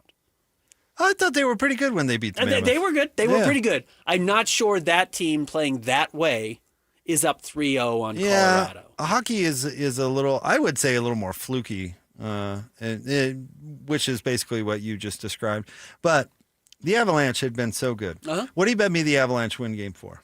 I would think it's highly likely. Because hockey players have hearts. Correct. Pride. And Cleveland Cavaliers do not. And you know what? They may lose in the game after that because pride does lead to pain. But they will still have given it their all. I don't think we're going to see Colorado become what's like the 4th team in NHL history to come back from down 3-0. Maybe it's happened 2 or 3. It's happened 2 or 3 times. There's kind of this myth that it happens a lot. I think it's happened 2 or 3 times ever. I don't think Colorado's going to come back. I think Vegas is going to the Stanley Cup finals, which great for them. That's very cool. Good. Go Eastern Conference. Sure, whatever. But you're right. They probably win game 4. Does Colorado. Yeah, because they've got a little heart. A little heart. Hockey players have heart. Yeah. Stay tuned. More coming up next. Jake and Ben, 97.5, the KSL Sports Zone. 3, 2, 1. This is Scotty G and Coach Tim LeComb. Morgan Scally, head coach at the University of Utah. The hiring of Kevin McGibbon, very, very innovative. When I've watched his teams, man, he loves to fling that thing around. Are you looking to open the offense a little bit? I want to be explosive no matter where that comes from. If we're an explosive offense, but we're not physical, to me, that's the detriment to the entire team. You have to be physical, period, end of story, because a lack of physicality gets exposed at the highest levels. The priority, the premium is on physicality, and then explosive football, obviously explosive plays that can be from running the ball, from catching the ball. I think we have one of the best wide receiver groups we've had since I've been here. We want to get our playmakers the ball, but you have to play complementary football, and that's what Kevin's offense does. Catch Scotty G and Coach weekdays from 10 to 2, presented by Mountain Land Supply on 97.5, the KSL Sports Zone. There's something amazing about where we live. When a child needs help, our community doesn't look away. We show up. Primary Children's Hospital has been showing up for our kids for generations. Join the KSL Sports Zone and KSL 5 June 4th for the Primary Children's Hospital Give-a-thon. Whether it's $5 or $50, your gift tells the family they're not alone. Donate today at kslsports.com. Primary Children's Hospital, the child first and always. At University of Utah Health, we're mapping DNA to find the cause and the cure. Because 1 in a million is really just one. One person facing one incredibly difficult diagnosis. Looking for one thing: hope. Learn more at uofuhealth.org. It's the 40th anniversary season of the Larry H. Miller Utah Summer Games at Southern Utah University in Cedar City. And Friday, June 5th is the opening ceremony, presented by State Bank of Southern Utah. Doors open at the Eccles Coliseum at 8 p.m. for the anniversary show, with live music and Southern Utah's best fireworks show. Buy tickets at tbirdtickets.com and come early for the block party, presented by KSL 5 TV, starting at 5 p.m. It's the Larry H. Miller Utah Summer Games opening ceremony, Friday, June 5th in Cedar City. You're the turf whisperer, the grass-cutting guru. Dandelions don't stand a chance on your watch. When it comes to your lawn, power moves are the only moves you make. That's why you just applied IFA's Weed and Feed for strong, dark green turf without a weed in sight. IFA's Weed and Feed. It's the ultimate lawn owner power move.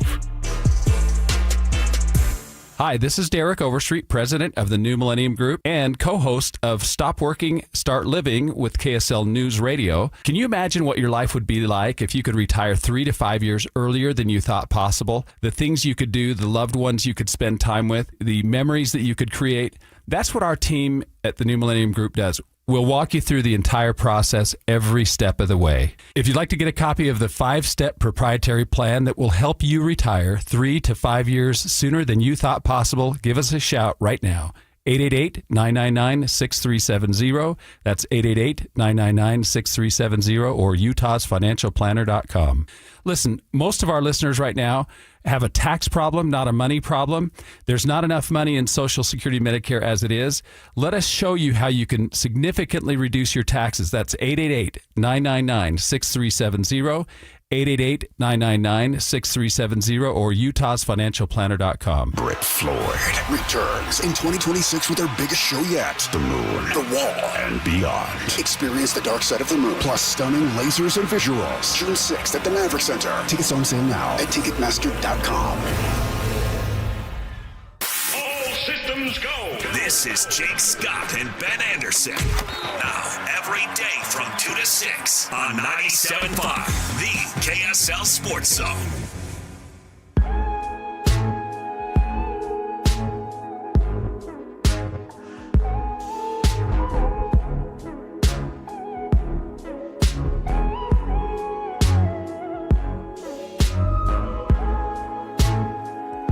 Jake and Ben, 97.5, the KSL Sports Zone. We'll play that Kenny Atkinson quote for you coming up in the next segment.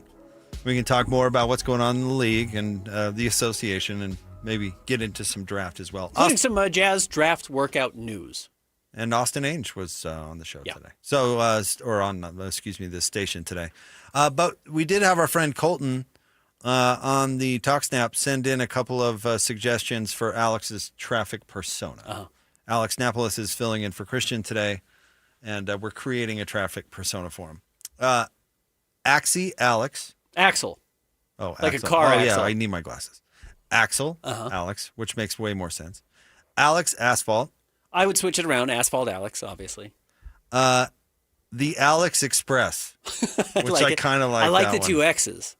I like using the X's in both words. And then the accident report. No, the Alexident report. Oh, you do I need see. your glasses. I do need my glasses. Or you need to really. I don't. Because your font on your phone is big. I'm not looking at your phone, but your font on your phone, you've gone old lady on us.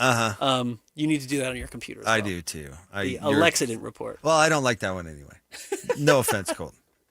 The strongest one there, I think, is the Alex Express. Okay, I like Asphalt Alex as well, but we're working on it. You're riding home on the Alex Express.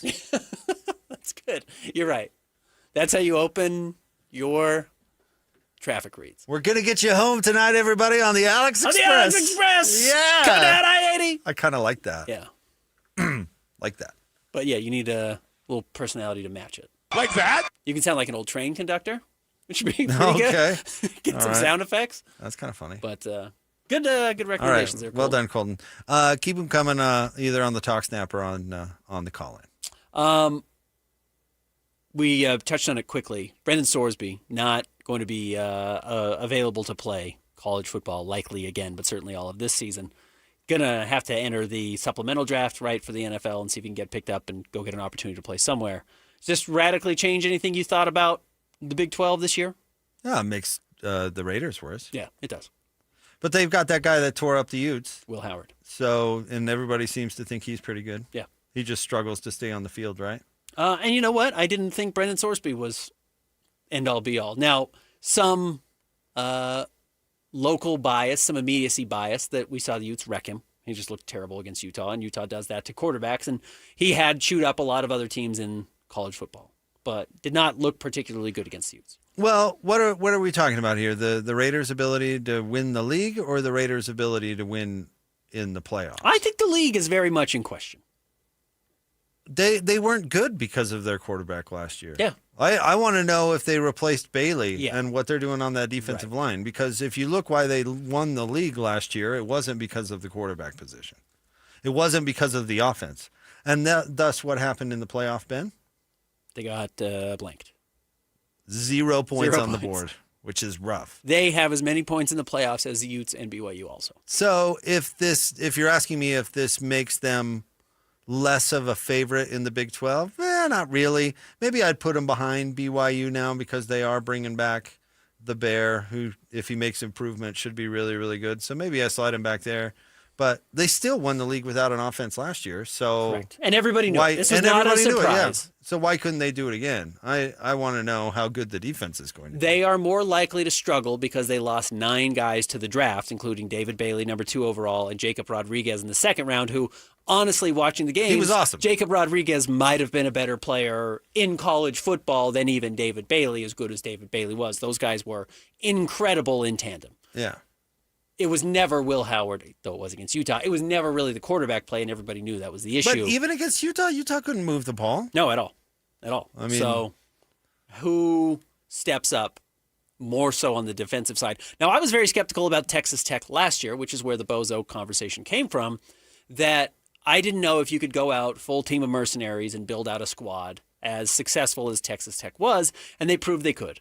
Can you do it 2 years in a row? That's the next question. Well, the thing is they realized, and we actually talked about this with BYU moving into the Big 12 before Utah even, is can you be the tough team in a soft league? You can go a long way being a tough team in a soft league. And the Big 12 is, and has been for a while, a soft league. Mm-hmm. So if you are the tough team, if that is your identity, absolutely they can win the league. But BYU could be a tough team, tougher, and Utah historically has been an extremely tough team. So maybe not a coincidence that those were the contenders last year. And I expect all 3 of them to be tough again. By the way, Will Hammond, I said Will Howard. Will Howard transferred away from Kansas State to go to Michigan. Am I right on that? Or Ohio State. And they won the championship. Will Hammond. Different player. Different player. Altogether. W-H. Will Hammond, not Will Howard. Excuse me. They'd probably rather have Will Howard. I would. But it's the NFL now. That team would still be all about their defense. Yes. We'll have, if you didn't hear Kenny Atkinson's quote about analytics, it was a real humdinger. So we'll play that. And maybe we got to play the clutch coronet in his comments about what the Cavs are missing. So we'll get to those coming up next. Jake and Ben, 97.5, the KSL Sports Zone. Hockey fans, let your voice be heard with the Utah Mammoth Fan Forum. Visit the Utah Mammoth page on KSLSports.com to connect with the team, other fans, and our KSL Sports insiders. Start chatting today in the Utah Mammoth Fan Forum on KSLSports.com. Stay up to date with everything Utah Jazz related with the new Jazz Notes newsletter. Get draft updates, analysis, and be the first to know about every off-season move. Visit KSLSports.com to sign up for the Jazz Notes newsletter. Hey everyone, Jake here for my friends at Trajan Wealth, and that's Trajan, Trajan, Trajan Wealth. Listen, I've got a little bit of a vacation coming up next week, and so excited to go get some time away, certainly with my family in a very fun location, going back to the beach. And have you ever thought what you want your retirement to look like? Maybe you want your retirement to look a little bit like a vacation. Maybe you want to travel. Maybe you want to see great places and make more memories with your family. Well, you need to set goals to provide that lifestyle. It's really easy. Give Trajan a call today, 855-TRAJAN-1. That's 1-855-TRAJAN-1. Sit down with them. I've done this. I've gone through the process. It's really, really easy. It's all about getting to know you. So they will help you set those goals and identify those things that you want and then kind of work backwards. It's really simple, and they show you exactly what they can do to get you there and get you where you want to be. So sit down with them, 1-855-TRAJAN-1, or you can also go online to TrajanWealth.com. Advisory services through Trajan Wealth, LLC, an SEC registered investment advisor. Additional services through Trajan Estate and Trajan Tax. Actual client paid advertisement. Additional disclosures at TrajanWealth.com. That's 1-855-TRAJAN-1 or TrajanWealth.com. If you've tried Beehive meals, you know how easy they make dinner with their classic slow cooker meals. Now, they're bringing that same convenience and flavor with a brand new option. Flat Top Meals. These fresh prepared meals are delivered right to your door and are designed to be cooked on your flat top grill, griddle, or even a regular skillet. This menu includes favorites like steak fajitas, smash burgers, teriyaki chicken, and more with 8 meals in every box. Order today at beehivemeals.com. We're living through a monetary crime scene, and your IRA or 401k is a key victim. Hi, Dr. Ron Paul here. In 1971, gold was $35 an ounce. After the dollar was cut loose from it, inflation soared. And in just 9 years, gold hit $850. People who diversified into precious metals survived and thrived. Today, we're in a worse position because we face inflation and massive debt. Fortunately, gold is still an option. My trusted friends at Birch Gold Group can help you own gold inside your retirement account. Plus, you pay 0 penalties on the transfer. Start now by getting a free info kit on gold. Text the word SECURE to 989898. We're facing the same monetary chaos as the 70s with significantly more debt. Get your free info kit from Birch Gold. Just text SECURE to the number 989898.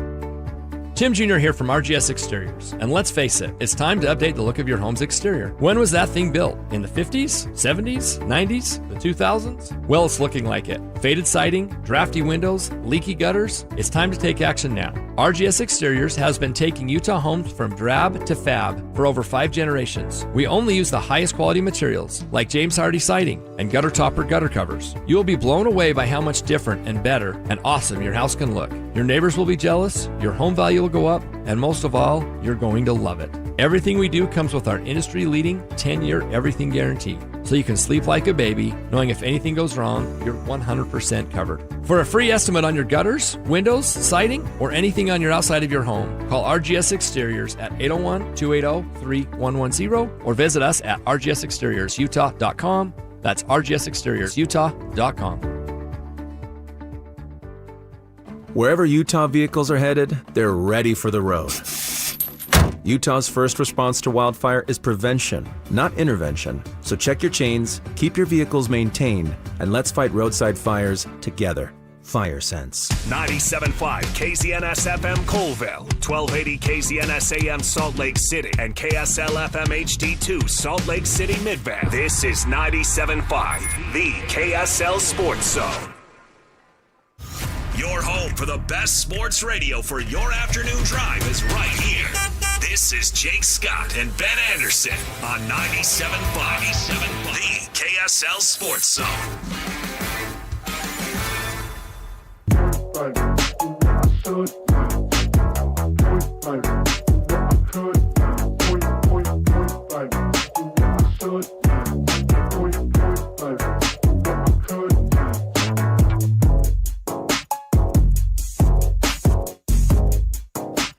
Jacob Ben, 97.5, the KSL Sports Zone. Stay tuned for the audio vault at 4:50. I have to listen to that Russell Crowe thing. Is it good? It's interesting in the sense that he's very blunt, and I don't know. I'll be curious your take on it. You're well. We gotta. Are we gonna do that, or are we gonna do the hot mic on the softball? Because that's pretty wild too. Maybe we could go back and we could say judge which one's better. Okay. Isn't your brother's in the movie biz? So let's let you come up with a wild opinion and blame it on him. Doesn't Russell Crowe have a hard to work with reputation? Yes, absolutely. Yeah. Don't look him in the eye. That type of thing. That type of stuff. Yeah. My brother and my sister have never worked with him, so I don't. Yeah, you're not throwing them under under I should say, but yeah, I don't. But you can get the scoop on reps and that sort of thing. Well, he may have had the worst performance in the history of movies with Les Mis. It's a little out of his Q zone. Man, I'm so glad I did not see that movie before I saw the play. That's the only one I've ever seen of it. So. Oh, really? I'm sorry. Yeah. No, he was so bad. It just ruined the whole movie. Yeah. All right. Let's play some sound here. The Cavaliers embarrassed themselves and the game of basketball by getting swept by the New York Knicks. Now, their coach, Kenny Atkinson, certainly cost them game number 1. There's no doubt. And then obviously didn't have the team anywhere near where it needed to be to compete. But now this clip was after game 3, correct? This was not after Game 4. This is Kenny, yeah. Yeah. Or before Game 4. Anyway. Yeah. Here's him talking about where they really were at in the series. Not down 0-3. Uh-huh. Let's go ahead and play that. Analytically, I think we've won the I said 3 out of 3. We're 2 out of 3 in the expected. I don't know if you guys follow that. There's an expected score. And we won 2 out of 3. And I know you're looking confused, but I'm not. There is really, if you believe in process and all that, like, man, take that layer. I know I don't throw that on them. I see it for myself. I'm like, man, we have this feeling, then I can go to our analytical table and be like, man, we are, last night it was, the expected score was like 1 point or 2. Us shooting way below expected, them shooting way over. I know no one wants to hear that. I think you guys like hearing it. I know, general public, no one wants to hear that. Everyone's outcome based, and sure, I get that too. So, my best guess is Kenny Atkinson is talking about shot quotient quality, is what they like to call it. Quinn Snyder was big on shot quality, shot quotient quality.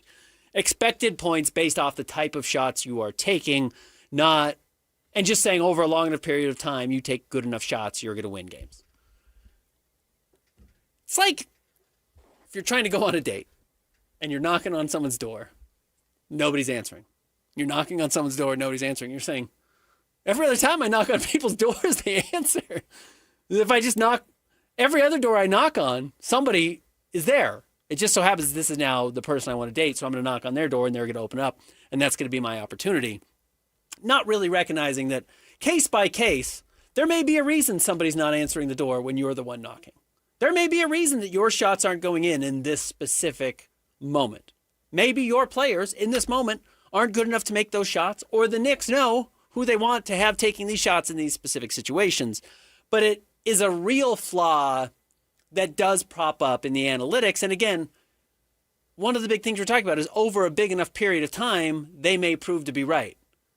You have 4 games you have to win. You only have a 7-game sample size from which to work in this specific playoff series.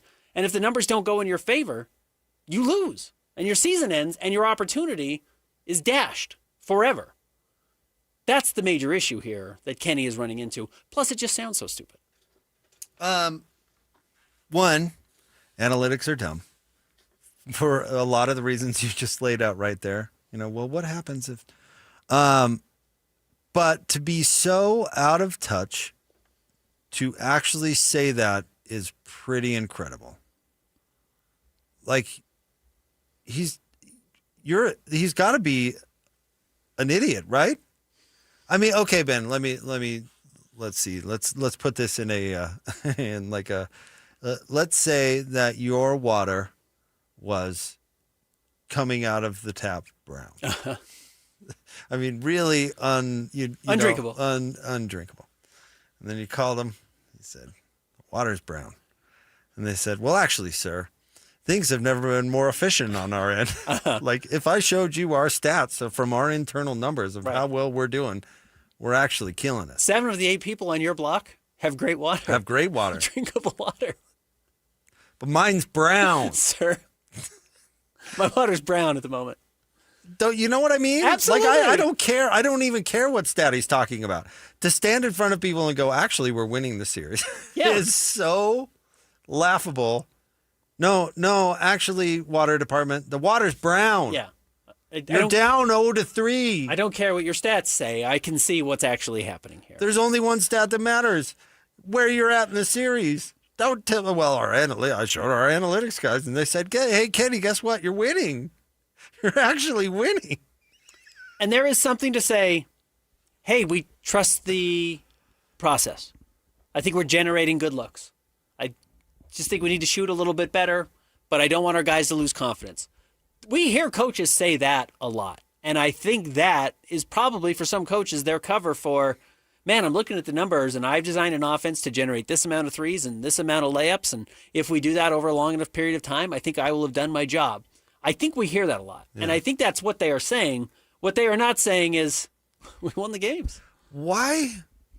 And they decided to keep that guy, by the way. Yeah. Dan Gilbert heard Running it that back. heard that quote and was like, yes, that's my coach. Which is wild. You know what I would do if I were a general manager and I was in here, maybe this is the role that El Cheapo should take. If anybody sat down in front of me and said, well, I've got these stats that I really rely on, I would say, great, what do I need you for then? Yeah. If you come to me and say the only thing that matters is this stupid Formula. shot formula or whatever, I'd look right at Kenny and I'd go, oh, terrific. What a great deal. Well, I'm promoting the ball boy, and we're just gonna. We got the sheet. We've got the sauce. Yeah, you gave it to me. Yeah. What do I need you for? It's wild to me. Coach Witt always said, "Well, I'm going off the formula the nerds gave me to decide." Well, then what am I paying you all that money for? Yeah. Well, then what are you doing? Right. You're not making those decisions based on feel or what's best for your team or any of the other million things that could be going on in the world that would affect that decision. You're just going to look at something that a grad student came up with and you're going to go, well, I don't know what to tell you. Yeah. Said to go for it, so I went for it. Yeah. It didn't go well, but, Can't argue with me. What do you want? The piece of paper said I had to go. The piece for of it. paper said I had to go. Yeah. It's so dumb. It's so dumb. And I'm not saying that you can't take stats or analytics or whatever, but at some point the rubber meets the road and you have to be a coach. Yeah. And if you do your job badly as a coach, don't point to the statistics and tell me you're actually doing a good job. I don't Correct. want to hear that. Correct. Nobody wants to hear that. Because you're not doing a good job. The water coming out of the tap is brown. You're not doing a good job. You have done a bad job in this series. Clearly. We are down 3-0. We blew a 22-point lead. And you know what? If you go to ESPN, their app, and you go to win probability when you're up 22 with 8 minutes left, 99.9% win probability, Kenny. Dude. You've got it wrapped up. Well, clearly you do not. Clearly the brown water is still there. So you have to tell me what you're going to do to change this. And his answer is, well, the paper said it. The paper said it. The good shots are there. So I'm with you. That's extraordinarily frustrating if I'm a Cavaliers fan. And the fact that they're bringing him back, knowing that this is likely only going to get worse unless something else changes, I don't really know why Kenny would be the guy you're believing in. Well, we'll get to that something else. We'll get to that something else here in a second. I just am so glad, and I wanted to say this. I like what I hear from Will Hardy most of the time. I think he's pretty interesting. I think he goes to pretty great lengths compared to other coaches, certainly, to answer questions, good or bad, and give thoughtful answers. And I personally appreciate that as somebody who has to listen to all those press conferences. You do too. Mm-hmm. He talks about stats hardly at all. He talks about analytics hardly at all. Maybe it's something he incorporates into his coaching style, but he's not waving it in your face. And I like that. And he's shown a great ability as a coach to adjust his game plans even when maybe it doesn't make sense. And I come back to when the Jazz traded for John Collins, and he thought it was going to be one thing, and it really wasn't that thing for the first month of the season. And he wadded up his entire game plan, threw it in the garbage, and said, hey, we're doing something else. He didn't go, but statistically, it says it should be working. Yeah. Well, why am I employing you? I don't know what to tell you. The stats said it has to work. What a crazy thing. And then the Cavs, you wonder why the Cavs are the Cavs. That's why. Going back to an early in Quinn Snyder's run, the Jazz lost a game to Detroit. Who were we talking about? We were talking about this player last week. They gave some guard a huge contract. Oh, it was who Van Gundy, Stan gave it to, coming from Oklahoma City, Reggie Jackson. So Reggie Jackson, at this point, I don't think had been a particularly effective three-point shooter in the NBA. He had some moments where he got better, but early on, and certainly this season with Detroit, I think he was in the low 30s. So it must have been like 2017, 2018. He's shooting 30%. Jazz are in a game at Detroit, I believe. Maybe it was here in Salt Lake, but I think it was at Detroit. And I heard from a guy who had seen the practice. Jazz are down 3 last second, or Jazz are up 3, excuse me. Jazz are up 3 last possession of the game. Detroit has the ball. And the Jazz go under on a screen. Howell Neto goes under on a screen. And talking to the guy who'd seen the practice, he's like, well, yeah, that's how they were coached to do it. That was the right move, actually. He went under on the screen. It's like, no, the Jazz were up 3. The only shot that hurts you here is a 3. Is a 3. You can't give up a 3 here. There's no advantage to going under. There's no advantage to going under. No advantage. You give him a layup for a 2. It's the last possession of the game. Yeah. 2 wins the game for you. 3 is bad. I know he only shoots 30%. I know the point per possession is less than 1 point per possession, but a 2 can't hurt you, and a 3 ties the game up and sends it to overtime, and you lose there. Well, no, that's what the coach said to do. Shut up, Ben. That's what the coach said. The numbers say to go under. Howell Neto was right. He was right. He was correct. No, he wasn't. He wasn't right. That was a huge mistake. And you have to not look at the piece of paper at the end of the game when, yes, I understand that's how you would coach, and that was the game plan. But you need to adjust for the specific situation. And to this point, I don't think Kenny ever adjusted. I'd say not. I don't think he recognized what was going wrong with his team and knew how to fix it. Yeah, you're still telling me they won. Busy trying to argue that actually it's going well for him. All right. I've created this today, the clutch cornet. Brian Windhorst went on the Mouse today to talk about what the Cavs need to do. Let's play that, Alex. I think the Cavs have 2 pathways. And Kenny Atkinson floated this on the podium last night after the game, that they could bring this team back, put them through a training camp, and try to, again, just like the Knicks kind of did this year, if you believe in the roster, which honestly it's a hard sell because they were 8-10 in the playoffs and were not competitive with the Knicks. The other thing that they can do is get inventive, and that would go around James Harden. James Harden is going to be a Cav next year. He's going to sign a new contract in all likelihood. He's going to opt out of his contract and sign a new deal. And that new deal will probably be structured in a way that will allow the Cavs to dip below the second apron. And once they've done that, it can bring in the availability of them to make a major trade. And is that trade a sign and trade deal for LeBron James? Is it a trade for another star player? Would they enter the Giannis Antetokounmpo sweepstakes? Would they try to trade for Giannis Antetokounmpo and then try to convince LeBron James to come over on a vastly reduced contract?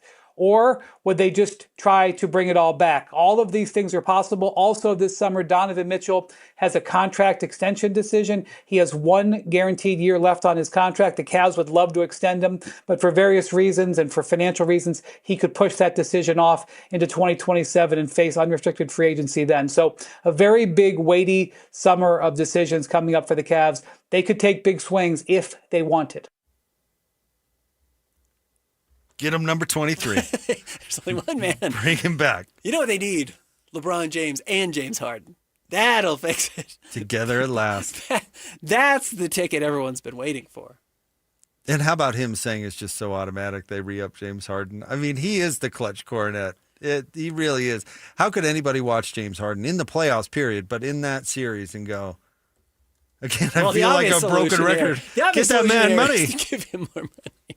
Get that man some money. You got to sign him to an extension and let him negotiate the numbers. He'll get you below the second tax apron so you can actually put pieces together and aggregate players in a trade. But he is trying to get LeBron paid here. He didn't say get them below a threshold so LeBron can sign for $4 million or get them to a point where LeBron will sign for the veteran minimum. No, get below the second apron so they can aggregate trades. He didn't say that exactly, but that's what they're doing.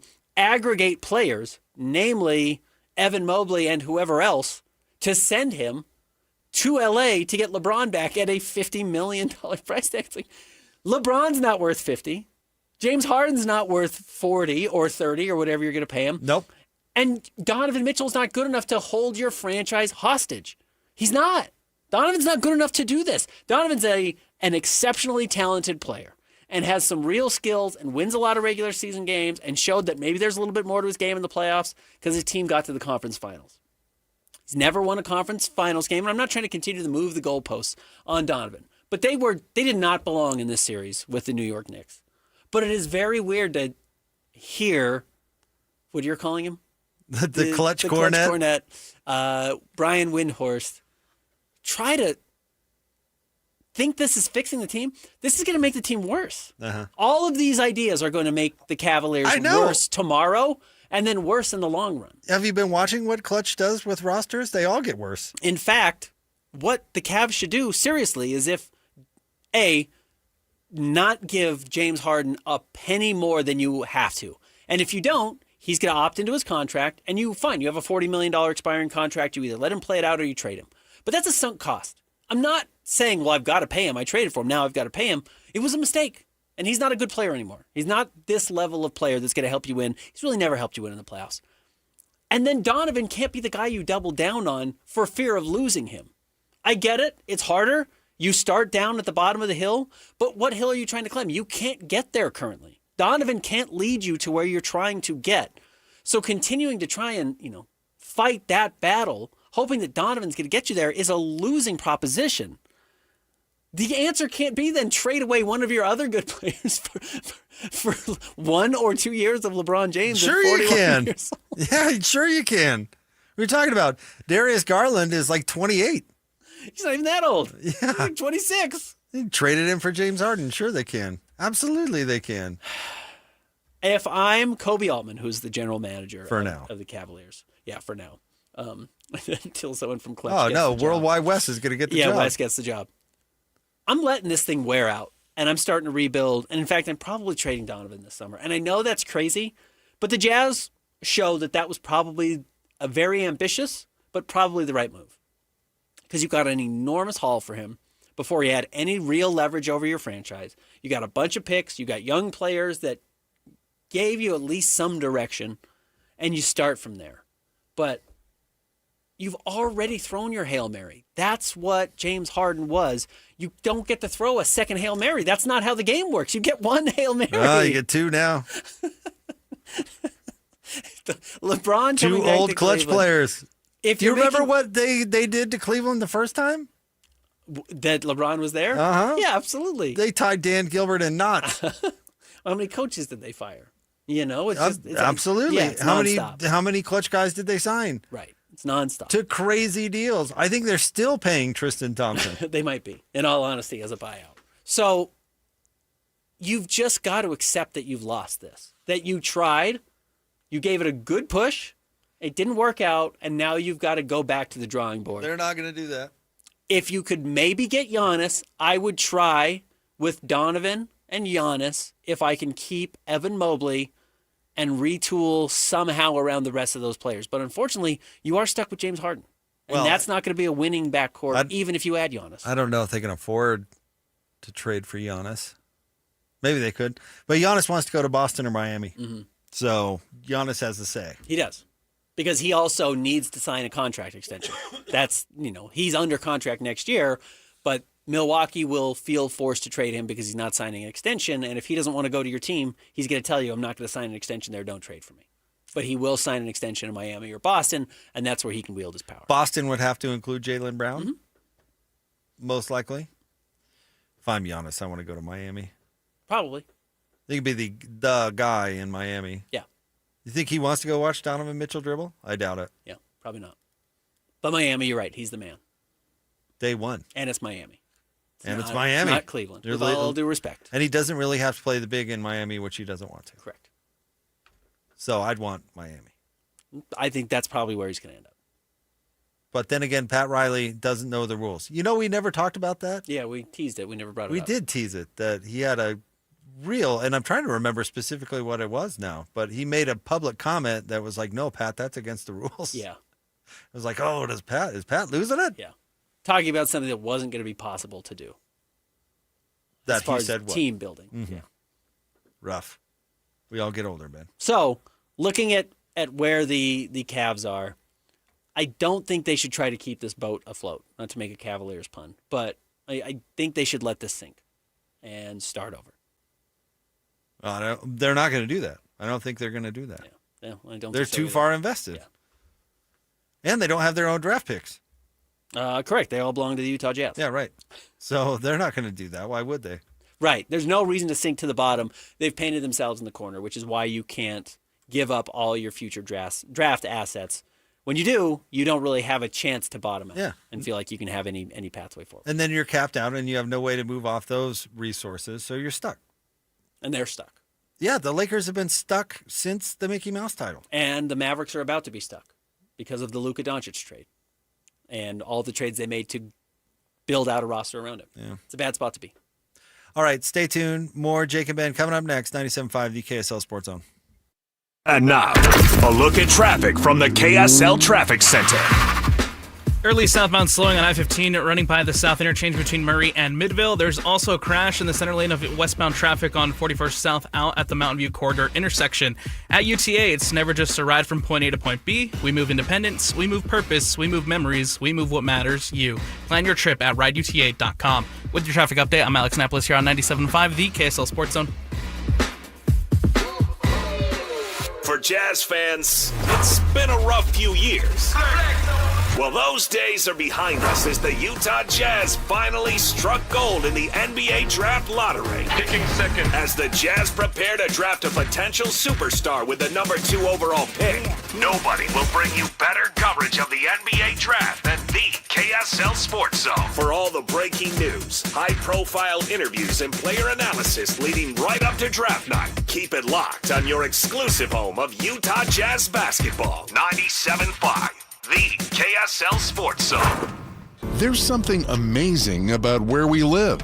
When a child needs help, our community doesn't look away. We show up. Primary Children's Hospital has been showing up for our kids for generations. Join the KSL Sports Zone and KSL 5, June 4th, for the Primary Children's Hospital Give-a-thon. Whether it's $5 or $50, your gift tells the family they're not alone. Donate today at kslsports.com. Primary Children's Hospital, the child first and always. Has your doctor told you it's time to lose weight? Is your blood pressure up? Your cholesterol keeps climbing? Or you're already on medication and wondering, is this just my life now? Been told you need a procedure or surgery but have to lose weight first? That's where most people get stuck. At SLC Fat Loss, we help people lose 20 to 40 pounds naturally in about 60 days without injections, prepackaged meals, or extreme workouts. But more importantly, we help you keep it off so you're not stuck wondering what problem is next. Imagine lowering your blood pressure, improving your health, and taking pressure off your joints. Because if nothing changes, it's more medication or bigger problems down the road, especially if you have a family history of health issues or feeling the effects of getting older. Alex Curie here. I dropped 65 pounds in just 60 days. That was 2 years ago on Salt Lake City Fat Loss. I've kept it off. You can do it too. SaltLakeCityFatLoss.com. Many clients lose 20 to 40 pounds in about 60 days. Schedule a free consultation and take control of your health. Go to slcfatloss.com. That's slcfatloss.com. Results may vary. I'm married with 2 kids.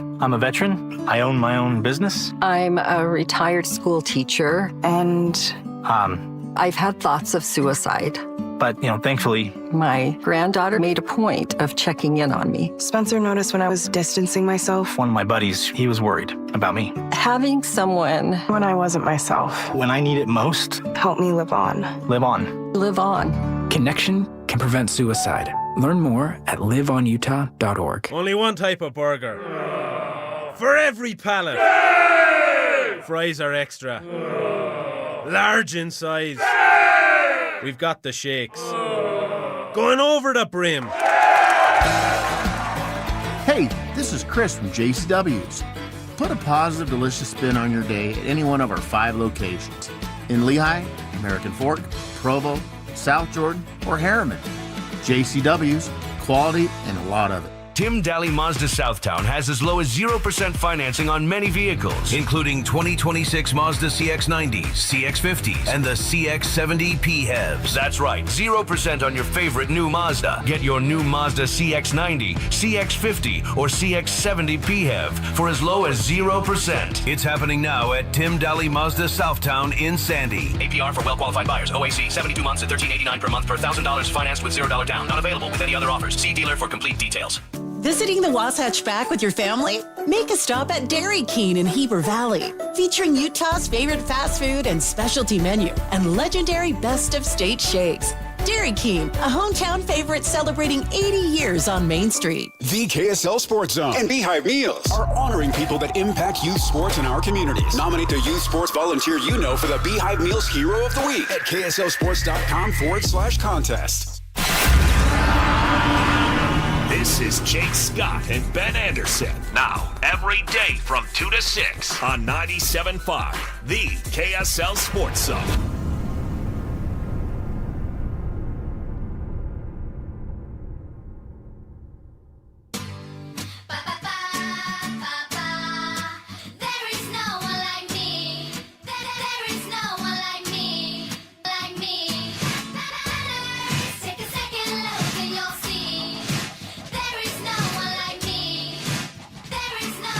Jacob Ben, 97.5, the KSL Sports Zone.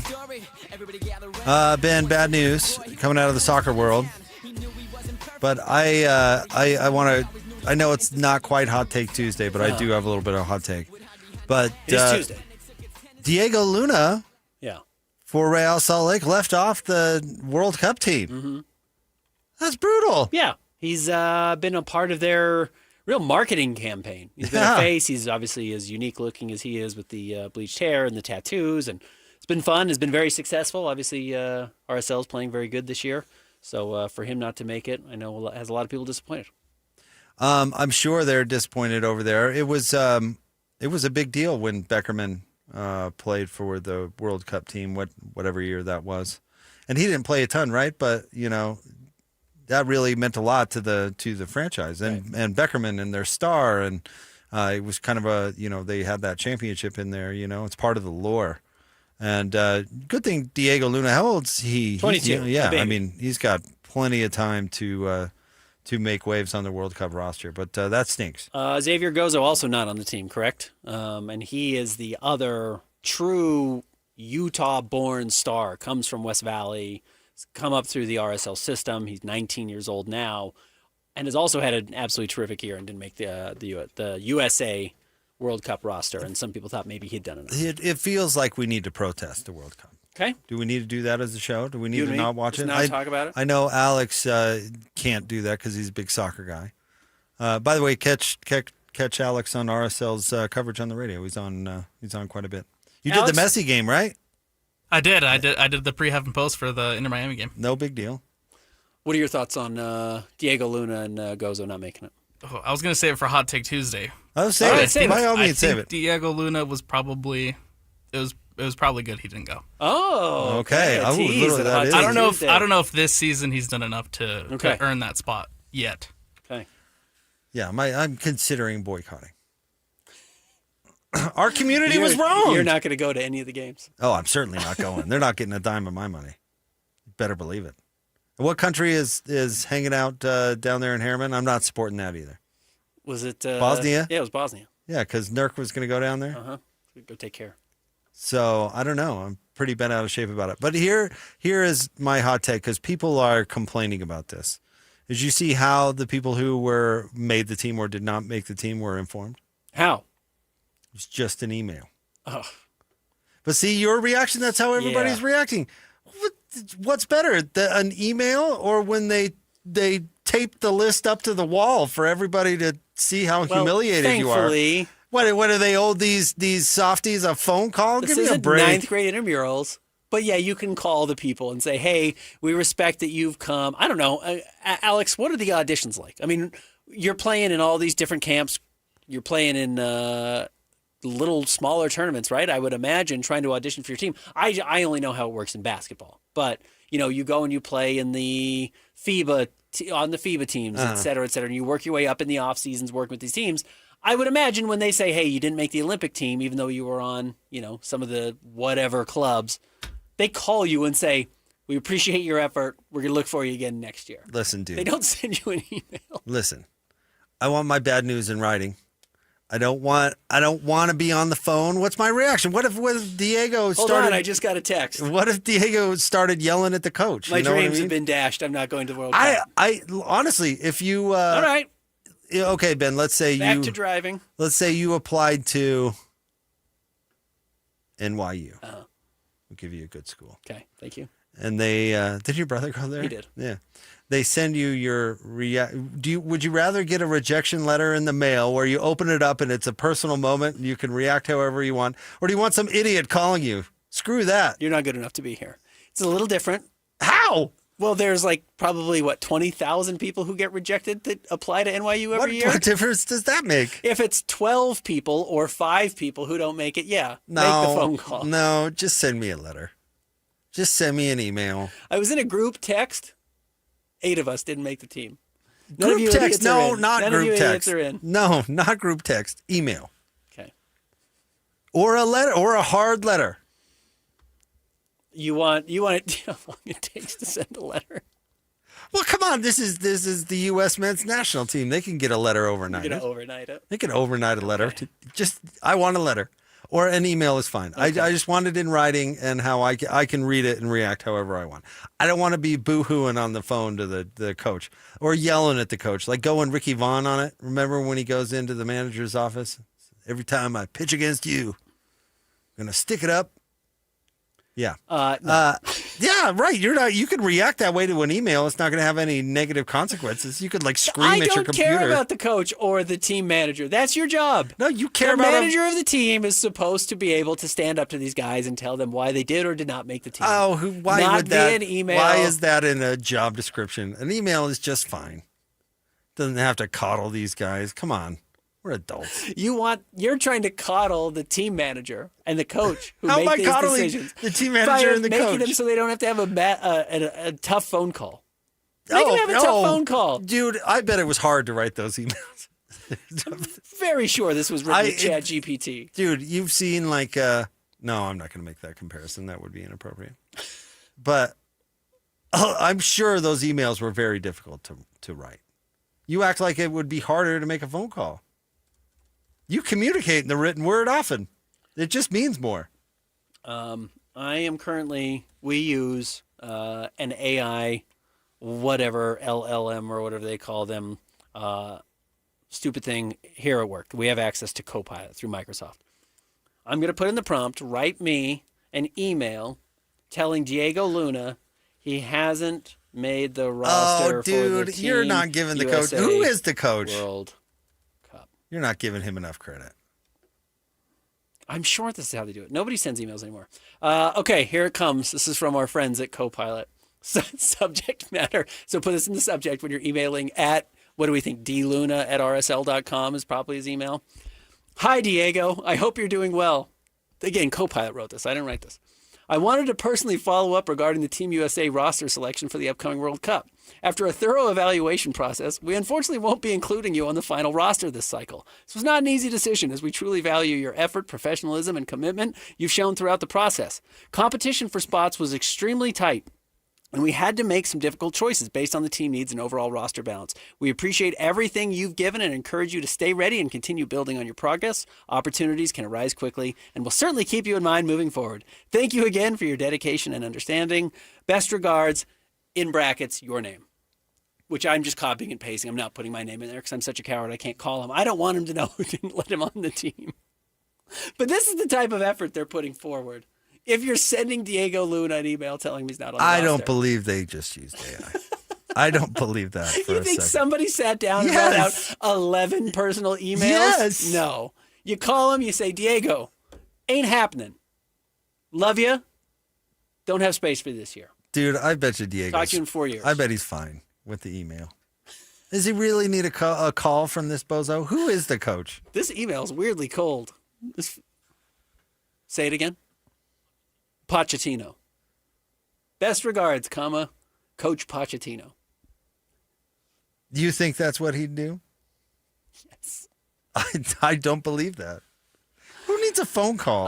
Have you ever met a coach? The second you're not on their team, they don't care about you. No, of course not. Yeah, so no, they're not writing a heartfelt email to you. They are doing a text or a copy and paste Microsoft Copilot email. That was really well written, by the way. Shout out to Microsoft. Was it? The good people at Bill Gates. He's Microsoft. Can you turn that into an audio file? Can you have it read in like Where's Pochettino from? Batman's voice? He's from Argentina. No, I want Will Arnett as Batman's voice. USA World Cup roster update. Hi, Diego. I hope you're doing well. I wanted to personally follow up regarding the No, Team that's USA too roster inauthentic. We need something. upcoming We need World something Cup. better. After a thorough Can you change the evaluation voice? process, we unfortunately won't be including you on the final roster this Man, This was not an easy decision. I hope Ben never has to write anything for me, and the commitment you've shown throughout the because this just shows what kind of effort you're willing to put in. And now you're me as Diego, and I'm like, how do I stop this? I'm at lunch right now with my parents.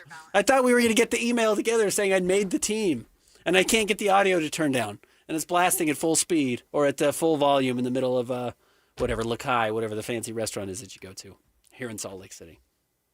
Sorry, Diego. I think I'm fine with the email. You haven't convinced me in the slightest. I don't think I can change it. I don't think I can change the quality.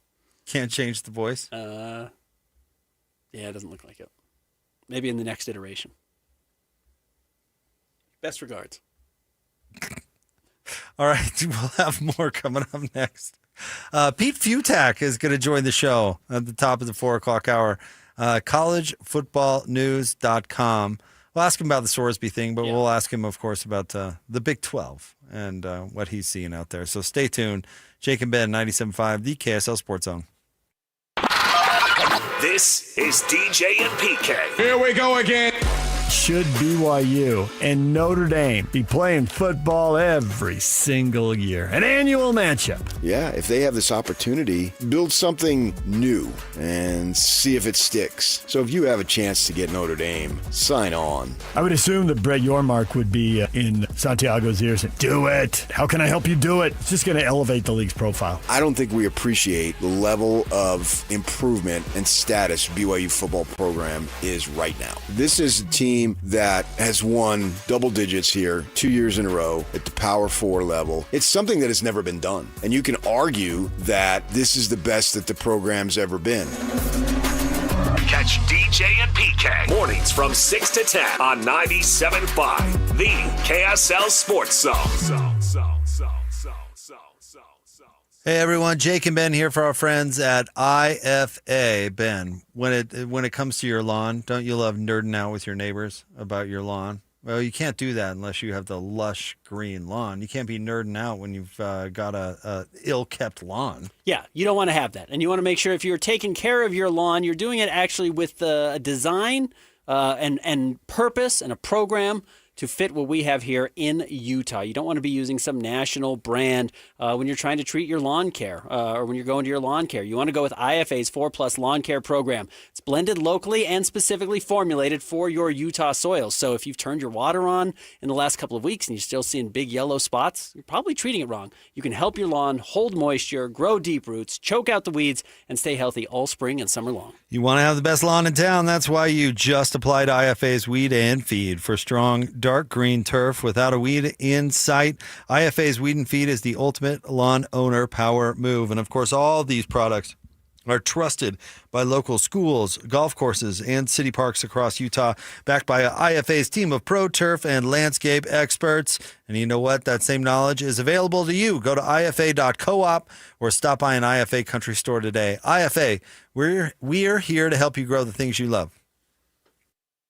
America First Credit Union has everything you need to get your money working. And for a limited time, new members get a $150 cash bonus for opening a checking account and $200 more for enrolling in and using direct deposit. If you're ready to do more with your money and get up to $350 cash, head to americafirst.com and become a member today.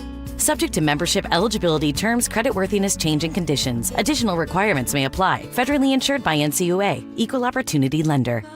Sometimes firefighting sounds like this.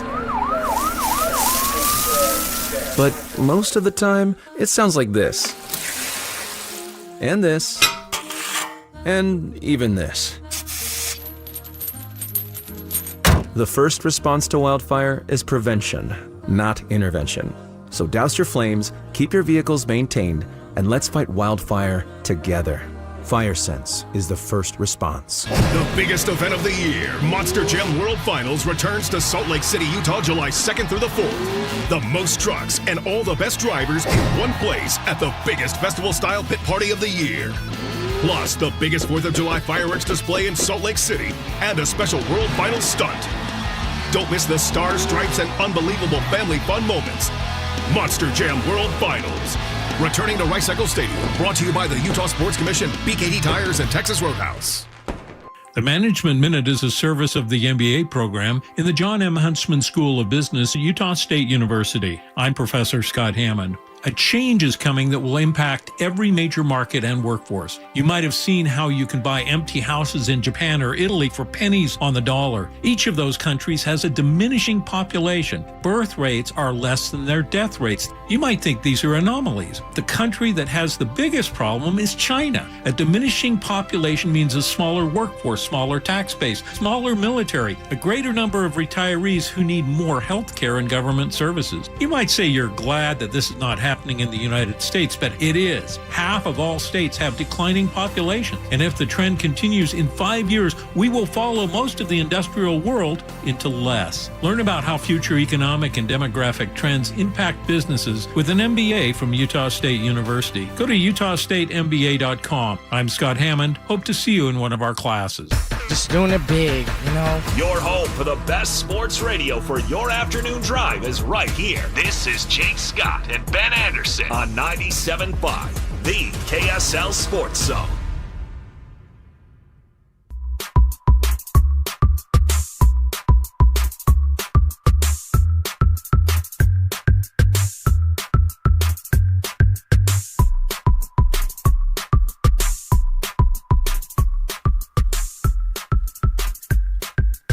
Jacob Ed, 97.5, the KSL Sports Zone. Stay tuned. Pete Futak is going to join us in the very next segment at the top of the 4 o'clock hour, and we'll talk a little college football. We were talking about the news that broke earlier, Ben, about Brendan Sorsby has been ruled ineligible by the NCAA. Do you think he'll continue to sue to get back in? Yeah. In fact, they've already announced that they are going to file a lawsuit. Texas Tech is. So bunch of wasted money for an opportunity to get a guy to play who I don't think is going to be ruled eligible. Why would Texas Tech do that? They should just cut their losses. I totally agree, but they think that they can make a real run with him and that he's a big piece of what they've been missing, and so they're going to do everything they can to get him on the field. The guy that bet on his own team. Correct. That broke the one rule you do not get to break. So that seems like a good idea, something good to sue for. You know, the problem with this is it's going to happen again. Yes. That's the point of the hard and fast rule. Correct. That is the point of the unbreakable rule, is that if it will happen because the financial reward is just too great. Do you want me to read you what Texas Tech said in their announcement? I'll try to not get too wordy here, but it says, Texas Tech University has long held that our strength as an institution rests on 5 shared values: student and people first, academic excellence, integrity, exemplary service, and resilience. They are not aspirational words. They are principles that guide every decision we make, especially the most difficult ones. In recent weeks, our football program has confronted a complex situation with serious implications ranging from beyond athletics that has called us to demonstrate those values. I want to speak directly to our community about that we shared. And he goes on to say, Brendan Sorsby completed an intensive inpatient treatment program for a diagnosed gambling addiction and anxiety disorder, a meaningful step toward what will be a long recovery. This week, we will welcome Brendan back on campus. We share the update because of the transparency with our community is not optional. It's foundational to who we are. So essentially, they are saying because of his very specific situation with a gambling addiction, that he should be allowed to come back and play, and that this is a unique situation that not everyone who gambles on sports faces. No, they're hiding behind rehab.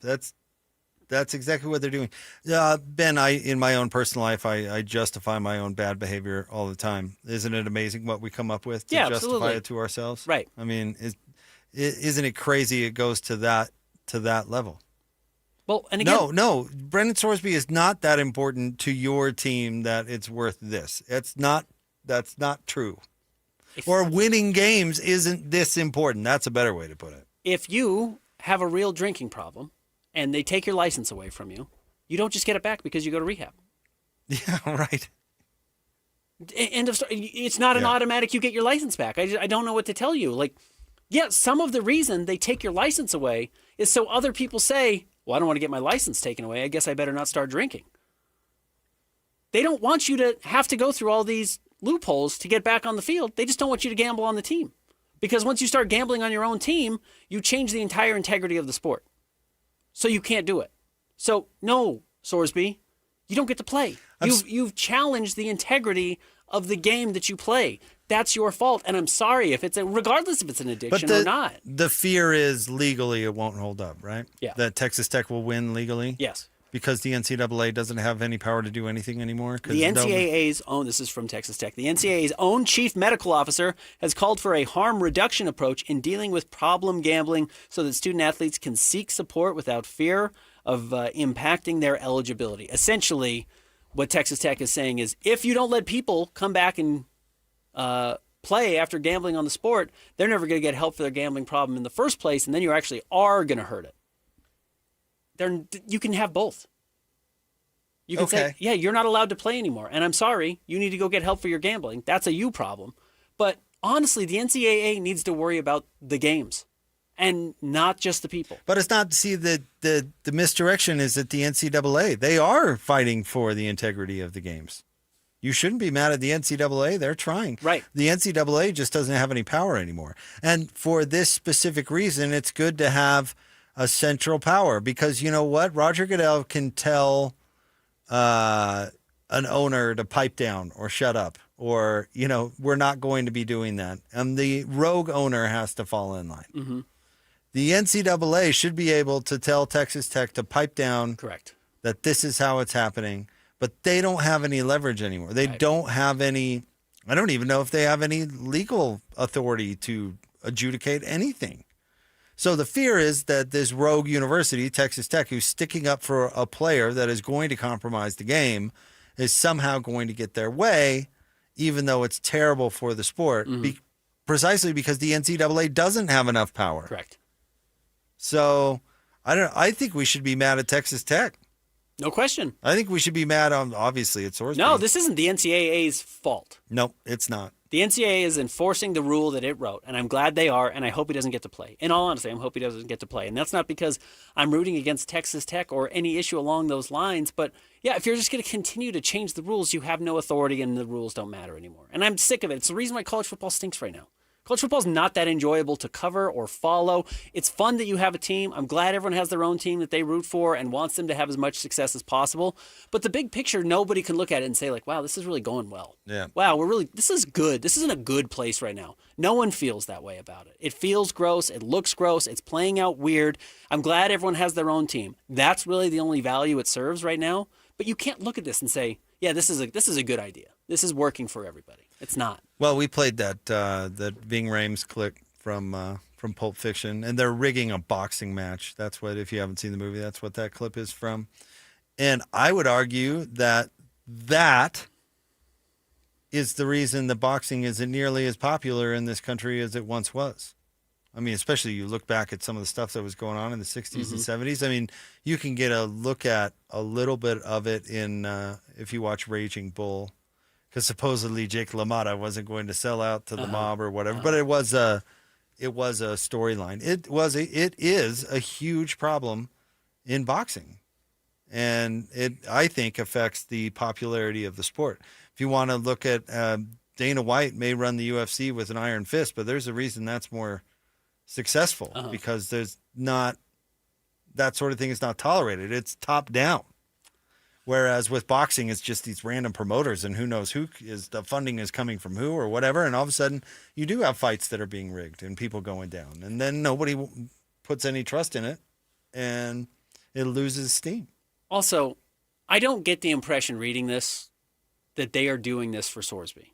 No, they're doing it to win the Big 12. To win the Big 12 and get the money you get from going to the playoff. This is not for the betterment of this person. This is not for the betterment of this player. This is not for his future. I bet they paid for the rehab. This is for Texas Tech to hopefully win as many games as possible, beat whoever they can in the Big 12, get to the playoff, and cash those checks. But they're just going to use Sorsby as a pawn in that. And that stinks. That's a bad part of it, too. Because if this kid actually has a problem, gambling or addiction or whatever it is, and they're going to keep propping him up, because it makes it them better on the field and doesn't actually solve his problem, it's really gross, is the truth. This is all really gross. Yeah, this is all very gross. I agree.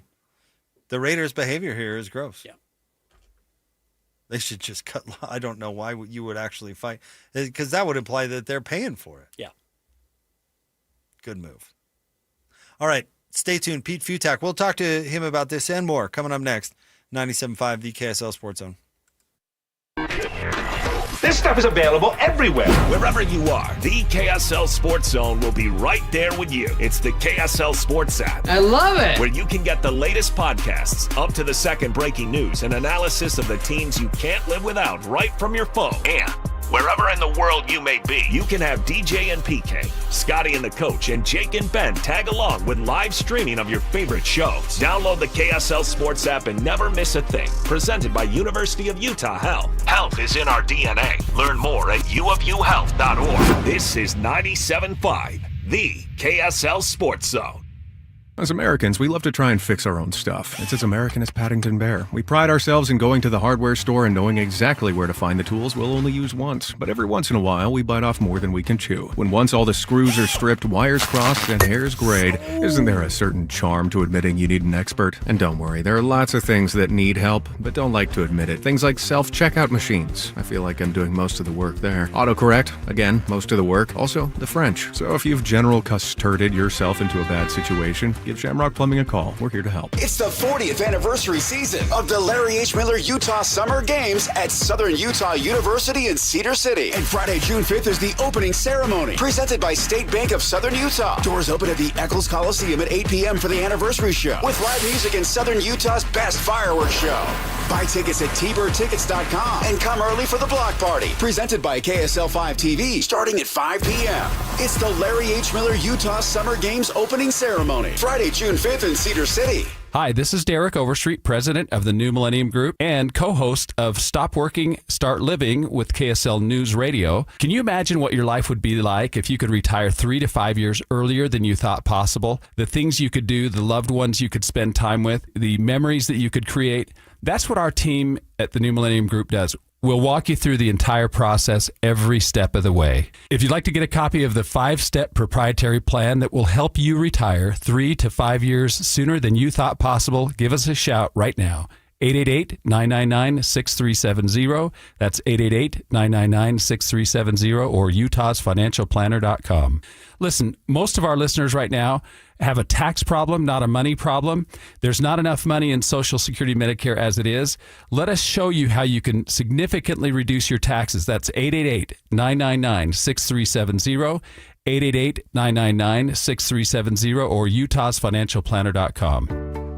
Tim Jr. here from RGS Exteriors. And let's face it, it's time to update the look of your home's exterior. When was that thing built? In the 50s, 70s, 90s, the 2000s? Well, it's looking like it. Faded siding, drafty windows, leaky gutters. It's time to take action now. RGS Exteriors has been taking Utah homes from drab to fab for over 5 generations. We only use the highest quality materials like James Hardy siding and gutter topper gutter covers. You will be blown away by how much different and better and awesome your house can look. Your neighbors will be jealous, your home value will go up, and most of all, you're going to love it. Everything we do comes with our industry-leading 10-year everything guarantee, so you can sleep like a baby, knowing if anything goes wrong, you're 100% covered. For a free estimate on your gutters, windows, siding, or anything on your outside of your home, call RGS Exteriors at 801-280-3110 or visit us at rgsexteriorsutah.com. That's rgsexteriorsutah.com. In today's digital world, outdated technology can slow you down. Les Olson IT is your business partner with top-tier office technology. From copiers, advanced IT, hardware, and security services. More than products, they're your partner. Les Olson IT. 97.5 KZNS FM Colville, 1280 KZNS AM Salt Lake City, and KSL FM HD2 Salt Lake City Midvale. This is 97.5, the KSL Sports Zone. Not only do these guys give you the best jazz coverage in the market, they've got you covered with the Mammoth, the Cougars, the Utes, and the Aggies. This is Jake Scott and Ben Anderson on 97.5, the KSL Sports Zone. Wait the town and tell the people about the musical disc coming your way.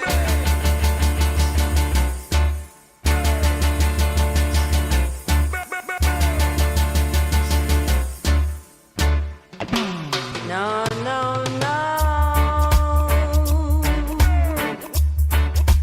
You don't love me, and I know now.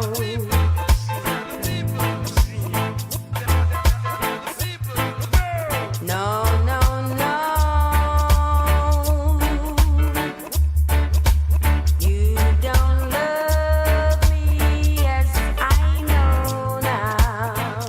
Jacob Ed 97.5, the KSL Sports Zone. Let's continue the college football conversation. Jump out to the Zone phone. Joining us now, he makes the magic happen for collegefootballnews.com.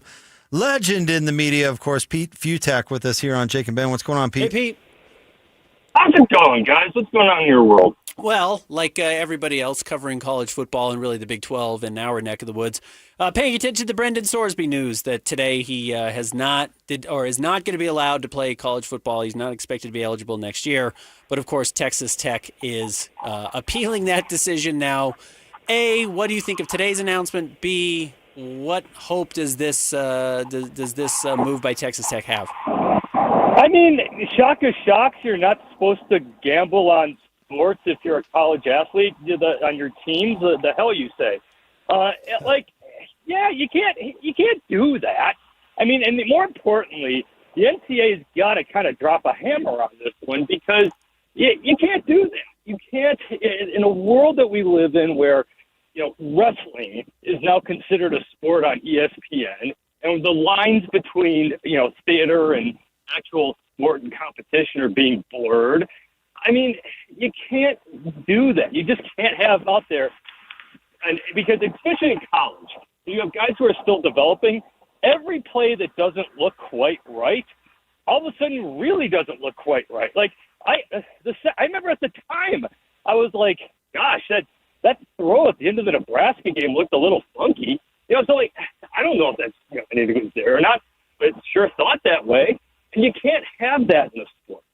So yeah, you kind of have to. And like, it's not like they're denying him from taking classes at Texas Tech. They're just saying you can't play football.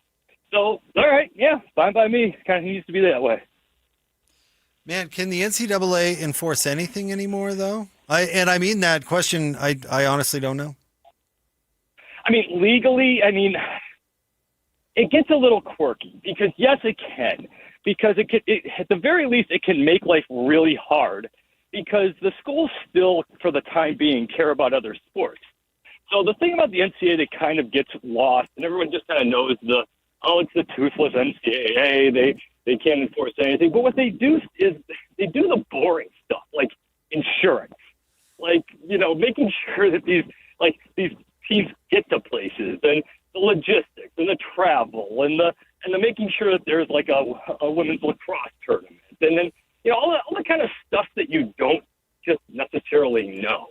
But when it comes to stuff like this, all right, appeal all you want, Texas Tech, but you kind of can't do that. And if you're Texas Tech, you're appealing in every way, and you're fighting this tooth and nail because he's not going to play for you.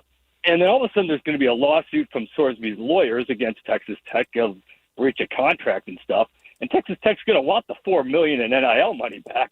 And so they got to go through their paces and do everything to say, we fought for you, Brendan Sorsby. It's not on us. It's on them. You think it's that simple? You think that – because I wonder, are they just looking at this and saying, oh, man, we can't win at the highest level without Brendan Sorsby? You think they're just crossing their T's, dotting their I's, and a little bit of CYA to make sure that they're taken care of? They have to make sure that it looks like they're fighting for their own. And the other thing, too, is they want to make it look like they – that it's a kind of a weird spot because really y'all didn't do your due diligence on this one. Like, it's kind of like the NFL draft. Like, everyone knows everything about everyone. Well, you didn't have this one figured out. You didn't, do all the detective work to begin with before you went after this guy. And, look, it's not like, again, we're not talking about it has not crossed anything illegal. There's not any part of this that's like, point shaving or, anything that is real world law stuff. It's more like, every kid is on their phone betting on something. It just so happens that this one got caught and he's a pretty big quarterback. Doesn't mean he can't play in the NFL. Doesn't mean he's not going to be like a second rounder next year or maybe even late first rounder at worst. Doesn't mean he can't go to Texas Tech University and, go to classes and be a college student. Just means probably can't play football for Texas Tech. College football landscape around here changed a lot this offseason, to say the least. Kyle Whittingham is now coaching in Michigan. Utah has a new coach who was the coach in waiting with Morgan Scalley. It even affected BYU with their defensive coordinator going to Michigan. Believe it or not, Pete, it rippled down to Weber State. I mean, it really had a big effect. And I'm curious as to your thoughts on how that all played out and also how it's going to go for Michigan and Utah. I was just going to say, let me throw this back at you. Like, I don't know. Like, it's not like Utah was winning national titles or anything over the last few years. I mean, obviously, what Whittingham did in Utah was amazing. Obviously, he was a legendary head coach, and he did a lot of great things. But they didn't get to the playoff last year. Kind of, I don't want to say they've slid a bit, but they've slid a bit. And like, if you're going to Michigan, there's no long-term plan. You're trying to win right now, and they didn't exactly crush the transfer portal. So, like, all right, are they going to be able to be as good as Indiana and Ohio State and this year's Oregon team, and I think Penn State is going to rise up? Are they going to be able to win just because they got Kyle Whittingham? I'm not quite sure of that. It's more of a talent thing than anything else. And again, you're not going to grow the program under him. And then let's see what happens at Utah. Look, this Thorsby thing matters. It's a big deal because, Utah's right there with BYU and Texas Tech at the top of the chain of a very, very evenly strong Big 12. So, yeah, if you're Utah, you're even without Whittingham, the changes, you're setting the bar. Win the Big 12 or at the very least get to the college football playoff or bust. You brought up Penn State, and it's a very interesting team to track here in Utah as well, because we all know Kalani Sitake very nearly had that job. They go with Matt Campbell after Kalani backs out or decides it's not the job for him. What do you make of Matt Campbell in that position? You do mention a guy you can build around. He seems ideally like that type of person, as would Kalani. What can Penn State be, and what do you think of Matt Campbell? I never quite got it with him, even though he was obviously really good at Iowa State. But you look at what they've done, and there's how it's supposed to kind of work, at least year 1 and 2. Because remember, when you get a new coach, you don't get the coach, you get all his good players now.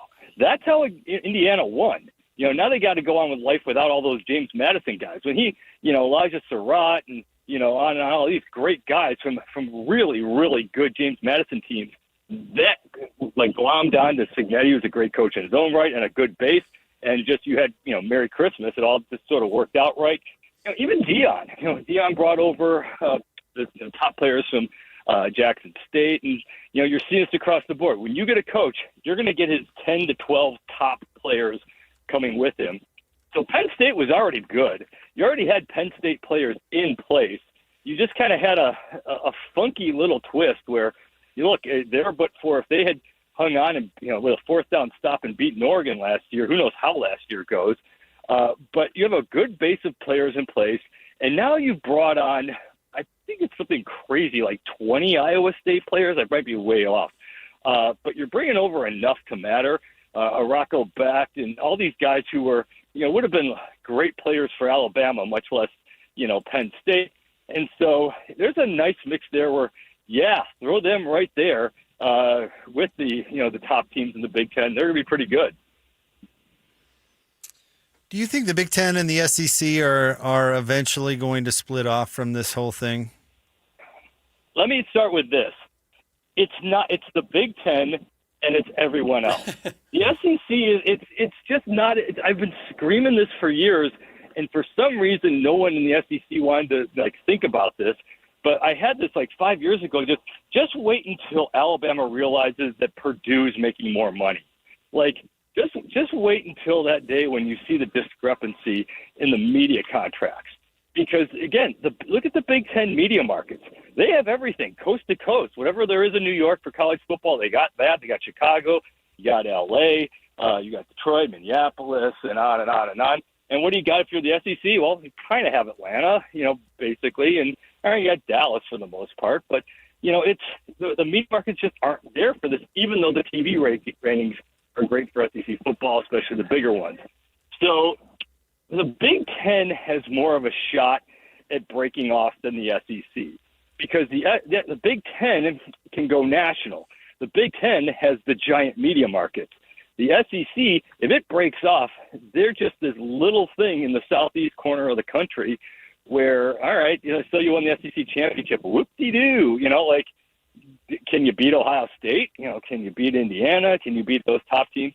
So I don't think that's ever going to quite happen like that because of that. And the other part about this is, remember in 2020 when you had the all-conference schedules, well, what happened? You only had like 5 teams in the SEC finish with winning records. If you're a Mississippi State or a Kentucky or someone like that, you're not going to want to go 4-8 every year. You need those other games. So I think that's a lot of bluster. I don't think they're going to break off and be their own thing. Ultimately, who do you think controls this decision making? I would honestly, it's the networks, because the big part about this is how do you pay for, if you're talking about extra college football playoff games. Well, who's that going to be? So who's going to drop all this money for this? Because the ESPN contract does not include a whole other slew of games. So either you're starting to make a lot more money through the bowl games that are intact, or you got to figure out how to pay for these things. So I think the Big Ten screaming for 24. I think it's going to settle in at 16, and they'll figure it out from there. How hard do you think it's going to be for the Big 12 to keep up, given the financial gap? Hard. Look, if you have the right year and the right team, certainly you can get there. Look, Miami wasn't that much better than Texas Tech. Or even BYU to a certain extent last year.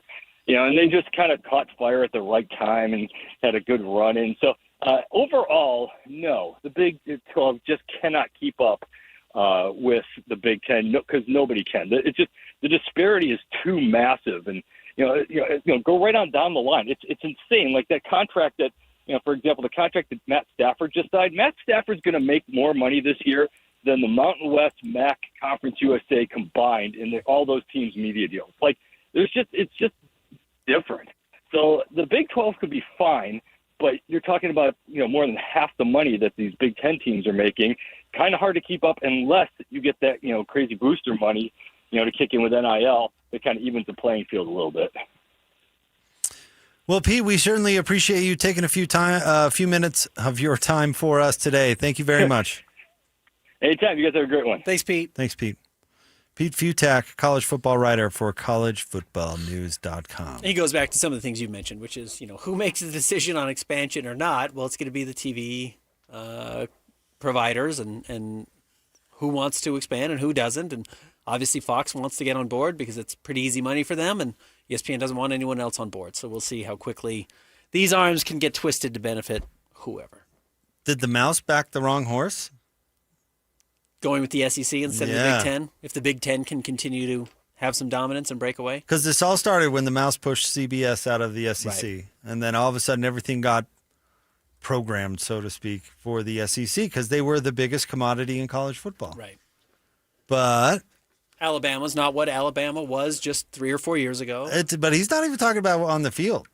He's talking about the overall value of the product of SEC football, sure, and the overall value of the product of Big Ten football, and that it's the Big Ten and everyone else. Correct. And part of that I do think is because of who's winning right now, and the big name is not Alabama. Alabama felt like it had its arms wrapped around the rest of college football. At least it did for me. Maybe it didn't feel that way to you. But as long as Saban was there, it just kind of felt like everything always went through Alabama. And as a result, everything went to the SEC. And now you see what Ohio State's able to do, what Indiana's able to do. I don't know what Michigan's going to be, but the Big Ten also is, or I should say Oregon's obviously going to be a big player. You talk about Penn State. It's like, yeah, these are some legit powers now. And if that's who's winning and that's who people are paying attention to, the Big Ten is, going to be the horse you want to back. But I think the money begets winning. The winning doesn't beget money. And I think what he was saying is nobody lives in the Southeast. Everybody lives on the Eastern Seaboard, which actually is the ACC, not the SEC, or they live in the footprint of the Big Ten, which now goes from LA to New York. Right. I mean, what percentage of the country lives in quote-unquote Big Ten country as opposed to the SEC? You look every 4 years at the presidential election. Yeah. They're going to Penn State. They're going to Ohio. They're going to these big swing states. Well, those swing states have huge populace. They have huge populations. Nobody lives in Mississippi.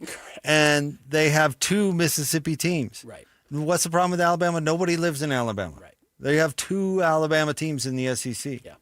I mean, part of the brilliance of Fox picking apart with the Pac-12 is just that. They landed L.A. and they landed Seattle. Yeah. And Oregon is less worthwhile, but that brings the Nike along with it, right? But it's the point is you get the people, the population. It's always been about that. The score of the game has always been that. You know, I had this opinion and people still disagree with it to this day. And maybe it's wrong, but I don't think winning the Sugar Bowl and the Fiesta Bowl had that much to do with Utah getting into the Pac-12. I think it had to do with Salt Lake was the next market west, and that was the next place to go. And because they didn't want a Mormon school, they weren't going to take BYU, so they were going to take Utah. Right. And that's how Utah got in. And I've heard the good Dr. Chris Hill talk about the journey of Utah getting into the Pac-12. And trust me, it started a long time before Utah was any good at football. Yeah. And maybe you could make the argument that them being good helped from a Didn't PR hurt. standpoint, and it certainly didn't hurt, but it wasn't like a lot of time it's portrayed as, well, Utah won their way into the Pac-12. That is not true. Right. That there were other reasons that went into that. And now that we have streaming, it's a little less about market size, but it's still about people. It's still about population and who's consuming your product and where they are. Because advertisers want to reach the whole country and the biggest cross-section of the country that they can. And the SEC has had the best teams. That does not mean they have the most fans. Right. You could probably put North Dakota State in the Big Ten and win at a level higher than Rutgers. But Rutgers is located in Jersey and has a ton of people. And North Dakota State does not. North Dakota does not have a lot of people. Why did the Big Ten add Rutgers to begin with? It wasn't because of their performance on the field, I assure you. Right. Or Maryland either, for that matter. Right. But you get a lot of eyeballs. Maryland's really close to Washington, D.C., Ben. And Baltimore, for that matter. Yeah. So, I mean, I thought that was interesting what Pete was saying right there, is it's really the Big Ten and everybody else. And I think the winning from the SEC, I think, covered up the disparity, so to speak. That's why I'm saying, did the mouse back the wrong horse? The mouse should have been in the Big Ten, even though it wasn't. It's still not as good of a league as the SEC. But it's not worth nearly as much. Another interesting thing that Pete Futak brought up was, I guess, Witt's future in Michigan, which nobody expects to be very long. I guess conceivably he could be there. What he said, a 5-year deal. It was longer than people, may have thought initially. Certainly longer than I expected it to be. But it's not really the guy you're building your program with. I am really curious to see if Witt was a pendulum swing in a sense away from Sharon Moore and all the legal issues, because as everybody was joking, Witt follows 2 women on Instagram and it's his wife and his daughter. He's not going to ever get himself in trouble, I don't think.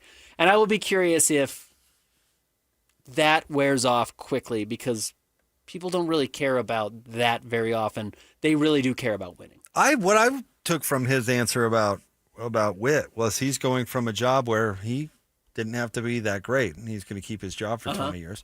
And he didn't play it down that much, but he went from a place at Utah where, he wasn't under the microscope every year. And pretty much got carte blanche until he didn't, by the way, because he's obviously not the head coach at Utah, and they're paying him $13 million to coach somewhere else. Yeah. But he's going from that to, well, you better win the dang league or you're out on your ear. Right. I mean, it's much more of a immediate, big consequence, little patience environment. Where at Utah, and by the way, I throw our entire community in this as a good thing. We are super patient with coaches. We are. Ty Corbin got 3 years. Right. We are patient with good Nobody's realistically calling for Will Hardy's job. The Jazz under Jerry Sloan could not get out of the Western Conference for a long time. Nobody was pushing. There wasn't a person in town who was saying they need to replace Jerry. Right. Lavelle Edwards was able to coach here for a long time. Like, we are very patient with our coaches here in this community, which, again, is a really good thing in my opinion. That is not the same thing in Ann Arbor. It's not. No, it's not. Just ask Rich Rod. Well, Mark Helfrich is one of my favorite people I've ever talked to in this business. Mark Helfrich is one of the nicest guys I've ever talked to. He came in and replaced Chip Kelly after all of Chip's issues in Oregon that got him run. Willie Lyles. And they went out and they got a nice guy. They got a guy who Instagram probably looks a lot like Kyle Whittingham's. He got 3 years and he was out. And I don't think he's got a head coach. He was a D coordinator for the Bears. I don't know, but you know what he also did? He took Oregon to the dang national championship. He did actually get them to a national championship, but he only got 3 years. Even that point, he had success early, and the second it went away, nobody cared that he was a nice guy. Nobody was patient. I don't know, honestly, how good a coach Helfrich is or is not. I know he's at least good enough to take somebody else's team to the national championship game, but they weren't patient with him at all. No. And at the first sign of the bottom falling out a little bit, they moved off of that dude. Yep, they did. And they've had kind of a revolving door of coaches until now with Lanning, who appears to be a pretty good fit, having a ton of success. So I think Witt's finding himself in a different environment. I wonder how he's reacting to it. Like, it's probably pretty good right now. No, this is still very much the honeymoon period. But being under that microscope, he could do whatever. He could do almost whatever he wanted to with the University of Utah. Mm-hmm. He even had a 4-win season or whatever that was. What was the Isaac Wilson? How many did they win that year? 5. 5-win season where did not meet expectations or even close. And people were patient because, the quarterback excuse. Nobody, all that stuff. And for good reason. I mean, he won a lot of games, but he built up a lot of credibility, but he did not have a lot of consequence facing him at Utah or a lot of pressure. But if he wins 9 games at Michigan next year and is 6th or 5th in the Big Ten, half the fan base will want him out on his ear. Yeah. He's gone. Not the right guy for the job. Absolutely. That's tough. Yeah, it's really tough. It's a totally different environment. I'm very curious to see how he handles it. Totally different. And same with Matt Campbell at Penn State. And you know what? I don't blame Kalani for saying, I'm going to step back and really take a hard look at how I want to live my life, and I think he probably made a good decision. Penn State ain't Michigan either. No, it's not.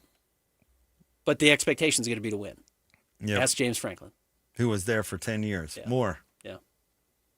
And what did he win there? He never even won the conference. He was there for 10 years. That's a different... They made the playoff a couple of times, right? They beat Utah in the Rose Bowl. But yeah, the second you have a couple of average seasons, you're gone. Sayonara. Yep. All right, stay tuned. We've got Hot Take Tuesday coming up next. Jake and Ben, 97.5, the KSL Sports Zone. And now, a look at traffic from the KSL Traffic Center. Big slowdowns on southbound I-15 from 33rd South down into Midville thanks to the usual congestion, plus a crash near 72nd South, which has been cleared. On the other hand, traffic northbound out of downtown is now seeing reduced speeds up to the north interchange. Traffic's rough, but your parking lot doesn't have to be. Keep things smoother than your summer playlist with GoPave Utah. That's GoPaveUtah.com. Call or visit GoPaveUtah.com. With your traffic update, I'm Alex Napolis here on 97.5, the KSL Sports Zone. This stuff is available everywhere. Wherever you are, the KSL Sports Zone will be right there with you. It's the KSL Sports app. I love it. Where you can get the latest podcasts, up to the second breaking news, and analysis of the teams you can't live without right from your phone. And wherever in the world you may be, you can have DJ and PK, Scotty and the coach, and Jake and Ben tag along with live streaming of your favorite shows. Download the KSL Sports app and never miss a thing. Presented by University of Utah Health. Health is in our DNA. Learn more at uofuhealth.org. This is 97.5, the KSL Sports Zone. This is Nate Orchard from Advanced Window Products. When you live in Utah, your windows do a lot more than let the light in. They protect your home from freezing winters, blazing summers, and everything in between. That's why Advanced Window Products builds every window for your local climate. No middleman, no out-of-state delays, just factory direct quality, custom made for your home. Imagine a quieter home, a warmer home, a cooler home. Our high-efficiency vinyl windows are engineered to lower your energy bills and boost your comfort all year round. And installation is done by our own certified in-house crews, never subcontractors. That's why why Utah homeowners give us 5-star reviews. Right now, take advantage of our anniversary sale. For a limited time, get $2,500 off when you buy 10 or more windows. Call 801-850-9100. That's 801-850-9100. For 40 years, Advanced Window Products has been the name Utah trusts for custom replacement windows and sliding glass doors. Advanced Window Products, built here, installed here, trusted here. Call 801-850-9100 for that $2,500 off, or visit us at advancedwindows.com to schedule your free in-home estimate. The Management Minute is a service of the MBA program in the John M. Huntsman School of Business at Utah State University. I'm Professor Scott Hammond. A change is coming that will impact every major market and workforce. You might have seen how you can buy empty houses in Japan or Italy for pennies on the dollar. Each of those countries has a diminishing population. Birth rates are less than their death rates. You might think these are anomalies. The country that has the biggest problem is China. A diminishing population means a smaller workforce, smaller tax base, smaller military, a greater number of retirees who need more health care and government services. You might say you're glad that this is not happening in the United States, but it is. Half of all states have declining populations, and if the trend continues in 5 years, we will follow most of the industrial world into less. Learn about how future economic and demographic trends impact businesses with an MBA from Utah State University. Go to utahstatemba.com. I'm Scott Hammond. Hope to see you in one of our classes. Tim Daly Mazda Southtown has as low as 0% financing on many vehicles, including 2026 Mazda CX-90s, CX-50s, and the CX-70 PHEVs. That's right, 0% on your favorite new Mazda. Get your new Mazda CX-90, CX-50, or CX-70 PHEV for as low as 0%. It's happening now at Tim Daly Mazda Southtown in Sandy. APR for well-qualified buyers. OAC, 72 months at $13.89 per month per $1,000 financed with $0 down. Not available with any other offers. See dealer for complete details. Have you ever looked in the mirror and just didn't feel like yourself anymore? Maybe your clothes didn't fit the way they used to, or you don't like how you look in them. Honestly, it's more than that. It's how you feel walking into a room, avoiding photos, skipping events, not feeling as confident at work or even with your spouse. Over time, that starts to wear on you. But here's the truth. Losing weight is one thing. Feeling confident again and keeping it off, that's what really matters. At SLC Fat Loss, we help people lose 20 to 40 pounds naturally in about 60 days without injections, crazy workouts, or prepackaged meals. More importantly, we show you how to keep the weight off so you can feel comfortable in your clothes, confident going out, and actually like what you see in the mirror again. Alex Curie here. I dropped 65 pounds in just 60 days. That was 2 years ago on Salt Lake City Fat Loss. I've kept it off. You can do it too. SaltLakeCityFatLoss.com. Many clients lose 20 to 40 pounds in about 60 days. Schedule a free weight loss consultation and start to feel confident again. Go to SLCFatLoss.com. That's SLCFatLoss.com. Results may vary. Brett Floyd returns in 2026 with their biggest show yet. The Moon, The Wall, and beyond. Experience the dark side of the moon, plus stunning lasers and visuals. June 6th at the Maverick Center. Tickets on sale now at Ticketmaster.com. Your home for the best sports radio for your afternoon drive is right here. This is Jake Scott and Ben Anderson on 97.5, the KSL Sports Zone.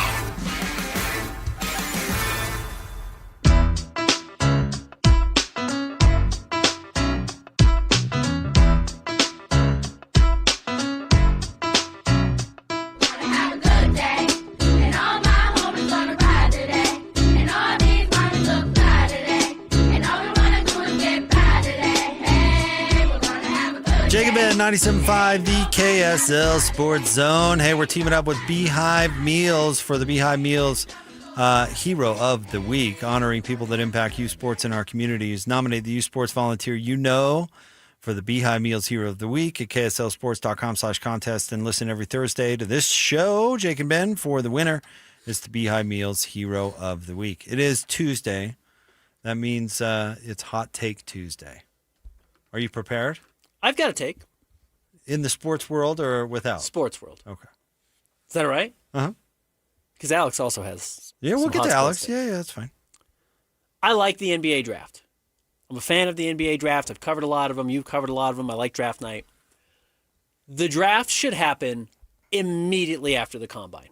If you need a week or two to get all the medical reports on guys, totally understandable. Yeah, you want to make sure that you've got all the info, doctors have been able to pour over it, et cetera, et cetera.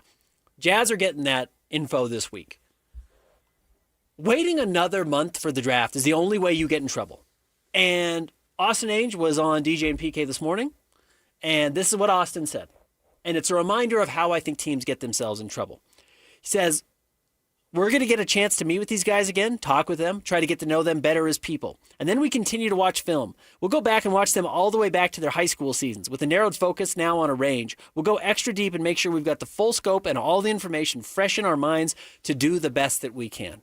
This is where I think you find mistakes. This is where you create your own biases that, in retrospect, why did Tyrese Halliburton fall to 12? Because you go back and you pour over it so many times and you look for so many things that you talk yourself out of very, very obvious answers. And I think this is where the draft is the worst. And this is where people make mistakes. And I think, I'm not saying the Jazz are more prone to making a mistake here than what anyone else is doing. Everybody is doing this. But it's really not actually that hard, I think, to watch basketball and know who the best players are. Like, I don't think that's crazy difficult. And if you have a history of doing it, you can project where these guys are going. And by the way, you've already been watching all these guys since high school. You've seen all of these games. You've been doing this already. The idea that the next 4 weeks should have a big impact on what you've been doing for the last 4 years is insane to me. And I think it's how people make mistakes. I think the lottery should occur, have the combine that week, get your medicals, start the draft. No 5-6 weeks in between all of it. That's where the mistakes pop up. Okay.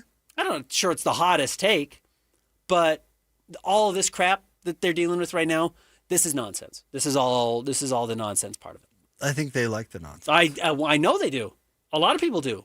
I think it's bad for them. And when do you have the lottery then? During the finals? I mean, they already do it during the. No, I know, but if you're going lottery and then combine and then get on with it, you can't do it at the beginning of the playoffs. I mean, that is one of the reasons why they do. Wait, why not? Why can't you do it? Major League Baseball does their draft in like 3 weeks. I'm just asking. The season's the middle of the year. Like, you can do both. You've got a scouting department that does specifically international and high school and college. They know all this stuff. Because I think they want the event to bridge their offseason. They do. They want to close the gap at the offseason. I think the desire to do that probably has teams making the wrong decision more often than it does the right decision. Because is anyone good at the draft? Well, I mean, I don't care about teams making the wrong or right decision. But nobody's good at it. But Adam Silver doesn't care, certainly. No, he doesn't. Nor should he. That's not something he should care about. He should care about having an event in the summer to bridge the gap to free agency, which bridges the gap to summer league, and then that bridges the gap to, I mean, really the only dead month anymore is August. Right. And even that has a little bit of right. some free agency. You're still able to make moves. There's no true dead period. No, there's not. So I think that's important to the league. But I hear you. WNBA does their draft in like the next week the season starts. They go women's basketball in college, ends in March. Their season starts in June in May. But that's not ideal. No, it's not. They wouldn't do that unless they had to. But I don't think the draft being in June is anything other than arbitrary to get you from the end of the playoffs to the beginning of free agency. Mm-hmm. And that's it. And it's a week. We can manage a week without a draft. That's fine. Anyways. All right, Alex. Going back a little bit to what you guys were talking about earlier with my hot take is that Diego Luna, obviously I don't think deserved a spot yet at the World Cup, but I will say add onto it that the roster that the U.S. men's national team is taking to the World Cup is fairly weak, and it's probably the weakest that I've seen in my time watching the World Cup. Wow, really? So you don't think they're going to do anything? They might make it out of the group stage, but I think that's a product of allowing smaller nations into the tournament, right? The weaker nations and expanding the World Cup, which that, probably shouldn't have happened in the first place anyway, but they'll probably make it out of the group stage because they have a pretty weak group, but then other than that, I don't expect that team to make it very far. Was it last World Cup or the one before where they didn't even qualify? 2 World Cups ago. Yeah. So at least they're in. Although, don't they have to be they're in? in because they're the host country. Yeah, I was going to say. They have yeah, to be they in, kind of right? get a pass this time around. Yeah. Do Mexico and Canada get in it as well? All of North America? All North America does? Why don't you think Diego Luna deserved to be there? Mostly for the performances that he's had this season, and when he's on the field, he did some good things, but he wasn't as, I think, productive as he was last season, when I think a lot more of the attack filtered through Diego Luna. And then on top of that, too, he's been dealing with some injuries. He missed the first couple games of the season due to injury. He missed the last 2 games of the regular season due to injury, and so I think it's better to not be able to aggravate that injury, too, while you're at it. Oh, okay. So Ben and I were kind of operating on the assumption that RSL was probably bent. He didn't make it. You're saying maybe they're not because he can get healthy? It might give him an opportunity to get healthy for All right. the latter part of the season, and a motivated Diego Luna could probably get him back to where he was last season. Okay. By the way, that's Alex Napolis. He's filling in for Christian today. All right, Ben. I've got a couple for you. One is more delicate than the other. So let me get to this one first. And this is a hot take. Sports or not sports? Sports. Okay. Both are kind of sports. Okay. I actually agree with one of Kendrick Perkins' hot takes. Okay. On whatever stupid show he's on, First Take. He had this to say about the Cavaliers. Quote, "They got punked and they got embarrassed. It was an embarrassment for the league to witness that the lack of competition to compete in between the lines at this stage." He goes on. He says, "If I'm Dan Gilbert, I'm looking at every single person on that roster, every single person on that coaching staff, and I'm saying everybody is on the chopping block, every single one of them. We are not going to give Donovan Mitchell a pass. Those points were cute, but they weren't powerful," said Big Perk. My perspective, if I'm Cleveland, is without trading Donovan, can I get a player better than Donovan? Can I make trades with the players on my team already to pair Donovan with somebody better? That's Giannis, that's, whatever the 15 players in the NBA you think are better than Donovan Mitchell. Can I make a trade with Evan Mobley or Jared Allen or whatever pieces they have to bring in a player better than Donovan? And if I can't, I'm moving Donovan. Because he is a ceiling, unfortunately. Because he makes so much money, he's about to do 5 years, $350 million is what his next contract will be. If you sign him, you're stuck. If you do that, you're committing to mediocrity. So you either have to say, I know what my out is. My out is I've got a player better than Donovan to pair with him, or I'm out of the Donovan Mitchell business entirely. So it's what Danny Ainge decided. No, but I don't think they're going to do that. I don't think Dan Gilbert is going to do what Big Perk is saying. I totally agree with you. I think he should. I think he should have started with Kenny Atkinson. But Kenny Atkinson is coming back. And usually Perk is wrong about everything he says. He is. That's why this is a hot take. That is a hot take. The hot take is that you're agreeing with him. Is that I agree with his hot take. Okay. I like it. Okay, my next one is way more delicate, but bear with me. Okay. Okay, my hot take is to let's live in the moment. Okay? Let's be better at living in the moment. All right? And I'll tell you something from my my Memorial Day experience, but this ties into a very sensitive sports matter, kind of. Bear with me. I only got a few pictures of my kids fishing yesterday. Okay. And I really wish I would have gotten more, but the more I think about it, why should I feel guilty about that? I was engaged with my kids the whole time. Like, I was having a good time. I wasn't worried about my phone. My phone was staying in my pocket. And yes, I have fewer pictures maybe than I wanted to, but I was there. It was great. I was in the moment. This opens up another, and I'm not trying to hurt anyone's business here. If this is your business, I apologize. But this actually came from a woman who works for the Deseret News, who we've talked about before, Meg Morley, who's a very good writer. I like reading her stuff. And Meg's take was you should never buy these school photos of your kids. Because school photos originally came when we didn't have a lot of cameras. Not everybody had a camera in their household, much less in their pocket at all times. You have more photos of your kids than your grandparents ever had of your parents. Ever. And you have more photos of your kids than your parents ever have of you by 1,000. So the idea that you need to always have the photo that's in the school yearbook or the photo they take or what you're dealing with yesterday, 100%. You don't need a photo of every single event to A, know that it happened, or for it to have value.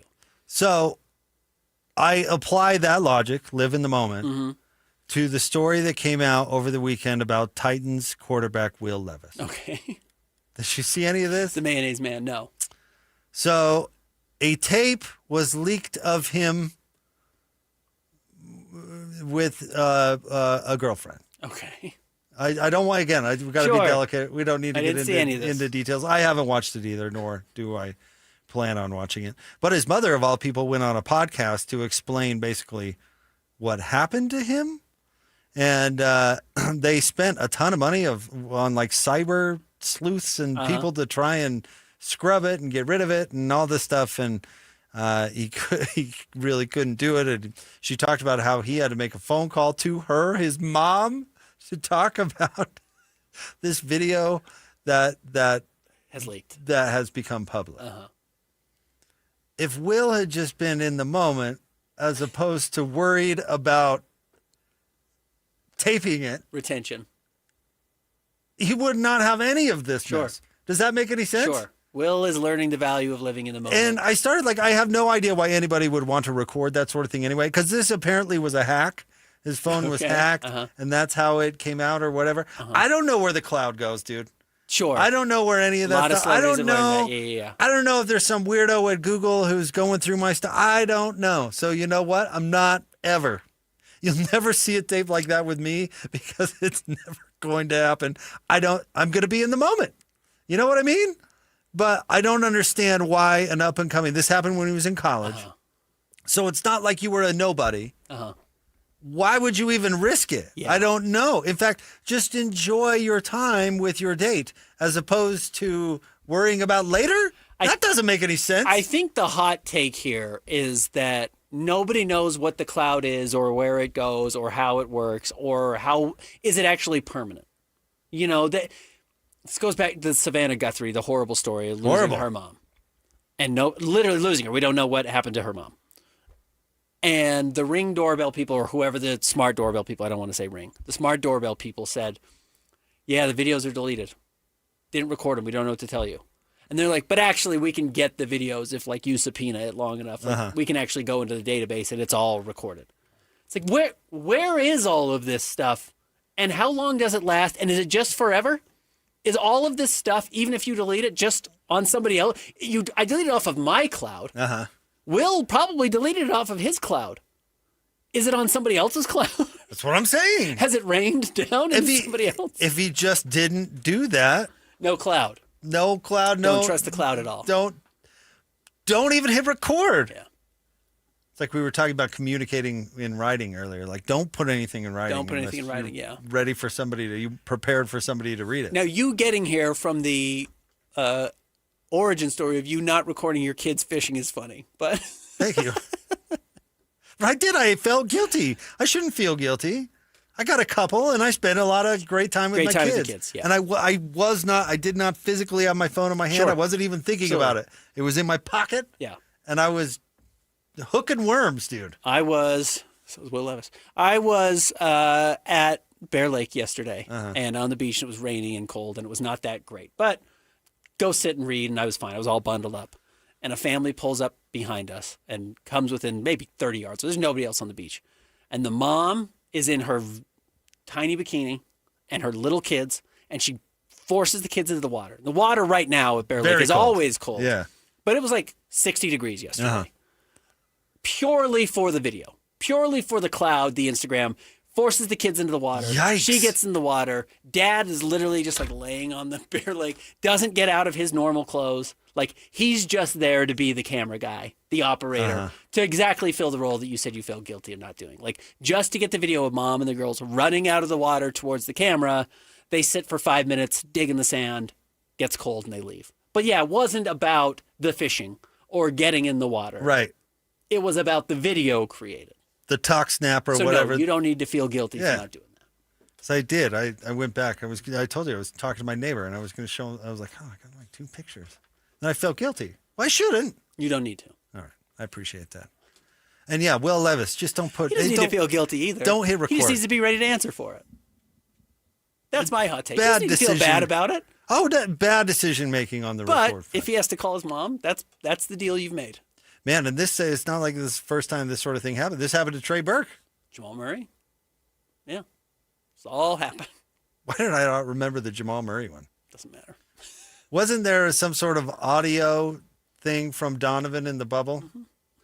Yes, there was. What was he went live on the Talk Snap or something? Yep. And some unfortunate. Nobody knew what was going on. Unfortunate sounds. You just never know. Yeah, the phone is a bad thing. Dangerous. Yeah, very. The Audio Vault is coming up next. Jake and Ben, 97.5, the KSL Sports Zone. And now, a look at traffic from the KSL Traffic Center. It's a mess on southbound I-15 from 33rd South all the way down to 90th South in Sandy, with the latest accident blocking a pair of left lanes. A new crash is slowing down westbound traffic on the South Belt. That's just past the Highland Drive exit. Traffic's rough, but your parking lot doesn't have to be. Keep it smoother than your summer playlist with GoPave Utah. GoPaveUtah.com. That's GoPaveUtah.com. Call or visit GoPaveUtah.com. With your traffic update, I'm Alex Napolis here on 97.5, the KSL Sports Zone. 3, 2, 1. This is Scotty G and Coach Tim LeComb. Look, I remember the early days of Shaq. If your kids these days, you just only know Shaq from inside the NBA, or maybe the later years when he was hopping team to team and was a little out of shape and bigger than he needed to be. You go back and you watch those early 1, 2, 3 years when he was in Orlando, when he was svelte, and that dude, you watched him, you're like, he's changing the game. Shaq changed the game. With sheer force, and you're exactly right, there was a revolution when Shaq came, no question. And what we're seeing now is Wemby doing that. Wemby is changing the game of basketball. Not that you can replicate it, because you can't. You can't replicate Wemby, or we'd all be trying to go to the DNA, the dinosaur DNA with the old dude on the island and trying to recreate. You can't. That dude is one of one. Welcome to Jurassic Park. Catch Scotty G and Coach weekdays from 10 to 2. Presented by Mountain Land Supply on 97.5, the KSL Sports Zone. Hey everyone, Jake here from my friends at Trajan Wealth. That's Trajan, Trajan, Trajan Wealth. Listen, if you're anything like me, you feel wholly unprepared to navigate the complicated financial world out there, let alone tax or estate. And if you're anything like me, you're lucky there's a great team of folks out there who want to be on your side, who have been there, who have done that, and have delivered that can help you navigate just those issues. Now, sit down with them. I talk about it all the time. Give them a call, 1-855-TRAJAN1. I've gone through it. I'm a client. I've been through the process. It's really, really easy. They make it very simple in showing you exactly what they can do for you.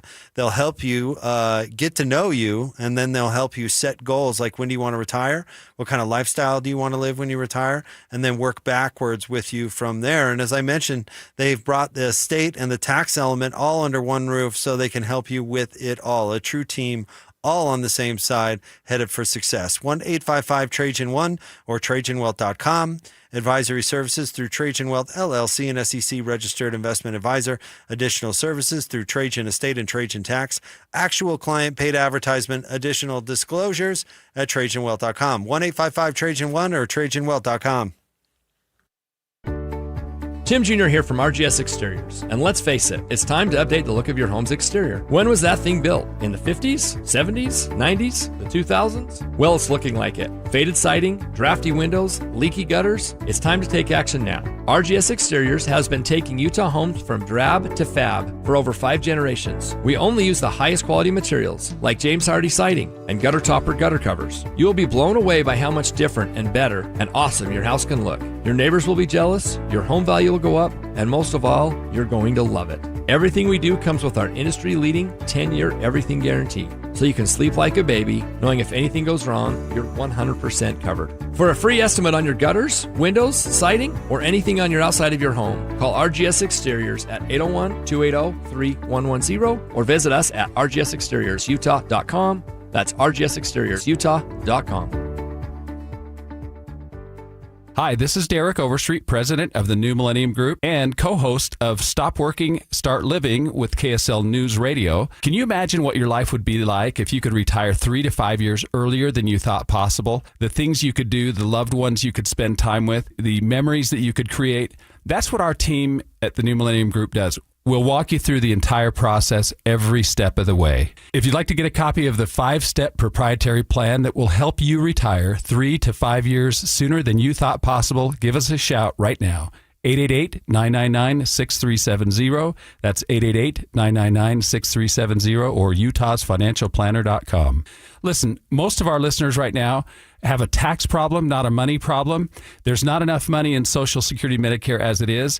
Let us show you how you can significantly reduce your taxes. That's 888-999-6370, 888-999-6370 or utahsfinancialplanner.com. It's the 40th anniversary season of the Larry H. Miller Utah Summer Games at Southern Utah University in Cedar City. And Friday, June 5th is the opening ceremony presented by State Bank of Southern Utah. Doors open at the Eccles Coliseum at 8 p.m. for the anniversary show with live music and Southern Utah's best fireworks show.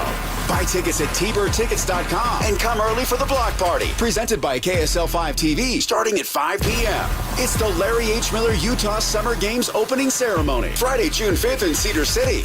In Utah, our first response to wildfire is prevention, not intervention. So douse your flames, keep your vehicles maintained, and let's fight wildfire together. Fire Sense is the first response. Hey, this is Chris with JCW's. Drop in for one of our delicious gourmet burgers made with 100% choice graham chuck. We're in Lehigh, American Fork, Provo, South Jordan, and Harriman. JCW's, quality and a lot of it. No crazy soundbite slips past these guys. I came here for the same reason people go to the zoo. This is another edition of the Audio Vault with Jake and Ben. On 97.5, the KSL Sports Zone.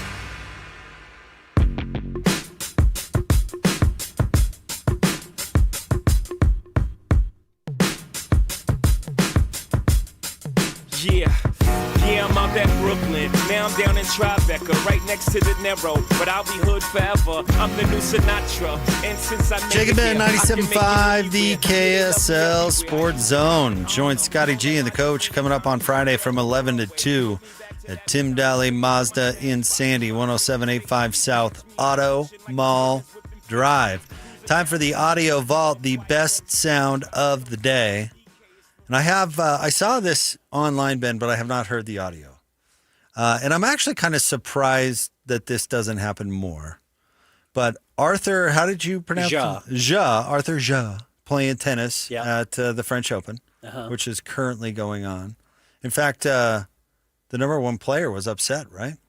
I'm not sure. Anyway, so Arthur, though, had a battle with having to go to the bathroom. Let's go ahead and play how that sounded. You can see him after the game. No, but I can't. Just explain the situation, please. Who is the doctor? I'm going I can't give much time. Is that for a medical reason? Or? Yeah, I'm sick. Do we know anything about that? No. He has some stomach problems. I have diarrhea. You speak French? Yes, if it's urgent, he can do that. If he missed it there, he basically said, I'm going to bleep on the court. And then he says, I have diarrhea. You know what? I was prepared to defend this guy, but maybe you shouldn't be playing. If you're that sick. If you're that sick, maybe you should have pulled out. When you hear the stories or see this, players have to duck back to the locker room real quick or whatever, have to go to the bathroom. That's not a shock, right? I mean, it happens to the best of us. We're walking around town. You have to go to the bathroom. But if this guy is that sick, should he be really playing? Well, we don't know when it came on because the judge even says, we haven't heard anything about this. Well, he said, I'm sick. Yeah, he said, I didn't tell you. Well, he didn't say, I didn't tell you beforehand, but the doctors essentially imply that, like, did we know about this? Did we hear about this? And he says no. Well, he should have told him. Well, That's what I'm saying. What if he didn't know? What if it, like you said, sometimes it just springs up? I don't know. Like, does this guy have to tell you if he has Crohn's disease? No. But I'm saying, if it were, God, this is gross. If it were the other end and he were vomiting, like, you shouldn't be playing. Well, Coco Gauff vomited in her last tournament and then won, right? On the court or in the garbage can right next to the court? Yeah, I guess. So should the guy just use the garbage can next to the court as his toilet? I just think it's funny because you can go to the bathroom in between, like when you're changing sides. Can you? Yeah. Okay, they'll give you a little bit of a break. They'll give you time to get. This guy was saying he couldn't. You heard at the beginning. He couldn't He wait. said, can't you wait until the end? He said, nope, I'm going now. It's going to happen here on the court. I cannot. The fact that this doesn't happen very often leads me to just say, just make an exception for him. I don't hear this happen a whole lot at this level. Usually I think the adrenaline probably makes your body focus on other things. If he's asking for this, it's probably pretty serious. I would hope. Well, see, the problem, the issue is you're not supposed to get coaching or have contact with outside people really at all during the match, let alone during the middle of a game. So I guess they're trying to prevent that. Wait, what would be somebody, to fake it, leave, and somehow be unduly influenced? I don't know. Yeah, again, I get it. They're pretty hard and fast with those rules. Can we not have any trust for any athlete ever? No. And if you get caught cheating in this area, you're out of the tournament next year. You can't qualify for the French Open. But if this is an emergency, we can be human about it. By the way, Arthur Ja, he got smoked. He lost in straight sets. Well, yeah, he's sick. 6-3, 7-6, 6-0. I wonder, do we know where in the game this happened? Where in the match this happened? Because he loses the third set 6-0. So maybe he's just trying to get out of there? Maybe he was toast. He's trying to pull a Cleveland Cavaliers? He's just like, I got to be done. Paul Pierce getting wheeled off the court. I'm done. This is it for me.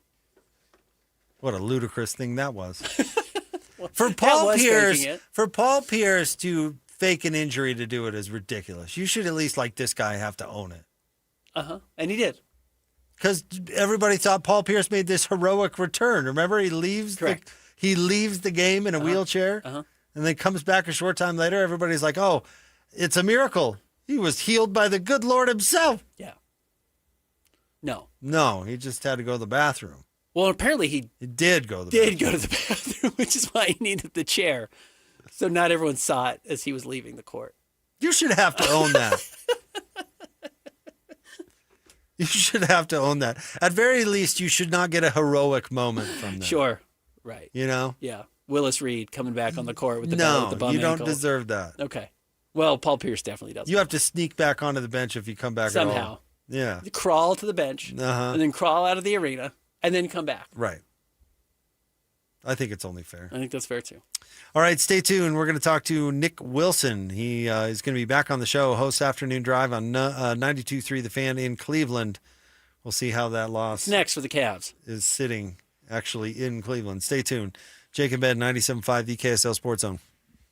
There's something amazing about where we live. When a child needs help, our community doesn't look away. We show up. Primary Children's Hospital has been showing up for our kids for generations. Join the KSL Sports Zone and KSL 5 June 4th for the Primary Children's Hospital Give-a-thon. Whether it's $5 or $50, your gift tells the family they're not alone. Donate today at kslsports.com. Primary Children's Hospital, the child first and always. America First Credit Union has everything you need to get your money working. And for a limited time, new members get a $150 cash bonus for opening a checking account and $200 more for enrolling in and using direct deposit. If you're ready to do more with your money and get up to $350 cash, head to americafirst.com and become a member today.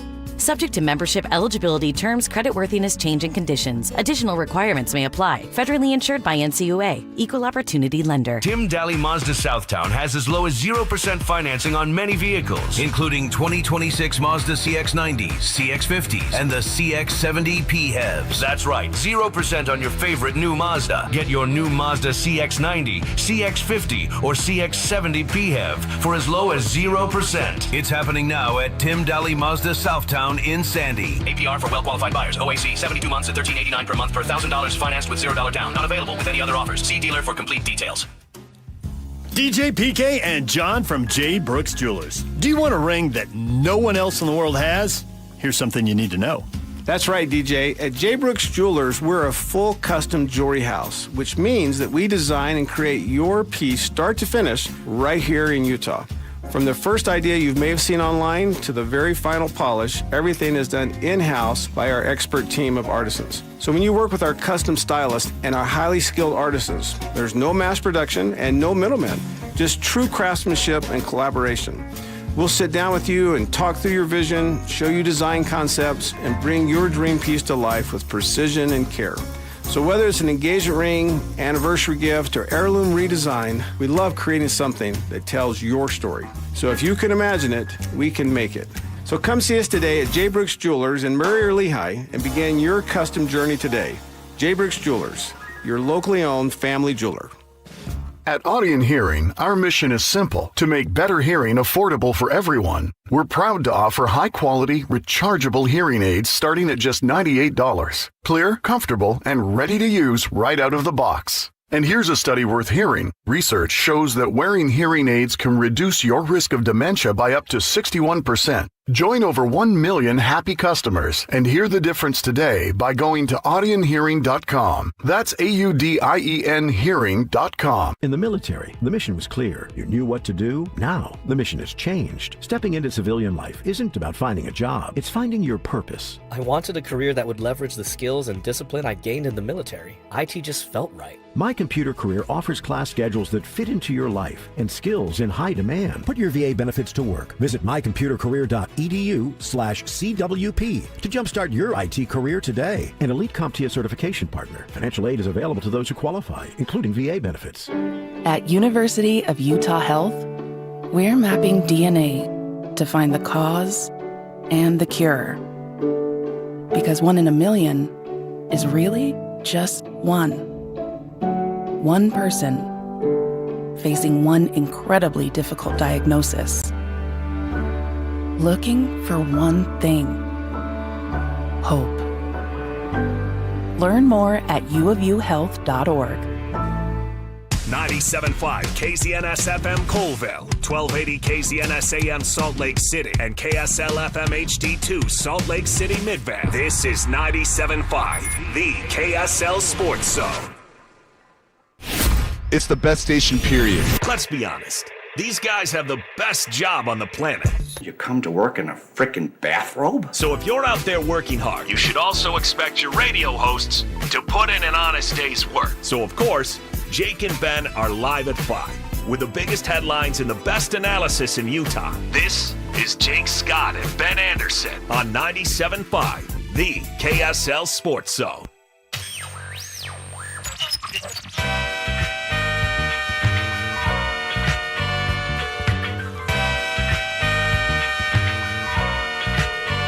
Hello? I wish I was a little bit taller. I wish I was a baller. I wish I had a girl who looked good, I would call her. Wish I had a rabbit in a hat with a bat and a 6'4" baller.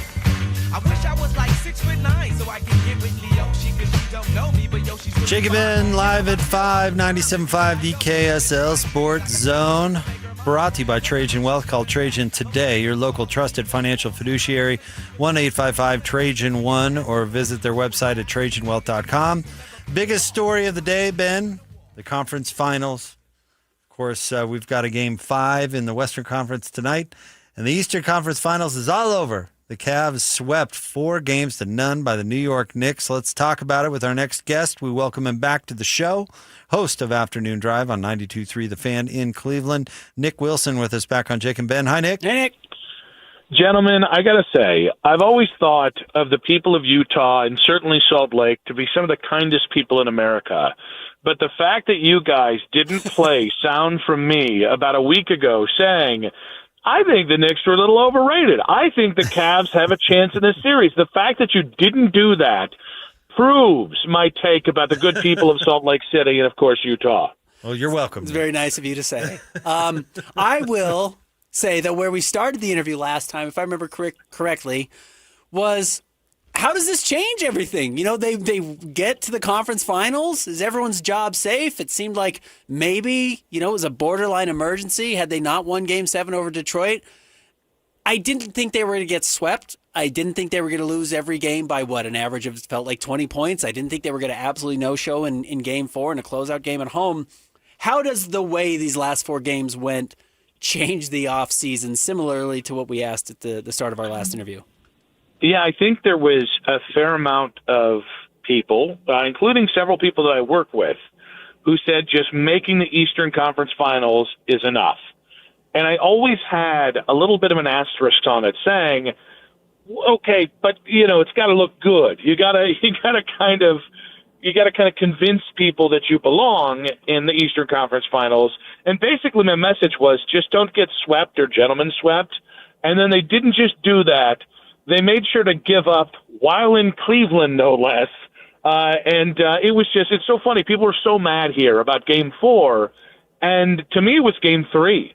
I think if you watch the final I would say probably 15 minutes of on-court action of Game 3, they just didn't want it.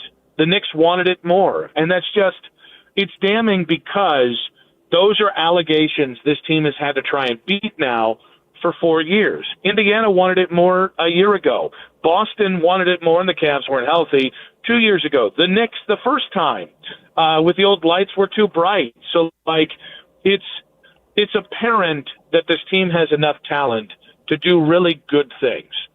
What's not entirely sure is whether they have the makeup to do great things, because they didn't fail in this series because of talent. They failed because they're missing some critical thing, some critical, flip a switch kind of moment, killer attitude, whatever you want to call it. And I think that has to start. You got to start questioning the best players on this team, because that's what I saw with Jalen Brunson. No one's questioning his killer attitude. What happened in Game 1 I thought was egregious. And I'll be honest with you, I thought Kenny Atkinson was a good coach in Brooklyn. I thought that was a pretty good hire by Cleveland. But for what happened at the end of the fourth quarter to have happened, I could not believe it. The lack of timeouts, keeping the timeouts, just bananas stuff. But then to kind of lose the team for the rest of the series. I was shocked today, honestly, when they announced he was coming back. Yeah, so was I. But to me, it's not even just about announcing that he and Kobe Altman, your president of basketball operations, are coming back. I'm shocked at how quickly they announced it. When within the first, 15 to 16 hours of getting embarrassed in the conference finals, when you announce that everybody's coming back from a leadership perspective, to me, you're saying we've already made this decision, which means you really didn't ponder how bad this series was. Also, you completely did not realize how mad Clevelanders were about how this went, because, people were pretty furious. And then at about 3:20 today, Eastern time, we got the news, and people went from furious to insane. When I was railing against this on air, and I was being the sensible one, that's never a good sign. They should have pushed this out 48 hours. It doesn't mean the decision would have changed, but the optics would have.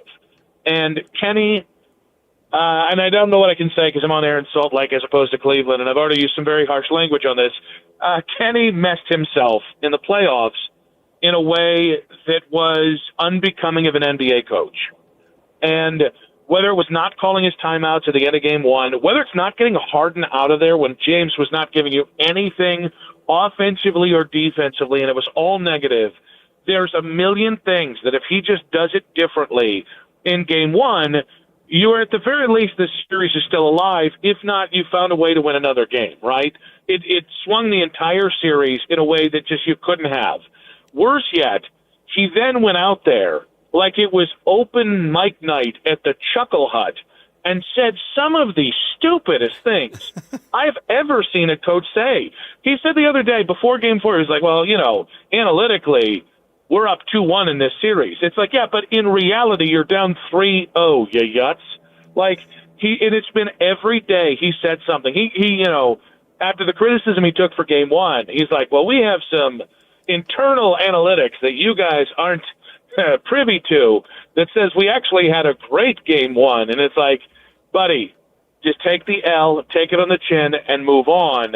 So I'm shocked that he's back.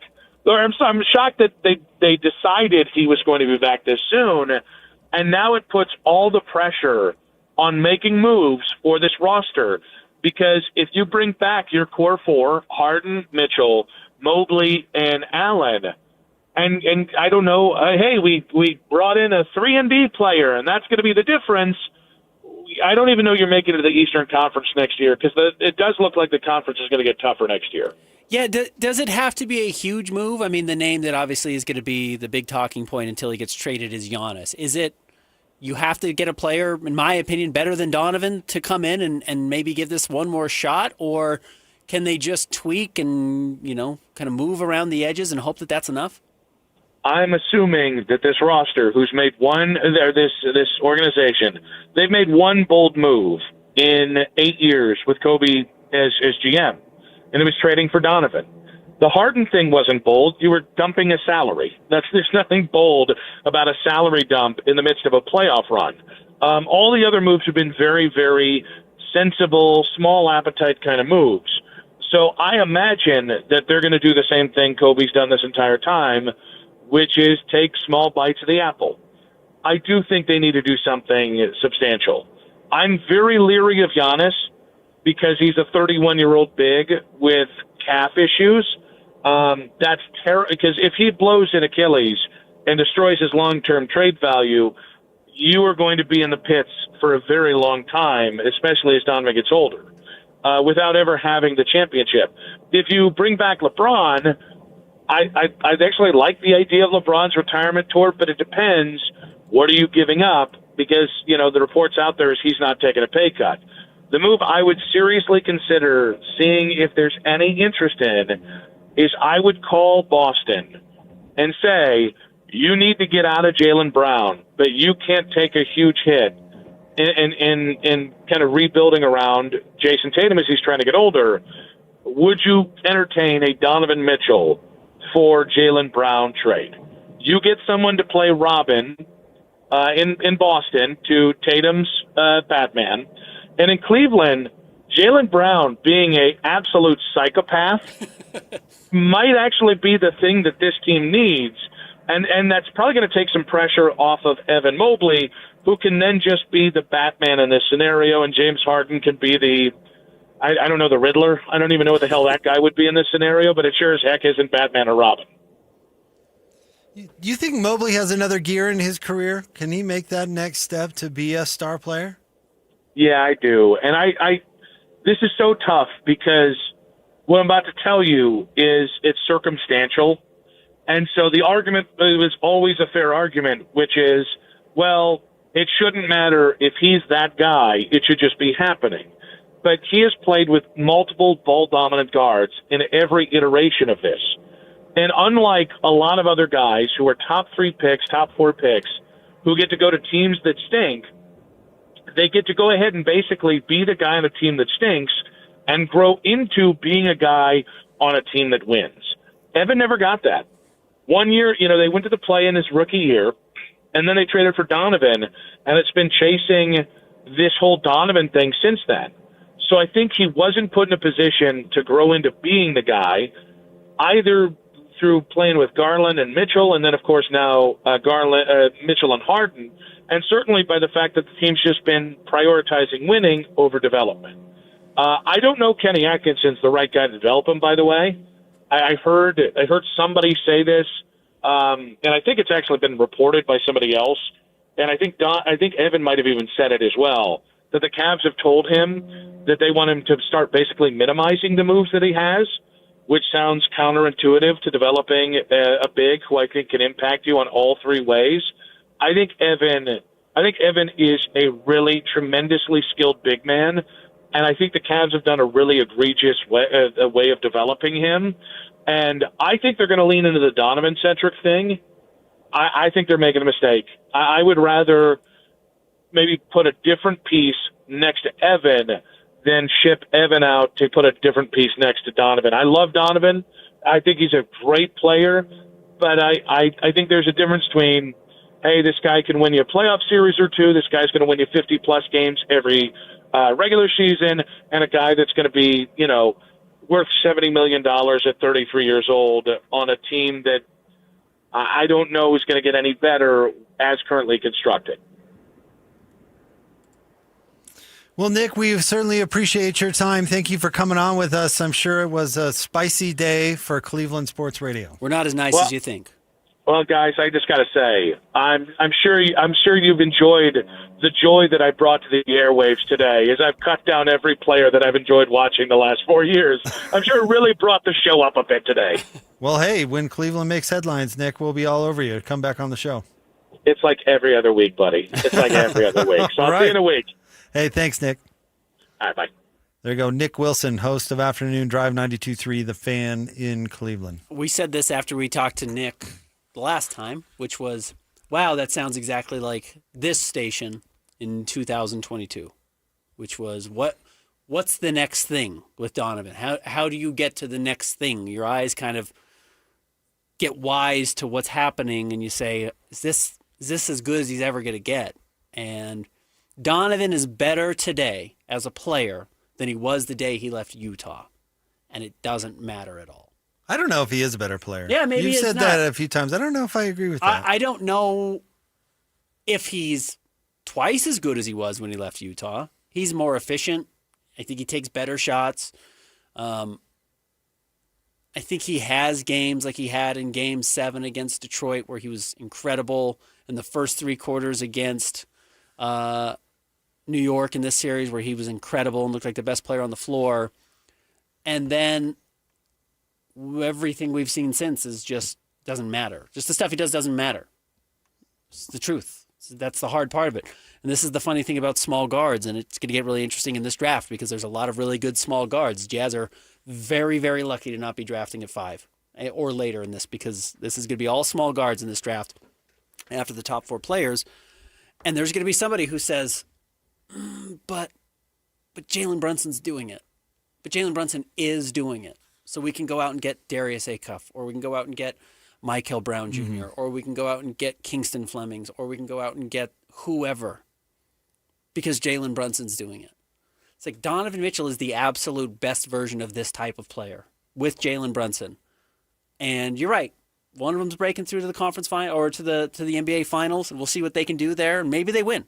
It'd be great if the Knicks won. It would be a fun story versus a repeat of OKC or San Antonio climbing to this mountaintop that people think they're going to sit on for the next 5 years. But somebody's going to convince themselves to make a decision based on small guards in this draft, focusing only on what Jalen Brunson's doing and ignoring what Donovan is. And that's a mistake, in my opinion. Yeah, but that's where you're slotted. You got to take that. Yeah, no, you just have to. You got to take that guy. That's what Jabroni says from Draft Express. You got to take him. Yep. I don't know. It reminds me of how all of a sudden you see Johnny Manziel get drafted in the NFL because Rusty Wilson was kind of good for like 2 years. You know, he's little. Doesn't matter. But he's good. It gets back to our you'll talk yourself into anything. We were talking about Texas Tech before, but you know, if you're a team and you think you really got to take this guy, you'll talk yourself into it. But I would say that the lack of success of small guards, Jalen Brunson aside, way outweighs whatever it is that Jalen Brunson is doing. And I would argue that going through a pudding soft East is not proving the point that maybe those GMs are thinking that it's proving, but we'll see. I don't think there's a chance that they beat either Oklahoma City or San Antonio. Certainly Oklahoma City. Now, maybe if Cat played tough, they'd have a better shot against San Antonio and Wemby, or if he continued to play tough. Because he is. I still think that's the biggest difference for the Knicks. I think it's how their second best player is playing. And if we want to compare it to Oklahoma City and what's going on in the West, their second best player sucks. Yeah. And isn't doing anything, giving you any production. One player, Karl Anthony Towns, God, I hate giving the Knicks credit, stepped up to the moment. Big time. Stepped up to what his team needed for the first time in his dang career. And he's playing awesome. And I don't think it's any coincidence that the Knicks are playing their best basketball because he is doing that. But if people want to take a lesson on small guards that dribble, I guess. Jalen Brunson had 6 makes last night. He had 7 earlier in this. He didn't play let the air out of the ball dribble at the whole game basketball. The first game he did. In their comeback, he went bananas going up against James Harden and took over the game, and that was awesome. But that was Cleveland's fault. Correct. He was 15 of 29. Kenny Atkinson didn't use his timeouts, didn't know how to get the ball out of Jalen Brunson's hands without giving up wide open threes to everybody else on the court. That was a coaching mistake. And since then, Jalen Brunson took 16 shots, 19 shots, 14 shots. Wasn't going bananas by any means. In fact, what are his numbers? I'm going to try and pull this out. Let me see his numbers over the last 3 games. He didn't play in the fourth quarter last night. Right? Which certainly is going to help him. Hurt his numbers. But yes, he had 21 points, 8 assists, 3 rebounds, 46% from the floor, only 18% from 3. Like, it's not a crazy game. 16 field goal attempts per game. It's not this crazy, overreaching small guard trying to do everything that I think is really going to hurt you. And when you draft a guy at 5 or 6, You end up putting him into that spot because you you used the 6th pick on them. He has to get that many shots. He has to be the star. He has to be this guy, which A, is not true, and B, if you feel like you have to give it to that guy because of where he was drafted, you're probably drafting the wrong guy. I totally agree. It's how the Jazz get Dante Exum. Yeah. But you got to keep investing. You got to keep investing. You got to keep investing. They told us he was the guy. That ends up being a mistake. I think this is a reckless tweet from TMZ. TMZ just sent out a tweet, Ben, that says Barry Gibb is not dead. The singer is healthy and happy. Oh, okay. But I read that as Barry Gibb is dead, and then I opened up the story. They're just reacting to an internet hoax. That Barry Gibb is dead. He's quite very much alive. Do they know he's happy? Is that a quote? No, that is in the story. Well, did they contact Barry? Did he say I'm happy? No, he can be alive and not be happy. I don't think so. A lot of people are alive and not happy. But Barry Gibb's got nothing to be sad about. Yeah, the Sunday after a RIP Barry Gibb Facebook page racked up nearly 1 million likes. I don't think we need to react to some Facebook group if you're TMZ. Correct. That's just putting Barry Gibb dying into the zeitgeist. Yeah, it hooked you. It did. This is a legend. I'm just going to be super sad if Barry Gibb died. We'll have to draft disco songs when that happens. He looks good. Yeah, I believe it. But back to where we are with the Cavaliers. Oh, he looks happy. Yeah. Interesting that Nick there says from Cleveland radio that he would try and trade Donovan for Jaylen Brown. I don't know if... Well, you probably have to add more into that because, A, everyone knows Jaylen's a better player than Donovan, right? Everybody recognizes that. Jaylen's been a conference finals or a finals MVP, a conference finals MVP, had a great year this year, was nearly an MVP. But he's a better player than Donovan, so I'm not sure that alone would be able to get them to fix that, though I know they don't want to pay Jaylen Brown as much money as he's on the verge of getting. Yeah, he's got a Supermax coming, right? Yep. No, Donovan does as well. So, dude, Boston would have to be crazy. Yeah, I get why you would want There's no that, way Boston does that. But I don't think so either. Why would you? What's the point? They might consider Evan Mobley. Well, Nick said... If they think Evan is younger and can run longer, can go longer in that sense, but... That's not happening. Yeah. I mean, Nick used the word psychopath with Jaylen Brown. Yeah, he seems to be interesting. But I don't think they dislike him necessarily. Wow, who cares if they dislike him? He's a way better player than Donovan. Why would you do that from a roster building standpoint? To get smaller and more one-sided, and again, every shot Donovan takes, Jason Tatum isn't taking. Correct. And I guess you get that a little bit with Jaylen Brown, but they've figured out that yin and yang pretty well. Yeah, which was tricky, and they figured it out. I will say, not that the Jazz are playing 4D chess by any means, or 3D chess or whatever you want to call it. I don't know what the saying is anymore. It doesn't matter. It doesn't matter. The Jazz are probably really happy to have the Cavaliers draft picks going forward. Because you see how these spiral. You see how the Oklahoma City Thunder go from, wow, this is the coolest young team in the NBA, to, okay, it's Paul George and Russell Westbrook. Okay, it's what? And then it really collapses quickly and they have to enter their rebuild. Now, it's working for the Thunder today, but they had to hit some really low lows. The Memphis Grizzlies the same way with Jaren Jackson Jr. and Desmond Bane and John Morant.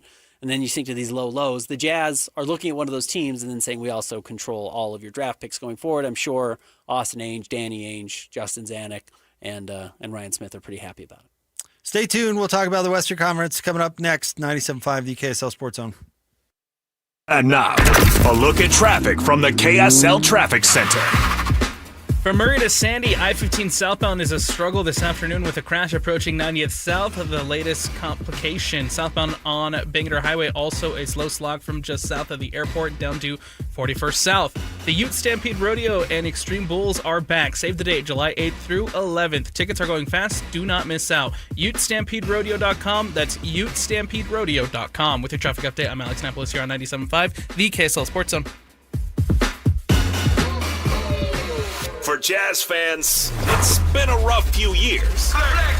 Well, those days are behind us as the Utah Jazz finally struck gold in the NBA Draft Lottery. Picking second. As the Jazz prepare to draft a potential superstar with the number 2 overall pick, nobody will bring you better coverage of the NBA Draft than the KSL Sports Zone. For all the breaking news, high-profile interviews, and player analysis leading right up to draft night, keep it locked on your exclusive home of Utah Jazz basketball. 97.5, the KSL Sports Zone. Hey everyone, Jacob Ben here for our friends at Beehive Meals. We love Beehive, Ben. Of course, we love the traditional crock pot meals that are oh so tasty, but their new product is awesome and easy. Flat top meals. Fresh prepared meals designed for your flat top grill, griddle, or even a regular skillet. And of course, it's Beehive. No chopping, no measuring, just thaw, cook, and you're good to go. No, I love them so much. I took my griddle up to the lake over the weekend, and I took the frozen burgers with me. It was the jalapeno cheddar burgers, and they were incredible. Now, I was wearing my Beehive Meals sweatshirt because it was a little bit chilly up at Bear Lake this weekend. And I went to the hardware store because I needed to refill my propane so I could get my griddle working so I could make the burgers. And the lady, the cashier, said, "Oh, Beehive Meals, do you actually like the food?" I said, "I love the food. In fact, I'm getting propane right now filled up so I can go home and make the meals myself." And she said, "You know what? I've got to try it, and I'm going to sign up." And she's going to be thrilled. She did, just like I am. I love the burgers. I love the flat top meals, and you will too. Oh, man, I bet they're twisting your arm for propane up there. I got the refill instead of a full tank exchange, and it was a great deal. Oh, I bet I felt great. I bet you because they've got you cornered. Yeah, well, yeah, what are you going to do? Yeah, what are you going to do about it? You're going to pay that freight. The meals this month, you heard Ben mention the smash burgers, which are absolutely great. Chicken fajitas, General Chow chicken, all sorts of great stuff. You got to check it out. Ready to make dinner easier and better? Order now at beehivemeals.com. That's beehivemeals.com.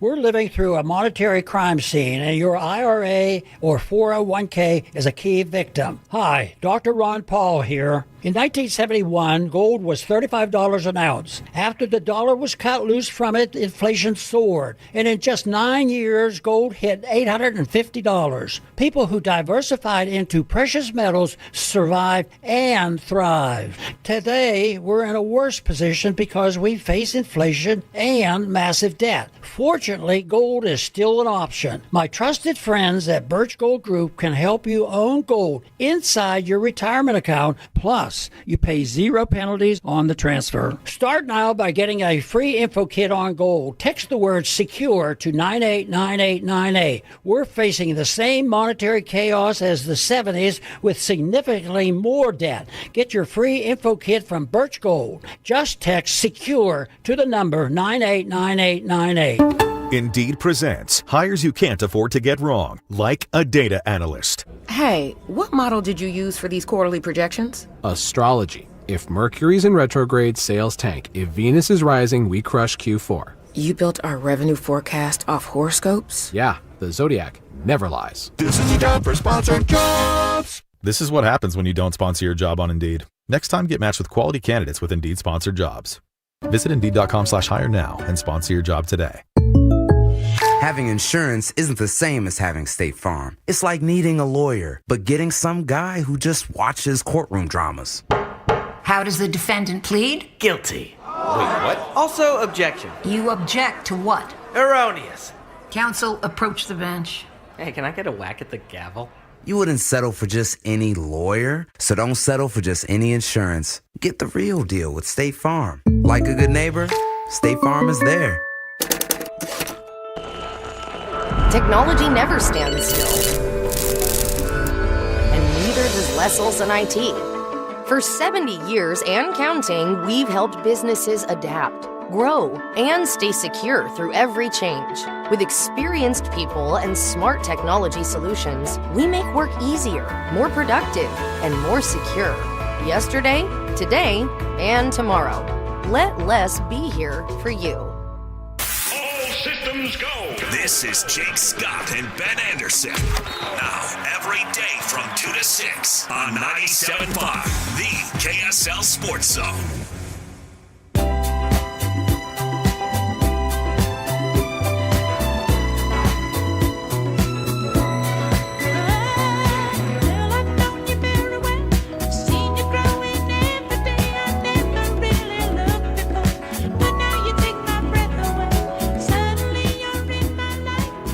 Jacob in 97.5, the KSL Sports Zone. See, I don't think Barry Gibb ever sounded sad, even if his songs are sad. Yeah. Not every disco song was happy, but it sounds happy. Barry's still very much with us. Alive and well and happy, apparently. According to TMZ. Like Saturday Night Fever is not a happy movie. No. It's like this guy's life is a disaster. He's kind of a loser. No, disco was what happened when the country discovered cocaine, right? I don't know. Probably. I mean, that was the pop culture reaction, wasn't it? Yeah. Stay up all night and party. And that honestly isn't always a happy story. Correct. In fact, quite often it turns out that it's not a happy story. But who's the one who sings really high? Is that Barry or is that Robin? I don't know. I think it's Robin. I could be wrong. But Barry Gibb's still very much alive. All right, Ben, Western Conference Finals. Game number 5 goes down tonight. In fact, what is the official tip time? 6:30. Going to be on NBC. Love it on the over-the-air broadcast. Fantastic. Yep. ESPN should just put all their stuff on ABC. I don't know why they don't. I totally agree with you. You see everything that's going on, and they're like, oh, wow, the greatest viewership we've ever had for a conference finals game. Like, no, let's lock it up so nobody can see it. I'm with you. I don't think that makes a ton of sense to me, but they're smarter than I am. Well, here, I'll lead into our conversation with this story today. And it just makes me wonder if people are paying attention to anything that's going on. Victor Wembanyama's one-of-one numbered 2023-24 Panini Prism Black Parallel basketball card has sold for $5.11 million in a private sale via Fanatics, yada, yada, yada. Fanatics confirmed to ESPN it's by far the most ever spent on a Wemby card and the 4th and 11th most spent on a basketball and sports card, respectively. So somebody just bought a Wemby card for $5 million. And my question is, are we not paying attention to what's going on in the NBA at all, where there's no kings, there's no dynasty? Like, and every year we say, yeah, but this is going to start it. Yeah, but this is going to be the dynasty. And we can go back over the last several years and say, yeah, this is going to be the one that begins it, whether it's Boston or OKC or now San Antonio or whoever it's going to be. We don't know if San Antonio's going to get out of this. We don't know how quickly Wemby's going to be able to get back here. Again, as I have said, clearly Wemby appears to be the front runner to be the next best player in the NBA for a really long time. But we could have said the same thing about Jason Tatum. You could have said the same thing about Shea. You could have said the same thing about any number of players along the way. And right now, the league is not built to sustain any one team or any one player. Okay, I don't disagree necessarily. Although a trading card might not be the best vehicle for your point. Because that's just futures betting, right? I mean, that's just somebody betting that he's going to be a legendary player. Correct, which is exactly what I'm saying. Is not. I think nothing in the NBA is panning out that way. I think we will still have legendary players. We will, but I think he has the potential to go down as a top whatever player. But the guy who thought I'm going to buy big right now on Jason Tatum 2 years ago, probably that's looks like an idiot. Well, that's why I'm not entirely disagreeing with you. I just think. What made some of those players, the quote-unquote legends, the best players, what made them wasn't necessarily just titles, or it wasn't necessarily just stats. It was narrative, and it was storyline. And Michael Jordan basically anointed himself as the best player ever, and LeBron tried to do the same, and it made for a more unique thing. I don't think that goes away. I think Wemby is different than Shea. I think Wemby is different than even Jokic. And I don't mean to give Wemby his flowers. I think he's got a long way to go, but that's the potential that they're trading on. That's why you pay $5 million for a card or whatever. And maybe it pans out, maybe it doesn't, but that's why something like that happens. And truthfully, the person who bought this probably tries to flip it before the end of the year. In fact, they hope that the Spurs win, and then they flip it for $7 million. But Shea never had that potential. Jason Tatum never had that potential. Jokic definitely did. And in fact, there were a lot of people saying, are we ready to move Jokic into this conversation among the 10 greatest players of all time? Who's he moving out? Is he better than Olajuwon? He's got back-to-back-to-back MVP trophies, which, goes back to Larry Bird. We're just not Jordan did it. We don't see a lot of guys get 3 in a row. How good is Jokic? And now it's like, well, okay, is Jokic the third best player in the league today? But that's my point. He's never been popular. Nobody likes Jokic. Nobody outside of Denver likes Jokic. He doesn't have the storyline to go along with the game. And I would argue that Jokic was never that because he can't play defense, and he still can't play defense. But that's neither here nor there. No, Jokic doesn't try to be popular. He doesn't care about any of that. And so nobody would consider, this sounds crazy, but we're throwing around crazy titles, like the generational player necessarily in the same vein as LeBron or Jordan or anything like that, because he's not very popular. And here's where I'll disagree with you. Was he barreling today towards his 4th title or 3rd title, we would absolutely be talking about him that way. Maybe. But he's not. He's got 1. And we're going to end up looking back at Jokic if he only wins 1 as, wow, that's one of the more disappointing careers. 3-time MVP, only got 1 title. That's a little weird. And if Shea doesn't win several more, we're going to be like, remember when people were comparing him to Jordan because of his efficiency during the regular season? If Wemby isn't picking up 3 or 4 titles, I don't think we're going to care about Wemby's story. But that's part of the reason that those comparisons are so stupid. And we get so lost in what's happening right now. But and that's one of my great frustrations. Paying $5 million for is, I think, that narrative. I think somebody's paying for $5 million based on the idea that I think this is what's going to happen. They think he will be But that's not happening anywhere in the NBA is my entire point. It'll happen again. I think it will. Maybe. Michael Jordan was that before he won a title. So it was. It absolutely was. Yeah, he was. So I think it has to do with more about the show. And Wemby, I don't know. I'm trying to get a gauge on Wemby, whether his personality is really going to be a positive for him or a negative, Might be a negative for him. Because I don't think he comes off. Did you hear his comments about his team and his teammates want to win it for his team and all that stuff? I didn't believe him for a single second. And he said, the individual awards don't mean anything. Well, they sure meant a lot to you when you said you won game 1 single-handedly because Shea got the MVP in front of you. Mm-hmm. So I don't know. I can't decide if Michael Jordan's personality would have worked against him, but he was such a genius from a PR standpoint. He willed it to happen. Does that make any sense? He's not naturally charismatic, but he was smart enough to know how to market himself. And it was in the right place at the right time. I don't think Jokic. I don't think Jokic was ever in the running to go down as the best player ever. No, ever. And people who got caught in that, I think, got lost in it. Plus, Jokic's game takes way too much nuance to appreciate too. I don't think Wemby's does. We like the keys jangling in front of our face. We like the bouncy Michael Jordan with the pose. We like Wemby with it. What he does is unique. It's unique. We've never seen it before. We've never seen it before. It lends itself to that. It's easy to read. Because it's obvious. Yeah, it's very obvious. LeBron was obvious. It didn't take any sort of nuance to understand LeBron's game in the slightest. Correct. He ran over people and dunked on them, and his teams won a lot because you can't stop LeBron from running over you. And he's super skilled. Mm-hmm. I love clowning LeBron, but there's no doubt he's a skilled player, especially at his size. But it was obvious. LeBron, the king, because he was 6'8" as an 8th grader, and he was going to be the size of a Mack truck. You could have seen that coming a mile away. It's obvious that Giannis was going to be great for a long time. Well, he won 1 title and hasn't been the same since. Right, but was never in the conversation as any of those greats, I would argue. No, was not. Nobody was saying, is he going to be in the conversation for the greatest player of all time? But certainly this is the best player in the NBA today after he won his title, no question about it. And let's not lose sight of the fact that MVP does not necessarily mean best in the league. No, it does not.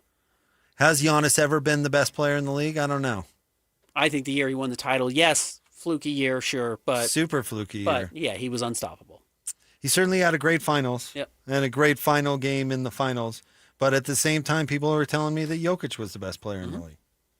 Well, now they're telling you it's LeBron. Wemby. People were telling me LeBron is still. People are telling you Wemby is too. And somebody's buying this card, not to make this about buying a card, but what the card represents, which is we buy these narratives in the NBA so quickly based on potential. And what the NBA is telling us over and over to our eyes is this is not sustainable.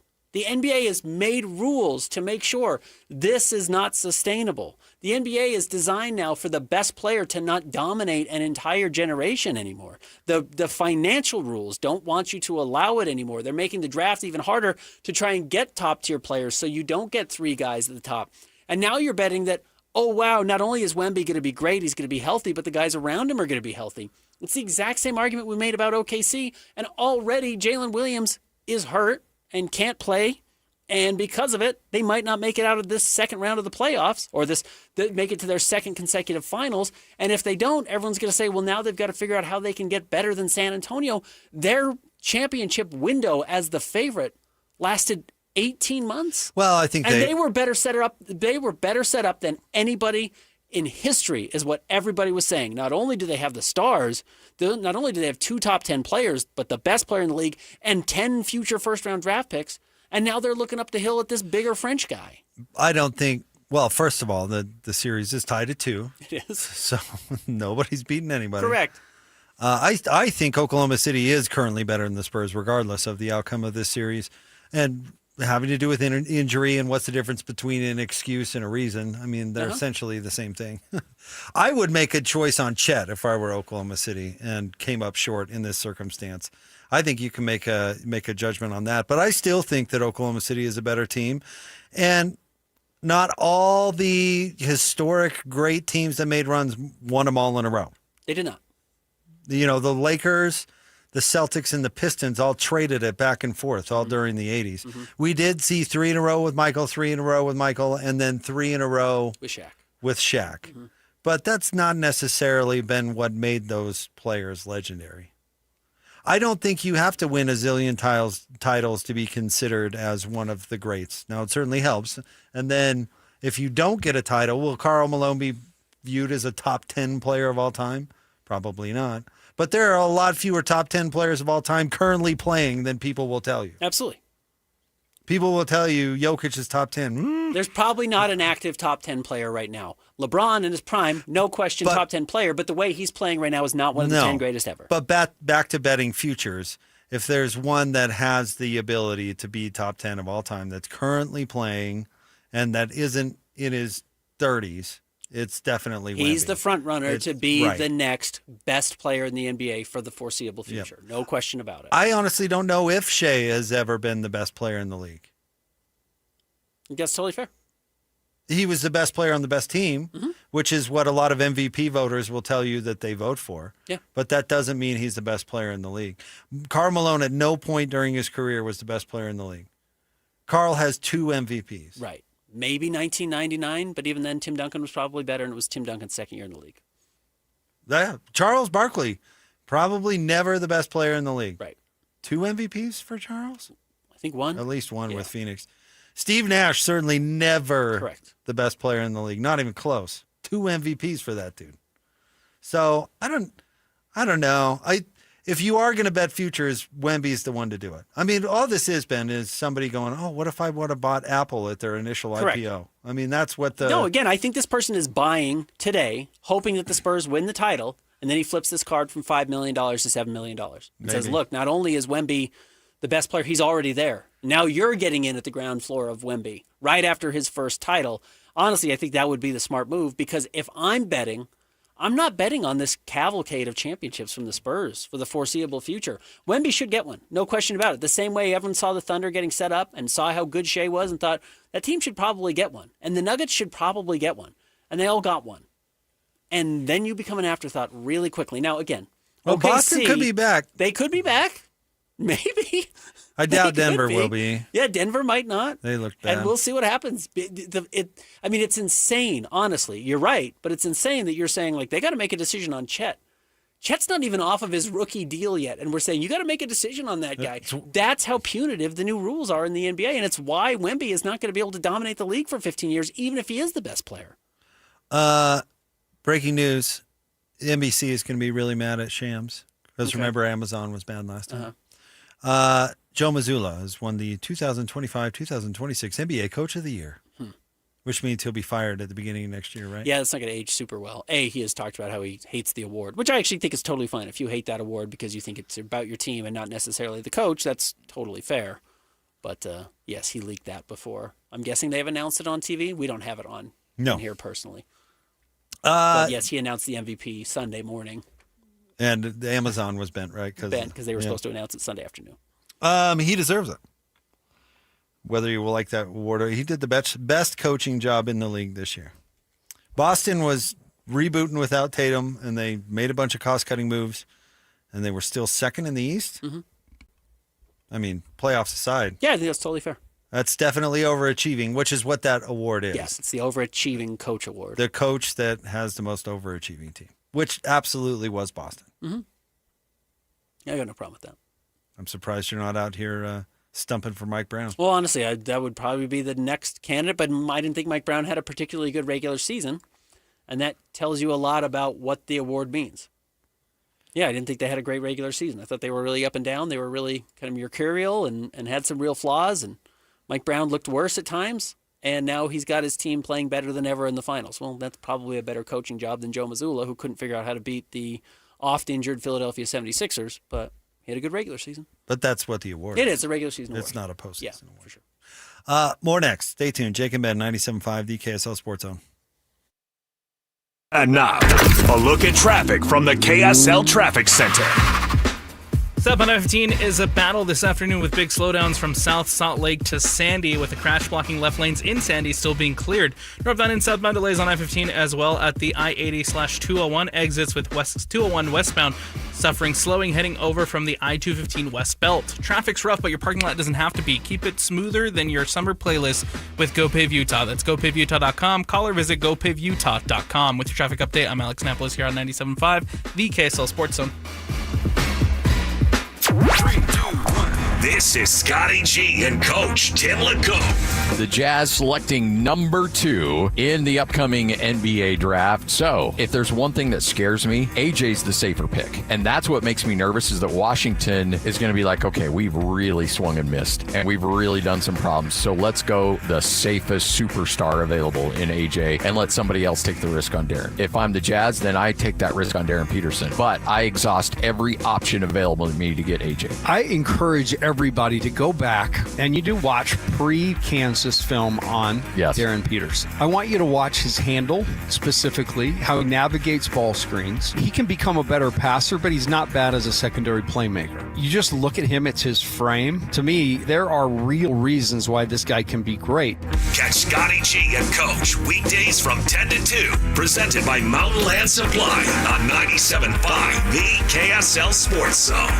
It's the 40th anniversary season of the Larry H. Miller Utah Summer Games at Southern Utah University in Cedar City. And Friday, June 5th is the opening ceremony, presented by State Bank of Southern Utah. Doors open at the Eccles Coliseum at 8 p.m. for the anniversary show, with live music and Southern Utah's best fireworks show.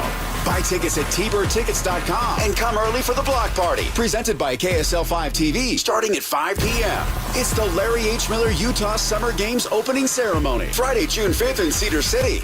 Turn it up. Let's go. It's a new era for sports radio in Utah. This is the all-new KSL Sports Zone. As always, DJ and PK kick off your mornings from 6 to 10. Then introducing the newest addition to the KSL Sports Zone. The coach, Tim LeComb, joins Scotty G every day from 10 to 2. And as you wrap up your day, Jake Scott and Ben Anderson are there with the best sports talk in Utah from 2 to 6. Live and local, all day, every day. Your home for the best sports radio in Utah is live, on air, online, and on the KSL Sports app. This is 97.5, the KSL Sports Zone. 5 guys walk into a JCW's and order burgers. A pastrami, a mushroom Swiss, a guacamole bacon, a hickory barbecue, a ribeye steak, 2 onion rings, 3 french fries, a strawberry, mint, peanut butter, chocolate, and marshmallow shake, and not one left to tip.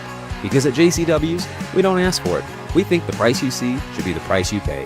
And all that, would you like to leave a tip stuff, is for the birds. JCW's. Quality and a lot of it. Open in American Fork, Lehigh, Provo, South Jordan, and Harriman. Tim Jr. here from RGS Exteriors. And let's face it, it's time to update the look of your home's exterior. When was that thing built? In the 50s? 70s? 90s? The 2000s? Well, it's looking like it. Faded siding, drafty windows, leaky gutters. It's time to take action now. RGS Exteriors has been taking Utah homes from drab to fab for over 5 generations. We only use the highest quality materials, like James Hardy siding and gutter topper gutter covers. You will be blown away by how much different and better and awesome your house can look. Your neighbors will be jealous, your home value will go up, and most of all, you're going to love it. Everything we do comes with our industry-leading 10-year everything guarantee. so you can sleep like a baby, knowing if anything goes wrong, you're 100% covered. For a free estimate on your gutters, windows, siding, or anything on your outside of your home, call RGS Exteriors at 801-280-3110 or visit us at rgsexteriorsutah.com. That's rgsexteriorsutah.com. Ryan Reynolds here from Mint Mobile with a message for everyone paying big wireless way too much. Please, for the love of everything good in this world, stop. With Mint, you can get premium wireless for just $15 a month. Of course, if you enjoy overpaying, no judgments, but that's weird. Okay, one judgment. Visit mintmobile.com/radio. Upfront payment of $45 for 3-month plan, equivalent to $15 per month required. Intro rate first 3 months only, then full price plan options available. Taxes and fees extra. See full terms at mintmobile.com. Support comes from Amazon Business. You can't rely on guesswork to run your business. With smart business buying, innovative AI tools optimize your purchasing experience, paired with delivery options built for business. Empower your team today. Learn more at amazonbusiness.com. Get a $15 O'Reilly gift card after rebate when you buy 5 quarts of Mobil 1 full synthetic motor oil at O'Reilly Auto Parts. O'Reilly Auto Parts. Monster Jam World Finals, the biggest event of the year, kicks off Thursday, July 2nd. The most trucks and all the best drivers in one place at the biggest festival-style pit party of the year. Plus, see qualifying and the two-wheel skills and high jump world championships. Don't miss the stars, stripes, and unbelievable family fun moments. Monster Jam World Finals. Returning to Rice Echo Stadium July 2nd through the 4th. Brought to you by the Utah Sports Commission and Texas Roadhouse. The KSL Sports Zone and Beehive Meals are honoring people that impact youth sports in our communities. Nominate the youth sports volunteer you know for the Beehive Meals Hero of the Week at kslsports.com/contest. Just doing it big, you know. Your home for the best sports radio for your afternoon drive is right here. This is Jake Scott and Ben Anderson on 97.5, the KSL Sports Zone. Two amigos on the airways, talking sports. They got him Matrix and also loves his tie-dye. Ben's got style with his scarves. Oh my.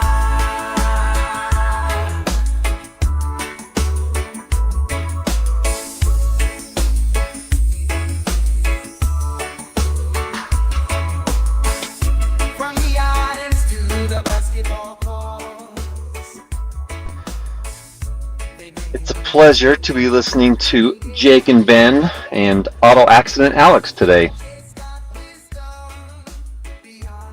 This is for Jake and Ben. I'm about to leave work and I could use a traffic update from Accidental Alex.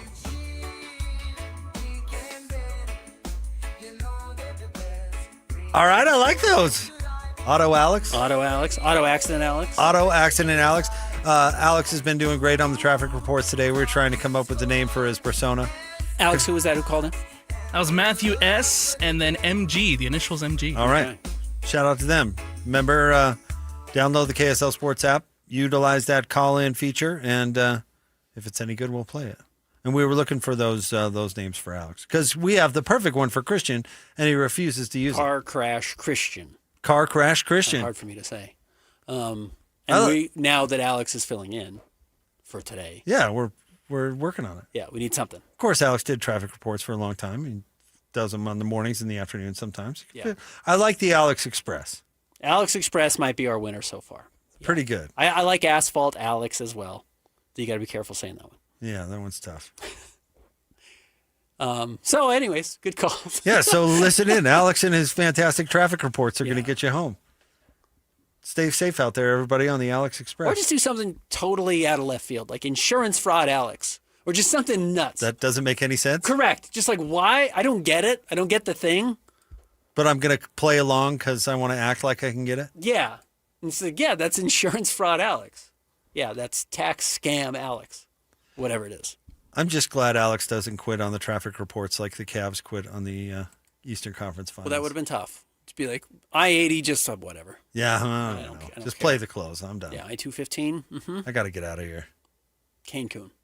I honestly have not seen a team mail it in like that in an elimination game in a long time. And I'm usually not the type of guy that makes grandiose statements like that. But like that? Can you think of one off the top of your head? You and I watch a lot of elimination games. Can you think of a game Quit mailed along in? those lines. Just totally no-showed. No, again, that's 1, why 2, 3 Cancun. I am actually giving the Knicks a little bit more love than you are, because no, even the Jazz and some of their just horrendous playoff exits, and everyone's playoff exit, there's some type of pride. There's something out there where Bojan Bogdanovic, in a series the Jazz were not going to beat the Dallas Mavericks, the end of the Donovan Rudy era, Bojan has a wide open corner three, and if he makes it, the Jazz win that game and go to a game 6 or whatever it was. I can't remember how many they lost in. 7, but I think. Regardless, there's something. Some sort of life. But not just intentionally losing a game so you can go on vacation. No, truthfully, disastrous is a word I probably use too often. But between Kenny Atkinson's comments that, well, technically we won this series because the analytics told me we did. We actually won. To the history of the James Harden trade, to what this offseason means, to how they lost in 4 after seemingly breaking through the ceiling of Donovan's never been to the conference finals and now he's there and this is the breakthrough we've been waiting for. That's as bad as it gets. That's as bad a sweep as I've seen in a long time. You know, the Thunder swept both the Lakers and the Suns in this playoffs. None of those were painful the way this was painful for the Cavs. This has to be a real eye-opener that you're not close. Because if you're smart, and I hope Kobe Altman is smart, I'm with you. I think whoever comes out of the West still wins this finals, wins this championship this year. Now, the Knicks are going to have some advantages in their favor. The rest is going to be a big one. They're relatively healthy. That's a big one. They're going to have 8 days off while the rest of these teams are at least going to game 6. That's going to be tough, and you might lose more bodies. Jalen Williams not playing tonight. A.J. Mitchell not playing tonight. Even if the Thunder get out of it, they're clearly missing some bodies. But if you're not even close to the team that it can't win the championship, you're really far back. And as everybody knows, this was a lousy Eastern Conference this year. Thus, Boston can finish second. It's the Hawks getting there in that fluky year where they did beat the Knicks at Madison Square Garden with Trae Young. It's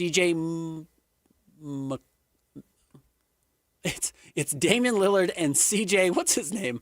CJ McCollum? McCollum. I'm just going to say McDonald. CJ McCollum, excuse me, getting to the conference finals that fluky year. It's like you're not even those teams. I think those teams might have won a game. I don't know if that Trailblazers team with CJ won a game against the Warriors in the finals. I don't know if the Hawks won a game in the conference finals either, but you're in that market. That's who you are, which tells you probably a lot about who Donovan Mitchell is. We're talking about Trae Young, and Dame was good. CJ McCollum, though, he's closer to that conversation, I think, than people want to admit. 6 o'clock hour straight ahead. Jake and Ben, 97.5, the KSL Sports Zone. This stuff is available everywhere. Wherever you are, the KSL Sports Zone will be right there with you. It's the KSL Sports app. I love it. Where you can get the latest podcasts, up to the second breaking news, and analysis of the teams you can't live without right from your phone. And wherever in the world you may be, you can have DJ and PK, Scotty and the Coach, and Jake and Ben tag along with live streaming of your favorite shows. Download the KSL Sports app and never miss a thing. Presented by University of Utah Health. Health is in our DNA. Learn more at uofuhealth.org. This is 97.5, the KSL Sports Zone. IFA knows the secret when it comes to growing a thick, green, healthy lawn this summer. And you could say those roots run deep. Deep roots help your lawn better absorb water and help prevent damage during the dry months ahead. Our expert team can coach you through all the variables, like combining our locally formulated 4+ lawn care fertilizers with our recommended soil surfactants. Stop by or visit ifa.coop today to learn more. IFA, helping you grow the things you love.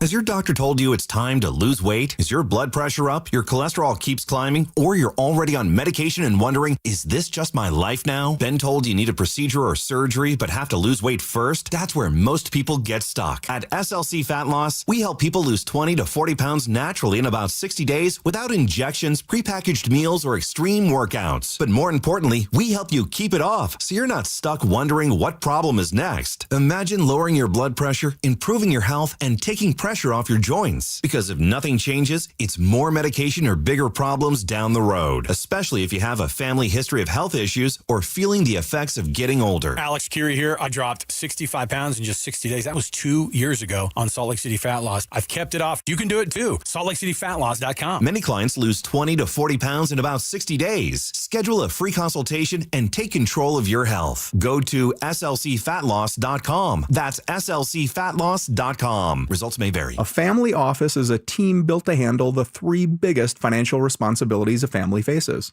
wealth management, tax strategy, and estate planning. Most firms only manage your investments and refer the rest out, hoping everyone stays aligned. At Trajan, we built something different. Your wealth, tax planning, and estate planning are handled together inside one firm under one roof. There's no guessing whether your CPA, advisor, and estate attorney are truly in sync, because our team works together every day on your behalf. When your financial life becomes more complex, your advice should become more coordinated, not more fragmented. One plan, one trusted team. Call Trajan today, 855-TRAJAN-1. That's 855-TRAJAN-1. Trajan Wealth, an SEC-registered investment advisor. Additional services through Trajan Estate and Trajan Tax. Additional disclosures and accreditation at TrajanWealth.com. Here's a tale of Becky. Didn't know what to do with new meds prescribed and no real cost clue. She squinted at prices, that can't be right. Then tapped GoodRx and saw the light. She could get a deal. Book telehealth if she feels. Learn about those meds without any stress. That one little app does all the rest. Even my horse downloaded it. Dang, save time and money on prescriptions. Check GoodRx. GoodRx is not insurance. Support comes from Amazon Business. Unlock smart business buying with fast, free delivery on millions of items and practical AI innovations that automate repetitive tasks so you can make smarter decisions faster. Learn more at AmazonBusiness.com. Check engine or ABS light on? Take the guesswork out of your warning lights with O'Reilly Veriscan. It's free. Ask for O'Reilly Veriscan. O'Reilly Auto Parts. 97.5 KZNS FM Colville, 1280 KZNS AM Salt Lake City, and KSL FM HD2 Salt Lake City Midvale. This is 97.5, the KSL Sports Zone. Your home for the best sports radio for your afternoon drive is right here. This is Jake Scott and Ben Anderson on 97.5, the KSL Sports Zone. Jake and Ben, 97.5, the KSL Sports Zone. Stay tuned for the audio vault at 4:50. I have to listen to that Russell Crowe thing. Is it good? It's interesting in the sense that he's very blunt. And I don't know, I'll be curious your take on it. You're, well, are we gonna do that, or are we gonna do the hot mic on the softball? Because that's pretty wild.